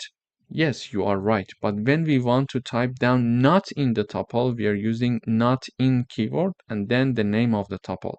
So we expect also to see the result to be true, because indeed grape is not in this tuple for us. So when I run the code, we see is apple in the tuple, this message, and the answer is true because apple is indeed in the tuple. This is the first element. And then we are showing this message in the output: is grape not in the tuple?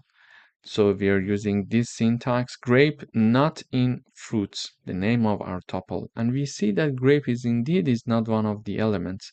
And the answer is true. This statement is true. Grape is not in the tuple. So this is how we can use membership testing using in and not in keywords in Python. Thank you for watching. Hello everyone, welcome to this lecture. In this video, we're going to talk about packing and unpacking for tuples. So packing and unpacking are convenient features in Python that allow for grouping multiple values into a single entity called packing and breaking them apart into individual variables called unpacking. So let me illustrate it with an example. Here I'm having my tuple, and it is assigned 10, 20, and 30. So we can say my packed tuple is this one, okay? So I'm printing out my tuple here and I'm saying in the message packed tuple. So when I run this code in the output, I see packed tuple is having 10, 20, and 30. So it allows me for grouping multiple values into one single entity. So this is why we're using tuples initially. So we call this action as to be packing, okay? We could also remove the parentheses if we want. So when I run this code, again, I'm having the same output. So it is called packing, but unpacking means the following. So this my tuple has three elements, 10, 20, and 30, okay? The unpacking is like the following. Because it has three elements, I'm having three variables here called x, y, and z, and they are assigned to my tuple. So when I run this code and I'm printing out x, y, and z, I see that unpacked values are 10, 20, and 30. It means that the first element of the tuple is assigned to x, the second element of the tuple is assigned to y, and the third element of the tuple is assigned to z. This is called unpacking. And I could, for example, print only the value of x here. So when I run this code, you see the output 10. So x is assigned 10. So this is how we can unpack a tuple. We can break the tuple apart into individual variables, and these individual variables are x, y, and z. So let me just type down y and z here. So in the next video, I'm going to have a coding exercise to dive deeper into this concept. Thank you for watching.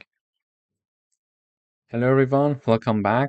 In the previous video, we learned how we do packing and unpacking. So packing is very similar to initializing a tuple. Therefore, in this video, we are going to focus on unpacking tuples. I'm having a tuple called person info. It has three elements, two strings and one integer. So the first element is Alice, the second element is 25, and the third element is engineer. Now to do the unpacking, I'm having three variables here being initialized and declared. I'm having name, age, and profession. They are equal to my tuple, person info, okay? And they are going to take the values of this tuple respectively. For example, this name is going to take the first element of my tuple because it is mentioned first. Age is mentioned secondly, so it is going to take the second element of the person info tuple, and profession is mentioned as the third in the list here, so it is going to take the third element of the person info tuple, okay? Then I'm printing out three things here. I'm having the name, the age, and the profession. And I'm using name here, age here, and profession here. So each one of them is taking one value from this tuple. When I run this code, in the output, first we see the messages. So name, age, and profession, name, age, and profession.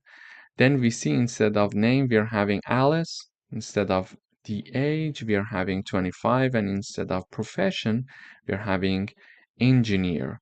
So this is how the unpacking works. We can break the elements of a tuple down into different variables, and we can use those variables separately. This is how unpacking works in tuples. Thank you for watching.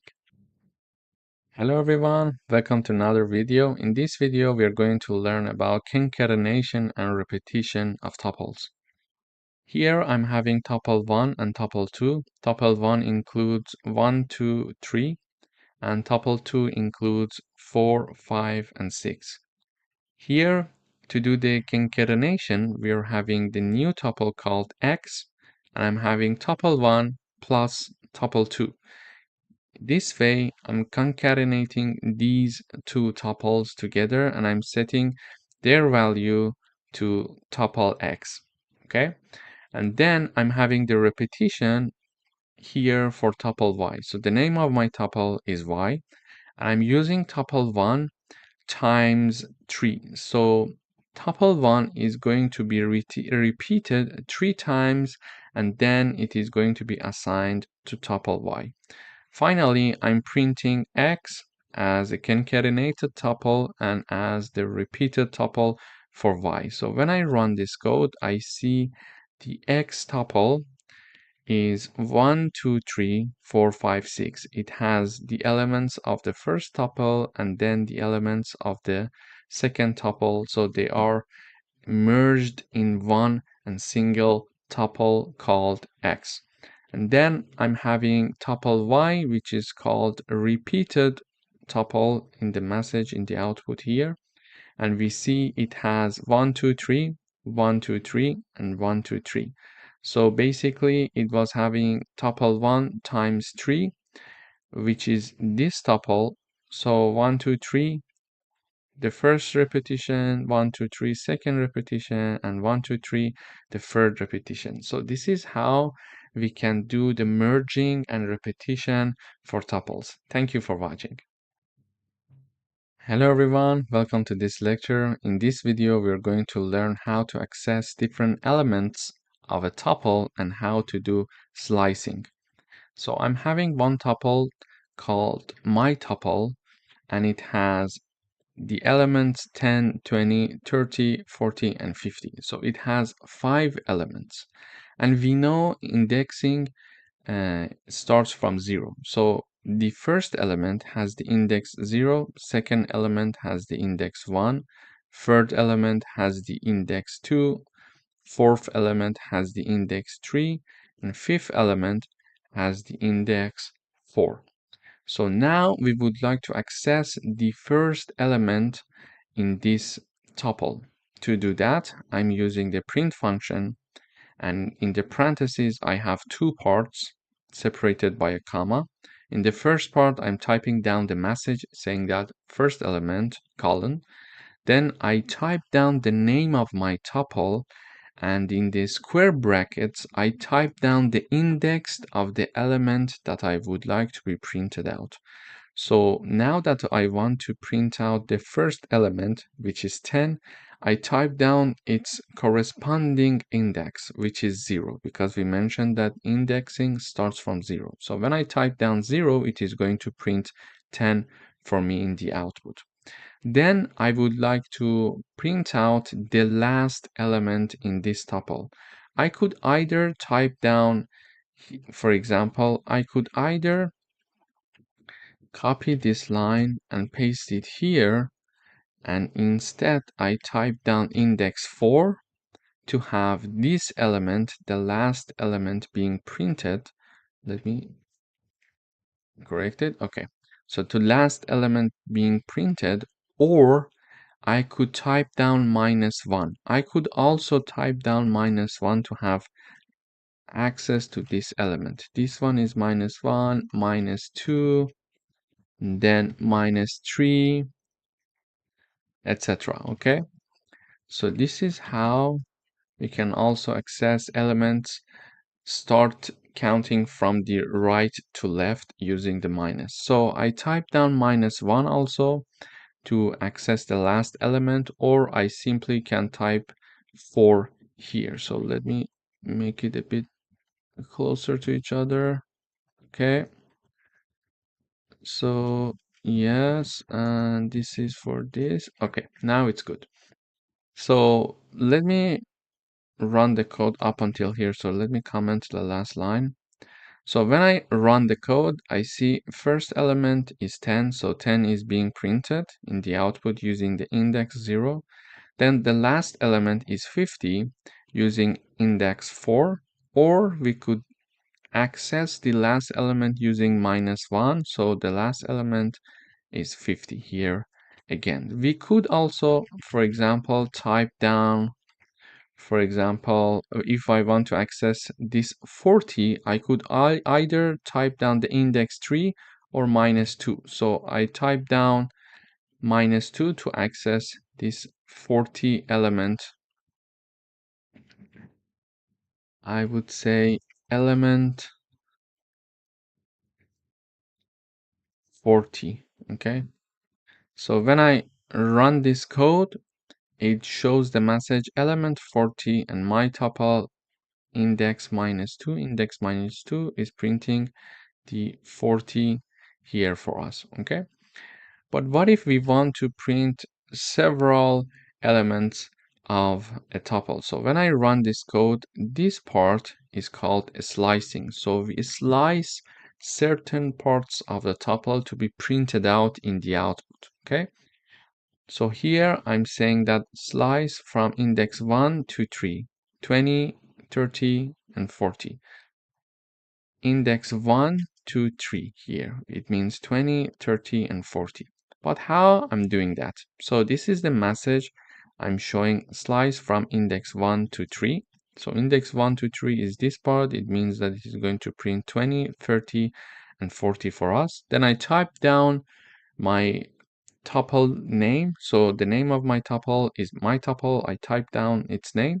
Then I use the square brackets as before. However, I have a colon in the middle. On the left side of the colon, I'm going to type down the starting point, the starting index, let's say, and on the right side of the colon, I'm typing down the ending index. So I'm typing down to start from 1 and end at 4. But we mentioned that we want slicing from index 1 to 3. Why am I typing down 4 here? The reason is that the starting point is inclusive and the ending point is exclusive. So it is going to include index 1 when I'm having this code here. So index 1 is being printed, index 2 is being printed, index 3 is being printed, but the ending point 4, which is this part, is not going to be printed because it is exclusive. So when we want to have slicing from index 1 to 3, we must write from 1 to 4. Okay, just add one number to the ending point because it's a rule that the ending point is exclusive. So in this video, we learned how to access elements of a tuple and how to do slicing for a tuple. Thank you for watching. Hello everyone, welcome back. In today's video, we would like to write a program that creates a tuple containing 3 favorite colors, for example, red, blue, and green, and print the first and last color from the tuple. Here, I am creating a tuple called favorite underscore colors. Then it has 3 elements, red, blue, and green. And I would like to print the first element and the last element. In order to access the first element, we can type down the name of the tuple and then the index of the first element, which is 0. And then in order to access the last element in the tuple, we type down the name of the tuple and then we type down the index -1 to access the last element in a tuple. So when I run this code, I see the first color is red and the last color is green. So if I have, for example, another color, for example, yellow, and if I have another color, white, for example, so when I run the code one more time, you see the first element is red and the last element is white. So white is the last element, and using -1, I'm accessing the last element in this tuple. If I want to print yellow, what can we do? I can either use indexing from left or right. If I use indexing from left, the red is 0, blue index is 1, then green is 2, yellow is 3, and white is 4. And if we want to index from right, we can access to white using -1, access to yellow using -2, then access to green using -3, and access to blue using -4, and access to red using -5 here. So if I type down -2, for example, I can print the yellow in the output. And also, if I type down 3, I am going to have yellow still in the output. Either 3 or -2, we are going to access the yellow in element here in this tuple. So in this, let me modify it to -1. So in this lecture, we learned how to create a tuple and how to access the first element and last element. And we reviewed how to index a tuple from left, starting from 0, and how to index a tuple from right, starting from -1. Thank you for watching. Hello everyone, welcome back. We would like to write a program that creates a tuple with 5 numbers, then find and print how many items are in the tuple. Here I'm creating the tuple. It has 5 elements from 1 to 5. In order to count the length or the number of elements in this tuple, we can use the len function. So using the len function, I can know how many numbers or elements are inside this tuple. Using the len function, in the parentheses, I type down the name of my tuple. Then this is assigned to a variable called count, and count is being printed using the print function. So I'm showing the message the tuple contains, and then count, and then item. So when I run this code, it says the tuple contains 5 items. So this is how basically we can count the number of elements in a tuple. For example, if I have more elements, now I add more elements here and I rerun, it counts 7 numbers. And if I add, for example, 3 more elements, you see that it can dynamically change the length and it can recalculate everything. So now it is saying that it has 5 elements or items, and this tuple is called number tuples, and we can change and modify the tuple in the first stage and add or remove anything in the line that we are creating and initializing the tuple. So when I add more elements to this tuple, we see that the length of the tuple has increased. And also, if I remove, for example, some elements and I rerun, we see that we are having only 3 elements. And as you see here, there are only 3 elements in the tuple indeed. Thank you for watching. Hello everyone, welcome back. We would like to write a program that creates a tuple of 5 city names, and then convert the tuple into a list, add a new city to the list, and then convert it back to tuple and print the final tuple. So we would like to first write a tuple, convert it to a list, add a new city to the list, and convert it back to tuple, and then print the final tuple. Why do we need to first convert a tuple to a list and then add a city?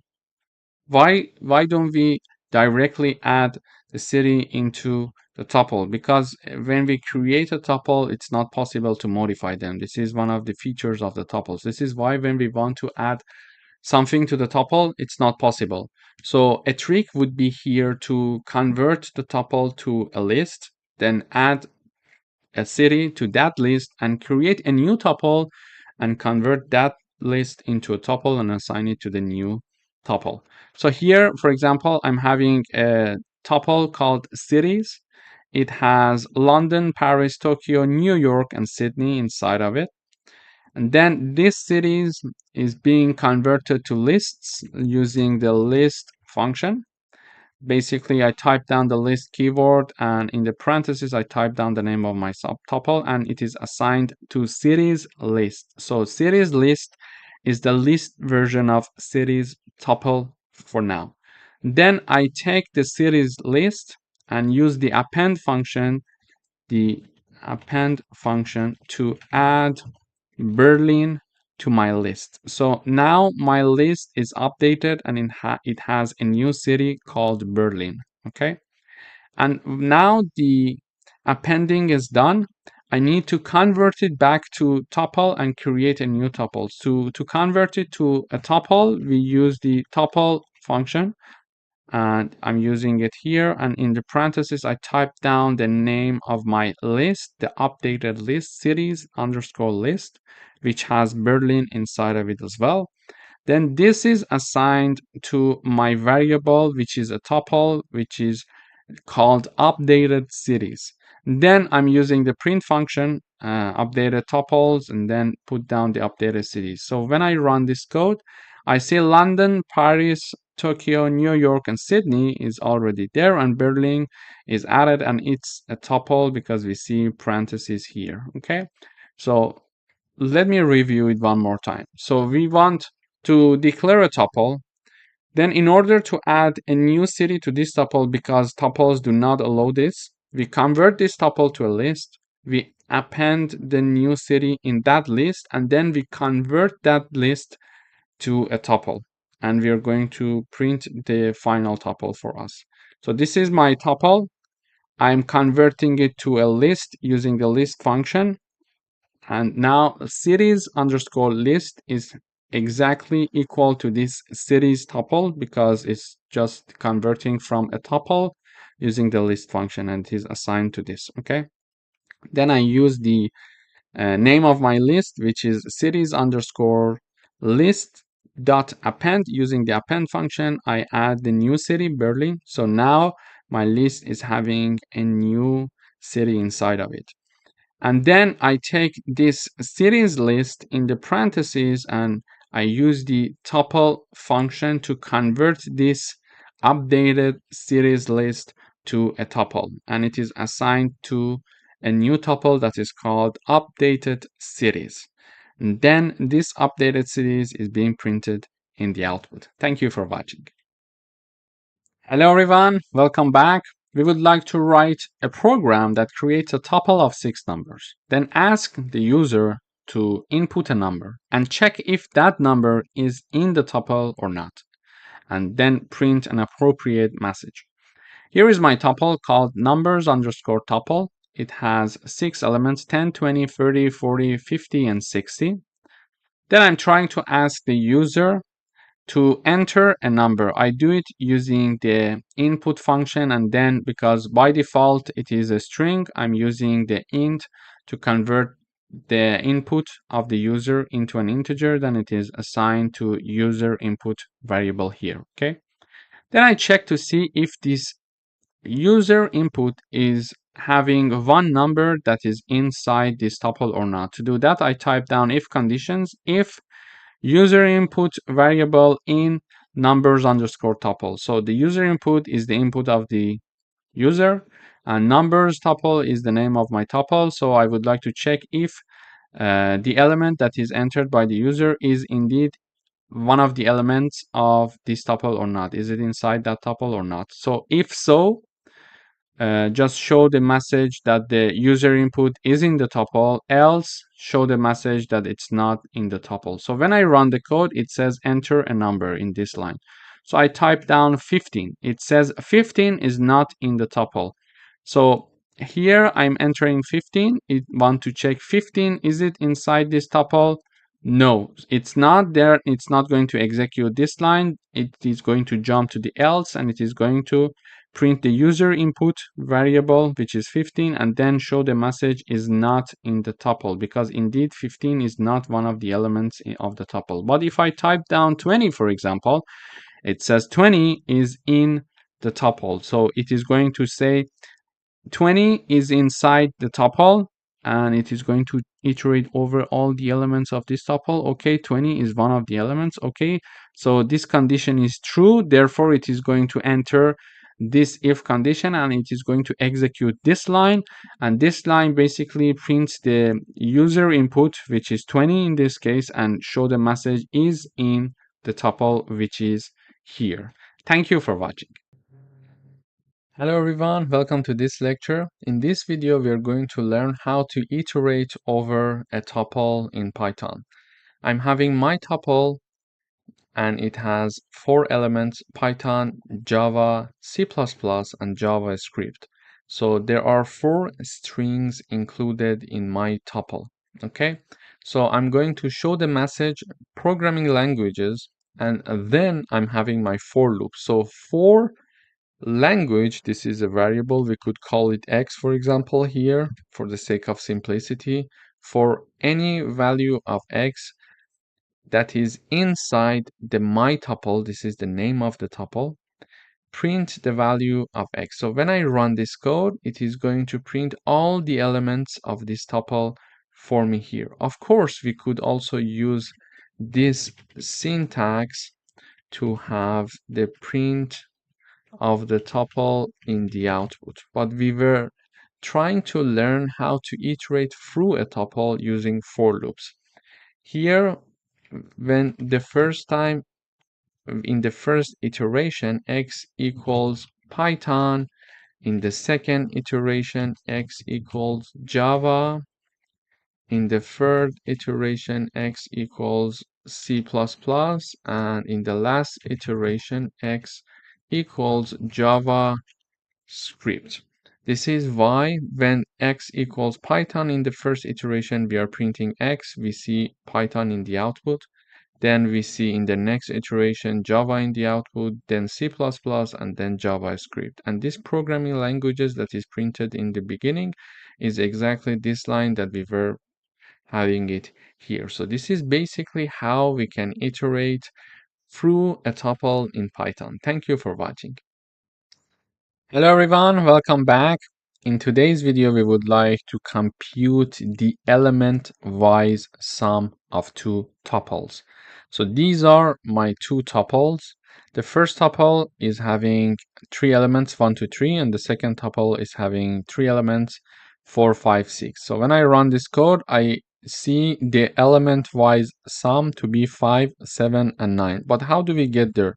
So when we add the first element to the first element of this tuple, so the first element of the first tuple is added to the first element of the second tuple, we have 5, 1 plus 4 is 5. Then second element of the first tuple plus the second element of the second tuple, we are having number 7, and with the same logic, number 9 is computed. But how do we do it in Python? So here I'm calling a function to do that, because here I'm creating the tuples, then I'm calling the print function to print the output. So this is the message element wise sum. Then it is separated by a comma from the part that I'm calling this function with 2 arguments. So this is the name of the function, element wise sum, and 2 arguments are being passed to this function. So this is the function. So when I call the function, the program, the compiler goes up here and start executing whatever that is inside this function. So this is the name of the function, element wise sum.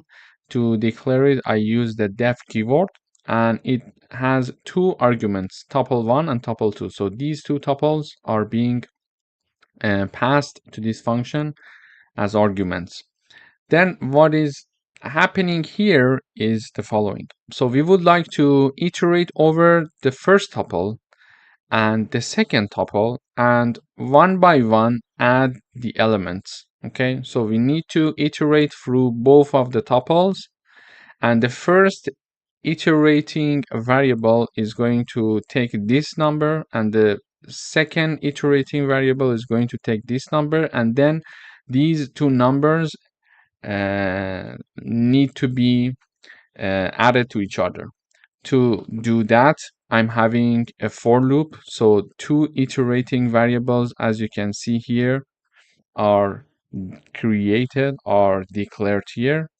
And these 2 variables are going to iterate over tuple 1 and tuple 2 simultaneously using the zip function. So the zip function allow to have an iteration from these 2 iterating variables for these 2 tuples. Okay, so then when they are being iterating, they are iterating over these two tuples, they are being added to each other as well. So in the, for example, in the first iteration, a equals 1, b equals 4, okay?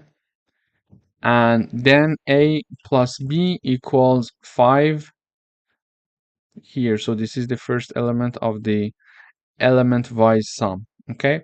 So a is iterating the tuple 1 and b is iterating tuple 2 using the zip function.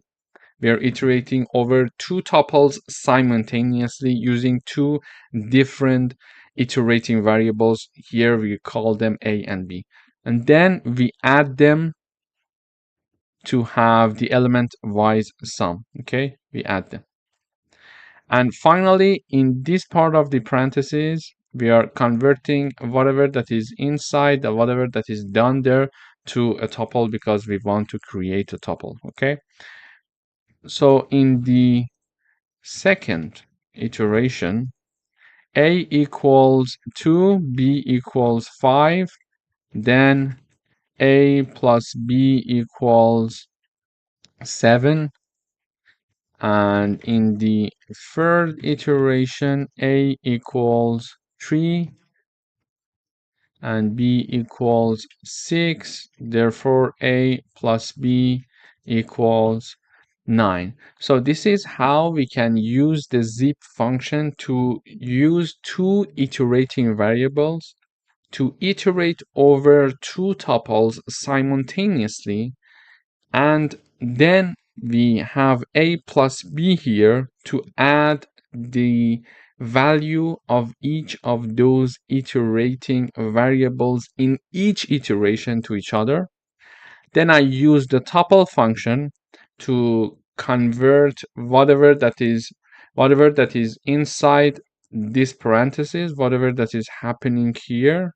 So we are creating these numbers 5, 7, 9 to convert this to a tuple because we would like to have a tuple because we were having two inputs as tuples and we would like to have a tuple as the output. So we use the tuple keyword, and this function is going to return this. And when we call the function here, this function do the calculation for us, this element-wise sum function do the calculation for us and return the tuple as the output of this function. And when we call it, so it is going to return us the result. So the result is being printed in the output. So it says element-wise sum, this message is being shown.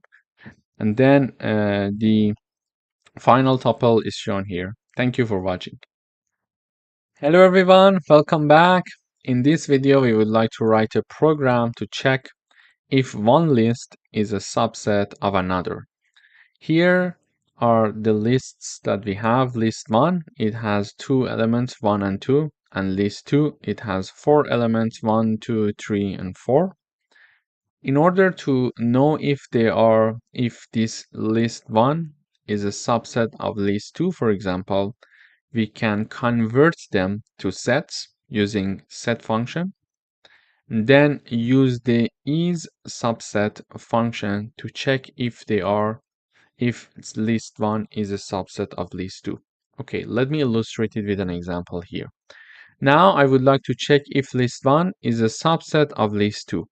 Okay, so first I use the set function to convert list 1 to a set, then use the dot and isSet function is called, and in parentheses I need to type down the name of list 2, but before typing it down we need to convert it to set. So I use the set function to convert list 2 to a set as well, just like the list 1 that was converted to a set. Then all this is inside a parenthesis to call the isSubset function to check if list 1 is a subset of list 2 when they are converted to sets. Of course, we can use this function. And the result is assigned to this variable. So we expect to see a boolean in the output because it is going to be either true or false. And the result is stored in isSubset variable. And here I'm printing out the isSubset variable. So the answer is true. It means that list 1 is a subset of list 2. Why? Because all the elements of list 1 are contained in list 2. So, and this is how it works, but we can also check the superset. So I would say now list 1 is superset of list 2. The answer should be false. The answer is false. But if I change their name, so list 2 is a superset of list 1, the answer is now true. So depending on what we are looking for, we can basically convert our lists to sets and use the functions instead to perform some of these tests that are interesting. Thank you for watching. Hello everyone, welcome back. In this section, we're going to talk about sets. But what are sets in Python? Sets are collection of unique elements in Python.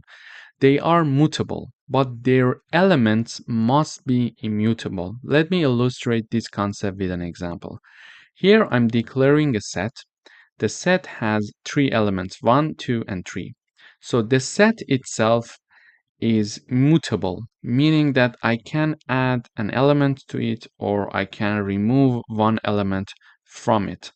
And when I print my set here, the set was originally 1, 2, 3. I added 4, then I removed 2, so the set will have 1, 3, and 4. These three elements. So it shows that the sets are mutable, so they are modifiable, let's say, in other words. However, the elements of our sets must be immutable. What do we mean by that? So a valid set, for example, is like this. We have one element called hello, one element is 1, and we have a tuple to be one element of this set. So a tuple is inside this set. And it is possible. Why? Because we learned in the previous sections that tuples are immutables. So when we are declaring a tuple, we cannot change its element. This is why they are allowed to be part of a set. However, this set would be invalid. Why? Because one element of this set is a list. So a list is inside this set and it is declared to be one element of our set. But we will have a problem with that because lists are modifiable. So they cannot be a part of a set if they are modifiable because we mentioned that sets themselves are modifiable or they are mutable, but their elements must be immutable. And because here we are having one element as a list, here it will have errors because this element, that a list is now an element of our set and that element is modifiable. Therefore, there will be a problem. So we cannot integrate sets inside, lists inside sets. And sets are generally useful for storing and performing operations on unique data. And one of their key features is that they do not allow duplicate elements. Let me illustrate the differences between sets, lists, and tuples that we learned so far. So sets and lists are mutable. So it means that we can add one element or remove one element from them. However, tuples are immutable. It means that they cannot change after they are created. This is why tuples can be one element of a set, but lists, because they are modifiable, cannot be one element of a set. Regarding the duplicates, sets do not allow duplicate values. However, lists and tuples, it's okay for them to have duplicate values as their elements. Regarding the usage, for unique elements, sets are for unique elements and they are fast membership testing and are very good for mathematical set operations. Lists are usually practical for dynamic collections of elements that frequently change, as we learned in previous sections. And for the tuples are very good. These are very good for fixed collections of elements that should not change. And with respect to the syntax to declare them or to create them, if we want to create a set, we need to define them with curly braces or use the set function here, like empty parentheses. To define list, we learned that we are going to use square brackets, and to declare a tuple, we learned that we are going to declare them using parentheses. In the following videos, we are going to talk about different concepts of sets, and we are going to provide a lot of coding exercises so we get familiar in this section with sets in Python. Thank you for watching. Hello everyone, welcome to this video. In today's video, we're going to learn how to create sets and different types of set creation. Here, I'm having my first set being declared using set function. So when I'm having this set function to be assigned to a set variable, it means that I am defining an empty set. So whenever we want to define an empty set, we are going to use the set function. Then I'm having another set being created. It is called numbers, and this set is having 4 elements: 1, 2, 3, and 4.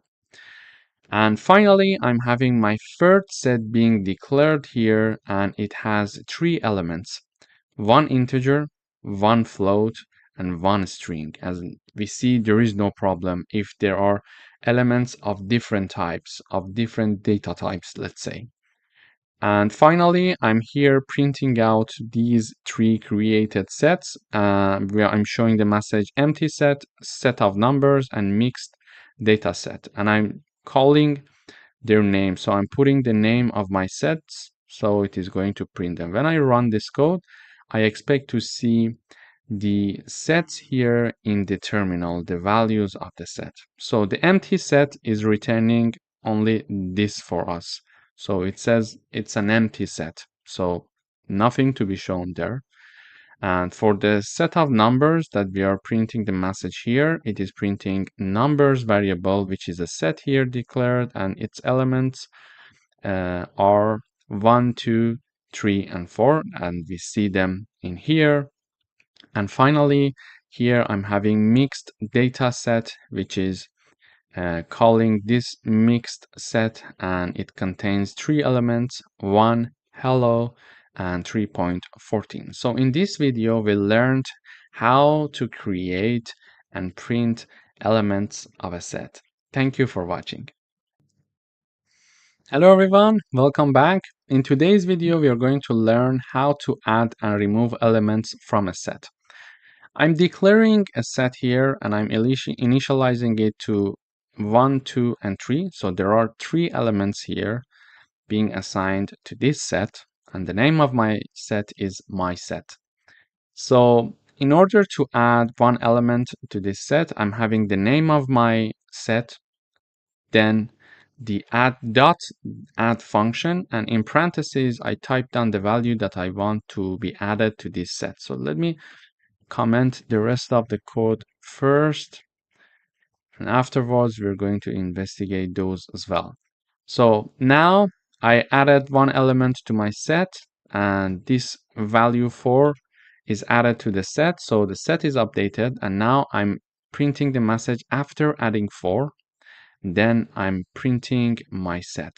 So when I run the code, I see this in the output. After adding 4, this message, and then the set is being printed. Now the set BC has 4 elements: 1, 2, 3, and 4. Previously, it had only 3 elements. So we learned that we can add elements or values to our set.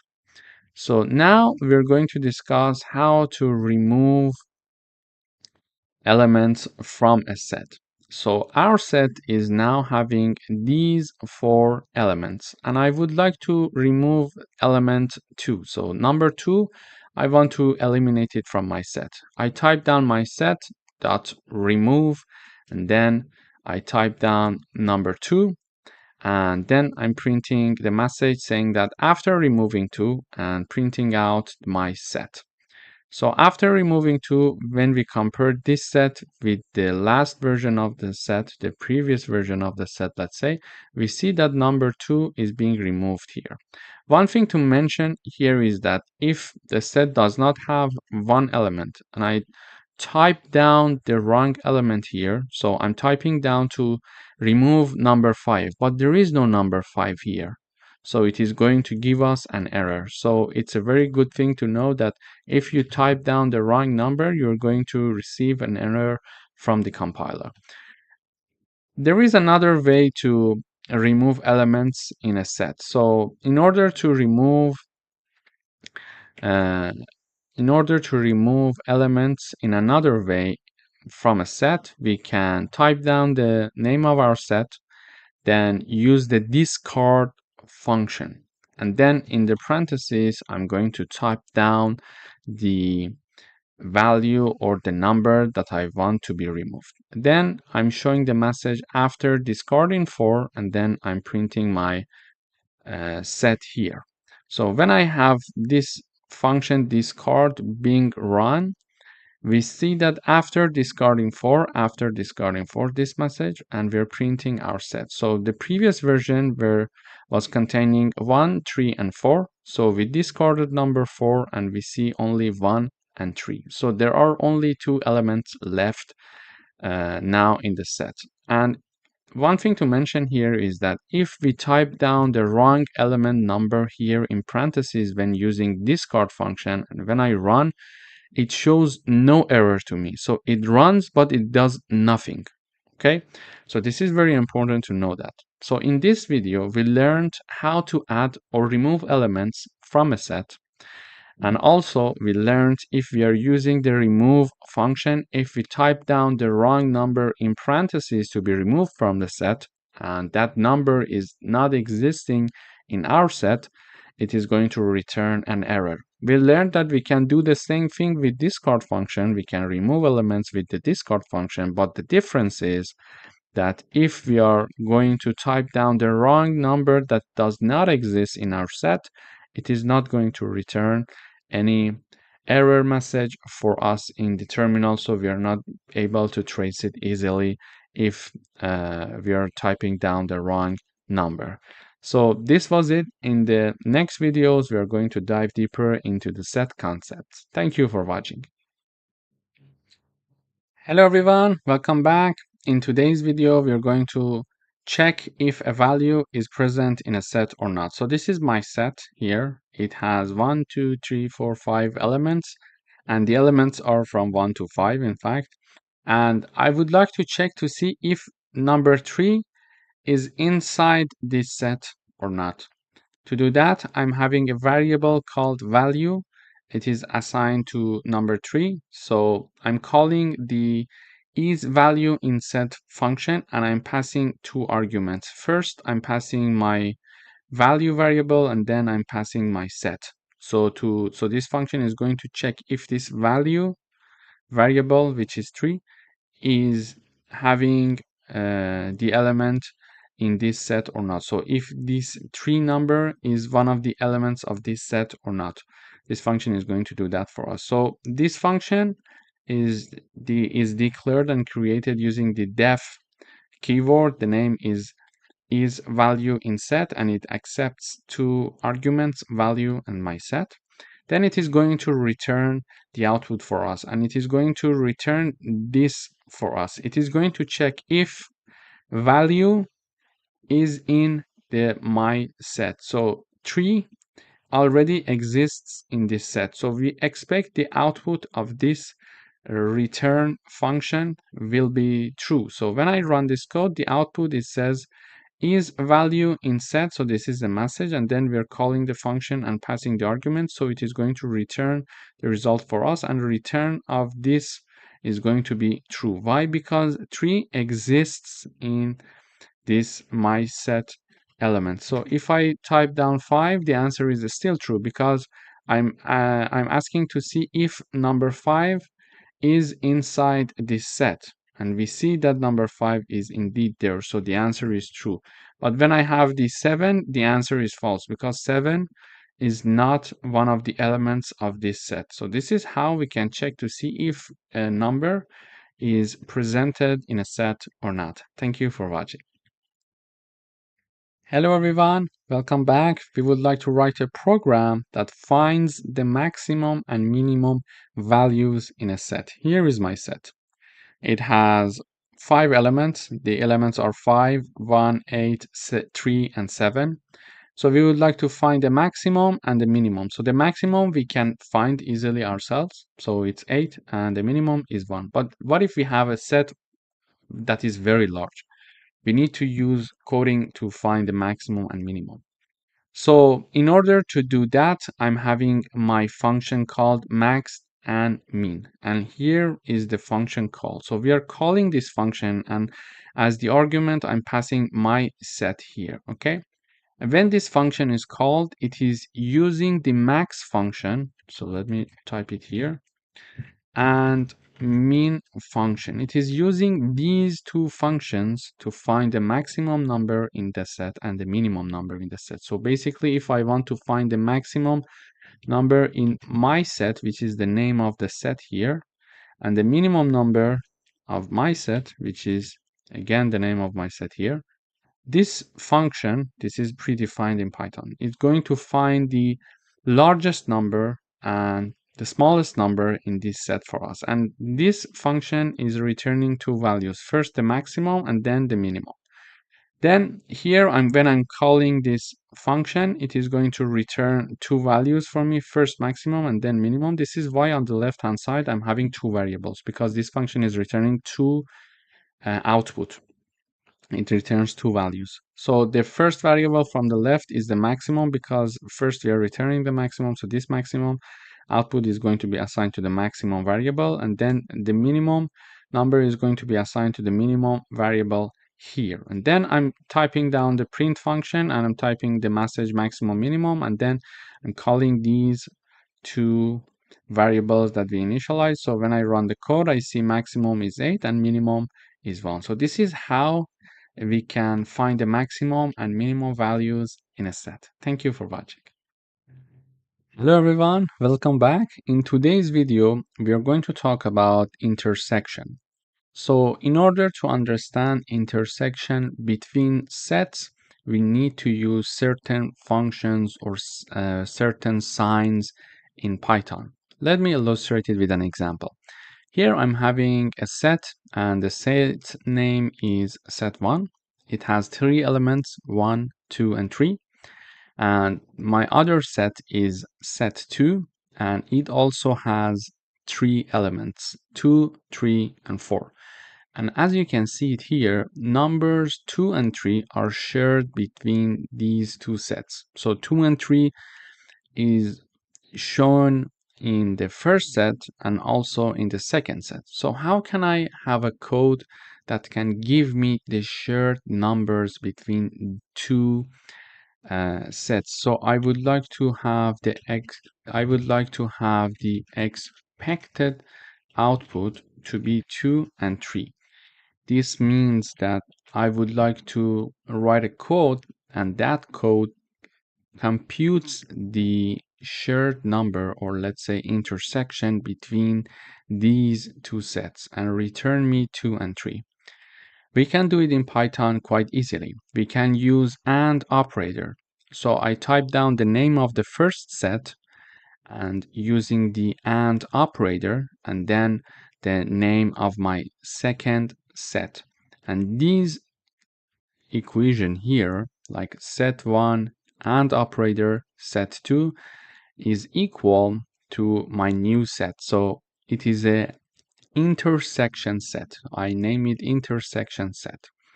And then I use the print function, and I type down intersection using the AND operator. And then I'm printing out my set that is called intersection set. So let me comment this part first. So when I run this code, I should be able to see numbers 2 and 3 in the output because these are numbers that are shared between two sets. So in the output, we can see intersection using AND operator, and the output is 2 and 3. So this is one way to understand the intersection between two sets. Another way is, again, I'm initializing a variable with the same name, intersection set. And what I'm doing, instead of using the AND operator and typing down the names of the sets before and after the AND operator, I'm typing down the name of my first set, then I put a dot here, then I type down the intersection keyword. So it is going to call the intersection function for me. Okay, so I'm typing down the intersection, and then in parentheses, I type down the name of my second set. So let me review. I type down the name of the first set, dot the intersection keyword, and in parentheses, I'm typing down the name of my second set. And then I'm having this print function to print the intersection set for me in the output. And I'm showing the message intersection using intersection function or method, let's say.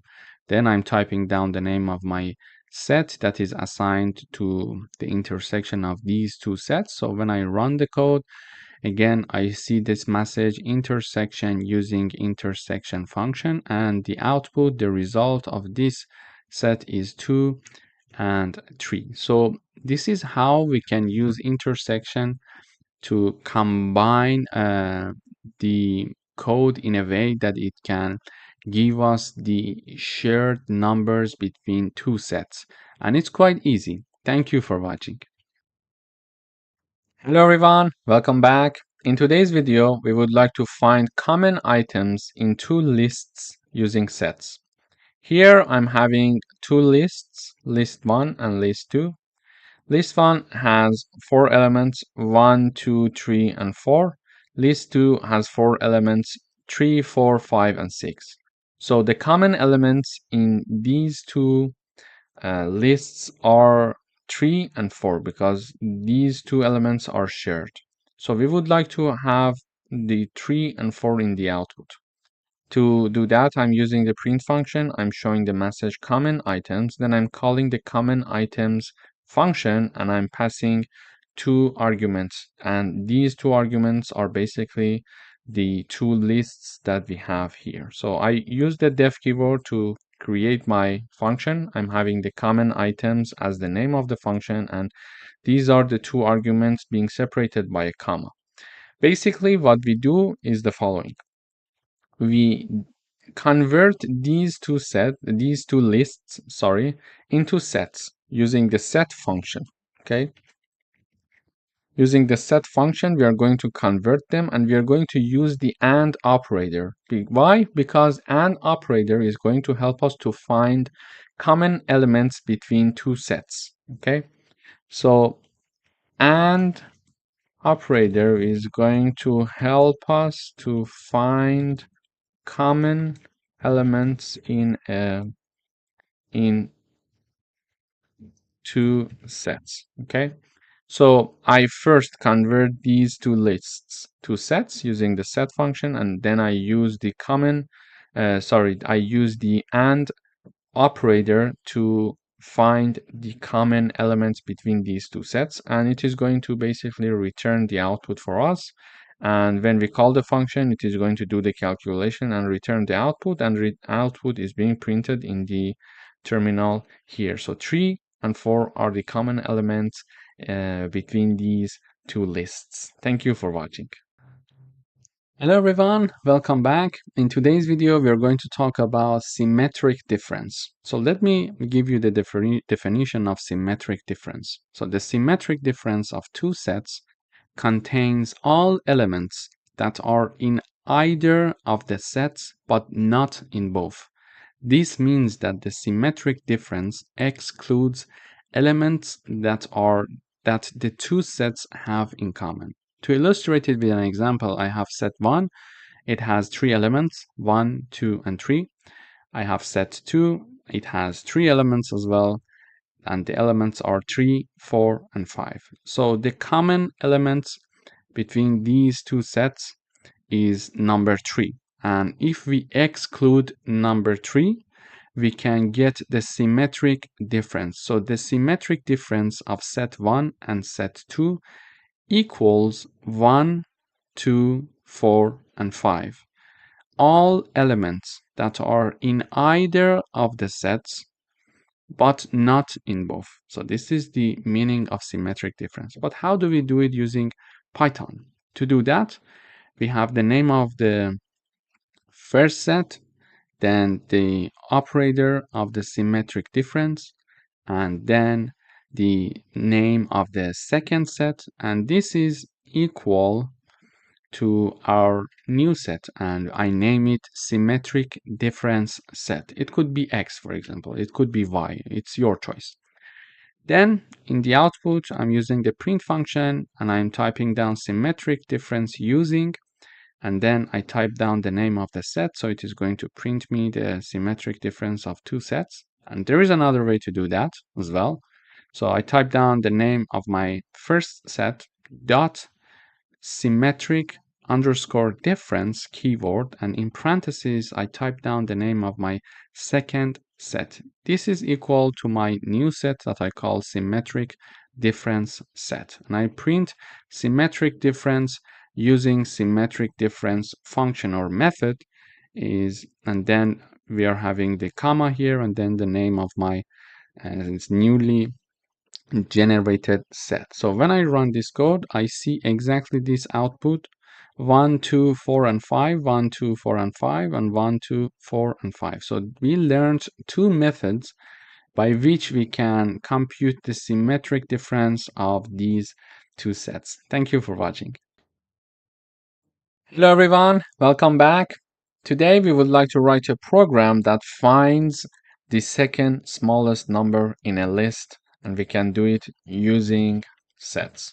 Okay, so here is my list and it is not sorted.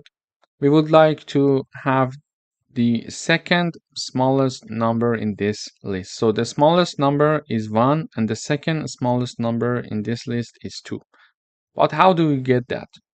We write a function called second smallest. So I'm using the print function to show this message in the output, second smallest number colon. So this message is shown in the output and you see the result is 2. And then I'm calling the second smallest function and I'm passing my list, which is called numbers, as an argument. Then what we basically do here is the following. I have my list being converted to a set. Why do we do that? Because we would like to get rid of duplicates. In case there are some duplicates, we need to get rid of them. And then why do we need to get rid of the duplicates? Because if we have a set like this, and if we want to find the second smallest number, we are going to access this index.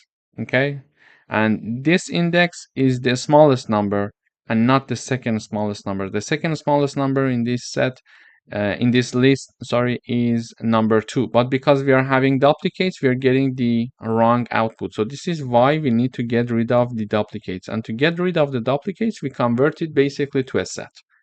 Automatically, duplicates are removed. Then I use the sorted function to sort everything in ascending order.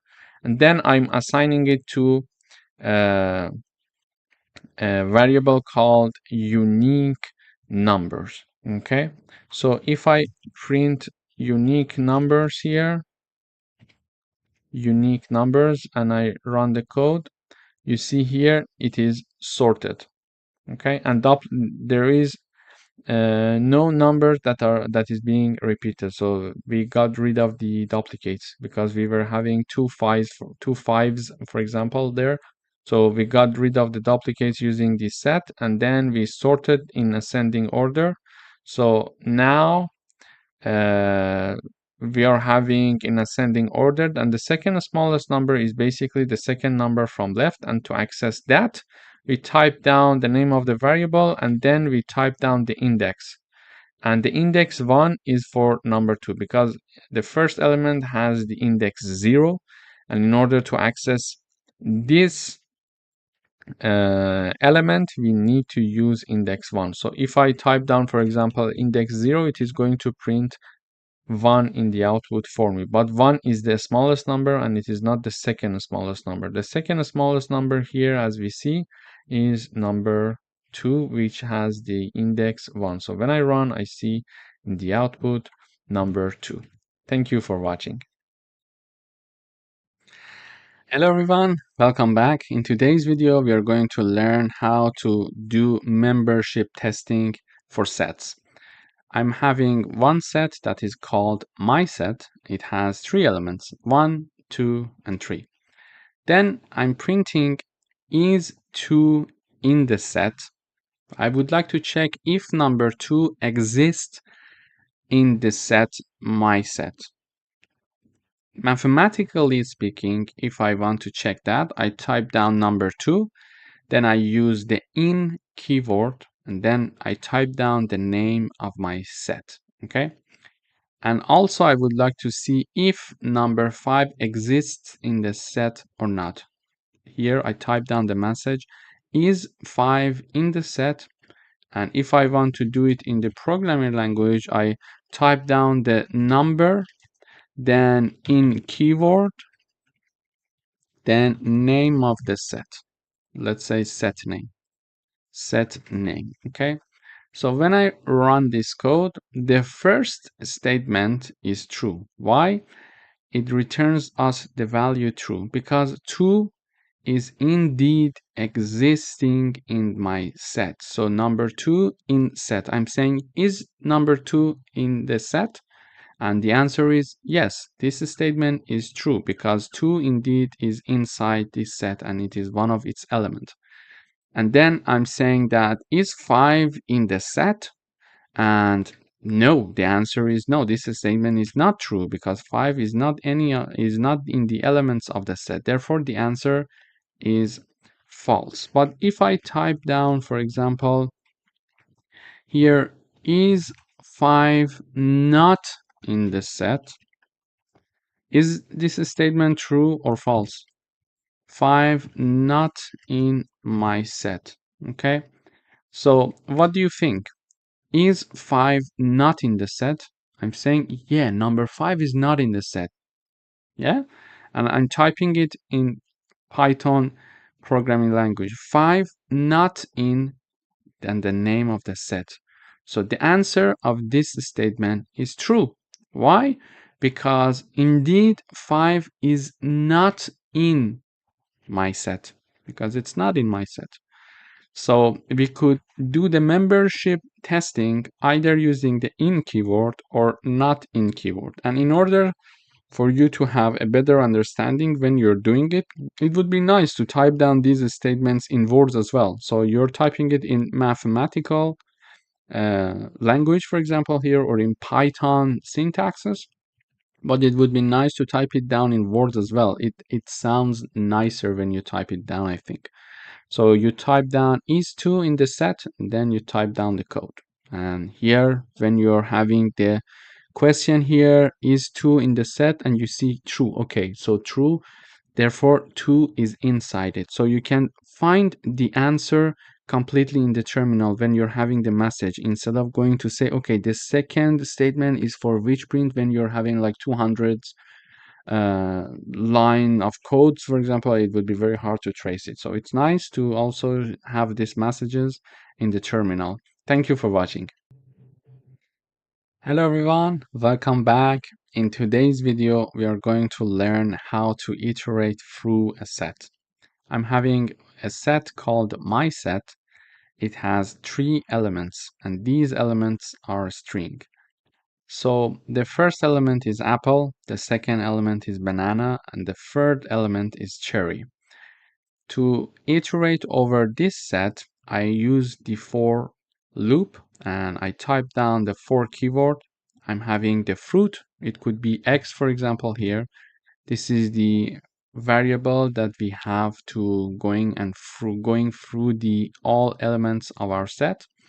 I'm having for all X in this set and the name of my set. So I type down the for keyword, then here the in keyword, and then after in I have the name of my set, and before in I'm having my variable. And then in the next line, for each iteration, I'm printing the value of x. So in the first iteration, x equals apple. In the second iteration, x equals banana. And in the last or third iteration, x equals cherry. So when I run this code, we see exactly the same output: apple, cherry, and banana. However, we also learned how to print the set itself in one go. So when I run this code again, I use the print function and I type down my set, and I'm having the my set being printed in the output. So if we want to print elements one by one, we can use for loop to go through it, to iterate through the set. Or if we want to print all the elements of a set in one place, we can have the print function directly and type down the name of the set in the parentheses. And in this case, the name is my set. Therefore, we are having my set being printed here in the last line. Thank you for watching. Hello everyone, welcome back. In today's video, we're going to talk about subset and superset. But let me give you my definition and explanation using an instance. Here I'm having set 1 and it has 3 elements, 1, 2, and 3. And we are having set 2, it has 2 elements, 1 and 2. And if I want to define subset meaning, it means that we can declare that set 2 is a subset of set 1 because all the elements of set 2 are contained in set 1. Let me repeat it. So I can say set 2 is a subset of set 1, and the reason is all the elements of set 2 are contained in set 1. Therefore, set 2 is a subset of set 1. And vice versa, we can say set 1 is a superset of set 2 for the same reason, because all the elements of set 2 are contained in set 1. So in other words, if one set is a subset of another, the second set is automatically a superset of the first one. So if we want to do this checking with Python in codes, we can have the code like this. So I type down the print function, and in the parentheses, first I type down the message. I would like to see if set 2 is a subset of set 1. To type down in codes, I type down the name of the set 2. So set 2 lower than or equal to, and then set 1. This sign represents a subset. And if I want to check the superset, so I would like to mention if set 1 is a superset of set 2, I type down the name set 1, and using the larger than or equal to sign, which is the superset sign, and on the right hand side, I'm having set 2. So for the subset, when we are checking, I type down the set 2 on the left hand side, and for the superset, I type down the set 1 on the left hand side. So when I run this code, we see this in the output. So I'm asking to see, is set 2 a subset of set 1? And the answer is true. Well, yes, the answer is yes, because all the elements of set 2 are included in set 1. And then I'm saying, is set 1 a superset of set 2? And the answer is yes, and for the same reason. Thank you for watching. Hello everyone, welcome back. In today's video, we are going to talk about set comprehension. So set comprehension is a concise way to create sets in Python using a single line of code. It allows us to define a set by specifying an expression and optional conditions. For example, here, I'm having my name of my set is squares that I'm creating here. And to create this set, because I want to be the set of squares for numbers from 1 to 5, I'm having x star star 2, so square of numbers. And for each x that is in the range 1 to 6, because we're writing down 1 to 6, but we are willing to have something from 1 to 5. Why we are writing down 1 to 6 then? Because the start point is inclusive, but the end point is exclusive. So if we want to go from 1 to 5, we need to type down in the range 1 to 6. Okay? So, and then when this is calculated, it is assigned to squares, and then I'm printing out the squares. So when I run this code, I see the output is 1, 4, 9, 16, and 25. But why? The reason is, so x is taking value 1 to 5, 1, 2, 3, 4, 5. And then when we are computing these numbers to the power of 2, we're having 1, 4, 9, 16, and 25. So this is how we can create a set comprehension using a single line of code. We are going to do some further exercises for set comprehension in the next videos. Thank you for watching. Hello everyone, welcome back. Here we're going to discuss another example, another coding exercise for set comprehension. So we would like to create a set of even numbers from 1 to 10. What is the definition of even number? The definition of even number is the following. So if a number is divided by 2 and the remainder of this division equals 0, it means that number is an even number. Otherwise, it is an odd number. Okay, so this is the definition of even and odd numbers. So if a number is divided by 2 and the remainder of this division equals to 0 or equals 0, it means that the number is an even number. Otherwise, it's an odd number. So using a set comprehension method to create that, I'm setting a name for my set, and I'm saying that for this is the x, and for any x that is in the range 1 to 11, again we are saying 1 to 11 because the end is exclusive, so it is going to go from 1 to 10. And if x is divided by 2 and the remainder of this division equals to 0, using the modulo sign we can compute that, then we are going to set that number into this even numbers set. And finally, I'm printing the elements of this even numbers set. So when I run this code, I see 2, 4, 6, 8, and 10. But how this set is created like that? So for the first time, x equals 1, and then x equals 2, x equals 3, x equals 4. So let me copy paste these parts. So here is the iteration. So here is the iteration. So when we are saying for each x in the range 1 to 11, it means that x is going to take values from 1 to 10. So when x equals 1, it is saying that if x is divided by 2, the remainder equals 0. No.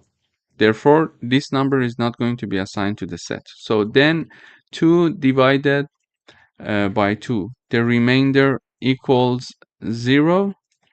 Yes. So number 2 is assigned to the set. So 3 divided by 2, the remainder equals 0.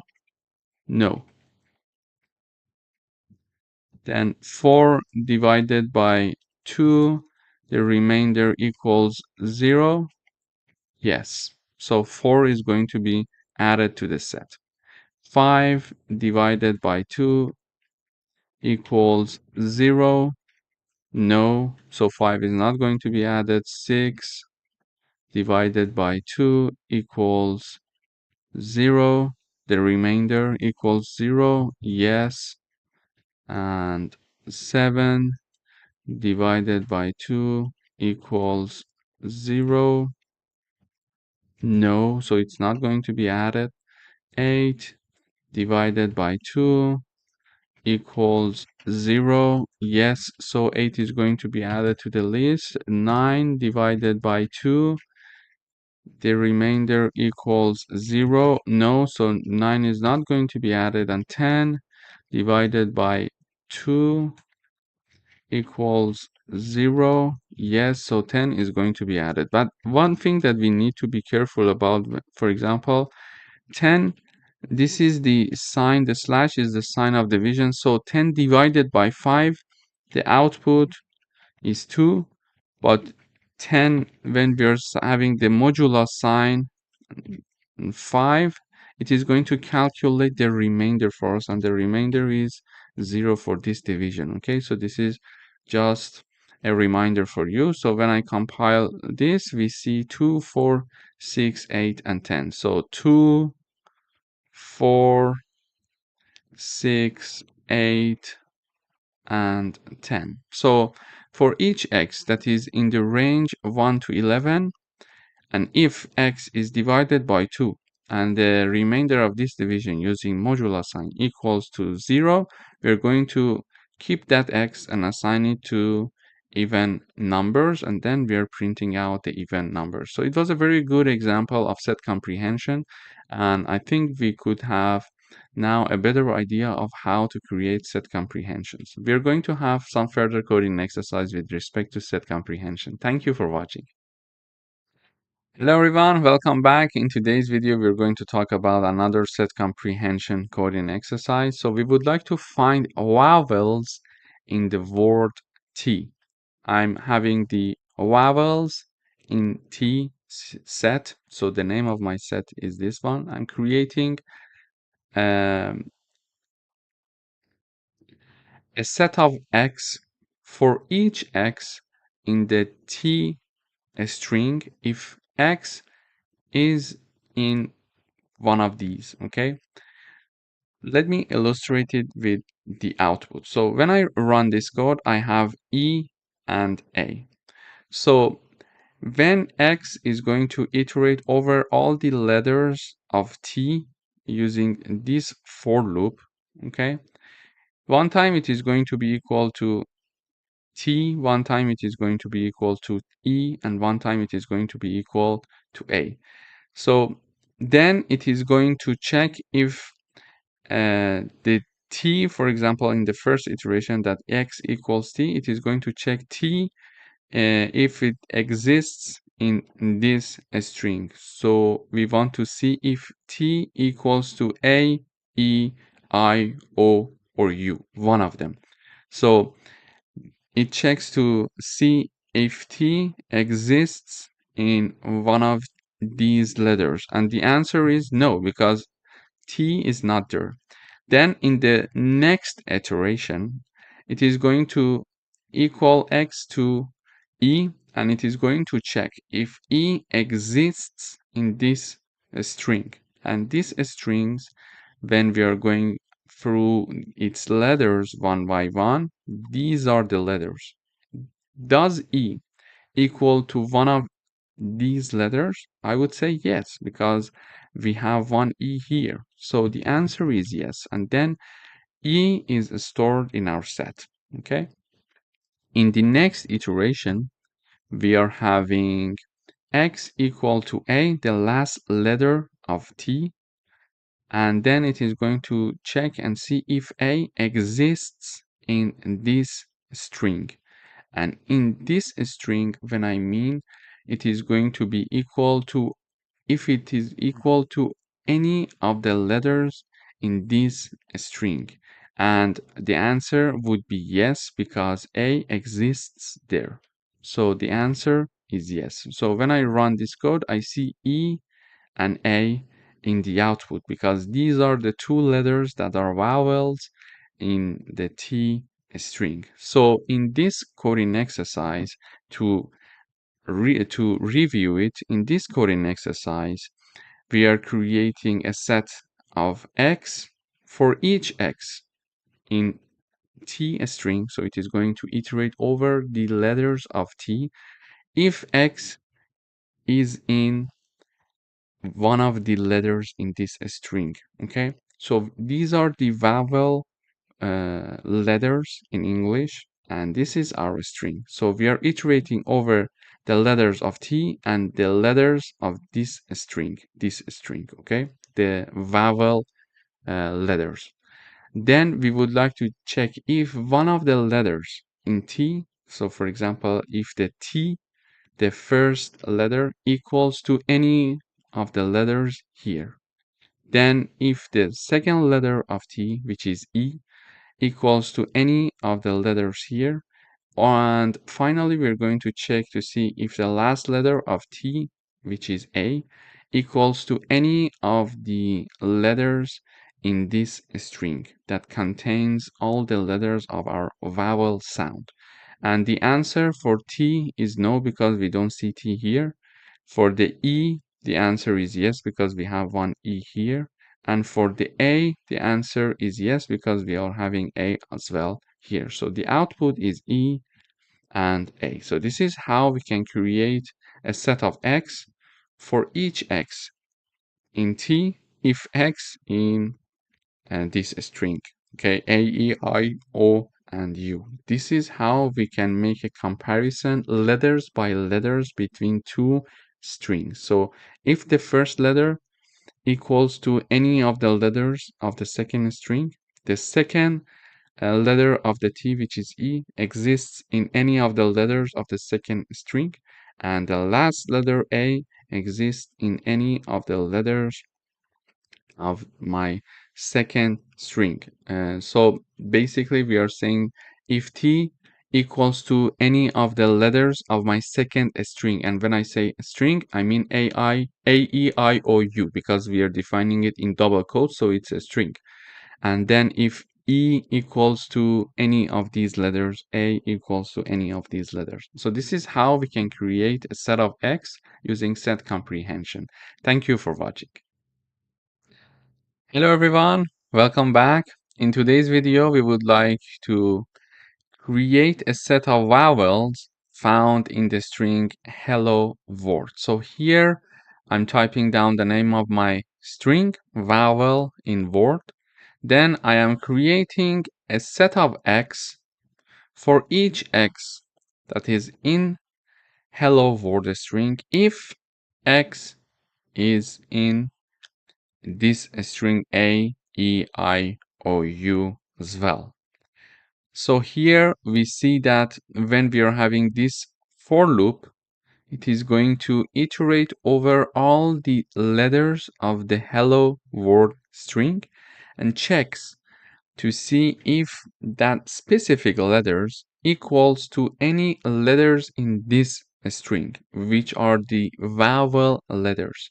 For example, it is going to say for the first iteration, while we are iterating over this string, it is going to check and see when if equals to H, if H equals to any of the letters in this string.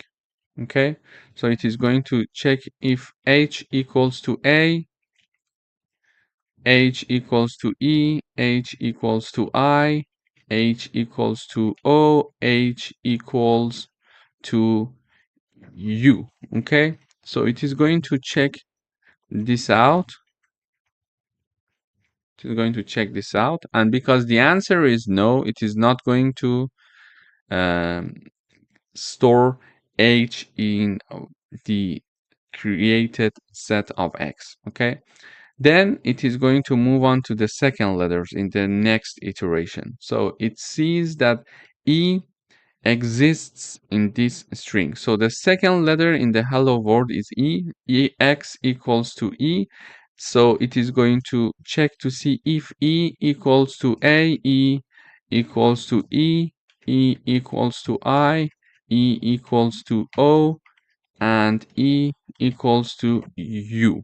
So it is going to check these conditions. So the answer for this one is no, for this one is no, for this one is no, for this one is no, but for this one the answer is yes, because we are having one letter E in the second string. So it is going to mention that, okay, the second letter in the hello world string exists in this string.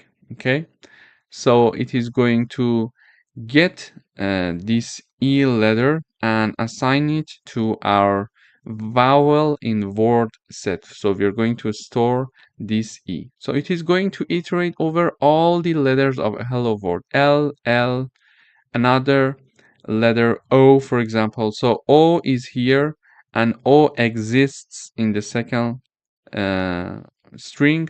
So it is going to store O as well in our vowel in word set, but L is not here, so it's not going to store it. Again, L not here, not storing O there. So O is there, so it is going to store that. W is not here, so it's not going to store it. We are having O here, so we already stored one O.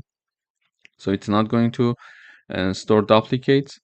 And R is not here, L is not here, and D is not here as well. So it is going to iterate over all the letters of the first string and checks to see if any of the letters of the first string equals to any of the letters in the second string. And our second string is A, E, I, O, U. And because we are iterating over the letters one by one, we are offering a string A, E, I, O, U.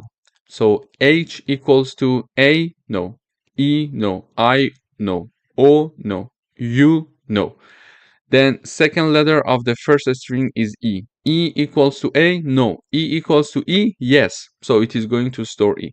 Then the third letter of the first string, which is the hello word, it is L. So L equals A, no. L E, no. L I, no. L O, no. L U, no. So L does not exist in the second string. Therefore, it's not a vowel letter because in the second string, we are only storing the vowel letter. So this is how it is going to go over all the letters in the first string and compare it with all the letters in the second string. Okay, so the first letter and first letter, second letter, third letter, and like fourth letter and fifth letter. So it is going to compare the first letter with all the letters of the second string, then the second letter with all the letters of the second string again, then the third letter of the first string with all the letters of the second string, etc. until the end. And when uh, we find a letter in the first string that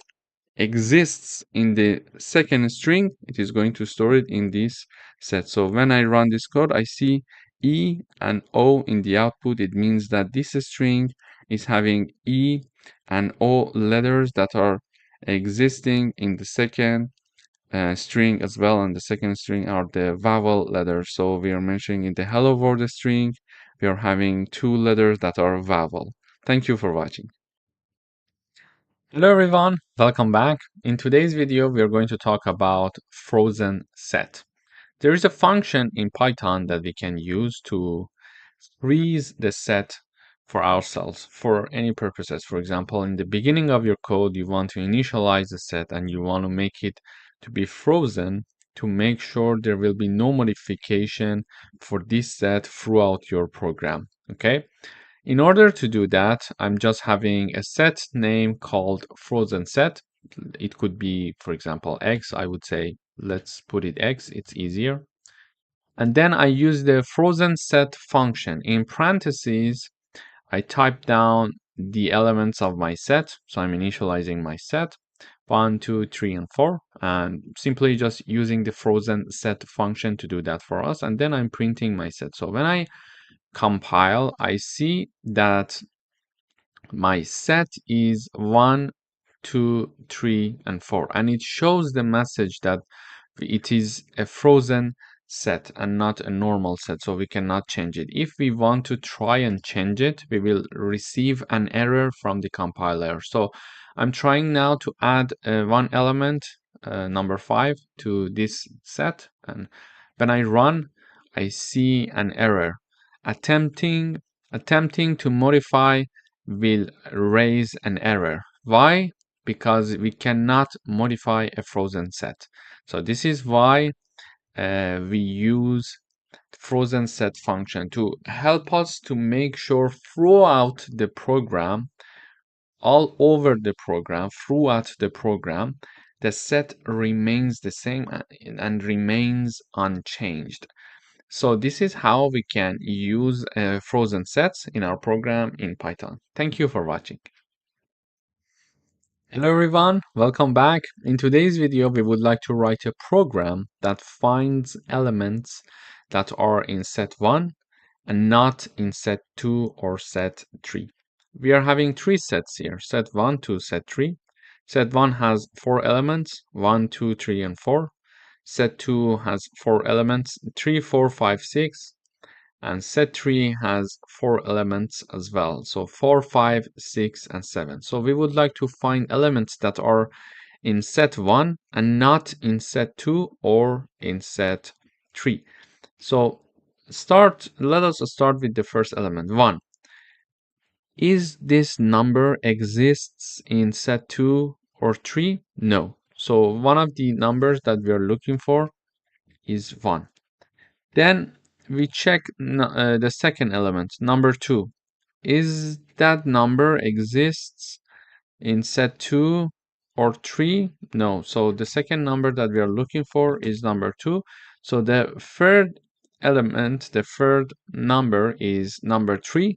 And we see that number 3 exists already in set 2. So this is not what we are looking for. And the other one is number 4. And we see that number 4 already exists in set 2 and set 3. Therefore, these two numbers are not the numbers that we are looking for, 3 and 4. So the unique numbers that are in set 1 only are 1 and 2. But how can we find it using Python and not doing it manually? To do that, I'm having a set called result. Then I'm having the name of my first set, which is set 1, dot difference keyword, and in parentheses I type down the name of the second set, dot difference keyword again, so the difference function is going to be called. And then in parentheses I type down the name of my third set. And the result of this is going to be 1 and 2. So the things that are in set 1 and not in set 2 or set 3. This is how it is going to calculate it and assign it to result set. And we are printing out the set that is called result. And we see that in the output, we are having the number 1 and number 2. So to review it, we type down the name of my first set, that is set 1. Then dot difference, in parentheses, I type down the name of the second one, dot difference, and in parentheses the name of our third set that we would like to investigate. And this code is basically going to find us the elements that exist in set 1 and do not exist in set 2 or 3. So number 1 does not exist in set 2 or 3. Number 2 does not exist in set 2 and 3. So these two numbers are the numbers they are looking for. Number 3 already exists in set 2, and number 4 already exists in set 2 and 3 as well. So we would like to find these two numbers using Python, and using Python we type down the name of the first set, dot difference, and then the name of the second set in the parentheses, then dot difference, and then the name of the third set in parentheses. Thank you for watching.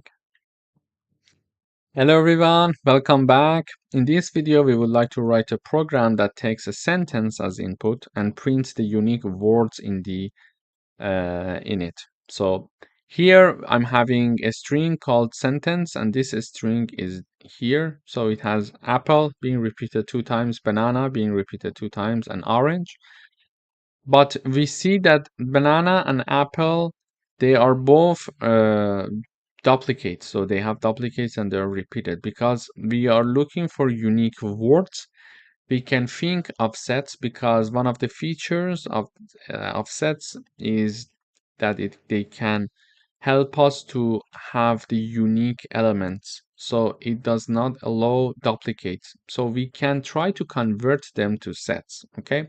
So I'm having my variable called x, which is a set, and I try to convert this string into a set, so the set automatically will eliminate the duplicates. To do that, I'm having my variable x, which is a set, and I'm trying to convert this sentence into a set. So I type down the name of the sentence, but before converting that, I use the split function here. So a split function helps me to divide the string into words based on the white space by default and return a list of those words. And this is going to be very helpful because when we are having words, word by word elements here, a set can immediately identify the repetition. So I'm going to use the split function to have this string being divided into words. So it's not going to be apple, banana, etc. It is going to be apple, banana. Sorry, there is an extra in here.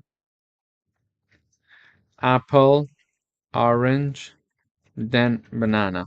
Okay, it is going to, so this is what the split function is going to do. It is going to divide this string into words. They're separated by a comma now. Okay, then because they are in a function called set, they are going to be converted to set, and while they are being converted, so apple is going to be assigned to my set called x because there is no duplicate for that. Banana is the second element, is going to be assigned to my variable to x, which is a set. Then another element is apple. So when we are trying to insert this apple, the Python compiler will understand that one apple already exists in the set, so it's going to just eliminate the second one. Then it goes for the orange, so it says orange, it's not there already, so we are going to insert orange. And finally, banana, it says that banana already there, so we're not going to insert another banana because it's not possible in sets. So this set x is created, and then basically we are using the print function to print our set. So apple, banana, orange, this is what we expected to have in the output. So in this video, we learned how to convert a string into a set, and also we learned how to use the split function to divide a string into words, so set can see a string word by word, therefore it can identify the duplicates and it is going to automatically basically eliminate the duplicates. Thank you for watching. Hello everyone, welcome back. In this video, we would like to write a program that takes two lists and prints their common elements. We learned that using AND operator in sets, we can find the common elements. So here is my list 1 and list 2. List 1 has 3 elements, 1, 2, 3. List 2 has 3 elements, 2, 3, and 4. So first of all, we need to convert them to sets. To convert them to sets, I'm having the set keyword, and in parentheses, I type down the name of the first list and then the name of the second list. And here between them, I'm having the AND operator because we learned that AND operator in sets can help us to find the common elements. So set in parentheses list 1 and set in parentheses list 2, it is assigned to another set that is called common elements, and we are printing out the common element. So when I run, I see number 2 and 3. Why 2 and 3? Because 1 is not shared between these two, 4 is not shared between these two, so number 4 is not common, it's not a common element, and number 2 is shared and number 3 is shared. So these two numbers are the only numbers that are common elements between these two lists. So it is going to help us to find it. So now we are having two lists that we would like to find their common elements. The first thing is to think of sets, because it was one of the features of the set that they could give us the common elements among two sets. And then after converting them to sets, we can use the AND operator to find the common elements and assign them to a new set, and then we are printing out the new set in the output. Thank you for watching. Hello everyone, welcome back. In today's video, we would like to write a program to simulate a lottery draw by generating 6 unique random numbers between 1 and 49. To do that, I am using the random library. So I need to use the import keyword in order to have access to this library. Then I am initializing an empty set that is called lottery numbers. It is equal to set with empty parentheses. Basically, it is going to create an empty set for us. Then using the len function, I am keeping track of the size of my lottery numbers set. So this len function is going to calculate the size of my set that is called lottery numbers. Okay. So we are typing down a while loop, and as long as the length of this set is lower than 6, take this set and add random numbers. How? I take the name of the set dot and use the AND function. And in parentheses, we are typing down random dot rand int. So it is going to randomly generate an integer number for us. And it is going to range from 1 to 49 here for us. Okay. And that generated number randomly is going to be using the add function and being inserted to these lottery numbers, and then it is going to go back up, measure the length of this set for us to see how many elements are there.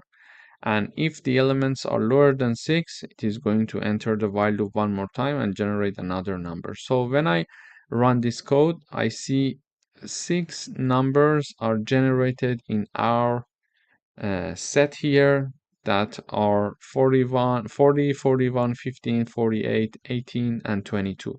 So if I run the code one more time, we see that the numbers will be different with these ones. So when I run this time, I'm having 6, 8, 42, 12, 46, and 25.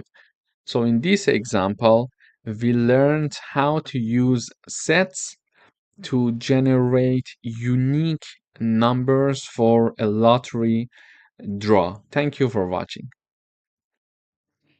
Hello everyone, welcome back. In this video, we are going to talk about set union, or we are going to talk about, let's say in other words, how to combine two sets to create a new set.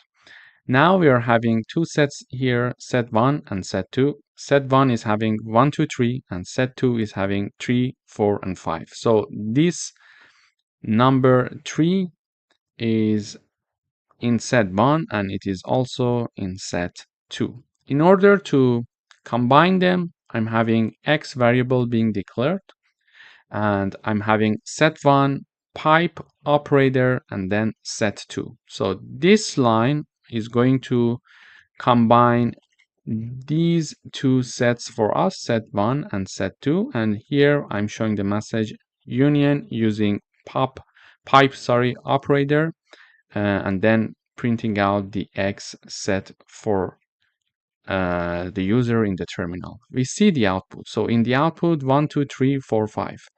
So the sets are combined. But what happened? Here we see only 1 tree.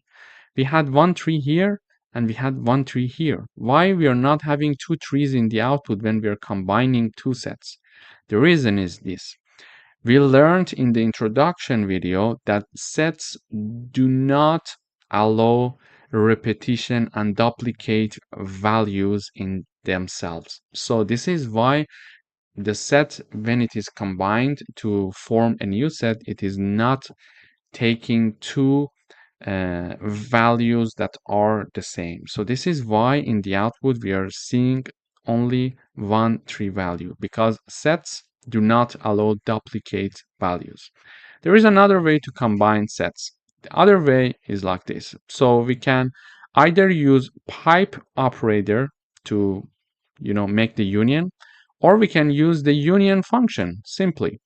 We type down the name of our first set, then the union dot union, and in parentheses we type down the name of the second set, and this is assigned to our variable called y.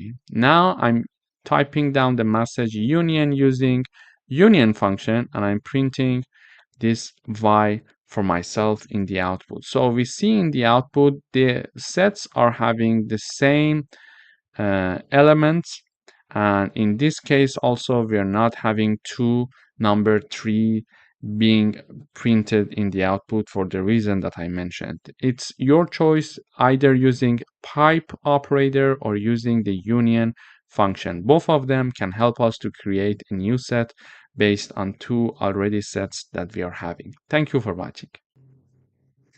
Hello everyone, welcome back. In today's video, we would like to talk about set difference. We would like to understand what are the numbers that are in set 1 and not in set 2. So here I'm having two sets, set 1 and set 2. Set 1 has three elements, 1, 2, and 3. And set 2 has three elements, 2, 3, and 4. So we would like to understand what are the numbers that are in set 1 but not in set 2. After checking the numbers in set 1, we can see number 2, okay, this one is here also. So 2 is in set 1 and also in set 2. Number 3 is in set 1 and it is also in set 2, but number 1 is in set 1 and it is not in set 2. So we are looking to find the numbers that are included in set 1 and not in set 2. Okay, so we see that number is number 1. But how can we understand it using like some coding or functions in Python? To do that, it's very easy. We type down the name of the first set and then minus or subtraction operator and then set 2. And this is going to calculate for us the numbers that are indeed in set 1 and not in set 2. And it is assigned to a new set called difference set. So then here I'm using the print function to type down the message difference using and this minus operator or sign, and here I'm typing down the name of the difference set here. There is another way to do it as well. The other way would be to type down the name of the first set, so the first set dot the difference keyword, and in parentheses we type down the name of the second set, and they are assigned, this is assigned to my new set that is called difference set. So, and we are typing the message saying that difference using the difference function or method, and then I type down the name of my set that I want to print its value. So when I run, I see number 1 is shown. In using both methods, we reached to number 1, showing that we did the correct calculation, because when manually we checked that, it was again number 1. So it is very important to know that this method is going to give us now the things that are included in set 1 and not in set 2. This is why the set 1 is first and then the set 2. Set 1 is first and then the set 2. If we want to understand the numbers that are in set 2 and not in set 1, we need to change the place of set 2 and set 1 in these equations. And these are two ways to find the difference between these two sets, and as you decide, it's your choice. You can go ahead and choose which one whatever that you're comfortable with. And the other thing that I would like to mention here is that, for example, if I add one number here, for example, and when I run, we see that number 10 is now written here. Why? Because now I added a new value to my first set, and this value is not in set 2. So this is why I can see 1 and 10. So if I include 10 also here, and I recompile, I should not see 10 anymore here. So when I recompile, yes, we can see that only number 1 is there. Thank you for watching.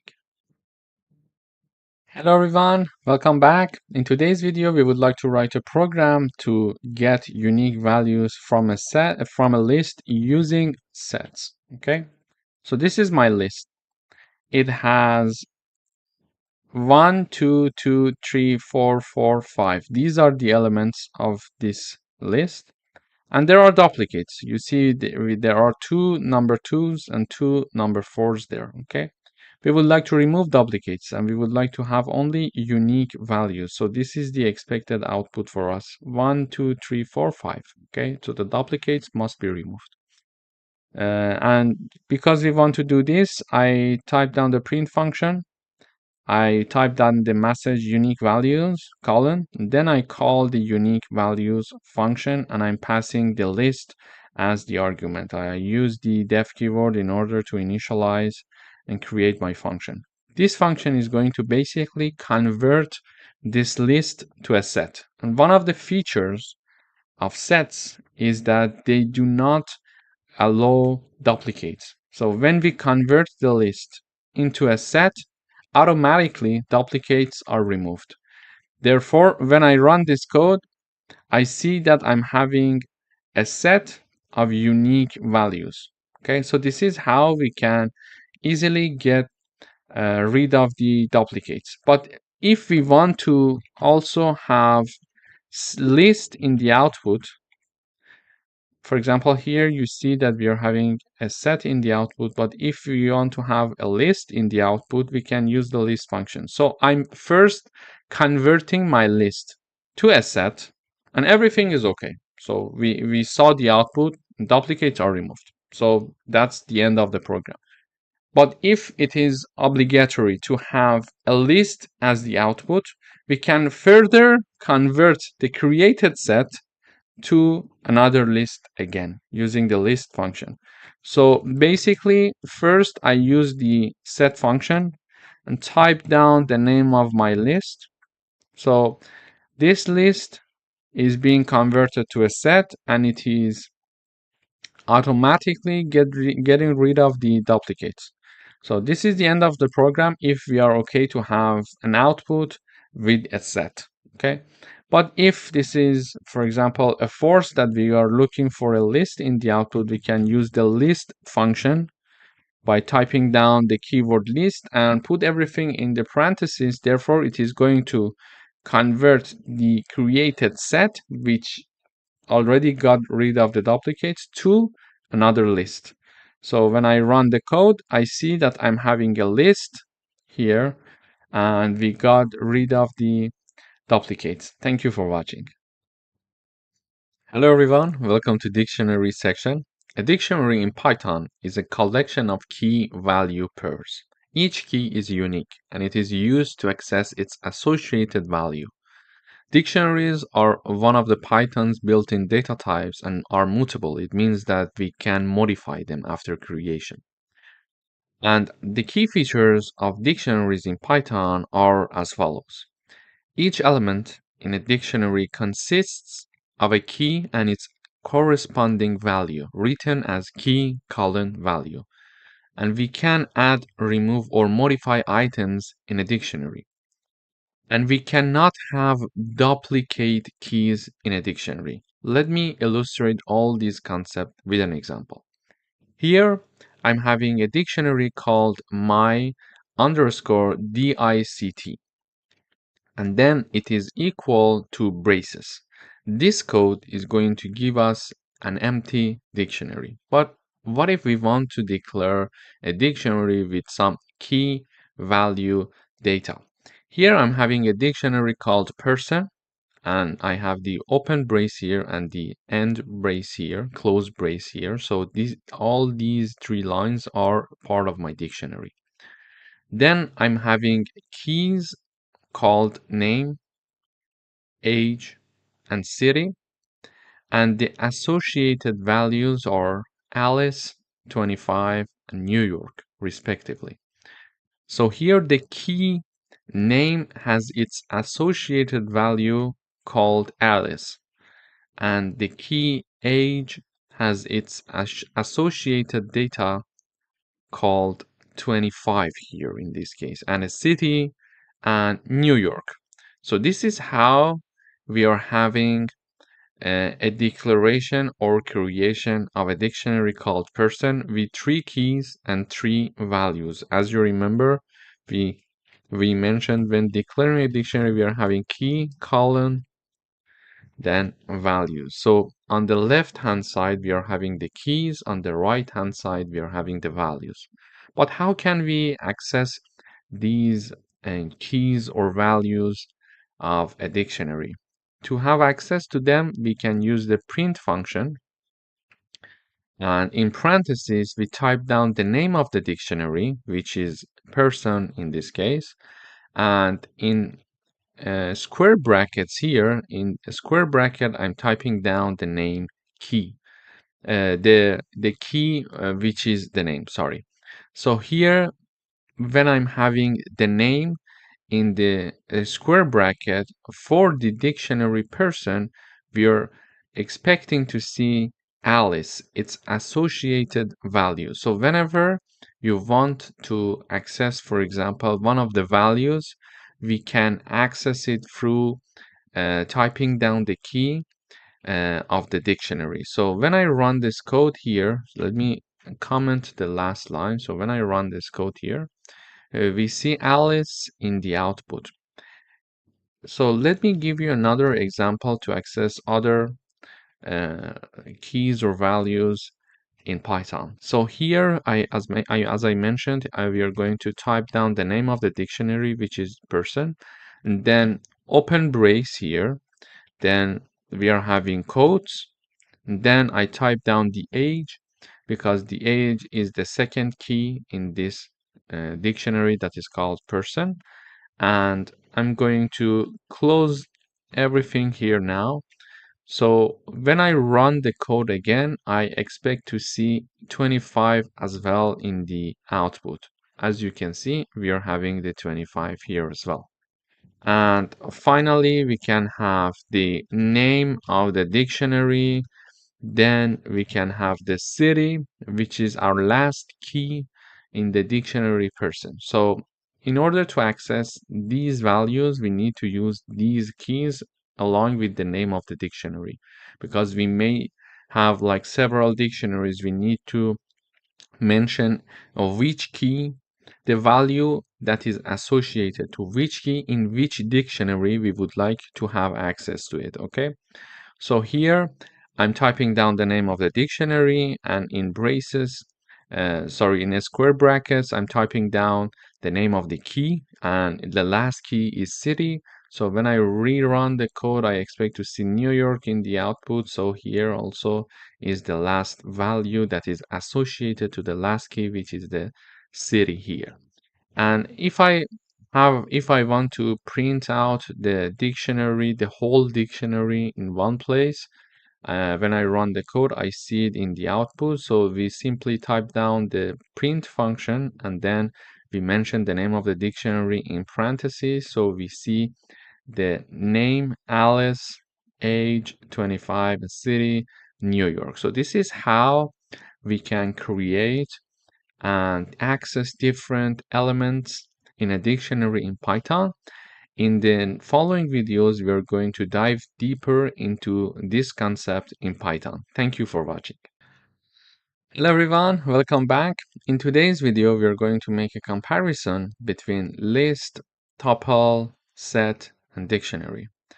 As you remember, lists are declared in brackets and they are mutable. It means that we can modify them after creation. We can add, remove, or change item.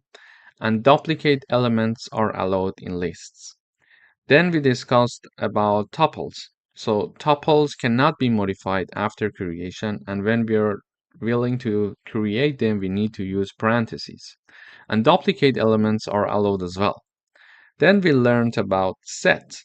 Sets are declared in braces, and it is possible to add or remove items, but duplicate elements are automatically removed when we are working with sets in Python. And finally, we are going to learn in this section about dictionaries in Python. So we can add, remove, or update key value pairs. So it is possible to do that. However, the keys in dictionaries must be unique. So values can be duplicate, but the keys must be unique. For example, in the previous example, we had a key called name and the value called Alice, for example. Okay, so it means that the next key is age, for example, and its value is 25. But when we are dealing with dictionaries, I cannot have another key called name. So duplicates are not allowed. Okay, so this is the important concept that we need to know about dictionaries in Python. Thank you for watching. Hello everyone, welcome back. In today's video, we are going to learn how to add or update key value pairs in dictionaries in Python. So here is my dictionary. It is called person, and it has three keys: name, age, and city. And it has three values: Alice, 25, and New York. So when I print this dictionary in the output in the terminal, we see that all the data of the dictionary is being printed. So name Alice, age 25, and city New York. If we want to add a key value pair to our already existing dictionary, we type down the name of the dictionary first, and then we are going to use square brackets. And in the square brackets, in quotes, we can simply type down the new key that we would like to add to our dictionary. And then the left-hand side equals to the right-hand side, and the right-hand side represents the value that is associated to this key for this dictionary. So if I now again print the dictionary person, we need to see the updated dictionary. So up until here, everything is the same, but as you see, email is being added here, and also the email address is written on the right hand side. So it means that somehow like this is being written in the dictionary now when we are having the adding of the new key value pair. So when we are having this, it means that a new key is being written here and a new value associated to this key that was just declared is also existing there. So in order to do that, I am going to review now. We type down the name of the dictionary. In the square brackets, we are typing down the name of the new key. And on the right hand side, we are typing down the value that is going to be associated to this key that we are declaring now. Then if we want to update our dictionary, for example, one element, one value of an existing key, we can have this code here. So when I run this code, we are seeing the, sorry, I need to print the output. So when I run the last line, the last modification of the code, and I run the code again, we see here I'm typing down the name of the dictionary, which is person. And here I'm typing down an already existing key in my dictionary, which is age. So when an already existing key name is mentioned here, it means that I'm trying to update the value that is associated to that key. So when age already existing there, it means that I would like to modify this age. So age was already 25, but now I would like to update it and make it 26. Then when I print the dictionary, we see in the output, the age is now 26 and not 25 anymore. Okay?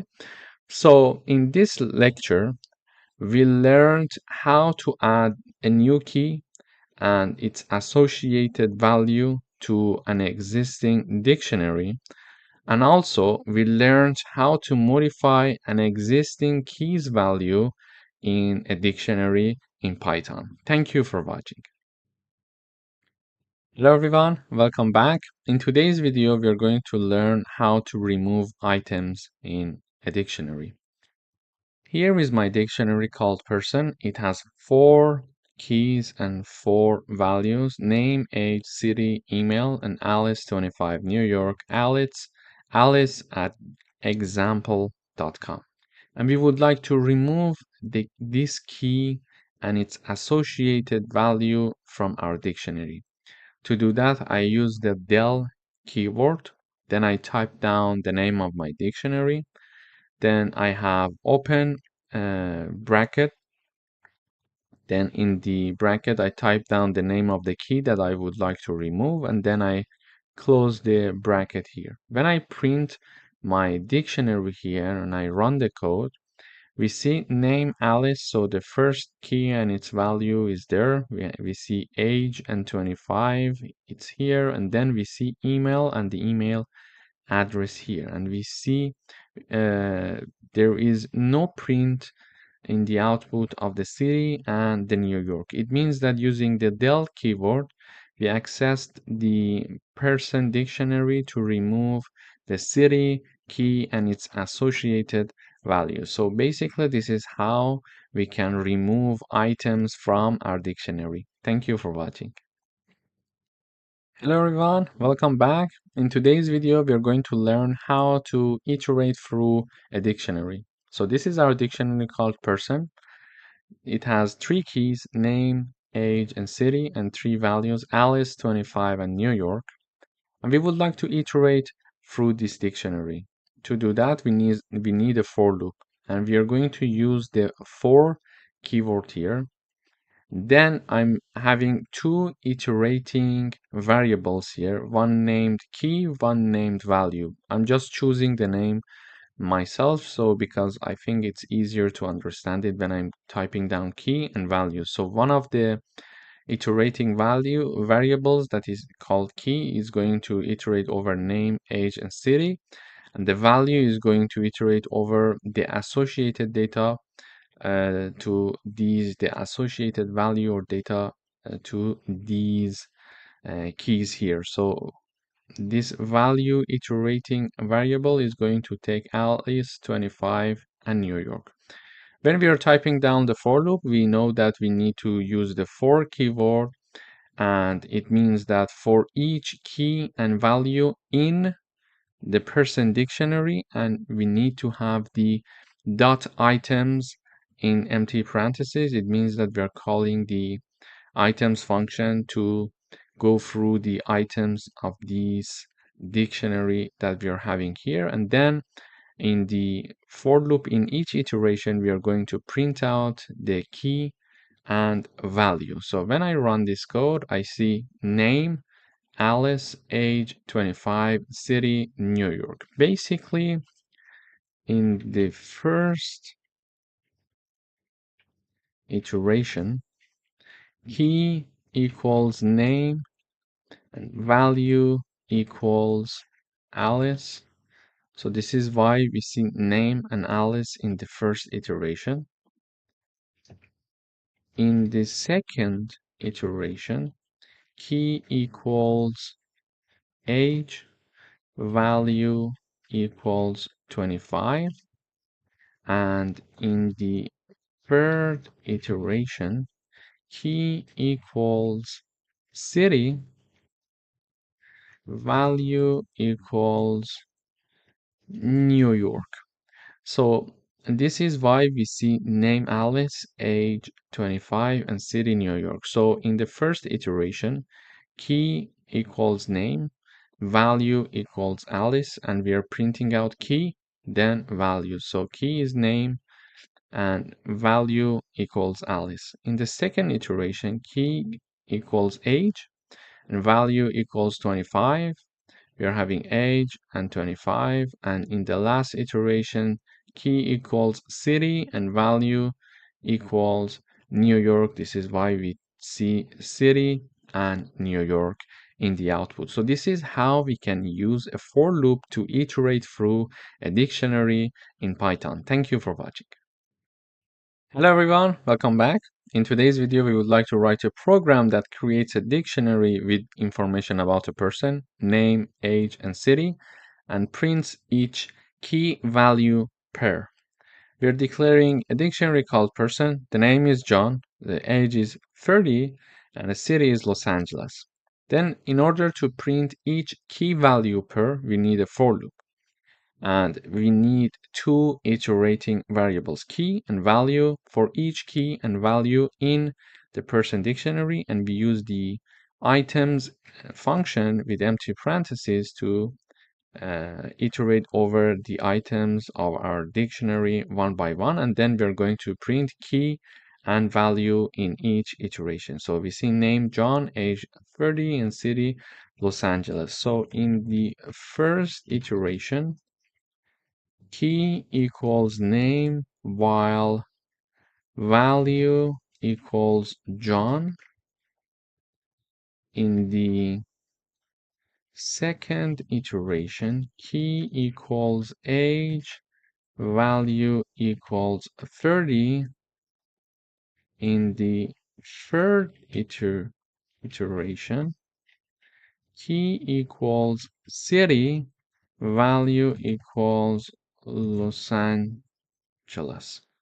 So in the first iteration, key equals name and value equals John. This is why when we are printing key and value, we see name John.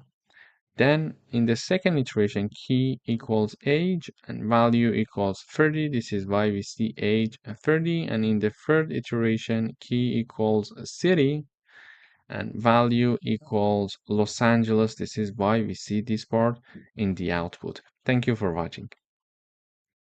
Hello everyone, welcome back.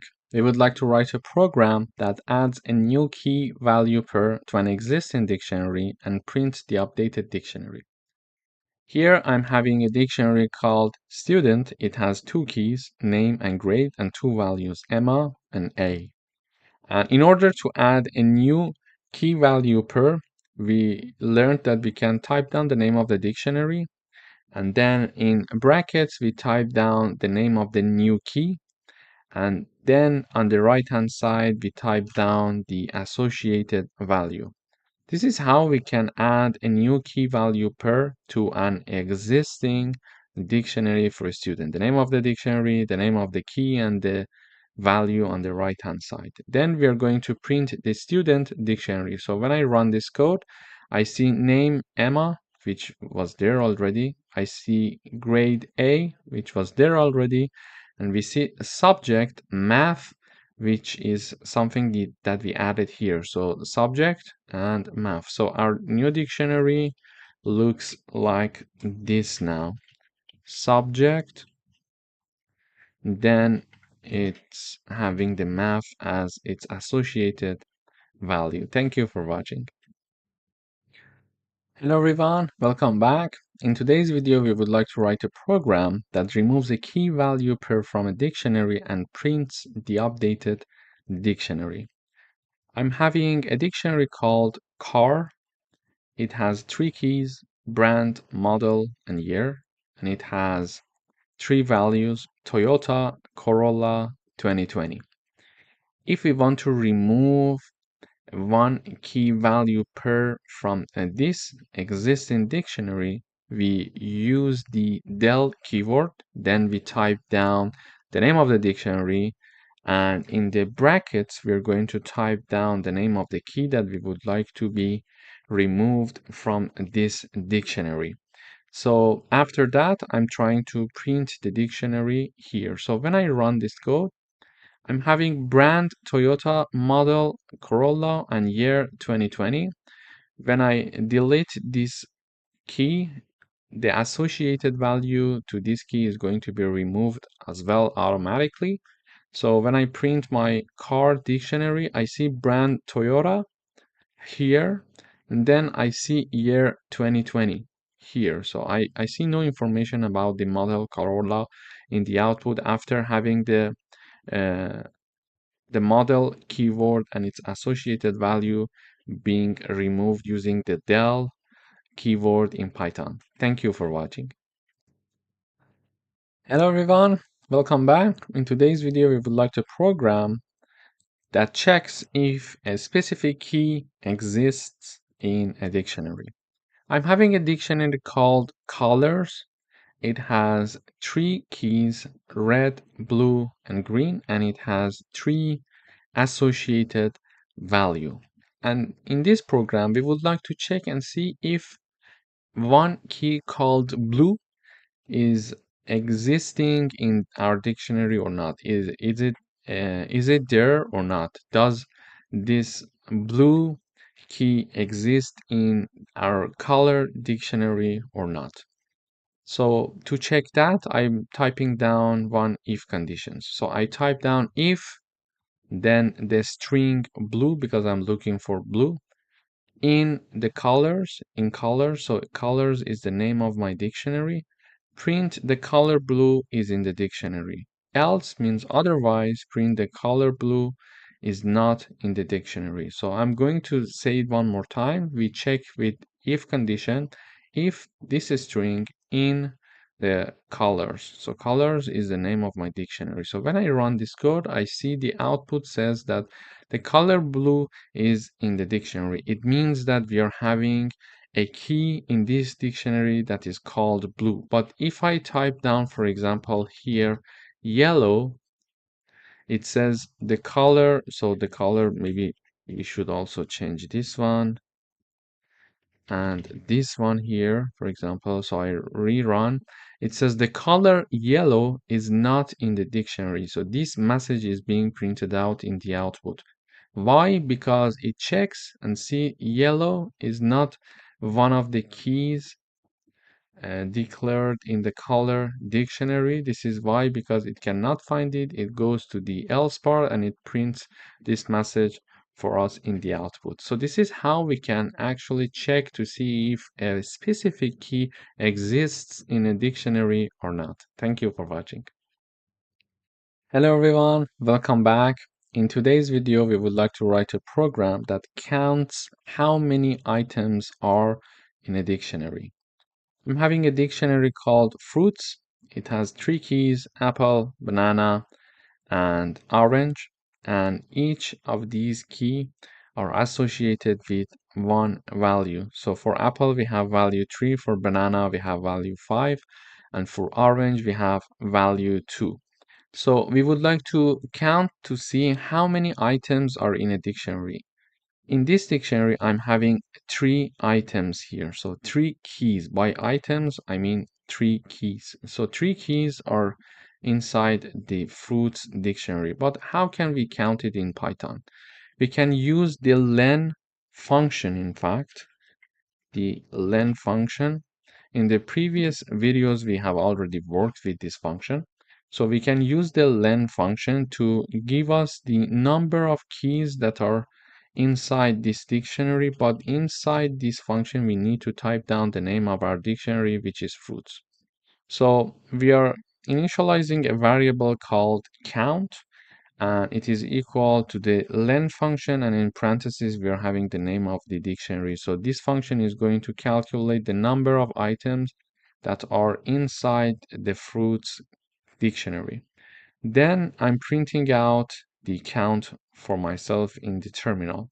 So I'm having this message the dictionary has, and then the count variable is here, and then the items at the end of my message. So I'm printing out the dictionary has 3 items. So, and if we count it, we see that there are indeed 3 items inside this dictionary. So if we have a dictionary with a lot of keys, we can simply use the len function to do the job for us, to do the work for us, and we can easily understand how many keys are declared inside a dictionary. Thank you for watching. Hello everyone, welcome back. In today's video, we are going to learn how to merge 2 dictionaries. I'm having dictionary number 1 and dictionary number 2. I would like to put the information of the second dictionary in the first dictionary. And we see that dictionary 1 and 2, they have one element in common, which is B. So the key B is shared between them. But in the first dictionary, it is associated with 2, and in the second dictionary, it is associated with number 3. I'm going to type down the name of my first dictionary dot update. So I'm using the update function, and in the parentheses, I type down the name of my second dictionary. And then I'm printing out the first dictionary in the output. When I print the first dictionary in the output, I expect to see this element in the dictionary 1 and these 2 elements in the dictionary 1 and not this one. Why? Because B is a common element, is a common key, let's say, between these 2 dictionaries, and we are updating the information of the first dictionary with the information of the second dictionary. Therefore, because they have one key in common, it is going to, this part is going to be replacing this part. Okay, so I expect to see A1, B3, and C4 in the output when I'm using this line of syntax and code. So the name of the first dictionary dot update using the update function, and in the parentheses I'm typing down the name of my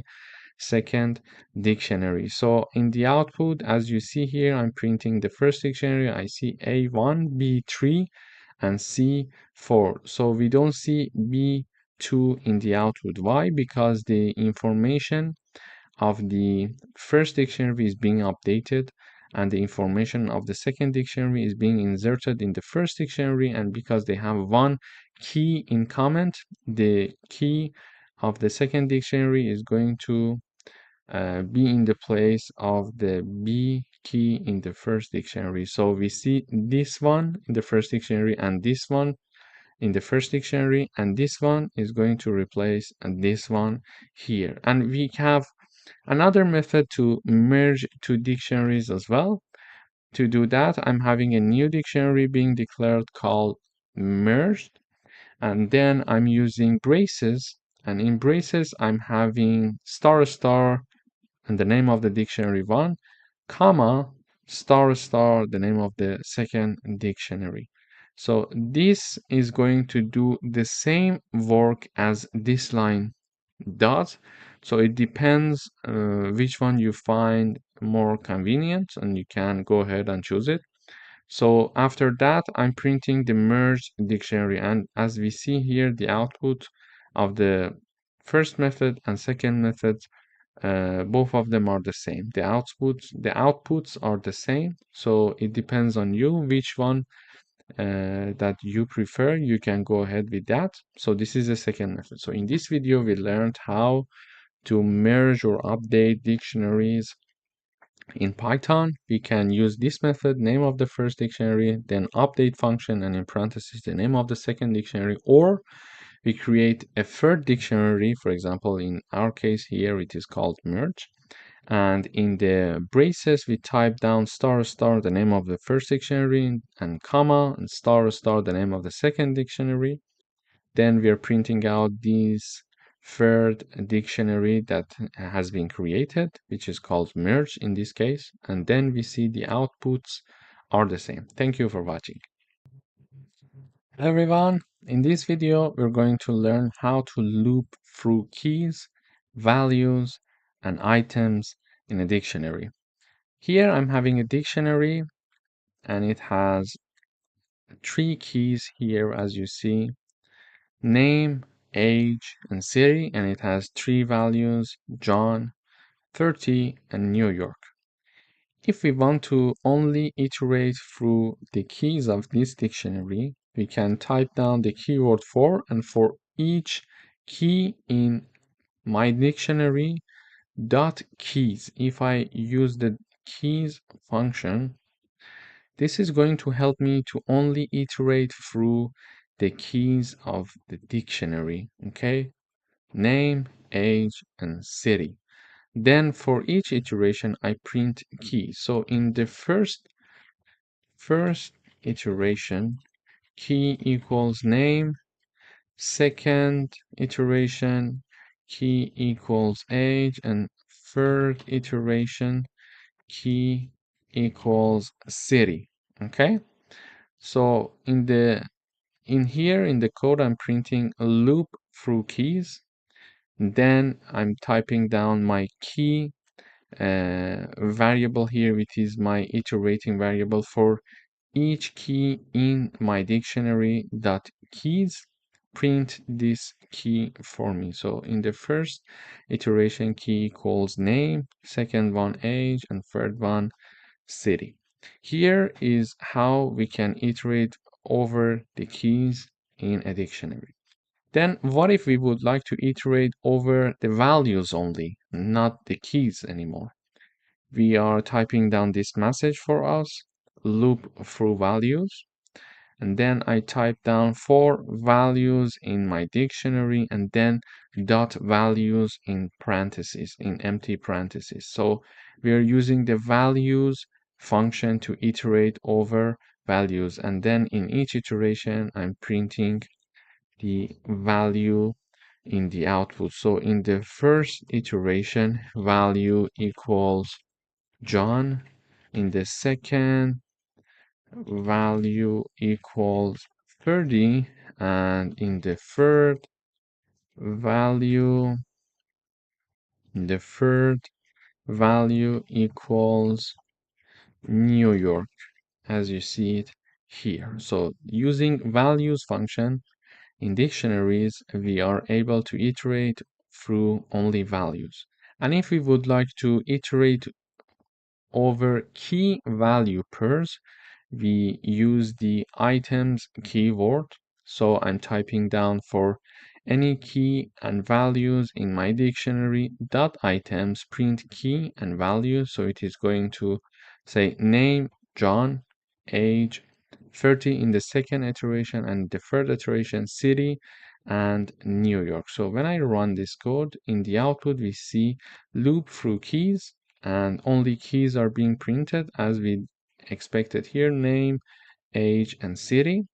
Then we are having loop through values. So values are John, 30, and New York. John, 30, and New York, as we expected.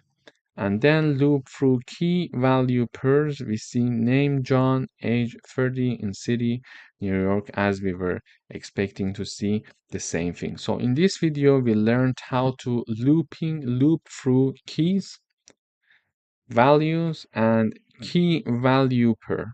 Thank you for watching. Hello everyone, welcome back. In this video, we are going to talk about nested dictionaries, a dictionary that contains another dictionary as a value. So here I'm having a dictionary called students, and in this student dictionary, I'm having 2 other dictionaries called Alice and Bob. And the Alice dictionary has 2 keys, age and grade, and 2 values, 25 and A. In the nested dictionary called Bob, I'm having 2 keys again, age and grade, and 2 values, 22 and B. In order to access the nested data in our dictionary here, for example, if I want to know the grade of Alice from the student dictionary, I can type down the print function here,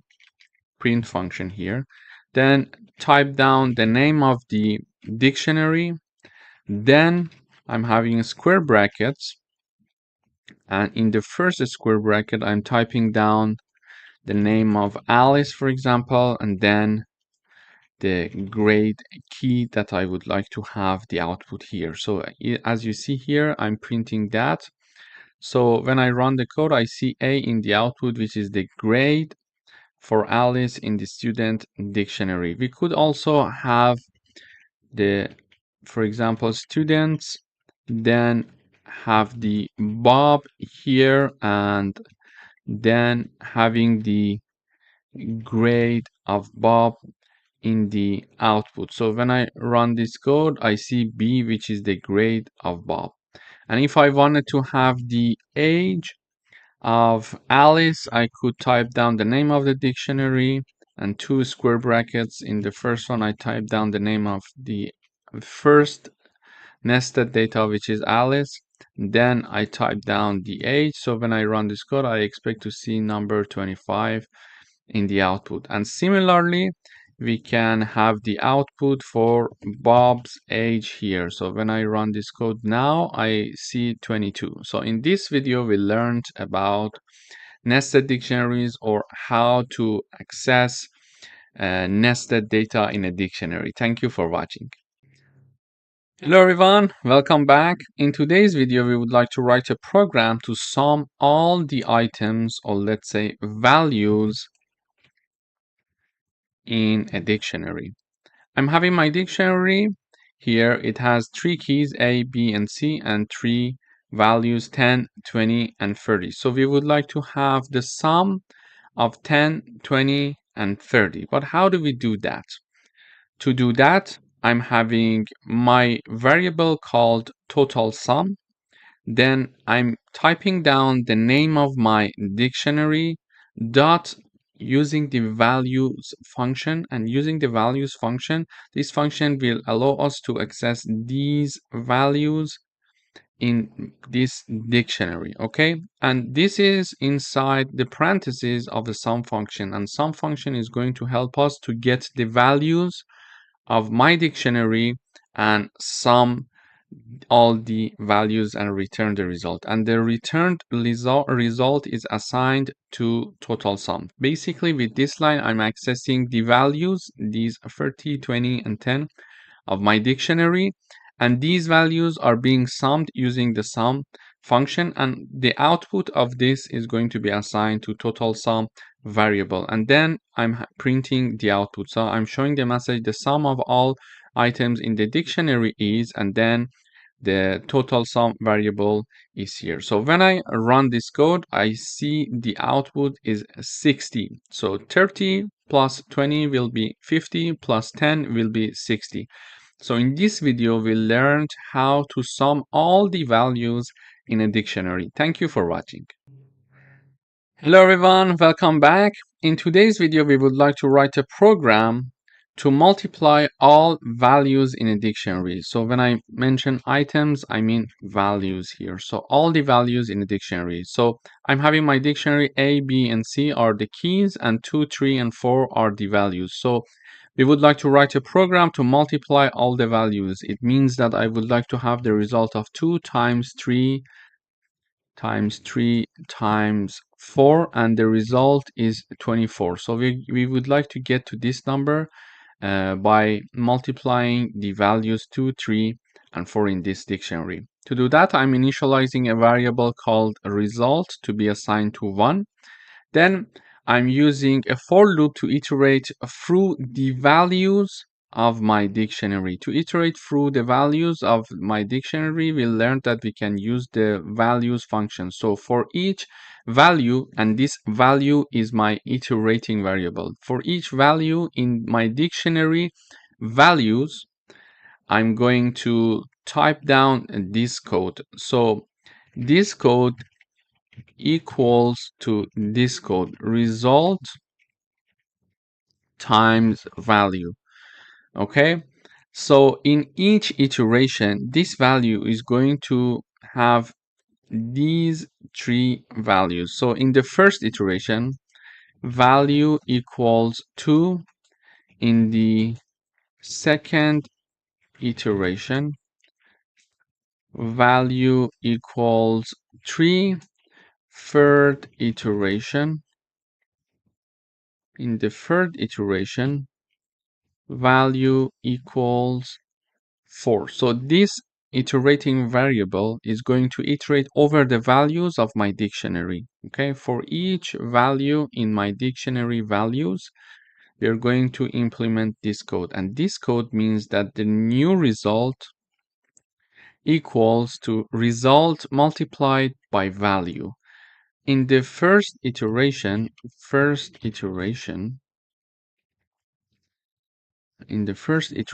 value equals 2 because this is the first value in my dictionary, and then it is going to be equal to 3 in the second iteration. In the third iteration, it will be equal to 4. Okay, so when value equals to 2, result will be 1 times 2, and it will have the output of 2. Why result is equal to 1 multiplied by 2? Because the formula says result multiplied by value. So result was initialized to be 1. And then I'm typing down 1 multiplied by 2. 2 is my value. So the result will be 2. Then in the next iteration, result will be 2 times 3. And result will be 6. And why 2 times 3? Because we are having the result multiplied by value. So result from previous iteration was equal to 2. So I'm having the number 2 here multiplied by 3. 3 is the value in this iteration. So it is the second value in my dictionary. And finally, in the last iteration, result equals 6 times 4. Therefore, result equals 24. So why 6 multiplied by 4? Because the formula says result equals result multiplied by value, and result is 6 from the previous iteration multiplied by value. Value equals to 4. So the output should be 24. And we mentioned that this formula is exactly doing the same thing as this formula does. So you can go ahead and choose to type down either of them in your for loop. It's more concise writing it this way, so this is why we're using this way. But I wrote it here in comments this way, so it would be easier to provide you with the analysis. Then after having the output of result, we are going to print the result variable here in the output, and we would like to say the product of all items in the dictionary is, and then having the result variable being printed. So the output is 24 as we expected based on our computation here. So in order to have the multiply of all items in a dictionary, we iterate through all the values of a dictionary, and we use this formula to have the output of the multiplication of all the values in a dictionary. Thank you for watching. Welcome to this video. In today's video, we would like to write a program that sums all the items in a list. So here is my list. The name of my list is numbers. It has 5 elements: 10, 20, 30, 40, and 50. Here we would like to calculate the sum using the sum of all the items in our list using the sum function. In order to do that, I define a new variable called total. Then it is assigned to be the sum of the list called numbers. So basically, I'm using the sum function to calculate the sum of all the items in the numbers list. And when I run this code in the output, when we print the total, it's 150. So this is one way to do it. Another way to do it would have been to write a for loop, for example. And using a for loop, we could do that. For example, I'm having a variable called total1 equals 0. And we could say for num in numbers, we could have total1 plus equals num. And then we were printing the value of total1. So when I run the code, we see that the output is the same. So there are two ways to do that. The first one is to simply use the sum function. So this sum function is going to add 10 plus 20 plus 30 plus 40 and plus 50 and assign the output to variable called total, and we print the total in the output here. Or another way to do that is to use a for loop. For example, here, in order to use a for loop, we need to initialize a variable to 0.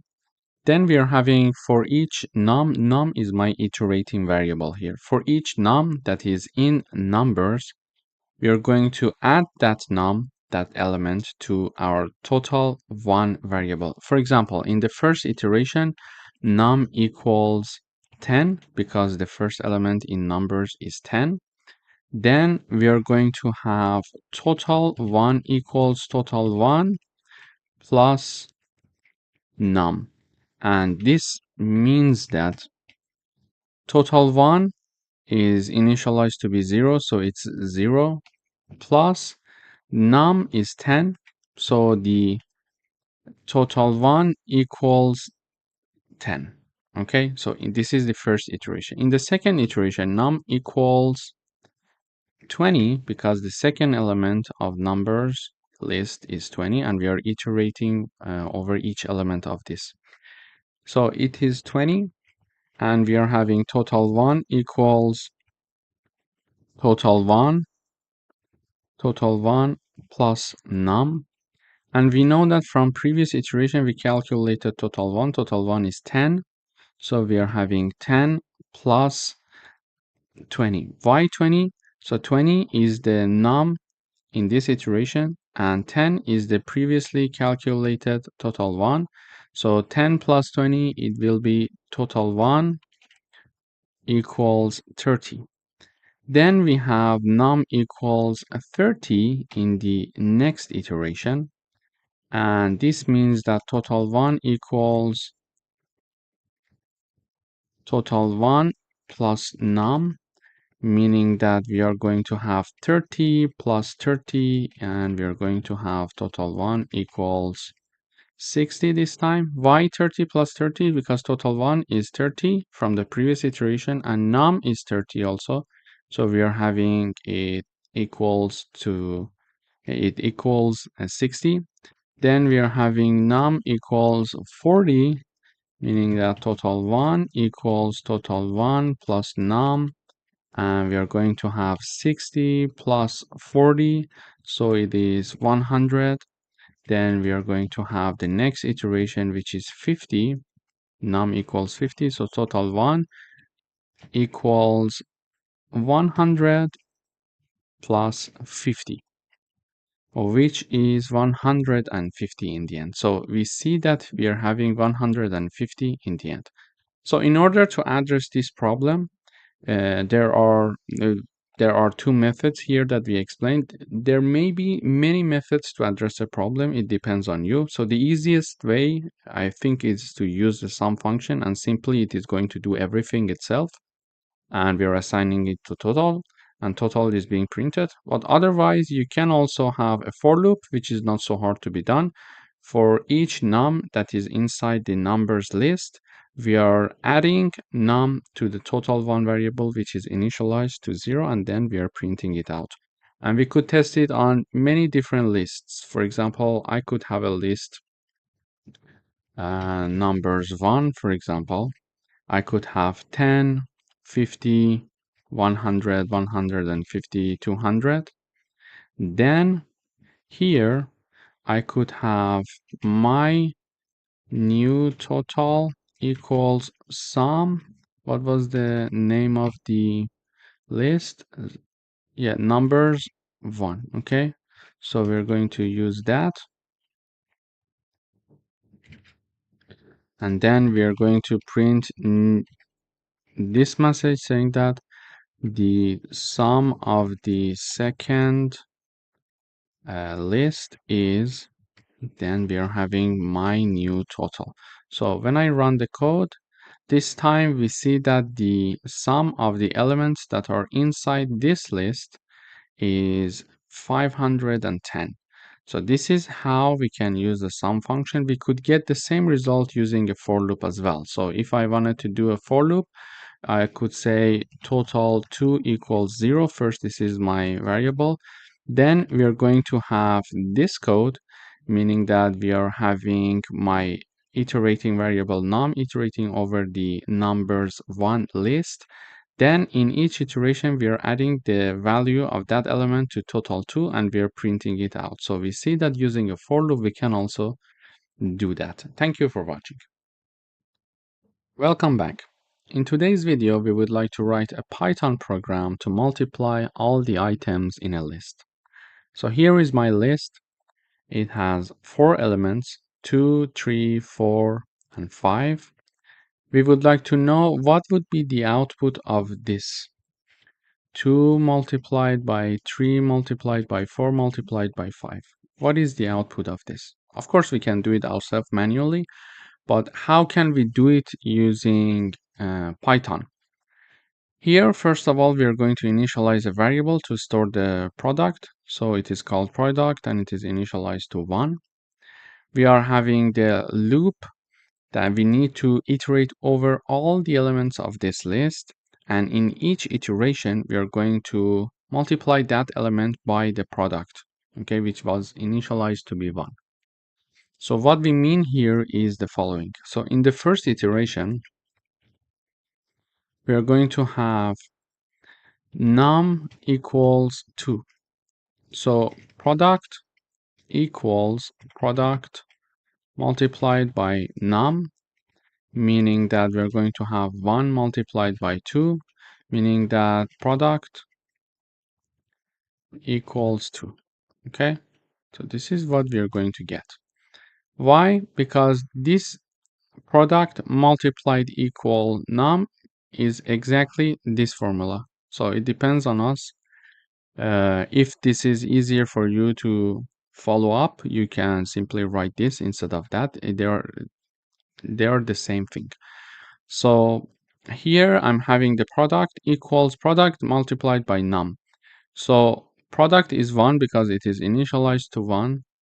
Then num is 2 because it's the first iteration and the first element in the list called numbers. It's 2, so the product equals 2. Then in the second iteration, we are having num equals 3, meaning that product equals 2 multiplied by 3, which is 6. So why 2 multiplied by 3? Because the formula says product multiplied by num.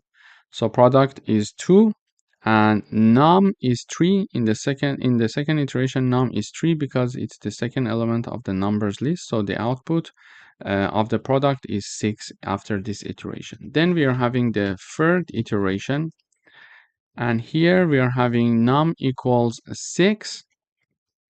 So product equals 6 multiplied by 6. So we are having 36 as the output here. Why? Because the first number is the product from the last iteration and the second 6 is the third iteration, which is our value. Sorry, this is number 4. So this place should be 4 and 6 multiplied by 4, it's 24. So here 6 is the last value that we have for the product in the last iteration. So the value for the product variable is 6. We calculated in the previous iteration. So product equals product multiplied by num. So 6 comes from the last iteration of product multiplied by 4. So 4 is my variable num, and it is because it's the third element and we are in the third iteration. And finally, we are having the fourth iteration equals num equals 5 because 5 is the fourth element of the numbers list. And here we are going to have product equals 24 multiplied by 5. And the output of this will be 120. So when we run the code, we see that Here, when we calculate this over the iteration, we are assigning everything to product. After the for loop is finished, we have done all the iterations. So we are having the value of updated product, which we expect to have 120 when we calculate it manually. And we see that here, when we are having the product of all items in the list and we're printing product here, it's number 120, exactly what we expected here. And if we have another list, for example, numbers 2, it's like having 1, 5, 10, 20, and we are having a list like this. We are going to have for num in numbers 2, and we are going to have product. For example, let me initialize another variable, product 1 equals 1. So product 1 multiplied equal to num. Okay, and in the end I'm going to print this value. So the product of the second list is, we're going to have its print, which is product 1. So now I defined a new list called numbers 2. I have a new variable to store the product, which is called product 1. It is initialized to 1. I'm having a for loop over the elements of numbers 2, which is my list. So for each num in the numbers 2, we are going to multiply that element by the product 1 variable. And the output will be stored in product 1, and we are going to show it here. So we see that the output is 1000. And if we do the calculation, we will see that it's correct. Actually, 20 multiplied, So 20 multiplied by 10, the output is 200, and it is multiplied by 5, the output is 1000. So we see that the output is correct. So this is basically how we can have a program in Python to multiply all the items in a list for us. We need to have one variable to be initialized to 1 and a for loop.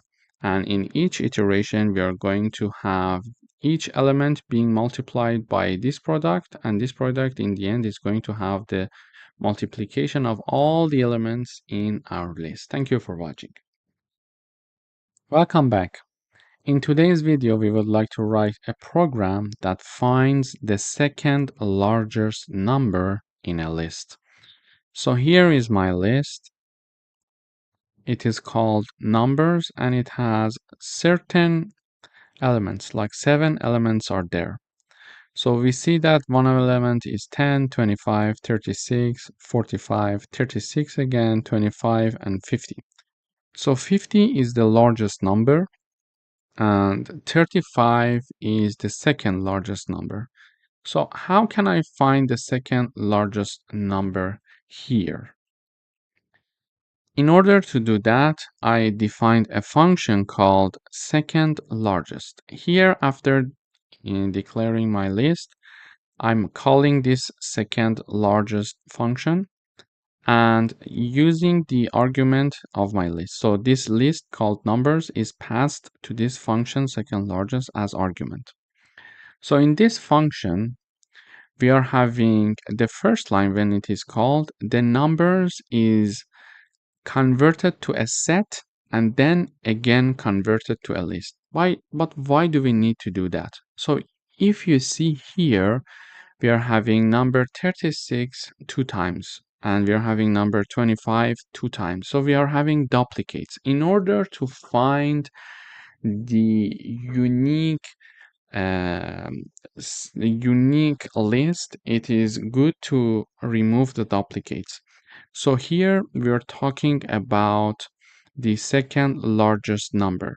When we are having duplicates here, it can provide some problems for us. For example, here is my numbers 2, and just assume that we sorted our list here in descending order, and we are having, for example, 50, 50, 46, 26, and 2. These are the elements of my list called numbers 2. Okay, but there is a problem here. So now if I'm looking to find the second largest number when the list is sorted in the descending order, the second largest number is the second element. Okay, so the first largest number, the largest number is the first element because it is sorted in descending order. You see?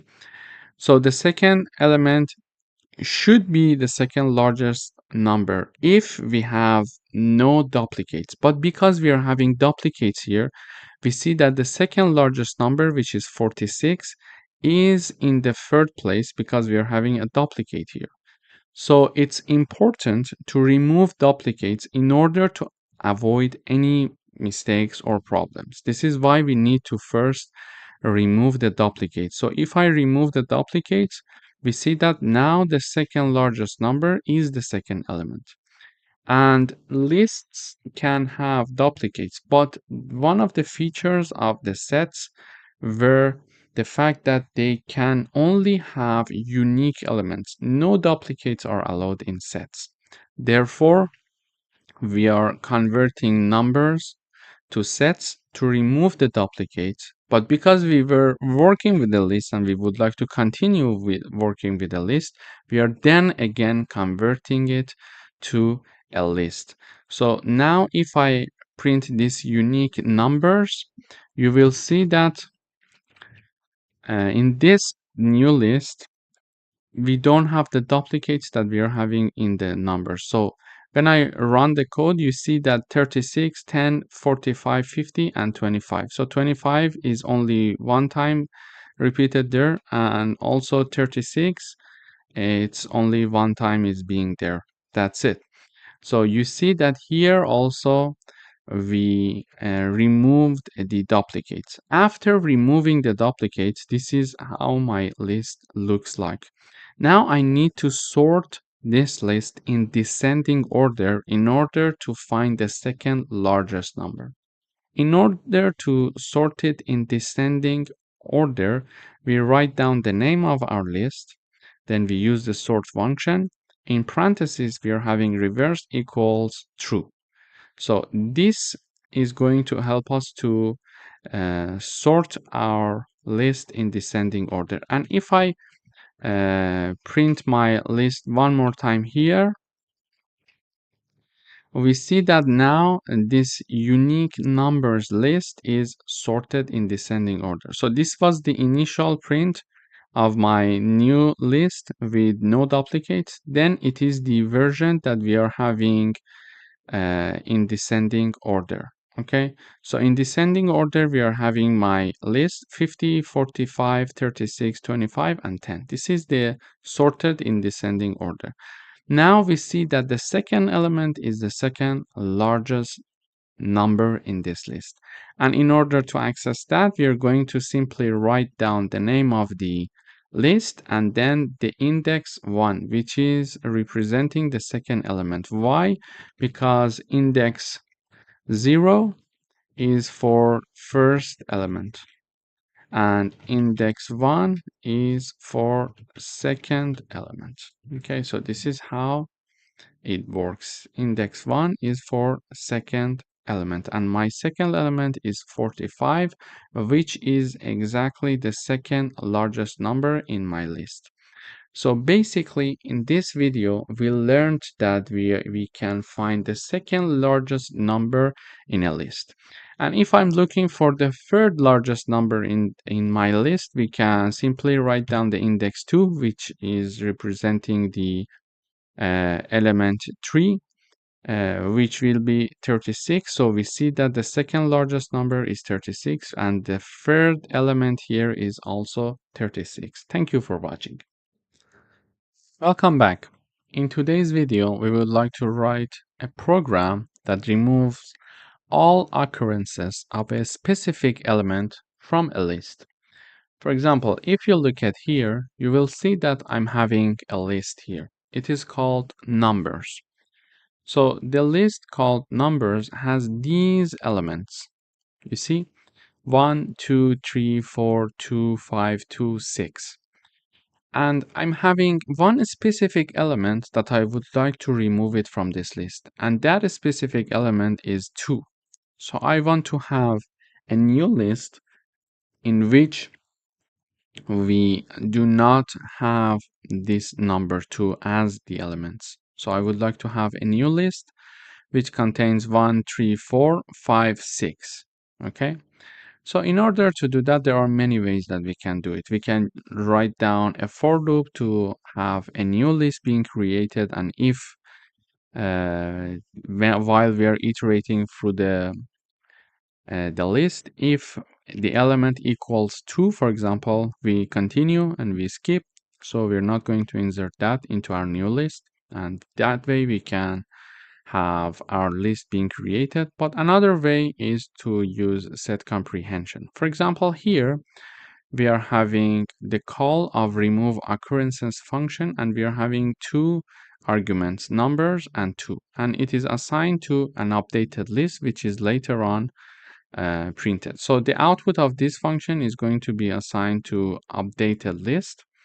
So remove occurrences function, when it is called, two arguments we are having here. One is the numbers, which is my list name, then the element that we want to remove it. So this is my target element, number 2.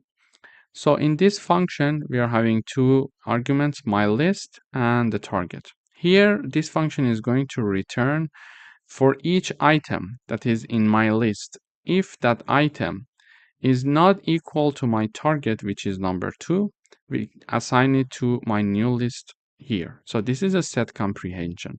So we are having the creation of a new list, and for each item that is in my list, which is the numbers, if that item, the iterating variable, is not equal to the target, which is number 2, then assign it to my new list. So this way, for example, item in the first iteration is actually 1. So 1 is not equal to 2 because target is the second element and second element is 2, second argument, let's say, or parameter. So 1 is not equal to target. Yes, it's true. So assign it to my new list. So my new list, let's say, new list equals 1 now. Then in the next iteration, item is 2 because it's the second element.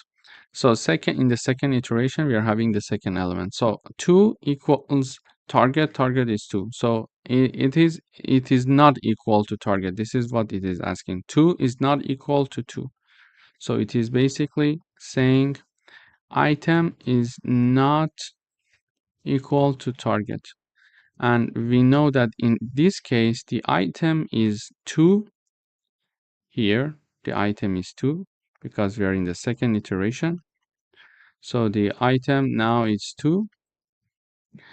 But we see that the target is always 2 because we didn't change it. So target equals 2. And we are checking to see if 2 is not equal to 2. And so this is false. 2 equals to 2. Therefore, we are not going to assign it to our new list. So our new list remains the same. Okay, so we are saying for if 2 is not equal to 2, then assign it to my list. If it is equal, do nothing. Basically, the set comprehension is doing like that. So we go for the next iteration now, item equals 3. So we say 3 is not equal to 2. It's true, then assign it to my new list. So my new list is now having the 3. Then item equals 4. So we see 4 is not equal to 2. It's true, therefore insert 4 as well. And in the next iteration, item equals 2. 2 equals 2. So it's not going to be inserted here because 2, we are checking 2 is not equal to 2. And this statement is not true. Therefore, we are not going to insert anything. Then we are having number 5 in the next iteration. 5 is not equal to 2. It's true, so add it. Then 2 is not equal to 2 again, so I'm not going to add 2. Then we are having 6. 6 is not equal to 2, therefore we are going to add it. So this way we created our new list. So this function actually is going to create my new list and return it. And the output of this function is assigned to updated list. So this is my updated list, which is a list that contains these elements.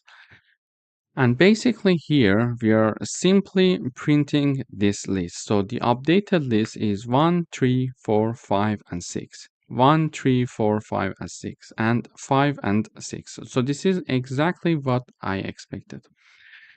But now the target was 2. So what if the target is 5? So it means that I want to create a new list without having number 5 in it. So when I run the code, we see that now 1, 2, 3, 4, 2, 2, and 6. So 5 has been not considered to be inserted in my updated list, but number 2 has no problems now because I chose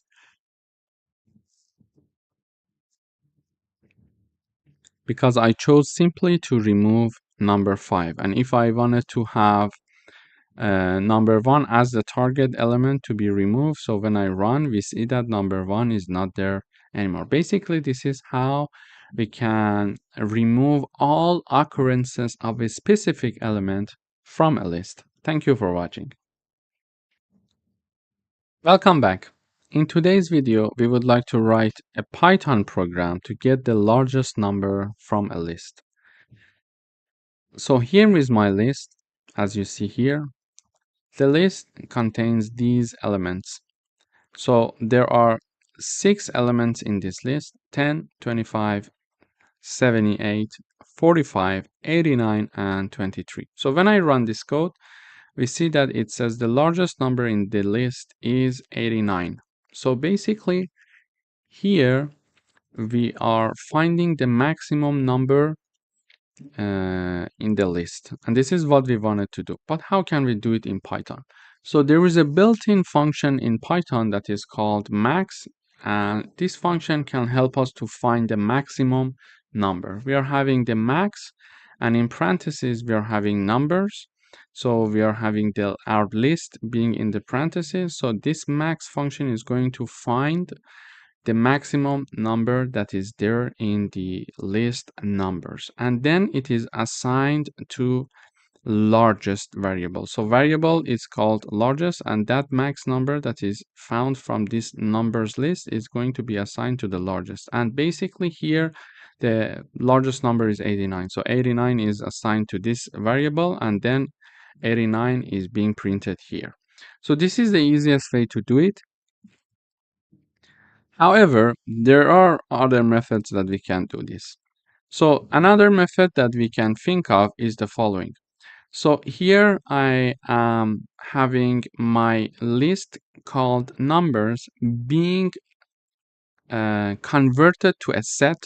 So if there is any duplicate, it is going to be removed. Then it is going to be assigned to, it is going to be converted to another list again, because we were working with a list. We would like to keep it with list. And this is going to be assigned to my new list. Okay. So now why did I do that? So this way, because sets are having this feature that they cannot have duplicates, and it's very important. Because, for example, we are having a list, and this list is having, for example, number 20, 20, 13, 15, and these are my numbers. And usually when we are having a set, we are not going to have a duplicate. So it's one of the features. They are not going to allow you to have duplicates. So now if I want to find the second largest number in my list, it should be, when I sorted it in descending order, it should be the second element. But because I'm having duplicates, there is a problem there. So duplicates should be removed before finding any numbers in my list. If I'm looking for the third smallest element or the fourth largest element, etc., duplicates must be removed. So now I see that the second element is the second largest number, for example. No, because now it's not sorted. We need to first sort it as well. So now I would have the sorted list, and now it is equal to 20, 15, and 30. So we see that now the second element, after removing the duplicates and then sorting it, we see that here we are having the second element being the second largest element in this list. So it's important, if you are looking for the third largest number or second smallest number in a list, it's very important to first remove the duplicates and then sort it. And in order to remove the duplicates, the easiest way is to convert it to a set, because sets cannot have duplicates, and then convert it back to lists and assign it to a new list. So now my new list is called my new list. This is the name. And if I print my new list here, when I have my new list, for example, in the print, so if I print it here, so let me comment these parts. So you see that this is my new list, and this list has no duplicates. Actually, the original list here was not having any duplicates, but I can have these duplicates. So I'm having 223.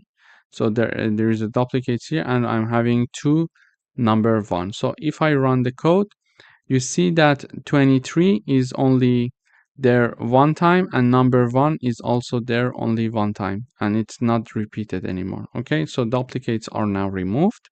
This is the print of my new list after converting it to set and then converting it back to list. So duplicates are automatically removed. Then because I'm looking for finding the maximum number, I need to sort it in descending order. And now that I'm sorting it in descending order, in order to do that, first I write down my name, then the sort function is called. So in the parentheses, I'm having reverse equals true, meaning that it is going to sort the list for me. So now if I print one more time my list, here you see that after sorting, we are having 89, 78, 45, etc. until the end. So it's sorted in descending order. And finally, if I'm looking for the maximum number, so we are here looking for the largest number in the list. Here, we can write down the name of our list and index 0, because index 0 represents the first element, and because we are having a sorted list in descending order with no duplicates, the first element is the largest element. So when I run the code, you see that number 89 is being printed in the output. But if I was looking for the second largest element, I could simply write down index 1 here. And because we already removed everything, the duplicates, we shouldn't be worried about it. So 78 is there. So if I write down number 2, it's going to give me the third largest number, which is 45, which we see here. So this is how we can find the largest number in a list, or any other largest number, for example, the second largest, the third largest, etc. And if in case you're looking for the smallest number, you can simply use the -1. It is the last element in our list, and because we are having a list in descending order with no duplicates, the last element is going to be the smallest element. So -1, if you write it down, you're going to have the smallest number. If you write down, for example, -2, you're going to have the second smallest number. You see number 10 is being printed in the output. Thank you for watching.